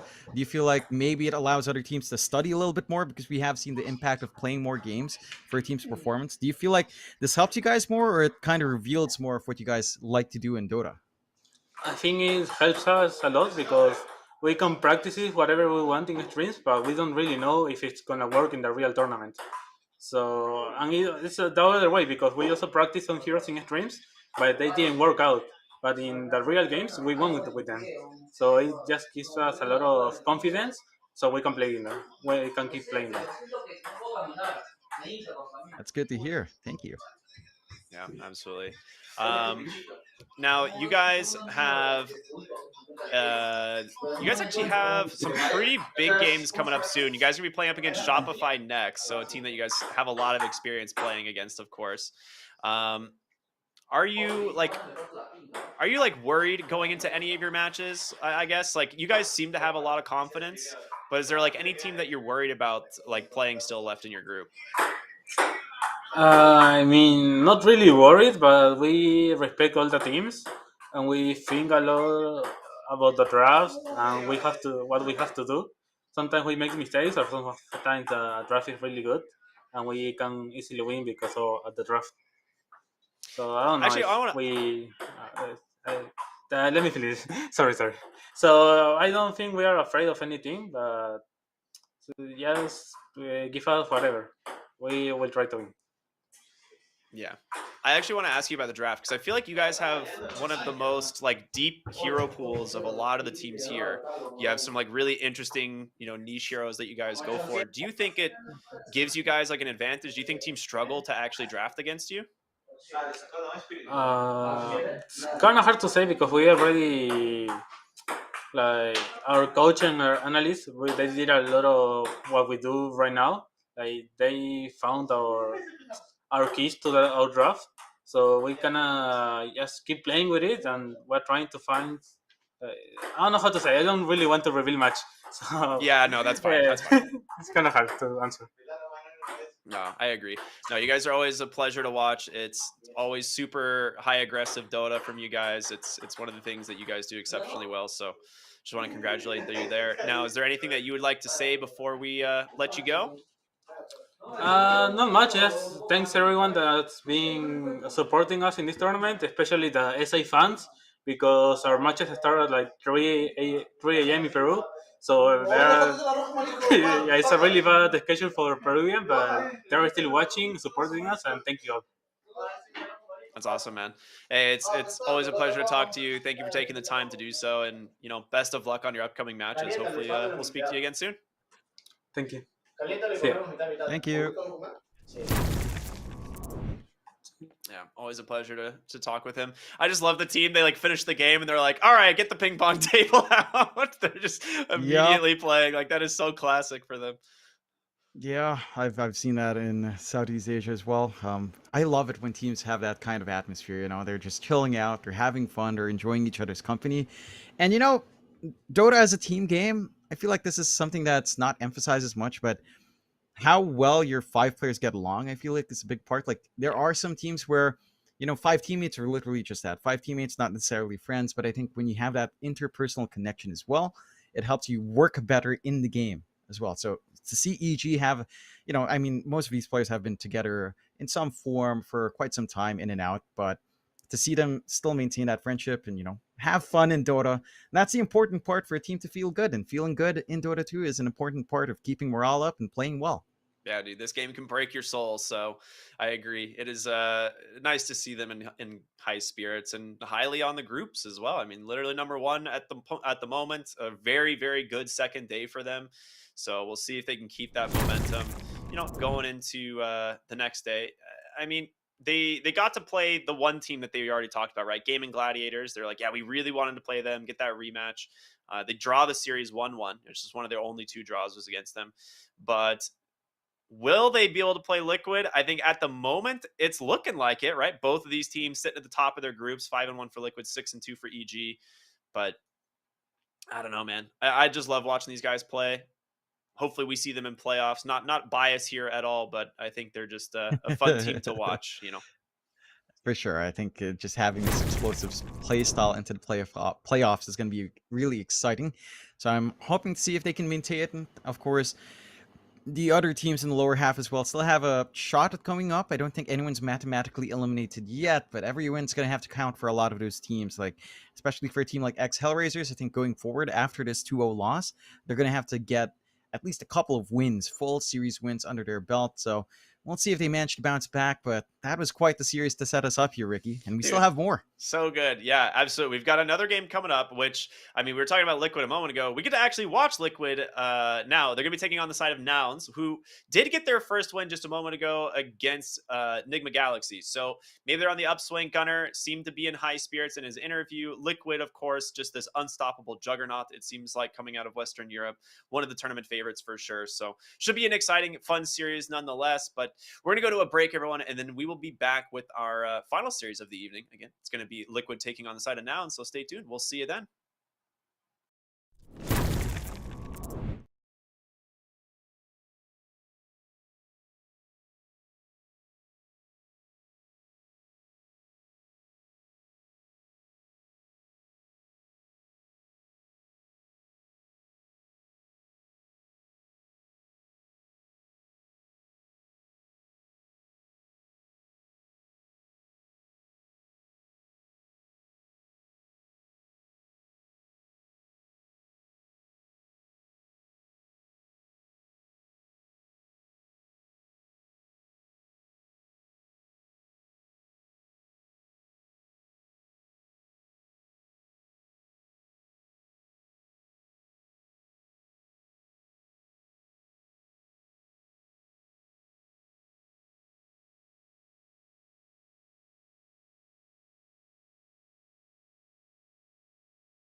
in families and making ends meet stuck in jobs we'll never leave. I never wanna be like that, so I wanna go back to my reality. Wanna go back. I wanna go back to my reality. Wanna go back. Didn't mean to sound so concerning. Am I alone in the hurt? I never followed anyone. It's so absurd.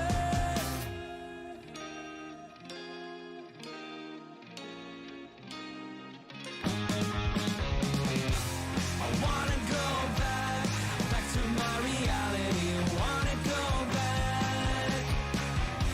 I wanna go back to my reality. Wanna go back. Just go back. Gotta go back. Gotta go back.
everybody, and welcome back here to Dream League Season 19. My name is Cryptic, here with John X Fire, and yeah, excited. We're going to be going into our last series of the evening. It is Liquid taking on the side of Nouns, a must-win series, really, for the Nouns team, as they cannot really afford any more losses. And boy, John, if this ain't the trial by fire, I don't know what is. This is that's going to be a really tough one for Nouns, I think. Having seen Nouns, especially in their series yesterday when we were watching them up against OG, it was a tough one because it felt like Nouns could have at least taken the game off, especially in that game one, and they needed to at least get a draw, right? Like they just had their game against NGX where it felt like they could have also gotten a 2-0 there, but they didn't manage to quite meet expectations. So it does feel like this team is a team full of promise that it's struggling to reach its high point right now, which is a bit of a shame because you mentioned it. We were having a little talk before we went live.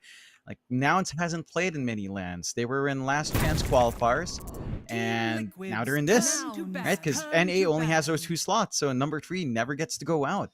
And this is Nouns finally getting a little bit more experience. And this feels like it's something necessary for them, right? Maybe just a lack of experience on some players, maybe a few nerves on hand, but maybe, as the tournament goes on, there is a lot of moments for them to improve. And I'm hoping we see that here, although up against Liquid, man, up against a team like this that has just looked so strong for quite some time, it's going to be one hell of a test for them. Yeah, I agree. And I actually like the respect here from Nouns. They get rid of the Beastmaster, Nature's Prophet right out of the gate. Just 2 Zybans. They're like, yeah, we're not giving these to you. I mean, that being said, they like to flex the Nature's Prophet a lot, but they will go for the safe Undying here. Something that Husky just plays very well. It's one of his best heroes for sure. So I think, starting out on a comfort pick like this is pretty solid. We'll see what Liquid decide they want to respond with. But how do you feel about like the Nature's Prophet phase 1 ban? I think it's necessary. Like, that is a hero that Liquid loves to kind of pick up and just run. They've picked it up multiple times here. Zai is a prolific Nature's Prophet player, and Mika can run it as well. So you just don't want to have to deal with it. It just makes the game a lot harder to play, considering how aggressive that hero can be. Liquid, though, straight into Doom and the Disruptor. So we're seeing that Disruptor pop back up once more. The Doom. Whoa. A nice little aggression to come out, and there you go. There's some spice coming out for Nouns. Lone Druid coming out, and that should be our gunner hero on hand. His specialty on mid. I like seeing that. So we were talking about, again, that untapped potential. This is one way to kind of bring it out. Just bring out the Lone Druid first phase. Yeah, a lot of times it gets banned in phase 2 against Nouns, and rightfully so. Gunner is a very good Lone Druid player. I think seeing the Doom Disruptor, you're actually pretty okay with this, because you don't really want to Doom a Lone Druid ever. He's a really bad Doom target because he just heals through it all as long as the bear is able to attack. So it's for that reasons, it's not a great hero matchup for the Doom. There's still a lot of things that you could be worried about. Still as a Lone Druid, they ban out the Life Stealer. It's one of the most frustrating ones, of course. They go to Sniper as well. I was a little bit surprised. I was wondering if they were going to go for the Bat Rider. It's like you see Doom Disruptor. These are 2 heroes Bat Rider actually plays very well into. So I was wondering if they could, go back for something like that, maybe for Moo, but instead the Lone Druid, which I don't dislike.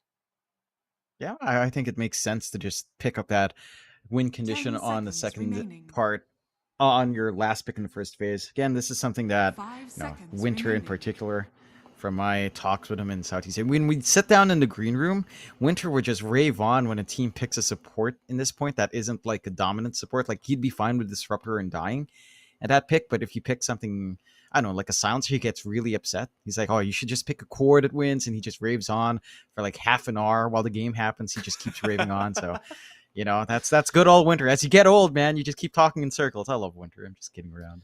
Yeah, no he's beef. One of the. But that beef with fear is real. Yeah. Wait, is it what? No, it's not. Okay, I was like, I don't know. But like, it is.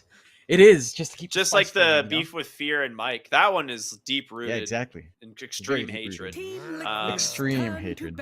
Yeah. They don't even stay in the same hotels. You know that? Like, it's 2 different hotels in Romania just for Fear and Mike. I actually believe it. Yeah.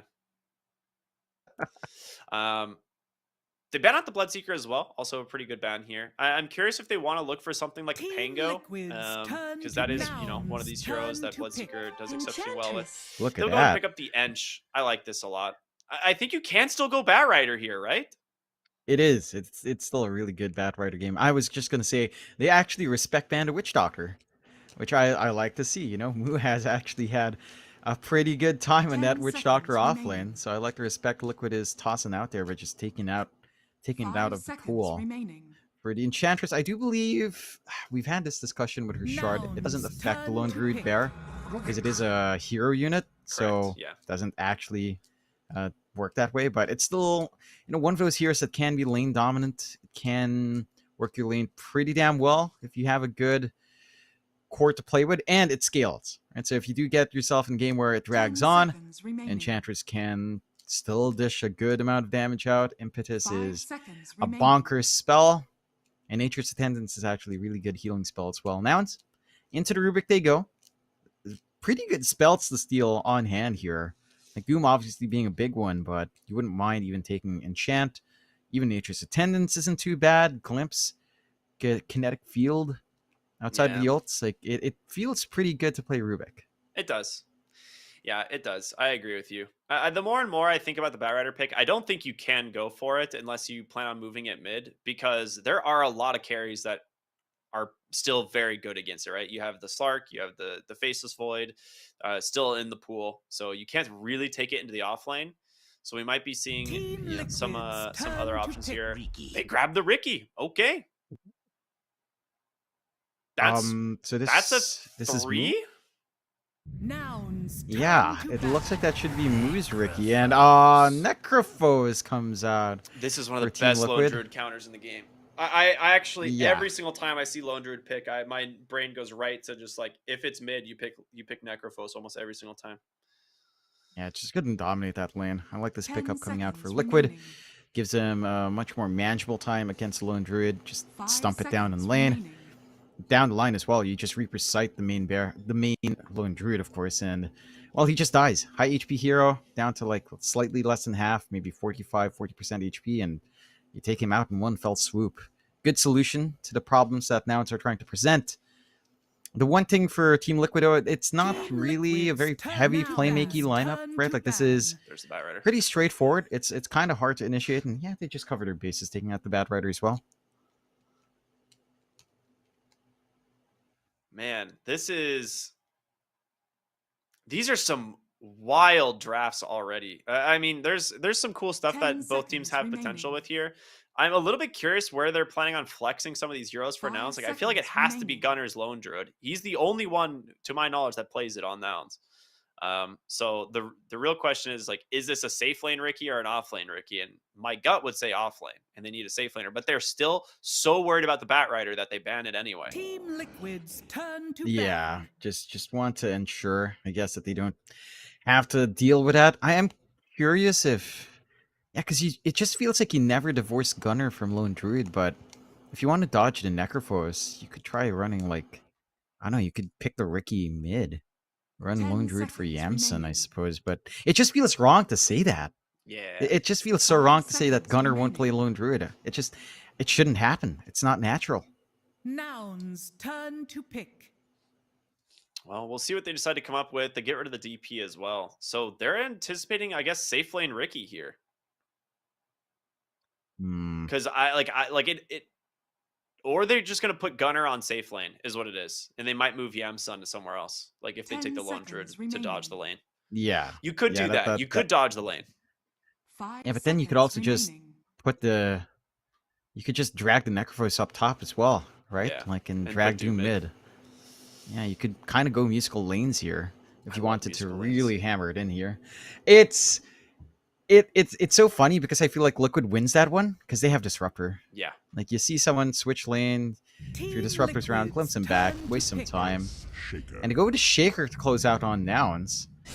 As Liquid will go with the SF, so there's our big win condition for them to line up with. That's Nisha for sure. Yeah. So it's gonna be Nisha, Shadow Fiend mid, so they aren't gonna lane the Necro into it, which is fine. I mean, it is one of those heroes that, like, it does crush the lane. I don't think Doom is gonna have exceptionally too bad of a time dealing with the Ricky either. So, or I'm sorry, the Yeah. Necropho's not going to have too much of a time dealing with the Necropho. Wait, I'm confused. What is going on? Yeah. Here? Yeah, it should be. No, it's Zai safe lane taking it Doom. onto Yeah, that it's one one. position Doom, right? Yeah, VK running this one Doom. I think your lanes actually look pretty solid coming out from Liquid. I don't think you have any issues with the core-to-core matchups in each lane. I am a bit curious about what Yamsen does up against Zai. I think that lane for the Ricky, it's not unplayable, to be fair. Like, I think you jump in, level 2, you jump in and smoke screen, and you can sort of annoy Zai quite nicely, especially if you manage to maybe pin him down with, say, well, I doubt Lullis will go up top, so probably just soften him up with Husky. Yeah, You it's could gotta be try to Husky. pressure him, but by the time you hit like level 3, level 4 Necrophorce, you're kind of hammered in on that lane. Like, it's not as bad. You're not going to be hemorrhaging as hard. I think the one thing for Nouns is move on to Shaker, just how much he can do up against Mickey and Boxy. Like, I'm not completely sold in Shaker just yet. I feel like core is probably its best position. At the same time, I feel like its laning presence is still not amazing, which is really its one shortcoming. And I'm not sure how well you can work that lane. Like, there's some lift back plays you can do, and you can try to trap heroes up, but I don't know. I don't see them killing off a Doom, and I don't see them pressuring Mika that hard. So I feel like Liquid's still going to get their lanes out. It's all down to how well. I feel like it's all down to how well Gunnar does up against Nisha, and even that SF lane is again also not that straightforward for a lone druid to play into. Nah, not at all. I am excited to see how Nouns want to play this because, like, obviously, like you said, it is an off-lane Shaker, something that is super out of the box. But I mean, this is what Nouns does, right? Like, they've been running core Witch Doctor most of this tournament, and it's been looking really good. So maybe they have another idea here with the off-lane Shaker that they can make work. As for these other lanes, I do agree. I think for the most part, Necropho should have a pretty free time. He just only has to worry about that level 1, level 2. I think that's when he's in most threat, because Husky's Undying, just the decay spam, and then the good base stats you get out from Ricky are, it's a lot of damage, but I think the longer that lane goes on, the better it's going to be for the Necro. And we are going to see... Ooh, ward gets dropped. 30 seconds to battle. Good positioned pretty well here. They're looking for Yamsun. They do have... Ooh, he's gonna have to blink strike to the low ground, and doesn't get the glimpse quite yet. No, so he's out.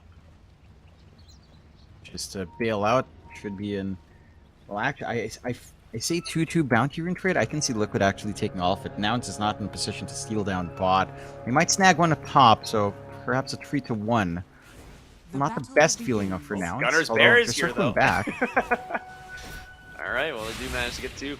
It ends up working out in bot lanes. They will have to start beelining it there for more runes.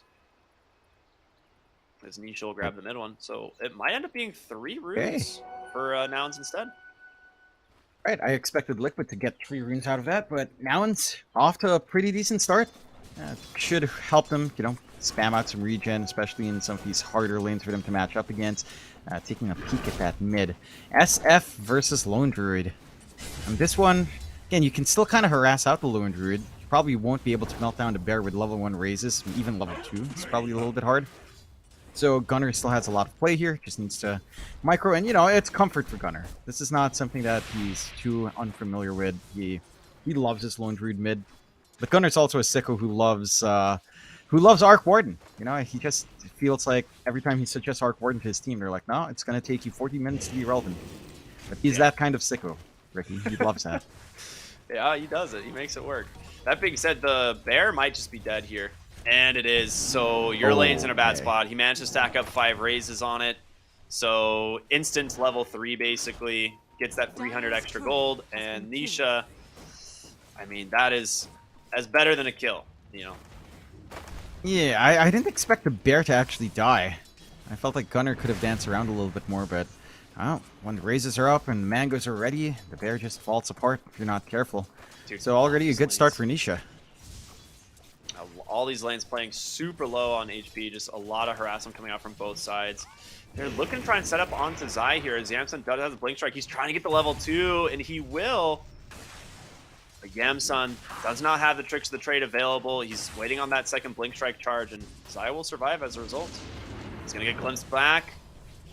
Pops the stick, trying to hold his ground for the moment. Gets level 2 finally, ends up Blink Strike away. Drops the Tombstone as Husky looking to try and take down Necro, as they will just focus the Tombstone instead. So it doesn't end up quite working out there. And, I mean, this is all great stuff for Liquid because the whole thing they need to do is try and just sustain this lane. And now that Necro's got the aura, it's going to be a lot easier.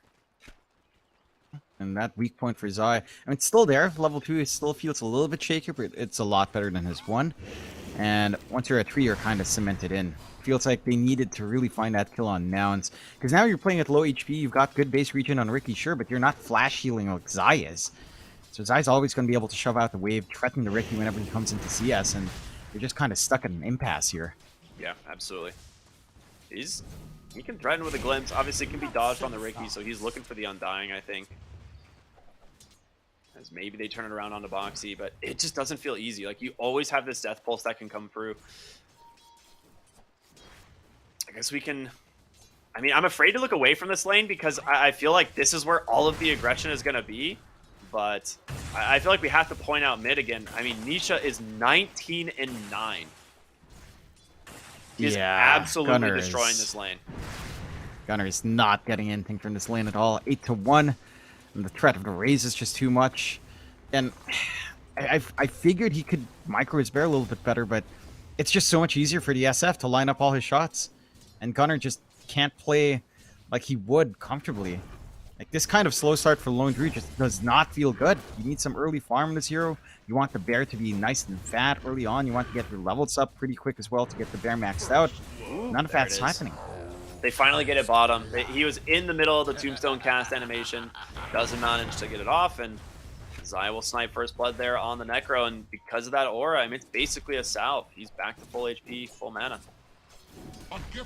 One thing, you don't want to overcommit on the Necros, or you don't want to give those openings to the Necros, because he just works the lane back up, and it's just tough going now. Because again, we talked about in draft, every lane feels pretty damn good for Liquid. Maybe the top lane's a little bit slower, which is where you have a little bit of your place, you see the reset, but like Moo on the Shaker and Lullis on the Rubik up against Mika and Insania, this is still a Doom lane where you farm. You really don't feel that scared, and with a good enchant creep from Insania, they whacked Moo quite a fair bit. Like, the Shaker off, it just doesn't feel like it stops much from the Doom, and it doesn't apply that much pressure. I'm surprised he has as much CS as he has. Like, he has 26 CS on the Shaker, which is pretty sick. But yeah, I agree. It's not like you're going to slow down Doom all too much, right? And that's the benefit of this lane. He did go for an early Ring of Health, which is a little bit bizarre. So he just wants to sustain the lane, I guess, as opposed to like just rushing like a Boots Midas or something. But we'll see what Mickey wants to go from there. I think it's fine when you're expecting a little bit of trading back and forth.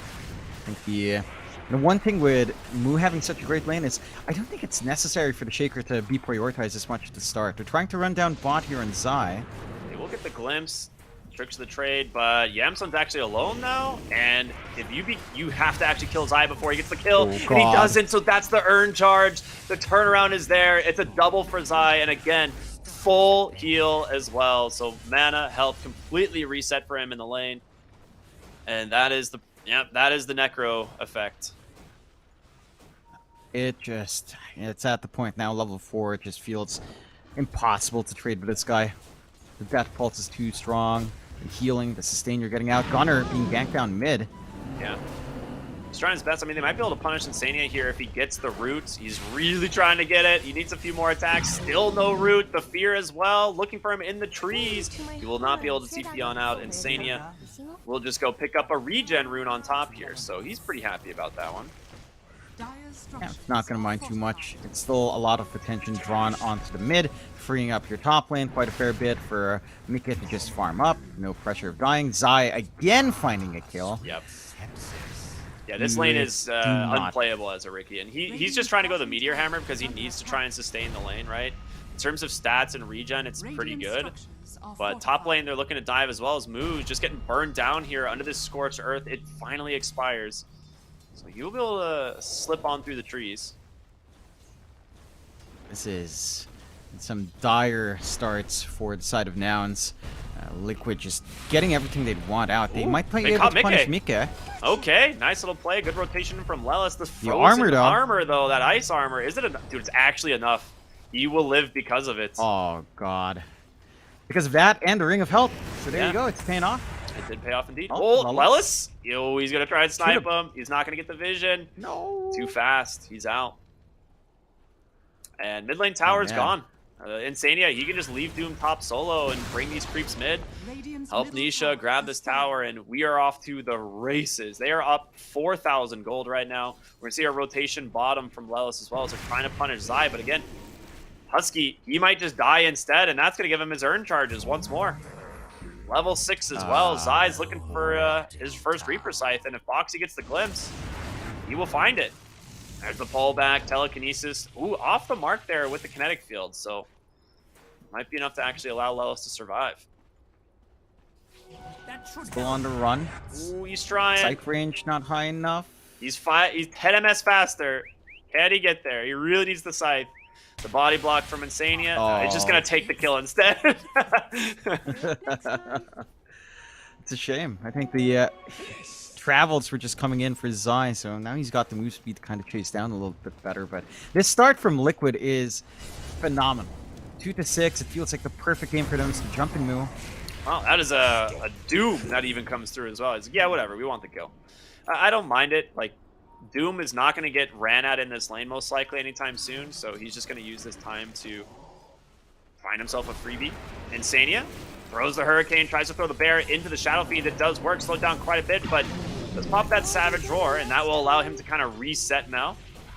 As they finish off Insania, get themselves a nice kill. It's a much needed pick off for the side of Nouns, but again, not the biggest kill. I don't think Liquid cares too much about bleeding out like that. This could be bigger in Zai. I mean, they need this kill so bad. If he gets the root, maybe they can find the kill. He's going to try and body block him up. Zai has these boots of travel.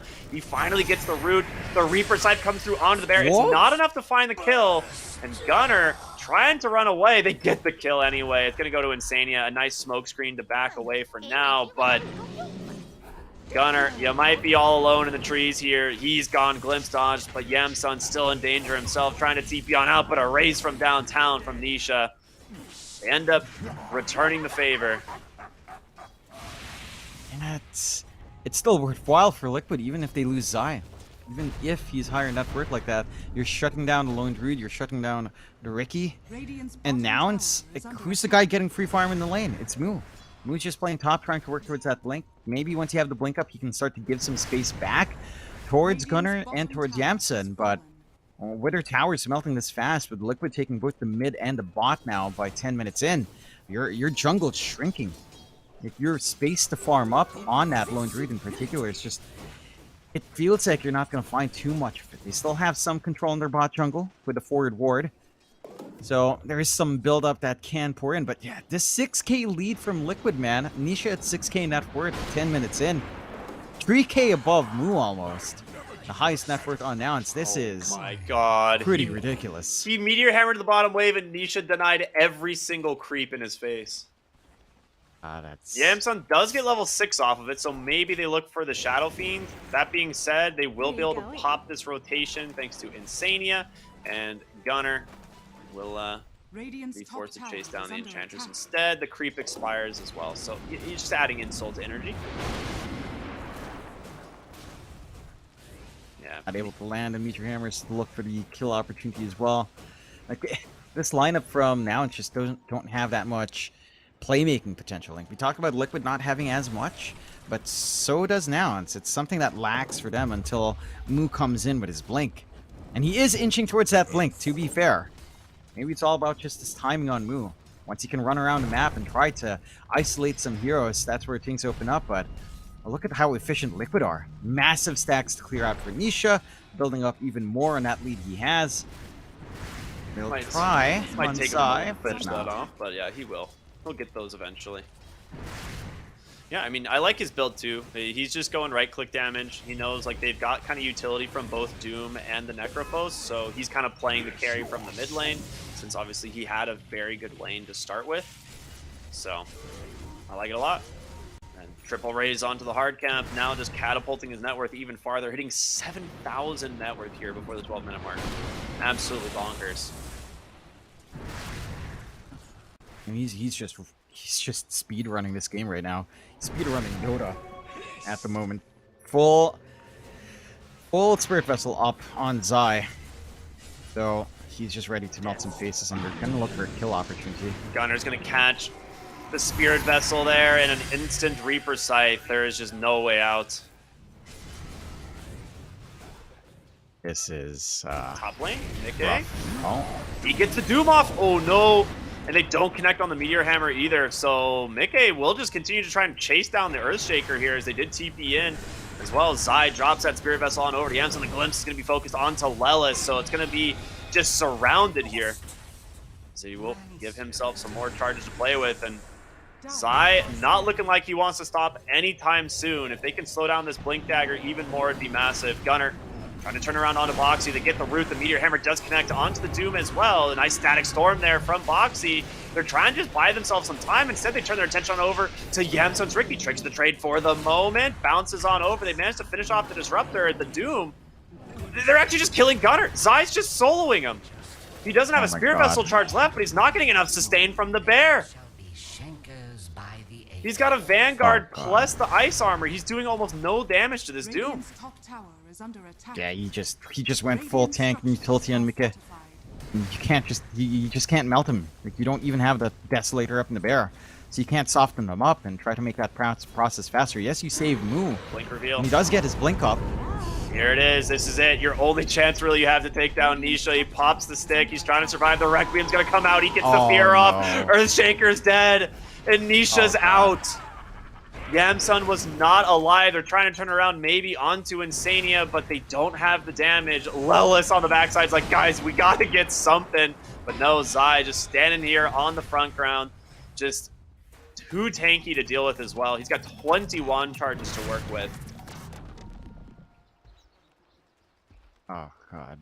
They can't do anything. I mean, Zai's alone. They have to punish Zai at least, right? They've got to get something here.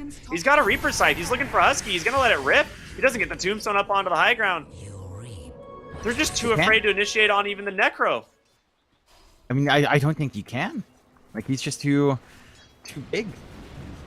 With the Ghost Shroud still available, with Spirit Vessel charges, with how low level you are, look at the level graph right now. None of them, they're all barely the same level as Boxy. Nouns is the same level as Boxy. That's not a good sign.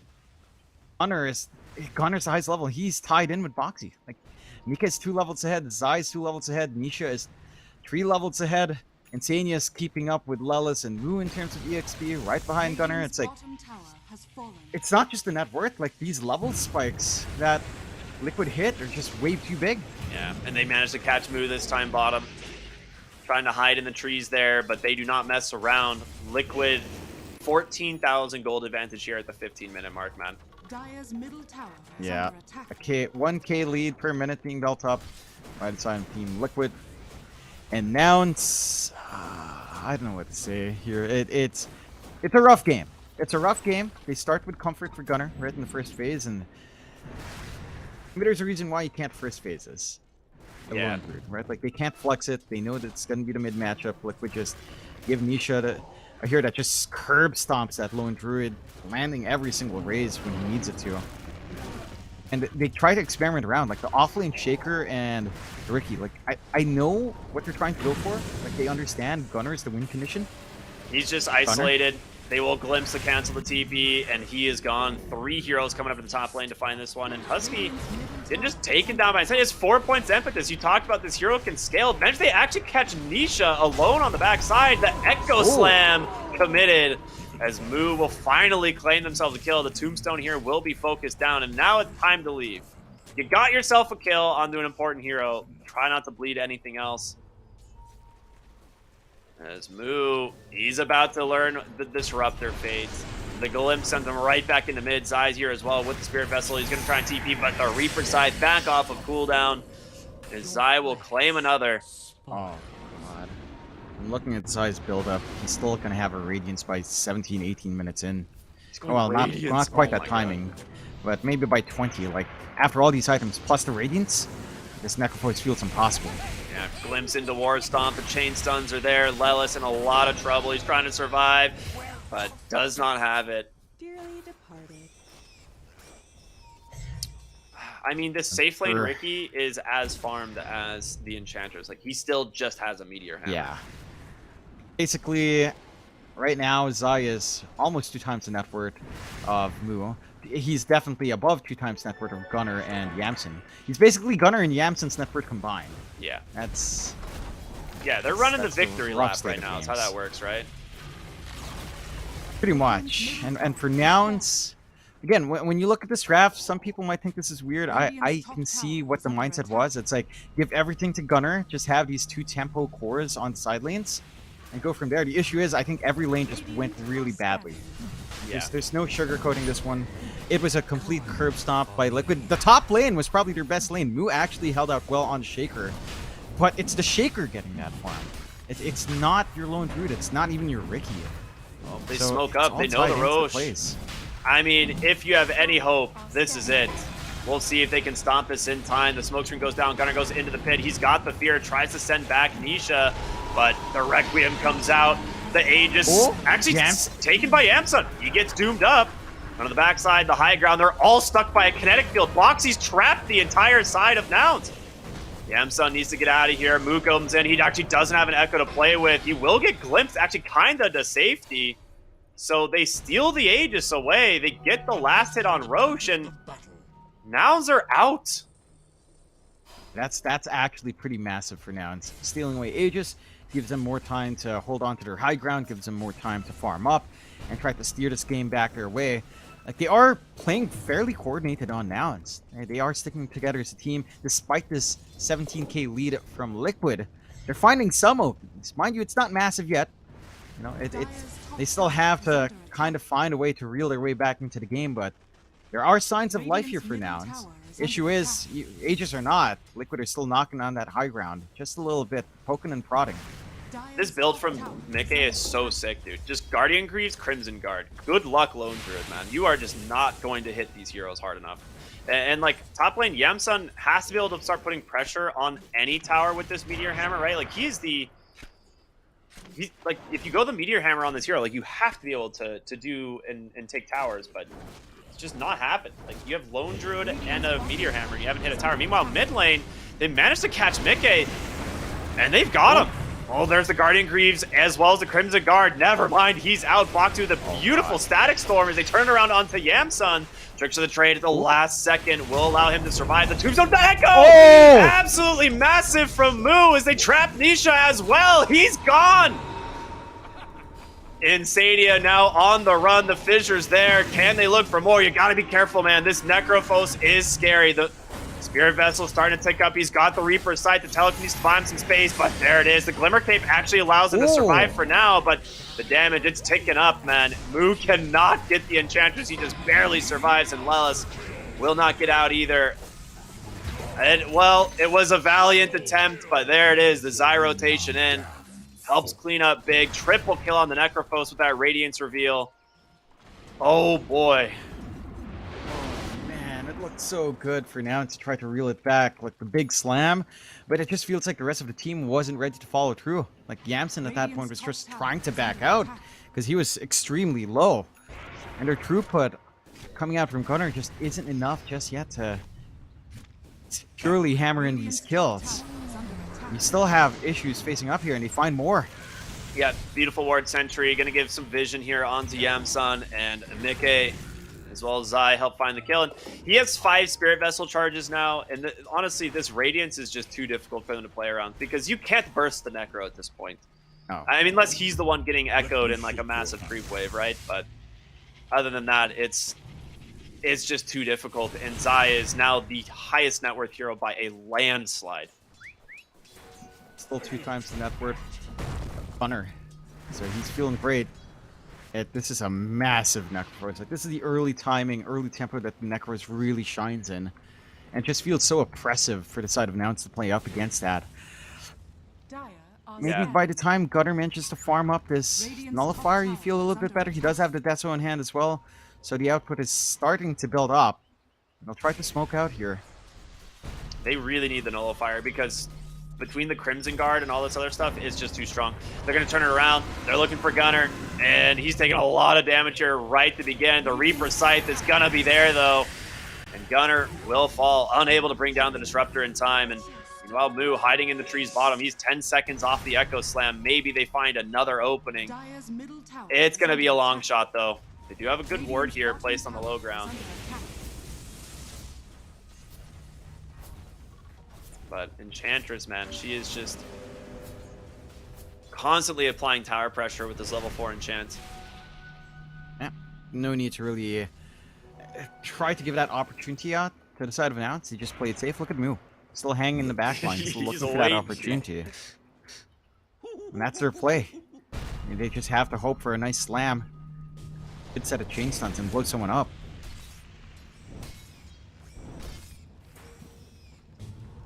He's pinging. He wants to go for it. Gets the chain stuns here onto Mickey. But again, this guy's tanky. The Echo comes out as well. Do they have the damage? The Crimson Guard? They will finally. He is alone this time. Moo bides his time long enough to find an important kill to take down the Doom.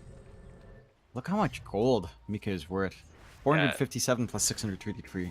36, that's ridiculous. That's how far ahead Liquid is. Yeah.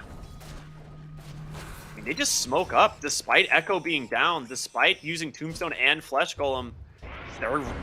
Dude, if they actually get Zai, this would be ridiculous. They've got the vision. The question is, do they actually find the kill? Moo's going to have to be able to lock him down in the trees here. The smoke pops. They're looking for him. Zai manages to get the Ghost Shroud off. The TP response coming in from the Enchantress. They will trap him for now. The Meteor Hammer is there, but Zai's just too tanky. He's just going to kill Moo instead. And that is it. Husky forced the TP on out. Yamsun on the retreat as well as Lelis hiding in the tree. Glimmer Cape will protect him. Requiem not in time, so. Bail out. Valiant attempt. I mean, now they understand that they have to get these pickoffs. If they find a hero solo and they get the kill, it's just worth so much. Like, it brings them back, it reels them back slowly but surely into the game. It feels like they need to find, like, what, 5 solo pickoffs, though, to really feel safe in this game. Yeah. And Liquid are barely giving them any opportunity to find that. After going solo with Mika, I don't think he's going to show up in any lane solo again. No one is probably going to do that, unless you're, like, Zai. And he's just fine getting that done. They are holding the high ground, though, and to be fair, I feel like Nouns has managed to provide enough of a threat that Liquid aren't comfy going high ground despite a 23k net worth lead.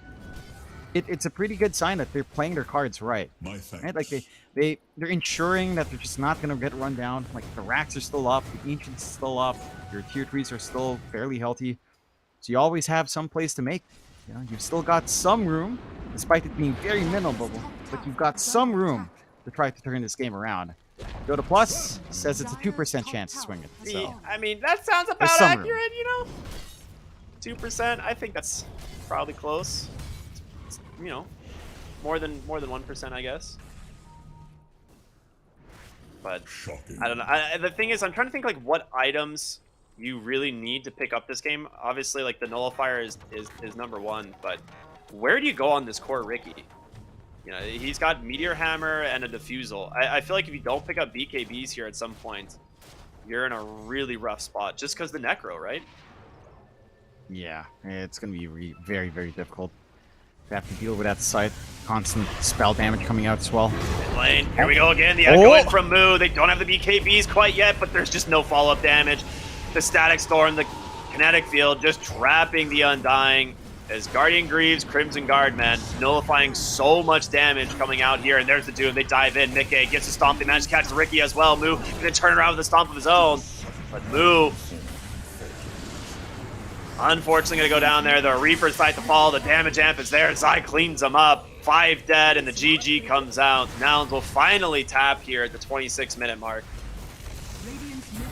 Man. That was a spectacular performance coming out from Liquid, and for Nouns, I don't know if I can honestly say I like what they did in the draft. I like the idea behind the draft, right? Like you pick your hyper win condition in that first phase. You get Gunner his comfort, right? You open up the Lone Druid, and then you get Moo and the Yamps and these heroes that don't necessarily need too much farm. I think the one thing that really went sideways there for Nouns is both the Shaker and the Ricky just don't have that much laning presence, right? Like, especially against the heroes they laned up against. Sure, Moo did manage to farm, but you're not stopping a Doom. And even then, Mike wasn't really farming like a pause 1 anyway. He wasn't building up like a pause 1. He was going for the utility to enable his Necrophos and his SF to be those big breadwinners in this game. And I think it was such a nightmare to deal with Zai. Like, the Ricky into the Necrophos lane is just, it is not a good time. Nope. And even Gunner's lane down mid up against Nisha. Like, there's a reason why Nisha is probably on a lot of top lists for mids right now.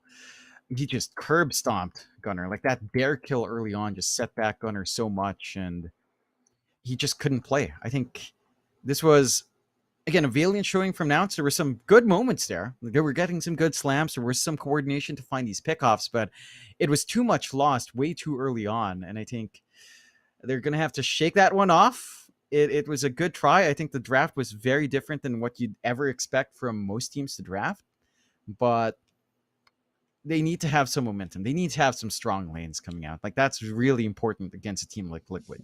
Yeah, I 100% agree. I think Zai is one of those players that if he gets off to a good start, can just run away with a game. And Necrophos is also one of those heroes that just fits that bill perfectly. He's one of the most item-dependent heroes in all of Dota. And when you get a situation like this where you're in a lane that's like rough for the first couple of levels, like it can kind of be a little bit of a toss-up, but then you get those kills instead, you get the earn, and then suddenly it's just the lane is gone. Like, there's no coming back from that lane on Nouns, and Zai just punishes them so heavily for it. And like you said, the itemization overall just absolutely perfect from Liquid here this game. So not what I mean, not unexpected, I would say, in terms of the results, but I think Liquid once again just showing why they're one of the best teams in the world. Like, they just don't make mistakes, really. So excited to see what happens in game number 2. So we're gonna go to a short break, everyone, and we'll be back. It's gonna be Nouns versus Liquid in a bit. Stay tuned.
Hello, everybody, and welcome back here to Dream League Season 19. My name's Cryptic. I'm here with John X Fire, and honestly, a pretty rough game one for Nouns. You know, we were talking about how this is kind of like a must-win series, a trial by fire, if you say, and, you know, Liquid put them in the inferno.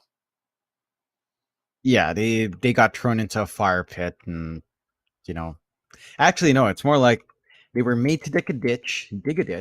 They were made to throw some tar in there.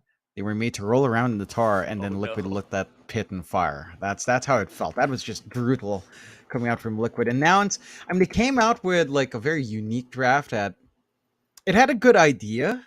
I just don't think that's something you can pull off against a team like Liquid because they just had really good answers. Like the Necroforce pick was ingenious, and Zai had such a good time. So I want to see how Nouns adjusts, but there is a reason why Liquid was probably one of the favorite teams coming into this tournament, one of the favorite teams going into the next major as well in Berlin.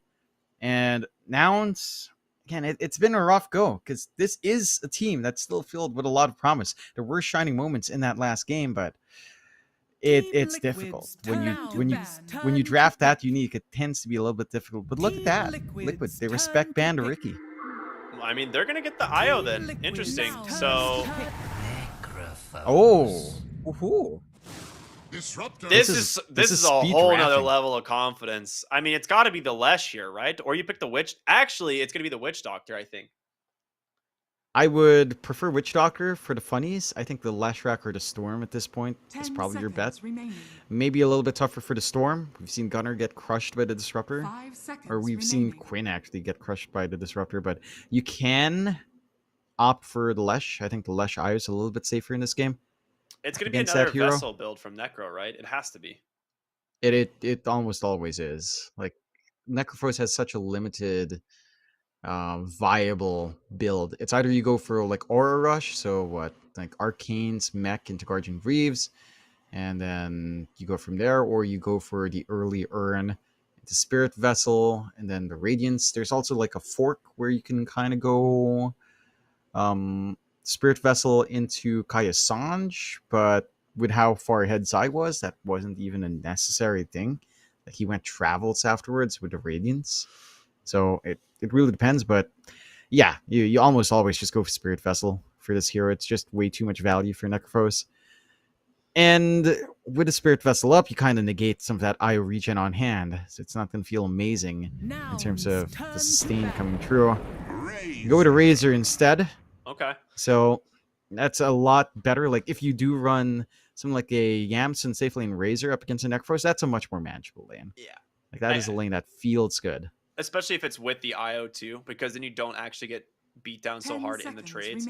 I think the reason they took a lot of time on their reserve there is they're basically debating, right? It's like, do we go the heal strat with like IO Witch Doctor or Lesh, maybe go back for an Undying even, like which they've done before and had a lot of success on, or do we pick just regular heroes, a strong draft with strong lanes, and just like have an IO to like kind of amp one of our heroes? And it looks like they might be going for the latter here as they ban out the Storm Spirit as well.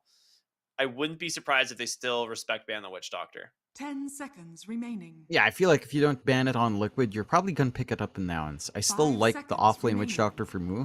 And again, considering his performance in Game 1, he played pretty damn good. Yeah. Like, he did maximize that lane up top. When he hit the blink timing, he was running around all over the map trying to make plays for Nouns while being 16k behind. So I think the Witch Doctor would allow him to play in that same beat, play in that same tempo, and the respect ban comes through. It's a little bit too much. I do like to see that Nouns have taken out the AM, which again has been sliding up in popularity. And that should help them set up for one of the other big mana bomb heroes to tie in with the IO. So if Leshrac's not banned, Lesh is there. I'm trying to think of anything else. Like, I don't really like the idea of OD IO. Doesn't feel necessary, but guess that's there as well. Yeah, nah. Okay, we grab the Rubik. Yeah, I mean, so they basically get rid of like the best IO heroes, right? That Nouns have. Something that they like to run a lot. They could still go back for the Undying if they want to make this a 4-position IO instead of having Husky play it. And then 5 you're still running. seconds I remaining. honestly don't feel like the Undying was that bad into the Necro lane. It did give you some potential kill threat early. Okay, Primal Beast. This is pretty sick, actually. I don't hate this at all. I'm curious if it's going to be a support or not. It's pretty open, right? Like, Yeah. I don't think there's any direct reason to have to run the Primal 10 Beast seconds core here. remaining. You don't really have any heroes that you want to run down specifically here. 5 Although up against a seconds Necros, remaining. admittedly, Primal Beast is a good foil to that if you think Yeah, about it. it Because you is. pop Ghost Shroud, Trample is magic damage, so you just kind of burst down the Necros when he's trying to heal up. You're tanky enough to cop a couple of Death Pulses with no problem there. So it's a great solution to the Necros now, and they go with a Tusk pickup as well, which is still flexible enough. I mean, could be Gunner playing it down mid. He doesn't know his matchup, so they might leave it as open as possible, but I don't think it's too bad to just have him Nouns, turn kind of to pick that ban. up, although again, Lellis could still play it. The Ember comes out for Liquid. Safe pick. If you do run, it is very safe. Like, there's not much hard lockdown here from Nouns. And what's your best bet? Maybe just somehow getting the punch into Pulverize? 10 Or at least just remaining. finding a way to get the Pulverize on top. So you have a lot of free room here for Liquid, 5 seconds remaining. for Nisha to just dance around on the Ember Spirit with no problems at all. Liquids, turn to ban. I am curious about what the flex is for Nouns, right? Like, I feel like you still want to run Moo Primal Beast here and run like a Lelis Tusk and last pick your mid. And they do ban out the OD as being one of the last vehicles with IO that kind of enjoys the top up there. It's a really good 10 Huskar game. seconds remaining. They could do it. That is one way to I kind of actually drag wonder this if they're away. going to ban it or not, because you could do exactly what I didn't really consider about, Primal Beast off lane and like a Tusk support here. But you could definitely pick a Nouns, Huskar. turn They to go for the pick. Death Prophet ban, which is probably the safest. The fact that hero is still in the pool is pretty nuts. The other option is Bat Rider. And again, it's not a bad Bat Rider game. Yeah, it isn't. Like, the lane matchup is, again, Ember versus Bat. A lot of Ember players tell me, oh, it's not too bad. And I have seen Embers win, but it just feels 10 naturally seconds much easier remaining. for the Bat Rider to play that lane. As long as you hit your level 3 pretty decently, 5 you seconds can still run remaining. down. Wouldn't mind that too much for Gunner. I like the idea of the Husker, though. I think after game 1, you just go Husker here and just go ham, because your lineup goes really, really fast. You can just try to melt them down here on the side of Nouns. I would love that. I want to see that. I want to see the Husker. Let's go. Let's go. Let's see what they decided. They got 30 seconds of reserve time, so definitely weigh in all their options. It could still just be Tusk mid, right? Which is something Gunner does play a lot and pretty well. It just, whether or not they want to flex it, we'll see. Turn to pick. Okay, All right. Snapfire. So just a safe pick here. I would guess this is Moo's hero, actually. Trying to think. Maybe I mean, it's could be. Lelis. I think it's really open flex. 10 I would seconds actually remaining. prefer Snapfire versus Ember matchup. I think you've got pretty 5 good magical seconds nukes. You could do good damage. True. You don't have the melee kiss, but you can connect with the Tusk 4 really nicely onto the mid. I think This does give you kill for Necro too, which is really important because they were lacking that last game. Yeah, you've got way more than enough to cover your base here with running down Necrophos. So, I prefer to snap mid for Gunner, but I can see it going to Moo instead, and Gunner picking up the Tusk. I think that's going to be a little bit tougher to pull off. I feel like it's much more straightforward to just run snap mid. I mean, snap mid versus Ember. I mean, it really popped off when you still had that melee kiss because Ember had no play. And even after the nerf, like, it still feels pretty all right. I don't think it's a bad matchup for Snap. I'm wondering how Liquid adjusts because they basically just need a win condition. I think Liquid's draft is still pretty tied in, and they will go for the TA. So they pick the TA into the Razor. To me, yeah, because it's into Razor. Yeah, like, you do have one way to mitigate all of that physical output. Maybe expecting the lane to go really well. Yeah, Lelis will take the Tusk. I think they're deciding between Moo and Gunner who takes the snap. And yeah, Gunner snap. Yeah. So the lanes look a lot better for Nouns. I think this is much, much more playable. And they shouldn't get crushed. Like, the important thing is to keep Zai down. Because the one thing with Necrophos is when it pops off, it feels really good. When it doesn't pop off, And that hero feels atrocious to play from behind. Yeah. Like, it does not feel good when you're not getting these sights off every time it's off cooldown, when you're not able to have this aura item advantage on this hero. It is really bad behind. So that's one thing I want to see now. It's just hammer onto Zai, win out your lane with Yamsen. And if Moo maintains that performance we saw from game 1, then I think they might be able to take a game off of Liquid.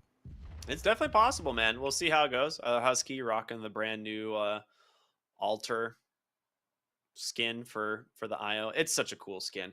It changes all of the icons, but they're so different, or that they're also similar. Like, all of the images are so similar. It's actually like hard to see which ones are which is kind of funny. But I'm with you. I actually like this draft a lot more. I think they have some answers here for this Necrophos. The question is, do they have the answers for that Templar Assassin? And I think a lot of that's going to come down to Yamsun. Like you said, his lane specifically. It's not a bad matchup late game for the Razor. I mean, you get like a plate mail Shivas, or you can go AC, honestly, and you just run at the TA. You sap her damage. You're able to stay on top of her with the BKB.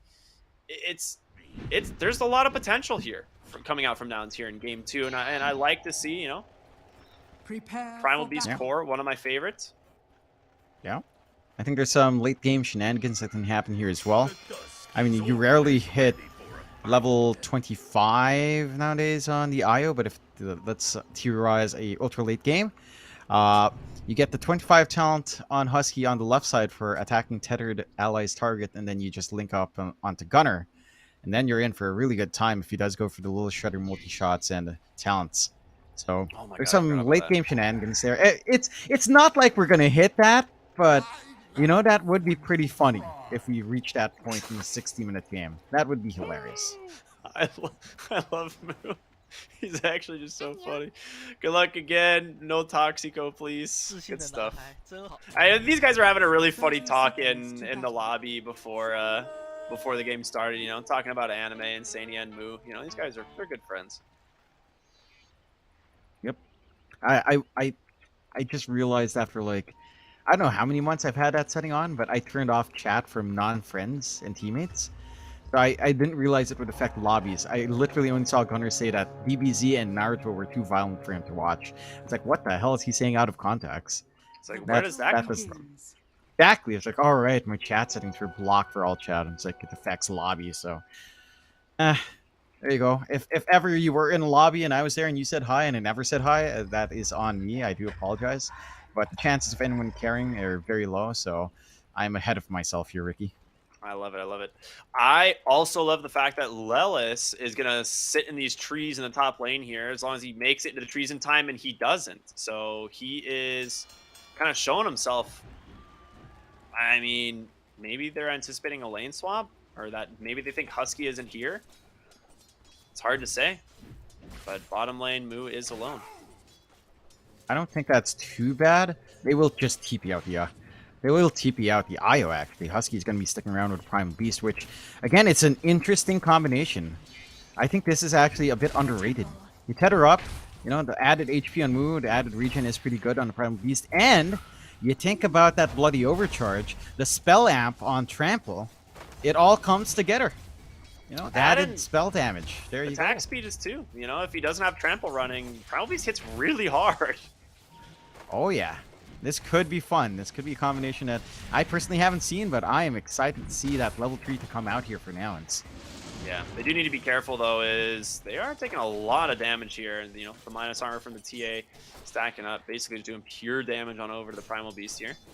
No points in that uproar at the moment, which I kind of agree with you. I think you probably need Trample it, too, especially if you want to try and find kills on the Disruptor. But Insania is going to hit level 2 first, so now it becomes a little bit more difficult. Yeah, it is hard to kind of fully commit as well, just because of the glimpse back. You don't need to glimpse the IO at all. You can always just focus in onto Moo. So just fully committing onto the TA is a lot tougher there. We'll see as the levels go up.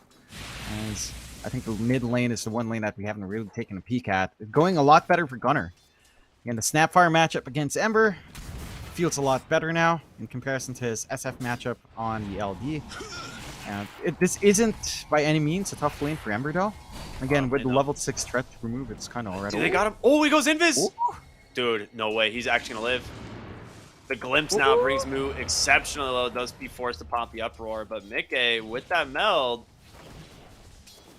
surviving just long enough. They do have another onslaught, and they are healing up quite a bit. And that's the thing, right? With the IO lanes is you have a lot of sustain. He's got the headdress picked up, tosses the tangos as well. Yeah, it's smooth sailing for Moo. Like, he drops down low, it doesn't matter. You just wait a few seconds, you're back to full, and you can try again onto Mickey when you see that opportunity rise up. So looking much stronger for now from the laning phase, which again was the one big shortcoming from their last draft. Their lanes were, can't sugarcoat it, atrocious. Yeah. They were pretty atrocious, but now they've corrected, and we've got a game on hand. Absolutely. I would really like to see an early Vanguard come out on this Primal Beast just to be able to, you know, tank up some damage early. It's either that or he goes just first item phase boots. He needs armor or physical damage reduction in some capacity here. So we'll see what he ends up doing. Top lane, though, we're getting a little bit more aggressive up here as Lelis. Needs to be careful. He's got a salve, though, so he's going to heal himself back up. And Yamsun's boots are being delivered, so they could try and make a play with these. And looks like that's exactly what they're going to try and do. Start sapping a lot of the damage here from Zaya, but he's got 7 wand charges, and Yamsun's starting to fall low. The stolen damage isn't enough. The first blood goes the way of Yamsun, as now he's got to get away from Boxy, who's trying to finish him off, and he will be able to. Well, there's no snowball available, so it is just a 1-for-1 trade, but I mean, that's what you're wanting out of the safe lane Razor, at least. They managed to get it done. The combination of Razor and Tusk, once you do commit, is pretty damn strong. Like, Static Link for the extra hits that comes out from while you're stealing damage with a tag team, pretty devastating. And you don't tend to want to go for early Ghost Shrouds for the Necro. So you're always going to be a bit vulnerable to that physical output. And now, again, coming out with stronger lanes, finding some kills. They're trying bot. He's got Onslaught available, but put in the cage, so well played by Insania. Manages to get that kinetic field down immediately. I mean, that's the thing. Like, you have to be able to save that kinetic field for that Onslaught, or else you're dead. So really good play from him. Buying Mika a little bit of space to farm. He is having a decent lane coming out. Like, he's not being slowed down too much in the build-up. But Moo is also farming, which, again, we saw last game as well. Lane, rotation from Boxy. Gunner, is he going to be able to get out in time? Ooh. Very close. And bottom lane, you don't. Yeah, you can't stay on top of him. Nice glimpse save there from Insania. All right, really well done. I mean, you've got level 2 glimpse. The cooldown's a little bit more forgiving now. So you've always got a save on hand for Mika.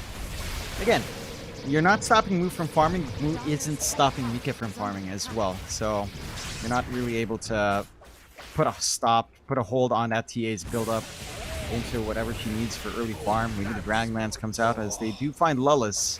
He dove so far to try and bring down Zai, but he's got this casual Windlaze to just try and outrun these heroes, and it worked. It actually just worked. This Razor, without a point in Storm Surge yet, is super slow.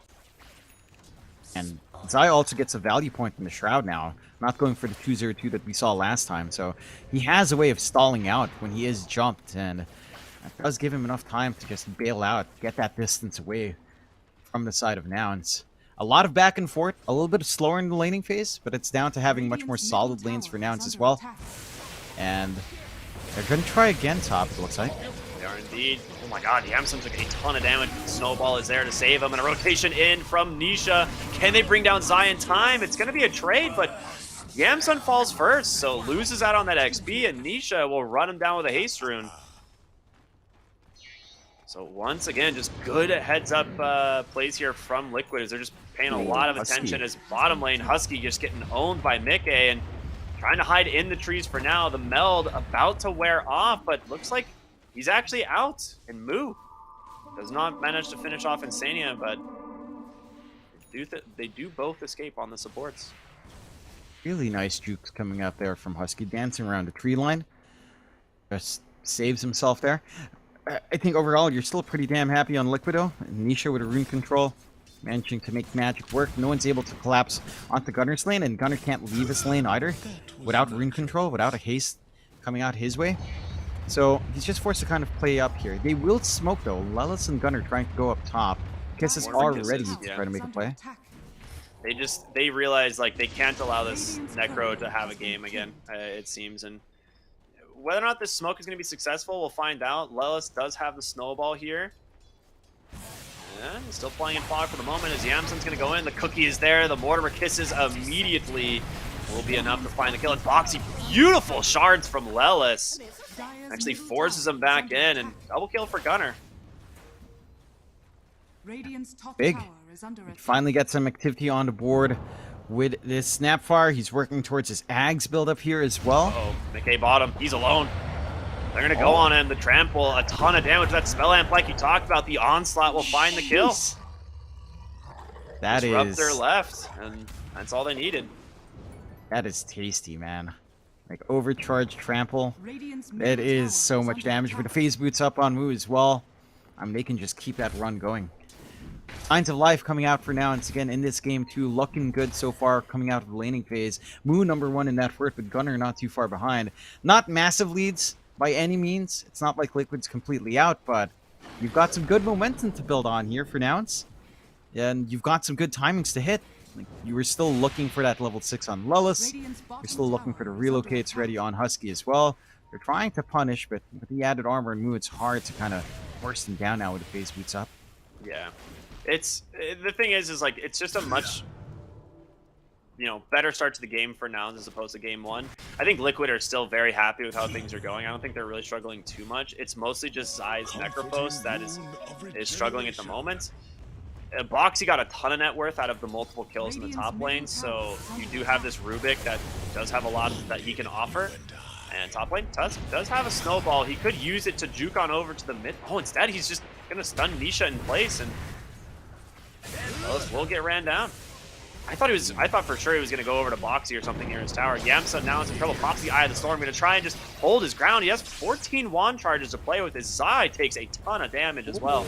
And Nisha getting zapped underneath the tower. He pops the wand. He does not have enough to survive. There's going to be the Reaper Scythe as Gunner's TP comes in. The shotgun to the face. Gets the kill. Does have Mortimer Kisses, but they're on top of him. He needs help and fast. Bottom lane, meanwhile, Pulverize is there. It's not enough. They need extra heroes. It's going to be Lelis. Mortimer Kisses on the Nisha. He's got remnants to play with. The snowball will not connect. And Boxy underneath the tower. Dude, there's just 2 fights happening. Bottom lane, Insania is getting chased down as well. So they will end up cleaning up a couple kills here on the side of Nouns. They don't get the big ones. Nikkei as well as Nisha managed to survive. Really hard to pin down that Ember Spirit this game. That's the one thing that you're going to have a hard time with here on Nouns. Unless you can, again, stack like the Snowball, the Punch, and the Pulverize all at once on that one hero. A lot harder to do than you'd expect. I think it's just really good that Mood's coming out with a strong lane. Look at Mika's farm. He is a little bit behind. I mean, he's still ahead of the Razor, but it's not the Razor you have to be worried about really in this arms race. It is kind of just trying to be on top of everyone else, hitting that good timing on your Dragonlance, into the Deso, into BKB. And all of that's just going to be a little bit slower, which gives Nouns some time, although there is a smoke play coming out here with Boxy and Nisha. We're really looking for that courier, doesn't manage to find it, but yeah, you're right. I mean, they're in so deep here as they're just going to initiate right onto the IO, and Moo is stuck inside these trees. He has an onslaught with the silence. Insania's got his level 6. They'll use the glimpse to pull him right back in. Uproar maybe to keep him alive. He pops the trample. Does he have the damage? Absolutely not. They get the kill. Just distracted by the courier, and then all the while Liquid bring in the reinforcements. And should make them melt, but they know the commitment came out bot. Gunner's up top here, no kisses. And the reload as well. Okay, so they're going to try and find themselves a kill here. Husky showing up. They don't have Mortimer Kisses, but they've got the Walrus Punch. They will find the kill. In mid lane, a return potentially of their own is Razor in a lot of trouble, and Boxy's burning him down with his own Eye of the Storm. Does manage to get the plasma field off the last second. He turns his attention onto Nisha. He's got an onslaught available. If he manages to stay on top of the Ember, but he doesn't. Jukes the wrong way. So he will just TP on home, drops the remnants mid, and he's going to be fine. So much back and forth. You're at the point where Liquid can start to make some of these plays as well, but the response from Nouns is equalizing. They're managing to fight back. They're getting some key kills themselves. They're reaching this point where Gunnar will have his Ags up. So the Gobble Up plays on top, maybe just tossing the Primal Beast out front. That could be one way to kind of get these fights started if you want to jump onto Nisha. It's probably your biggest concern right now. And also just speeds up the farm of Gunner. You just gobble up, clear out the creep wave, keep farming jungle. Pretty safe plays for the snap bar to keep that scaling up. Still have to kind of watch their mid is being forced in. Just with Nisha alone, he's fairly confident in how slippery he can be. Yeah, I do really worry for Yamsun on this Razor, though, is he does need a lot to get back in this game. And he's actually queued up a Midas into a BKB, realizing that he just does not have an area on the map where he feels safe. He has 4 deaths at the moment. And the only thing he can really do is just jungle, right? Like, he has to just farm jungle camps with this Eye of the Storm, try and get back into this game because he has to be able to stay in front of the TA. Right, that's one of the things we talked about in the draft. It's like like Razor into TA is usually pretty Razor favored in the late game as long as you have the items. You need the armor, and you need the BKB. So it's going to be a minute before he gets there. I don't know how you feel about the Midas, though.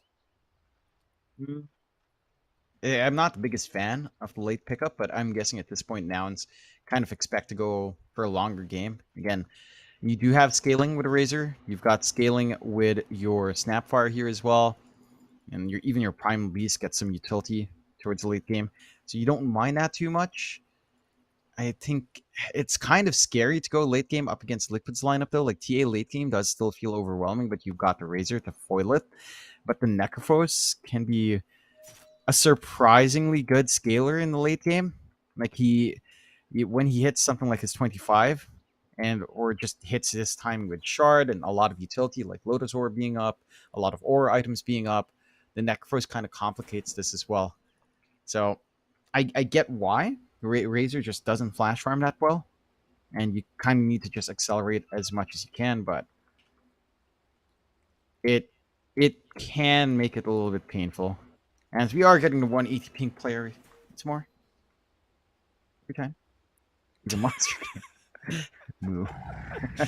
I feel so bad for Lelis. He's been playing this whole tournament on like pretty severe ping and even packet loss at sometimes, and he still looks so good. So imagine then, if he's able to make it to a LAN actually and not have these issues, this guy might be unstoppable. We'll see. The G is out from Nouns, so we should be back underway here in a moment. Bottom lane, they should be able to grab this tier 1 tower. Doesn't look like Liquid are all too worried about giving this one up. Not the most meaningful tower to hold on to, especially while they're pushing down mid anyway. Yeah. I mean, Lelis is here on the Tusk. Maybe they can find an opening, but the question is, who do you grab? Misha is too slippery here on this Ember Spear, and they're actually trying to wrap around and look for both of the Moo Husky combos. Trap number 1 comes out. Trap number 2 gets popped as well. They get the stun for the moment. Static Storm plus the kinetic field is there, and Husky tries to get away, ends up going right on into it as well. Primal Beast just all melting. Too much control. Just this playing around Static Storm on that little walkway is just way too much. Gunner does get himself a kill, but he's trapped in as well.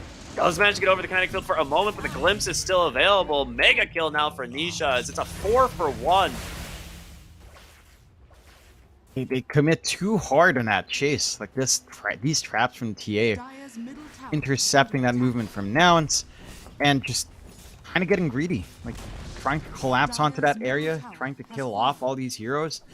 They play really well in the pickoff game, but when it comes down to these big team fights, and you're playing into the Static Storm, until some BKBs are up, Insania's always going to be just devastating in these fights.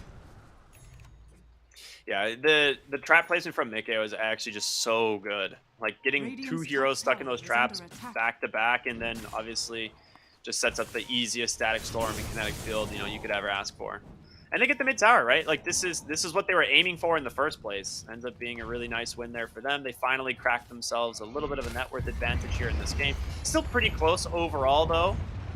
Zai's definitely struggling a little bit more on this offlane Necro than what we saw last game. Does have the boot to travel, which is a little bit of a greedy build off of the offlaner considering he hasn't been having a great time, but combined with the Wind Blaze, he's pretty fast, and maybe that's his plan, just run away. If they decide to go on him.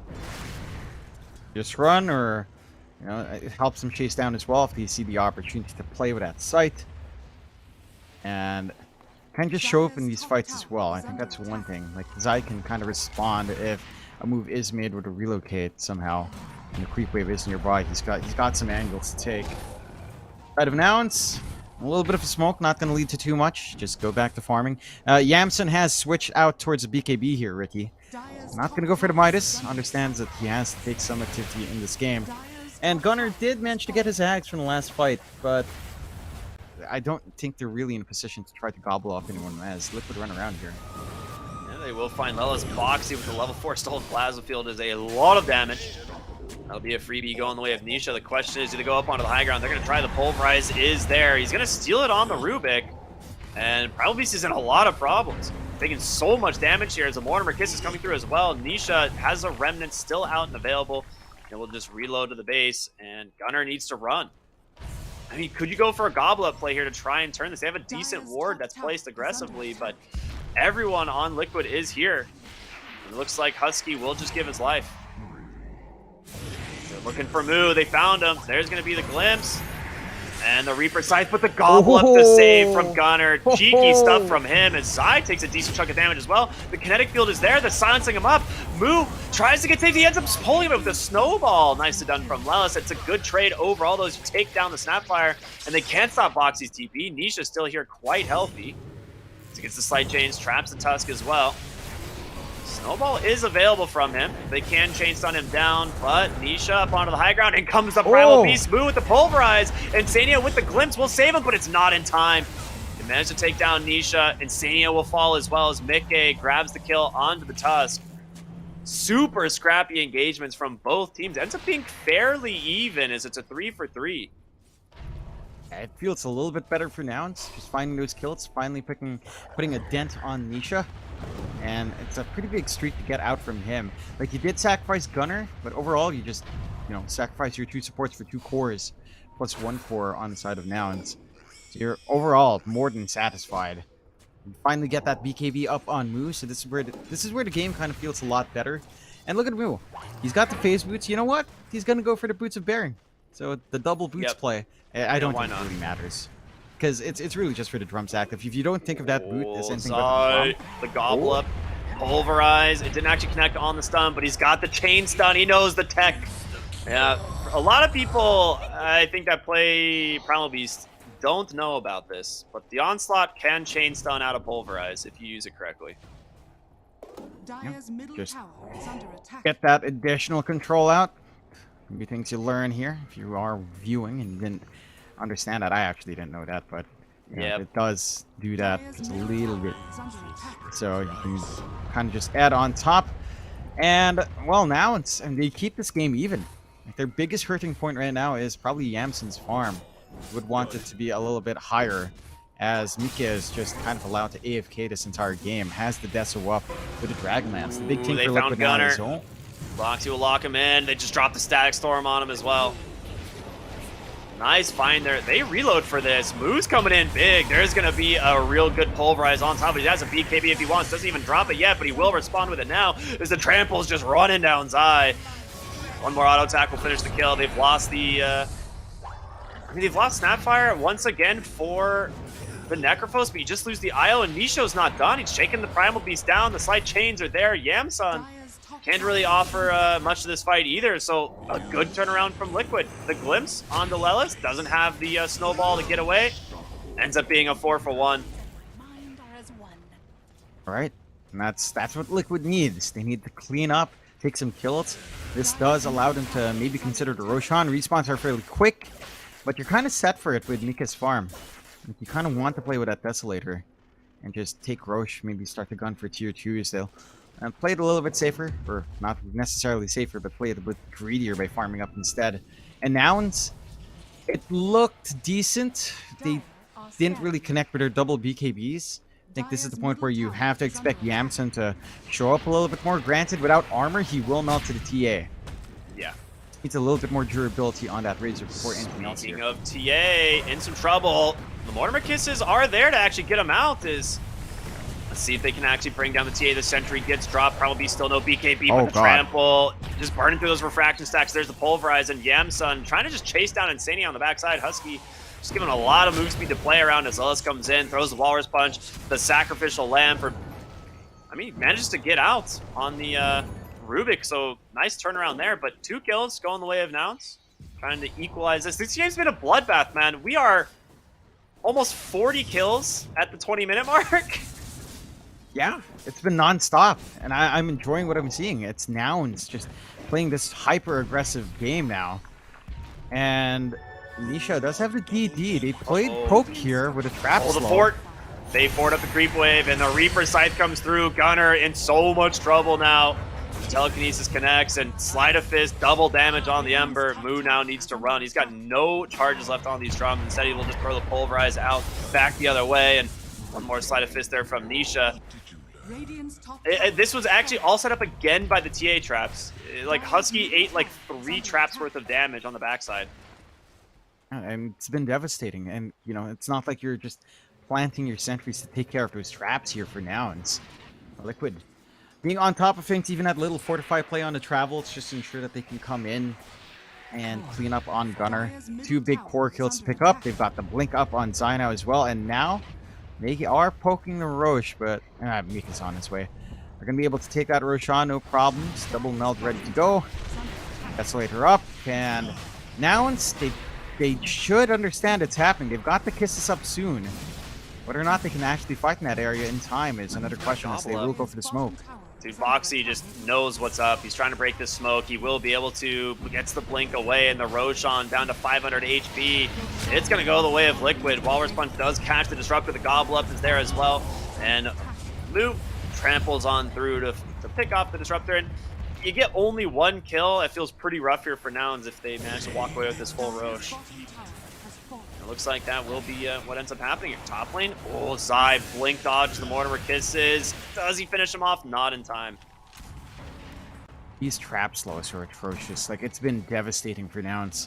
Right as they try to engage, Yamson's way too slow to kind of run up there. And they still find at least 1 kill, but it's not really the big kills they'd want off of punishing for Roche. It's Liquid now with a smoke out with Nisha here.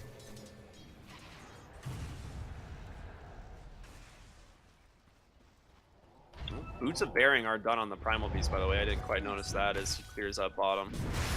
He's in some trouble. Blinking here from Zai. He's going to pop the boots. He does have a BKB to play with. And it's a bait. He doesn't know. The Reaper Scythe coming through. Moose still alive with a BKB. There's going to be the Pulverize, but Nisha doing so much damage as well. Gunner here on the backside needs to get out as it's just completely collapsed on the Slight Chains. Hold him in place. Punished massively. And Insania still managed to survive a rotation from Yamson as well. He didn't want a BKB for the kill and now has to run away. Yeah, it's always one of those things when you're playing against a Rubik as a Primal Beast and he steals the Pulverize. Look at that range to cast this. It's with the Aether Lens. It's always funny to see the Rubik kind of do that animation because it looks so dumb. It's like, how does this tiny little mage lift someone up? How does he learn how to lift from Primal Beast? Because I'm pretty sure for Primal Beast, it's not necessarily a spell. This huge thing is not doing spells. It's just using its muscles. Mm-hmm. Rubik steals the spell of using his muscles. Yes. I mean, he's a wizard. What can you do? That's one way to magic away fitness, I guess. I could use some of that. Don't we all? Well, it looks like Nouns really on the back foot now. These last couple of fights have hurt them tremendously as they are now 8k behind with the Roche going the way of Liquid. They have the Aegis to protect the TA, and she finishes up a BKB as well. So she'll have that on her second life if they even manage to get the first one.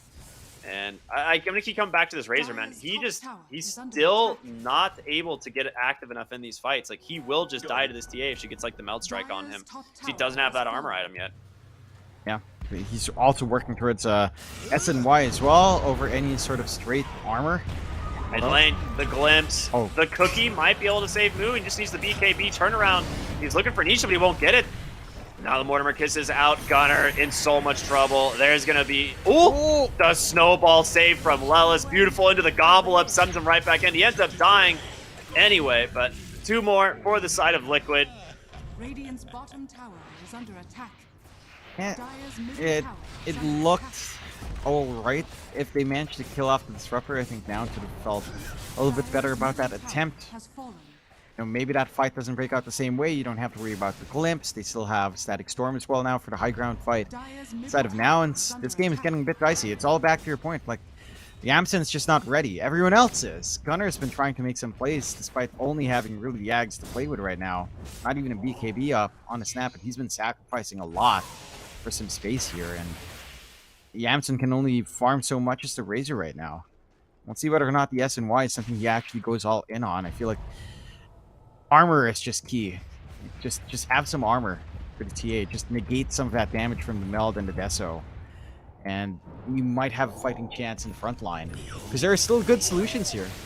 Oh man, they managed to get on top of the IO. The cookie doesn't quite connect as Husky trying to survive. The telekinesis is there, and they will instead turn their attention on over to the Rubik. So they managed to get a pick off there. And Voxy, I mean, he's had a great game. He's pretty dang farmed, so taking him off the map is fairly important. That being said, Razor pops the Eye of the Storm, trying to get away. You got a BKB here, sir. As they go up onto the high ground, Nick is still has that Aegis, still has that BKB to work with. They will reload out the Razor as Lelis once again has to give his life. Meanwhile, bottom, they do manage to find the Necrophos here. There's no Pulverize quite yet. He does have it now coming off cooldown as Gunner comes in as well. Can they actually finish him off? They do, and now you gotta get out. Moo will TP Gunner. His is available as well. And they're trying to work the map as best as they can here on Nouns. And TPs. They're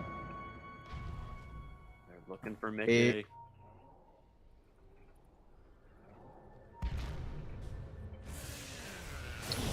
They managed to find him without a BKB. Beautifully played there from Mickey. The patience, just knowing that he's going to be here somewhere.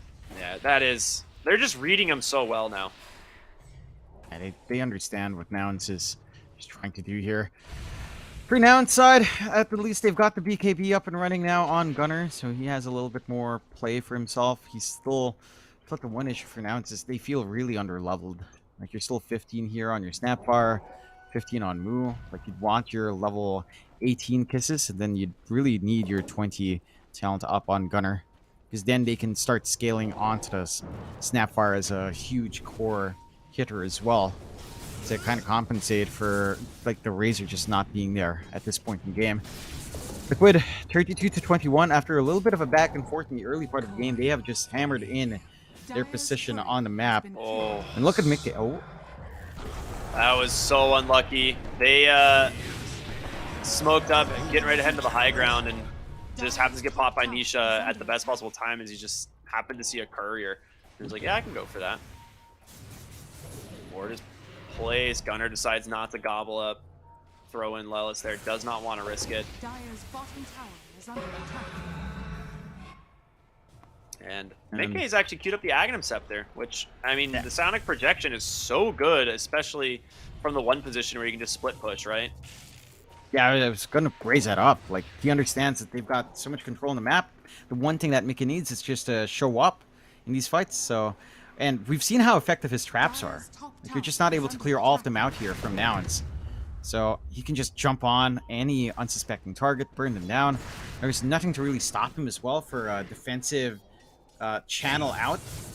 Again, you lack control on Nouns, so pretty much when things go south, Mika should be able to bail out in most circumstances here. Tower is under attack. Oh, Blink in chains will catch the Snapfire. Gunner pops the BKB. He's okay for the moment. The stun actually just barely misses on Insania. Ends up throwing a gobble up there anyway, and the Mortimer Kisses, they're looking to just finish off the Disruptor, and looks like they will, but it's going to cost you this Lelis Tusk as well. Gunner in some trouble. Mickey snipes him, gets the Pike out as well. And meanwhile, on the backside, Yamsun is alone. He's going to have to BKB, try and turn here on to Nisha, but he's got Remnants to play with. And Moo, he looks at this, he's like, I have to go in. We got to get on top of something. But Yamsun, that BKB is about to expire and just get absolutely decimated by the TA anyway.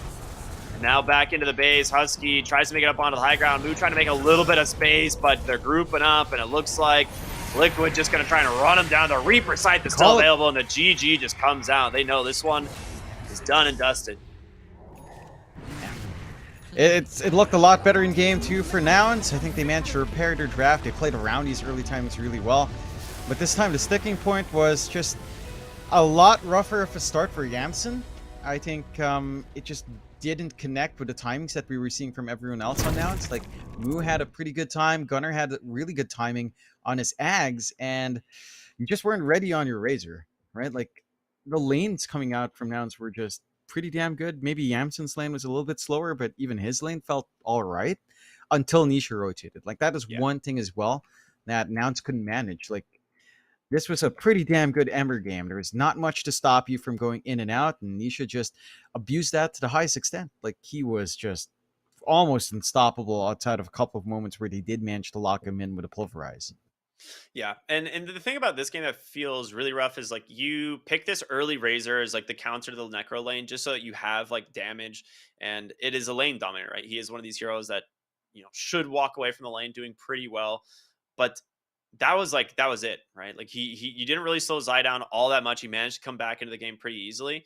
I think the big winner was Boxy though. Like he actually found so much in that lane, tons of kills, tons of gold, tons of experience as well. I think at one point he was higher level than Yamsun in the lane. So it just set Boxy up on this Rubik for a great game, and it's a good Rubik game once again. So yeah, really well played from Liquid. These guys, I mean, they're just super talented. They make very few mistakes, and yeah, excited to see how they continue to do. Nouns, unfortunately, an 0-2 here from them once again is going to put them in pretty rough situation here for the tournament. I don't think they're entirely out, but it is close.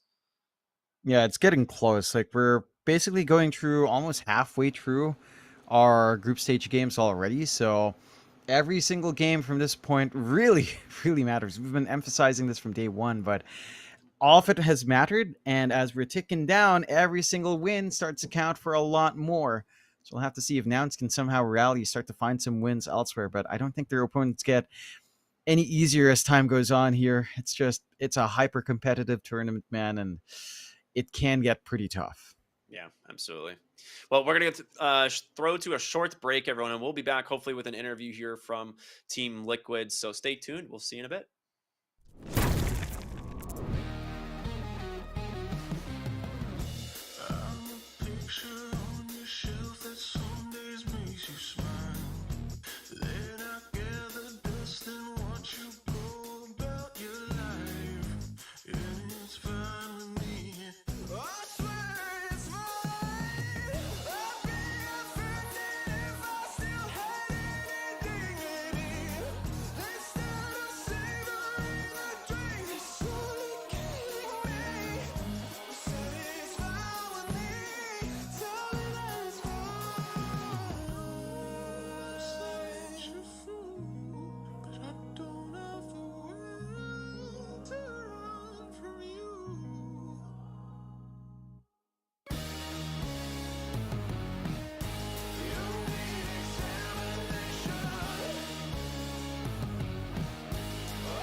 Hey everybody, and welcome back. Happy to say we do have a winner's interview here with one and only Zai. So go ahead, start the chat spam. We know it's coming. Zai, how you doing, man? Congratulations on another 2-0. Yeah, I'm good. Thank you very much. This one maybe I think today we had a good day. Yesterday we had slightly harder games. I think we ended up losing one game yesterday, but today it's been smooth sailing, so feels good. Yeah, 4-0, not too shabby, putting you guys in a really good position, in contention for playoffs. So I'm going to let John ask the one question he's been wanting to ask almost pretty much every team here, John. So you go ahead. Yeah, I mean, going into the tournament, a lot of people, it pretty much it's been a positive thing for the interregional lands. How do you feel having third-party tournaments back up, playing against other regions? Do you feel like it's helping you guys prep more for the major? Do you think maybe other teams have this opportunity to read others a little bit more as well? I mean, I'd say first of all, it's just fun to play something like this, especially when you play DPC so many times during the year. It's easier to just play against the same teams over and over. Same thing with scrims is that you play the teams that are in your region or maybe CAS as well when it comes to scrims, but you're not exposed to all these other teams that you only get to play in international events. So something like this is just fun to play, and I think it's probably the perfect way to warm up before the major. And yeah, I don't know. It's just nice watching Dota, playing Dota all day long. There's so many matches, so many games, and it's just fun. Yeah. All right, I've got a follow up in that. So seeing all these slight variations in play coming out, is there any region that kind of surprised you with maybe a bit of a different playstyle in the tournament so far? I mean, I think SA has been looking strong. I mean, they're usually strong, and I think we have a lot of respect for the the two SA teams that usually show up. But I think in this tournament so far, they've looked really good, EG especially. So I think they're maybe the team that's looking the hottest. I think the rest of them are like there's other good teams. Spirit's good, Gladiator's good, and there's plenty more. But they're kind of like known quantities. I think EG showing up like this is it's kind of scary, to be honest. So I have a follow up to that one because we just interviewed Pandaboo before this, and he said the teams that he's most looking forward to play are you guys. He said he got his rematch against Game and Gladiators, had some fun, but he said he's looking at Liquid as the one team that he really wants to play. He says he enjoys your team. So what do you have to say to that? I mean, I think it's entirely mutual. I think all their players are really fun, really amazing, and they do a lot of cool stuff. And I think like Whisper is probably my favorite player, to be honest. I think he's fantastic. So I'm looking forward to playing them as well. That's awesome. Good old mutual respect. I hope we get to see that series because I think that would be an absolute banger. So I do have to say, you guys, you don't see them until playoffs potentially, but you do have some other big opponents still left in your group stage. I think primarily one of the first ones you have is Spirit, if I'm not mistaken.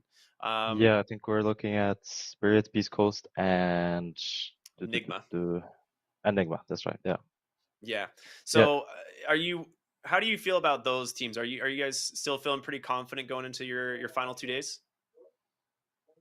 I think so. I mean, Spirit is definitely nothing to take lightly. I think they're very strong and they're looking, I think, better than they have in quite some time. So I think they'll be a tough match for sure. And I think Beast Coast also. I mentioned I was praising EG, and I think Beast Coast are also showing up in this tournament. So I think those two are nothing to scoff at. And then Nigma have the miracle factor. So you never know what's gonna happen with them. You never know. You never know. Could pull out something fun. John, do you have another question for Zai here? Is there anything you feel like that we haven't quite seen yet in this patch? Like, is there anything Liquid has in store for us that's a little bit different? That you don't need to say what it is, but is there something that we haven't figured out yet? I mean, there's a lot of Primal Beasts going around, and we played, I think, 2 matches when I played Primal in the beginning of the DPC when I had like 2 god-awful games on this hero. And after that, it was kind of shelved. But somewhere like deep inside, I'm still waiting for it to come out again. And maybe eventually it will, and hopefully it will work better than last time. All right, I'm going to look forward to that then. So you had 2 abysmal games, it sounds like, on Promo Beast, but I gotta ask, how much fun was it playing the Necrophos in game number 1? Because you just looked like you were having the time of your life running around the map. Yeah, game 1 pretty good. Game 2 not so much. But yeah, it's fun. I like playing this hero, and he's been missing for quite some time. because of the meta and stuff like this. But then he got some recent buffs, and now he's pretty playable, I think, and he's a ton of fun. And Matu used to play this hero on our team, and he just used to buy Radiance and just used to run around screaming Burden because he was just burning everything around him. So it's kind of an homage to him in a sense as well. Yeah. Love that. Love that. That's super cool. Well, I mean, I have to say it's always a pleasure watching you guys. Your games coming up for the rest should be super fun to watch. So best of luck in those, obviously. And anything that you'd like to say before we let you go? Well, just thanks to everyone watching. Hope everyone keeps supporting us, and yeah, looking forward to our performance in this one and also Berlin. And yeah, that's about it.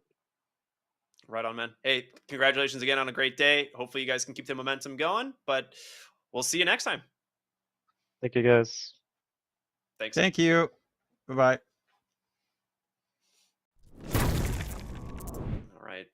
Another successful day for Liquid. It really does seem like this team just has some magic to it, right? Like they make everything work. They look so clean in all of their series, and I love to see it. These guys, they're just a bunch of good guys. Yeah, they are. I mean, they're all really wholesome fellas. I remember in Stockholm, Insania came up to me and Mike and he was like, "Hey, glad to see you guys in land." Like they're just so open and accepting. All of them are great, and it's always good to see that success come out from them. For the side of Nouns, I mean, we know a lot of people on Nouns as well. We know Neff. We love to make fun of Neff, and it's a rough time for Nouns, but hopefully that team kind of rallies up as well. But that's the game of Dota. There are winners and losers, and it is how it is. They've still got an opportunity to improve. But that was quite the day here, Ricky. I think we had some insane games. I feel like that game one coming out from Liquid was like nearly a perfect game. Like what a perfect game should look like from draft to execution. Yep. And that EG game as well earlier today was, man, that was just some wild ass Dota. Like insanity.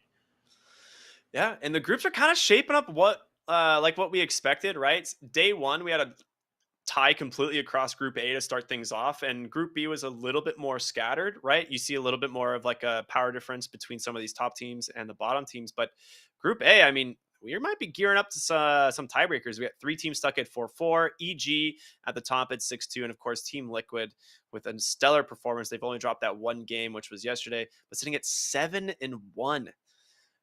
Oh, what do you think about what Zai said about they have some really strong opponents still coming, right? Team Spirit and Beast Coast both at 2nd and 3rd. Yeah, I mean, that's true.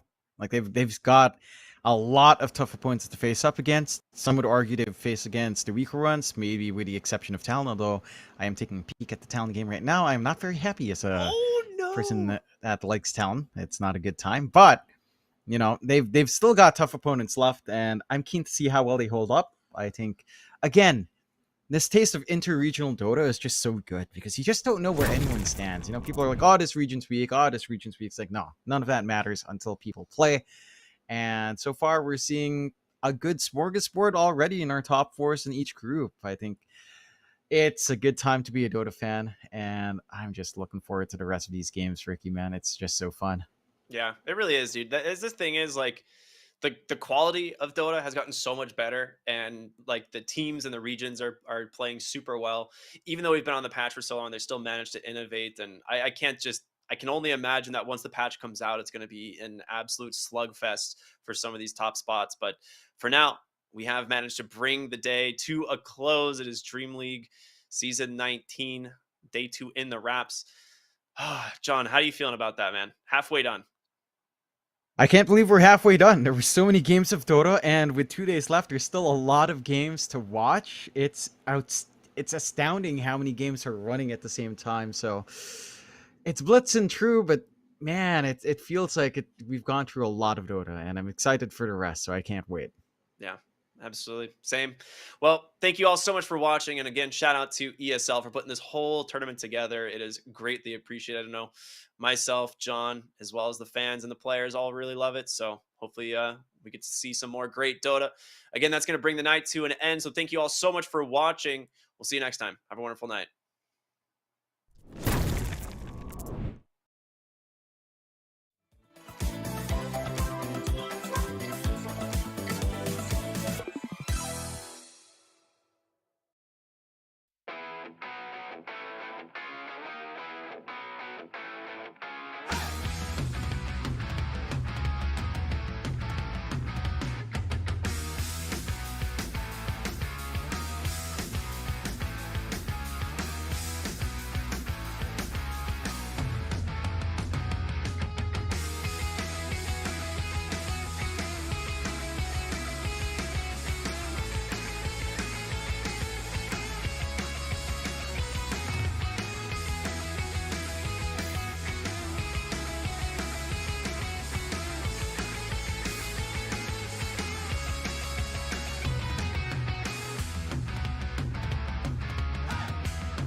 starts with this, a person that you miss. Mine draws a blank. I wanna go back to the early days when life was an escape. Now I just wait for better days. I lost myself in your reality. Lost myself. I lost myself in your reality. Lost myself. I feel that life, according to a friend, we're all shrink wrapped in families and making ends meet. Stuck in jobs we'll never leave. I never wanna be like that, so I wanna go back to my reality. Wanna go back. I wanna go back to my reality. Wanna go back. Didn't mean to sound so concerning. Am I alone in the hurt? I never followed anyone. It's so absurd.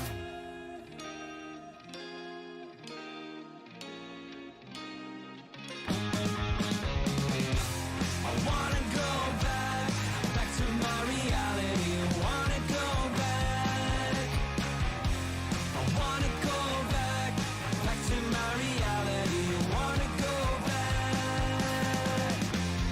Just go back.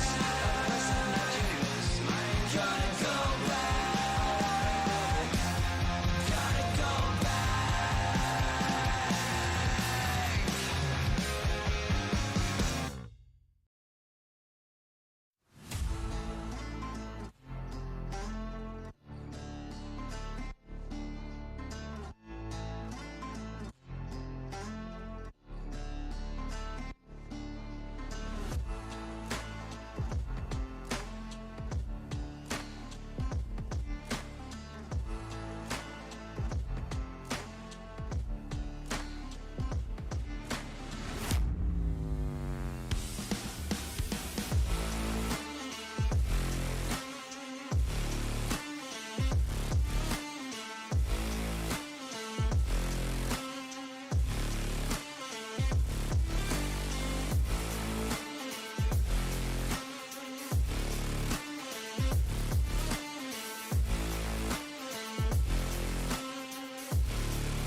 I'm a creature with no skeleton inside your hands. Got no home address, I come and go as you command. And it's fine.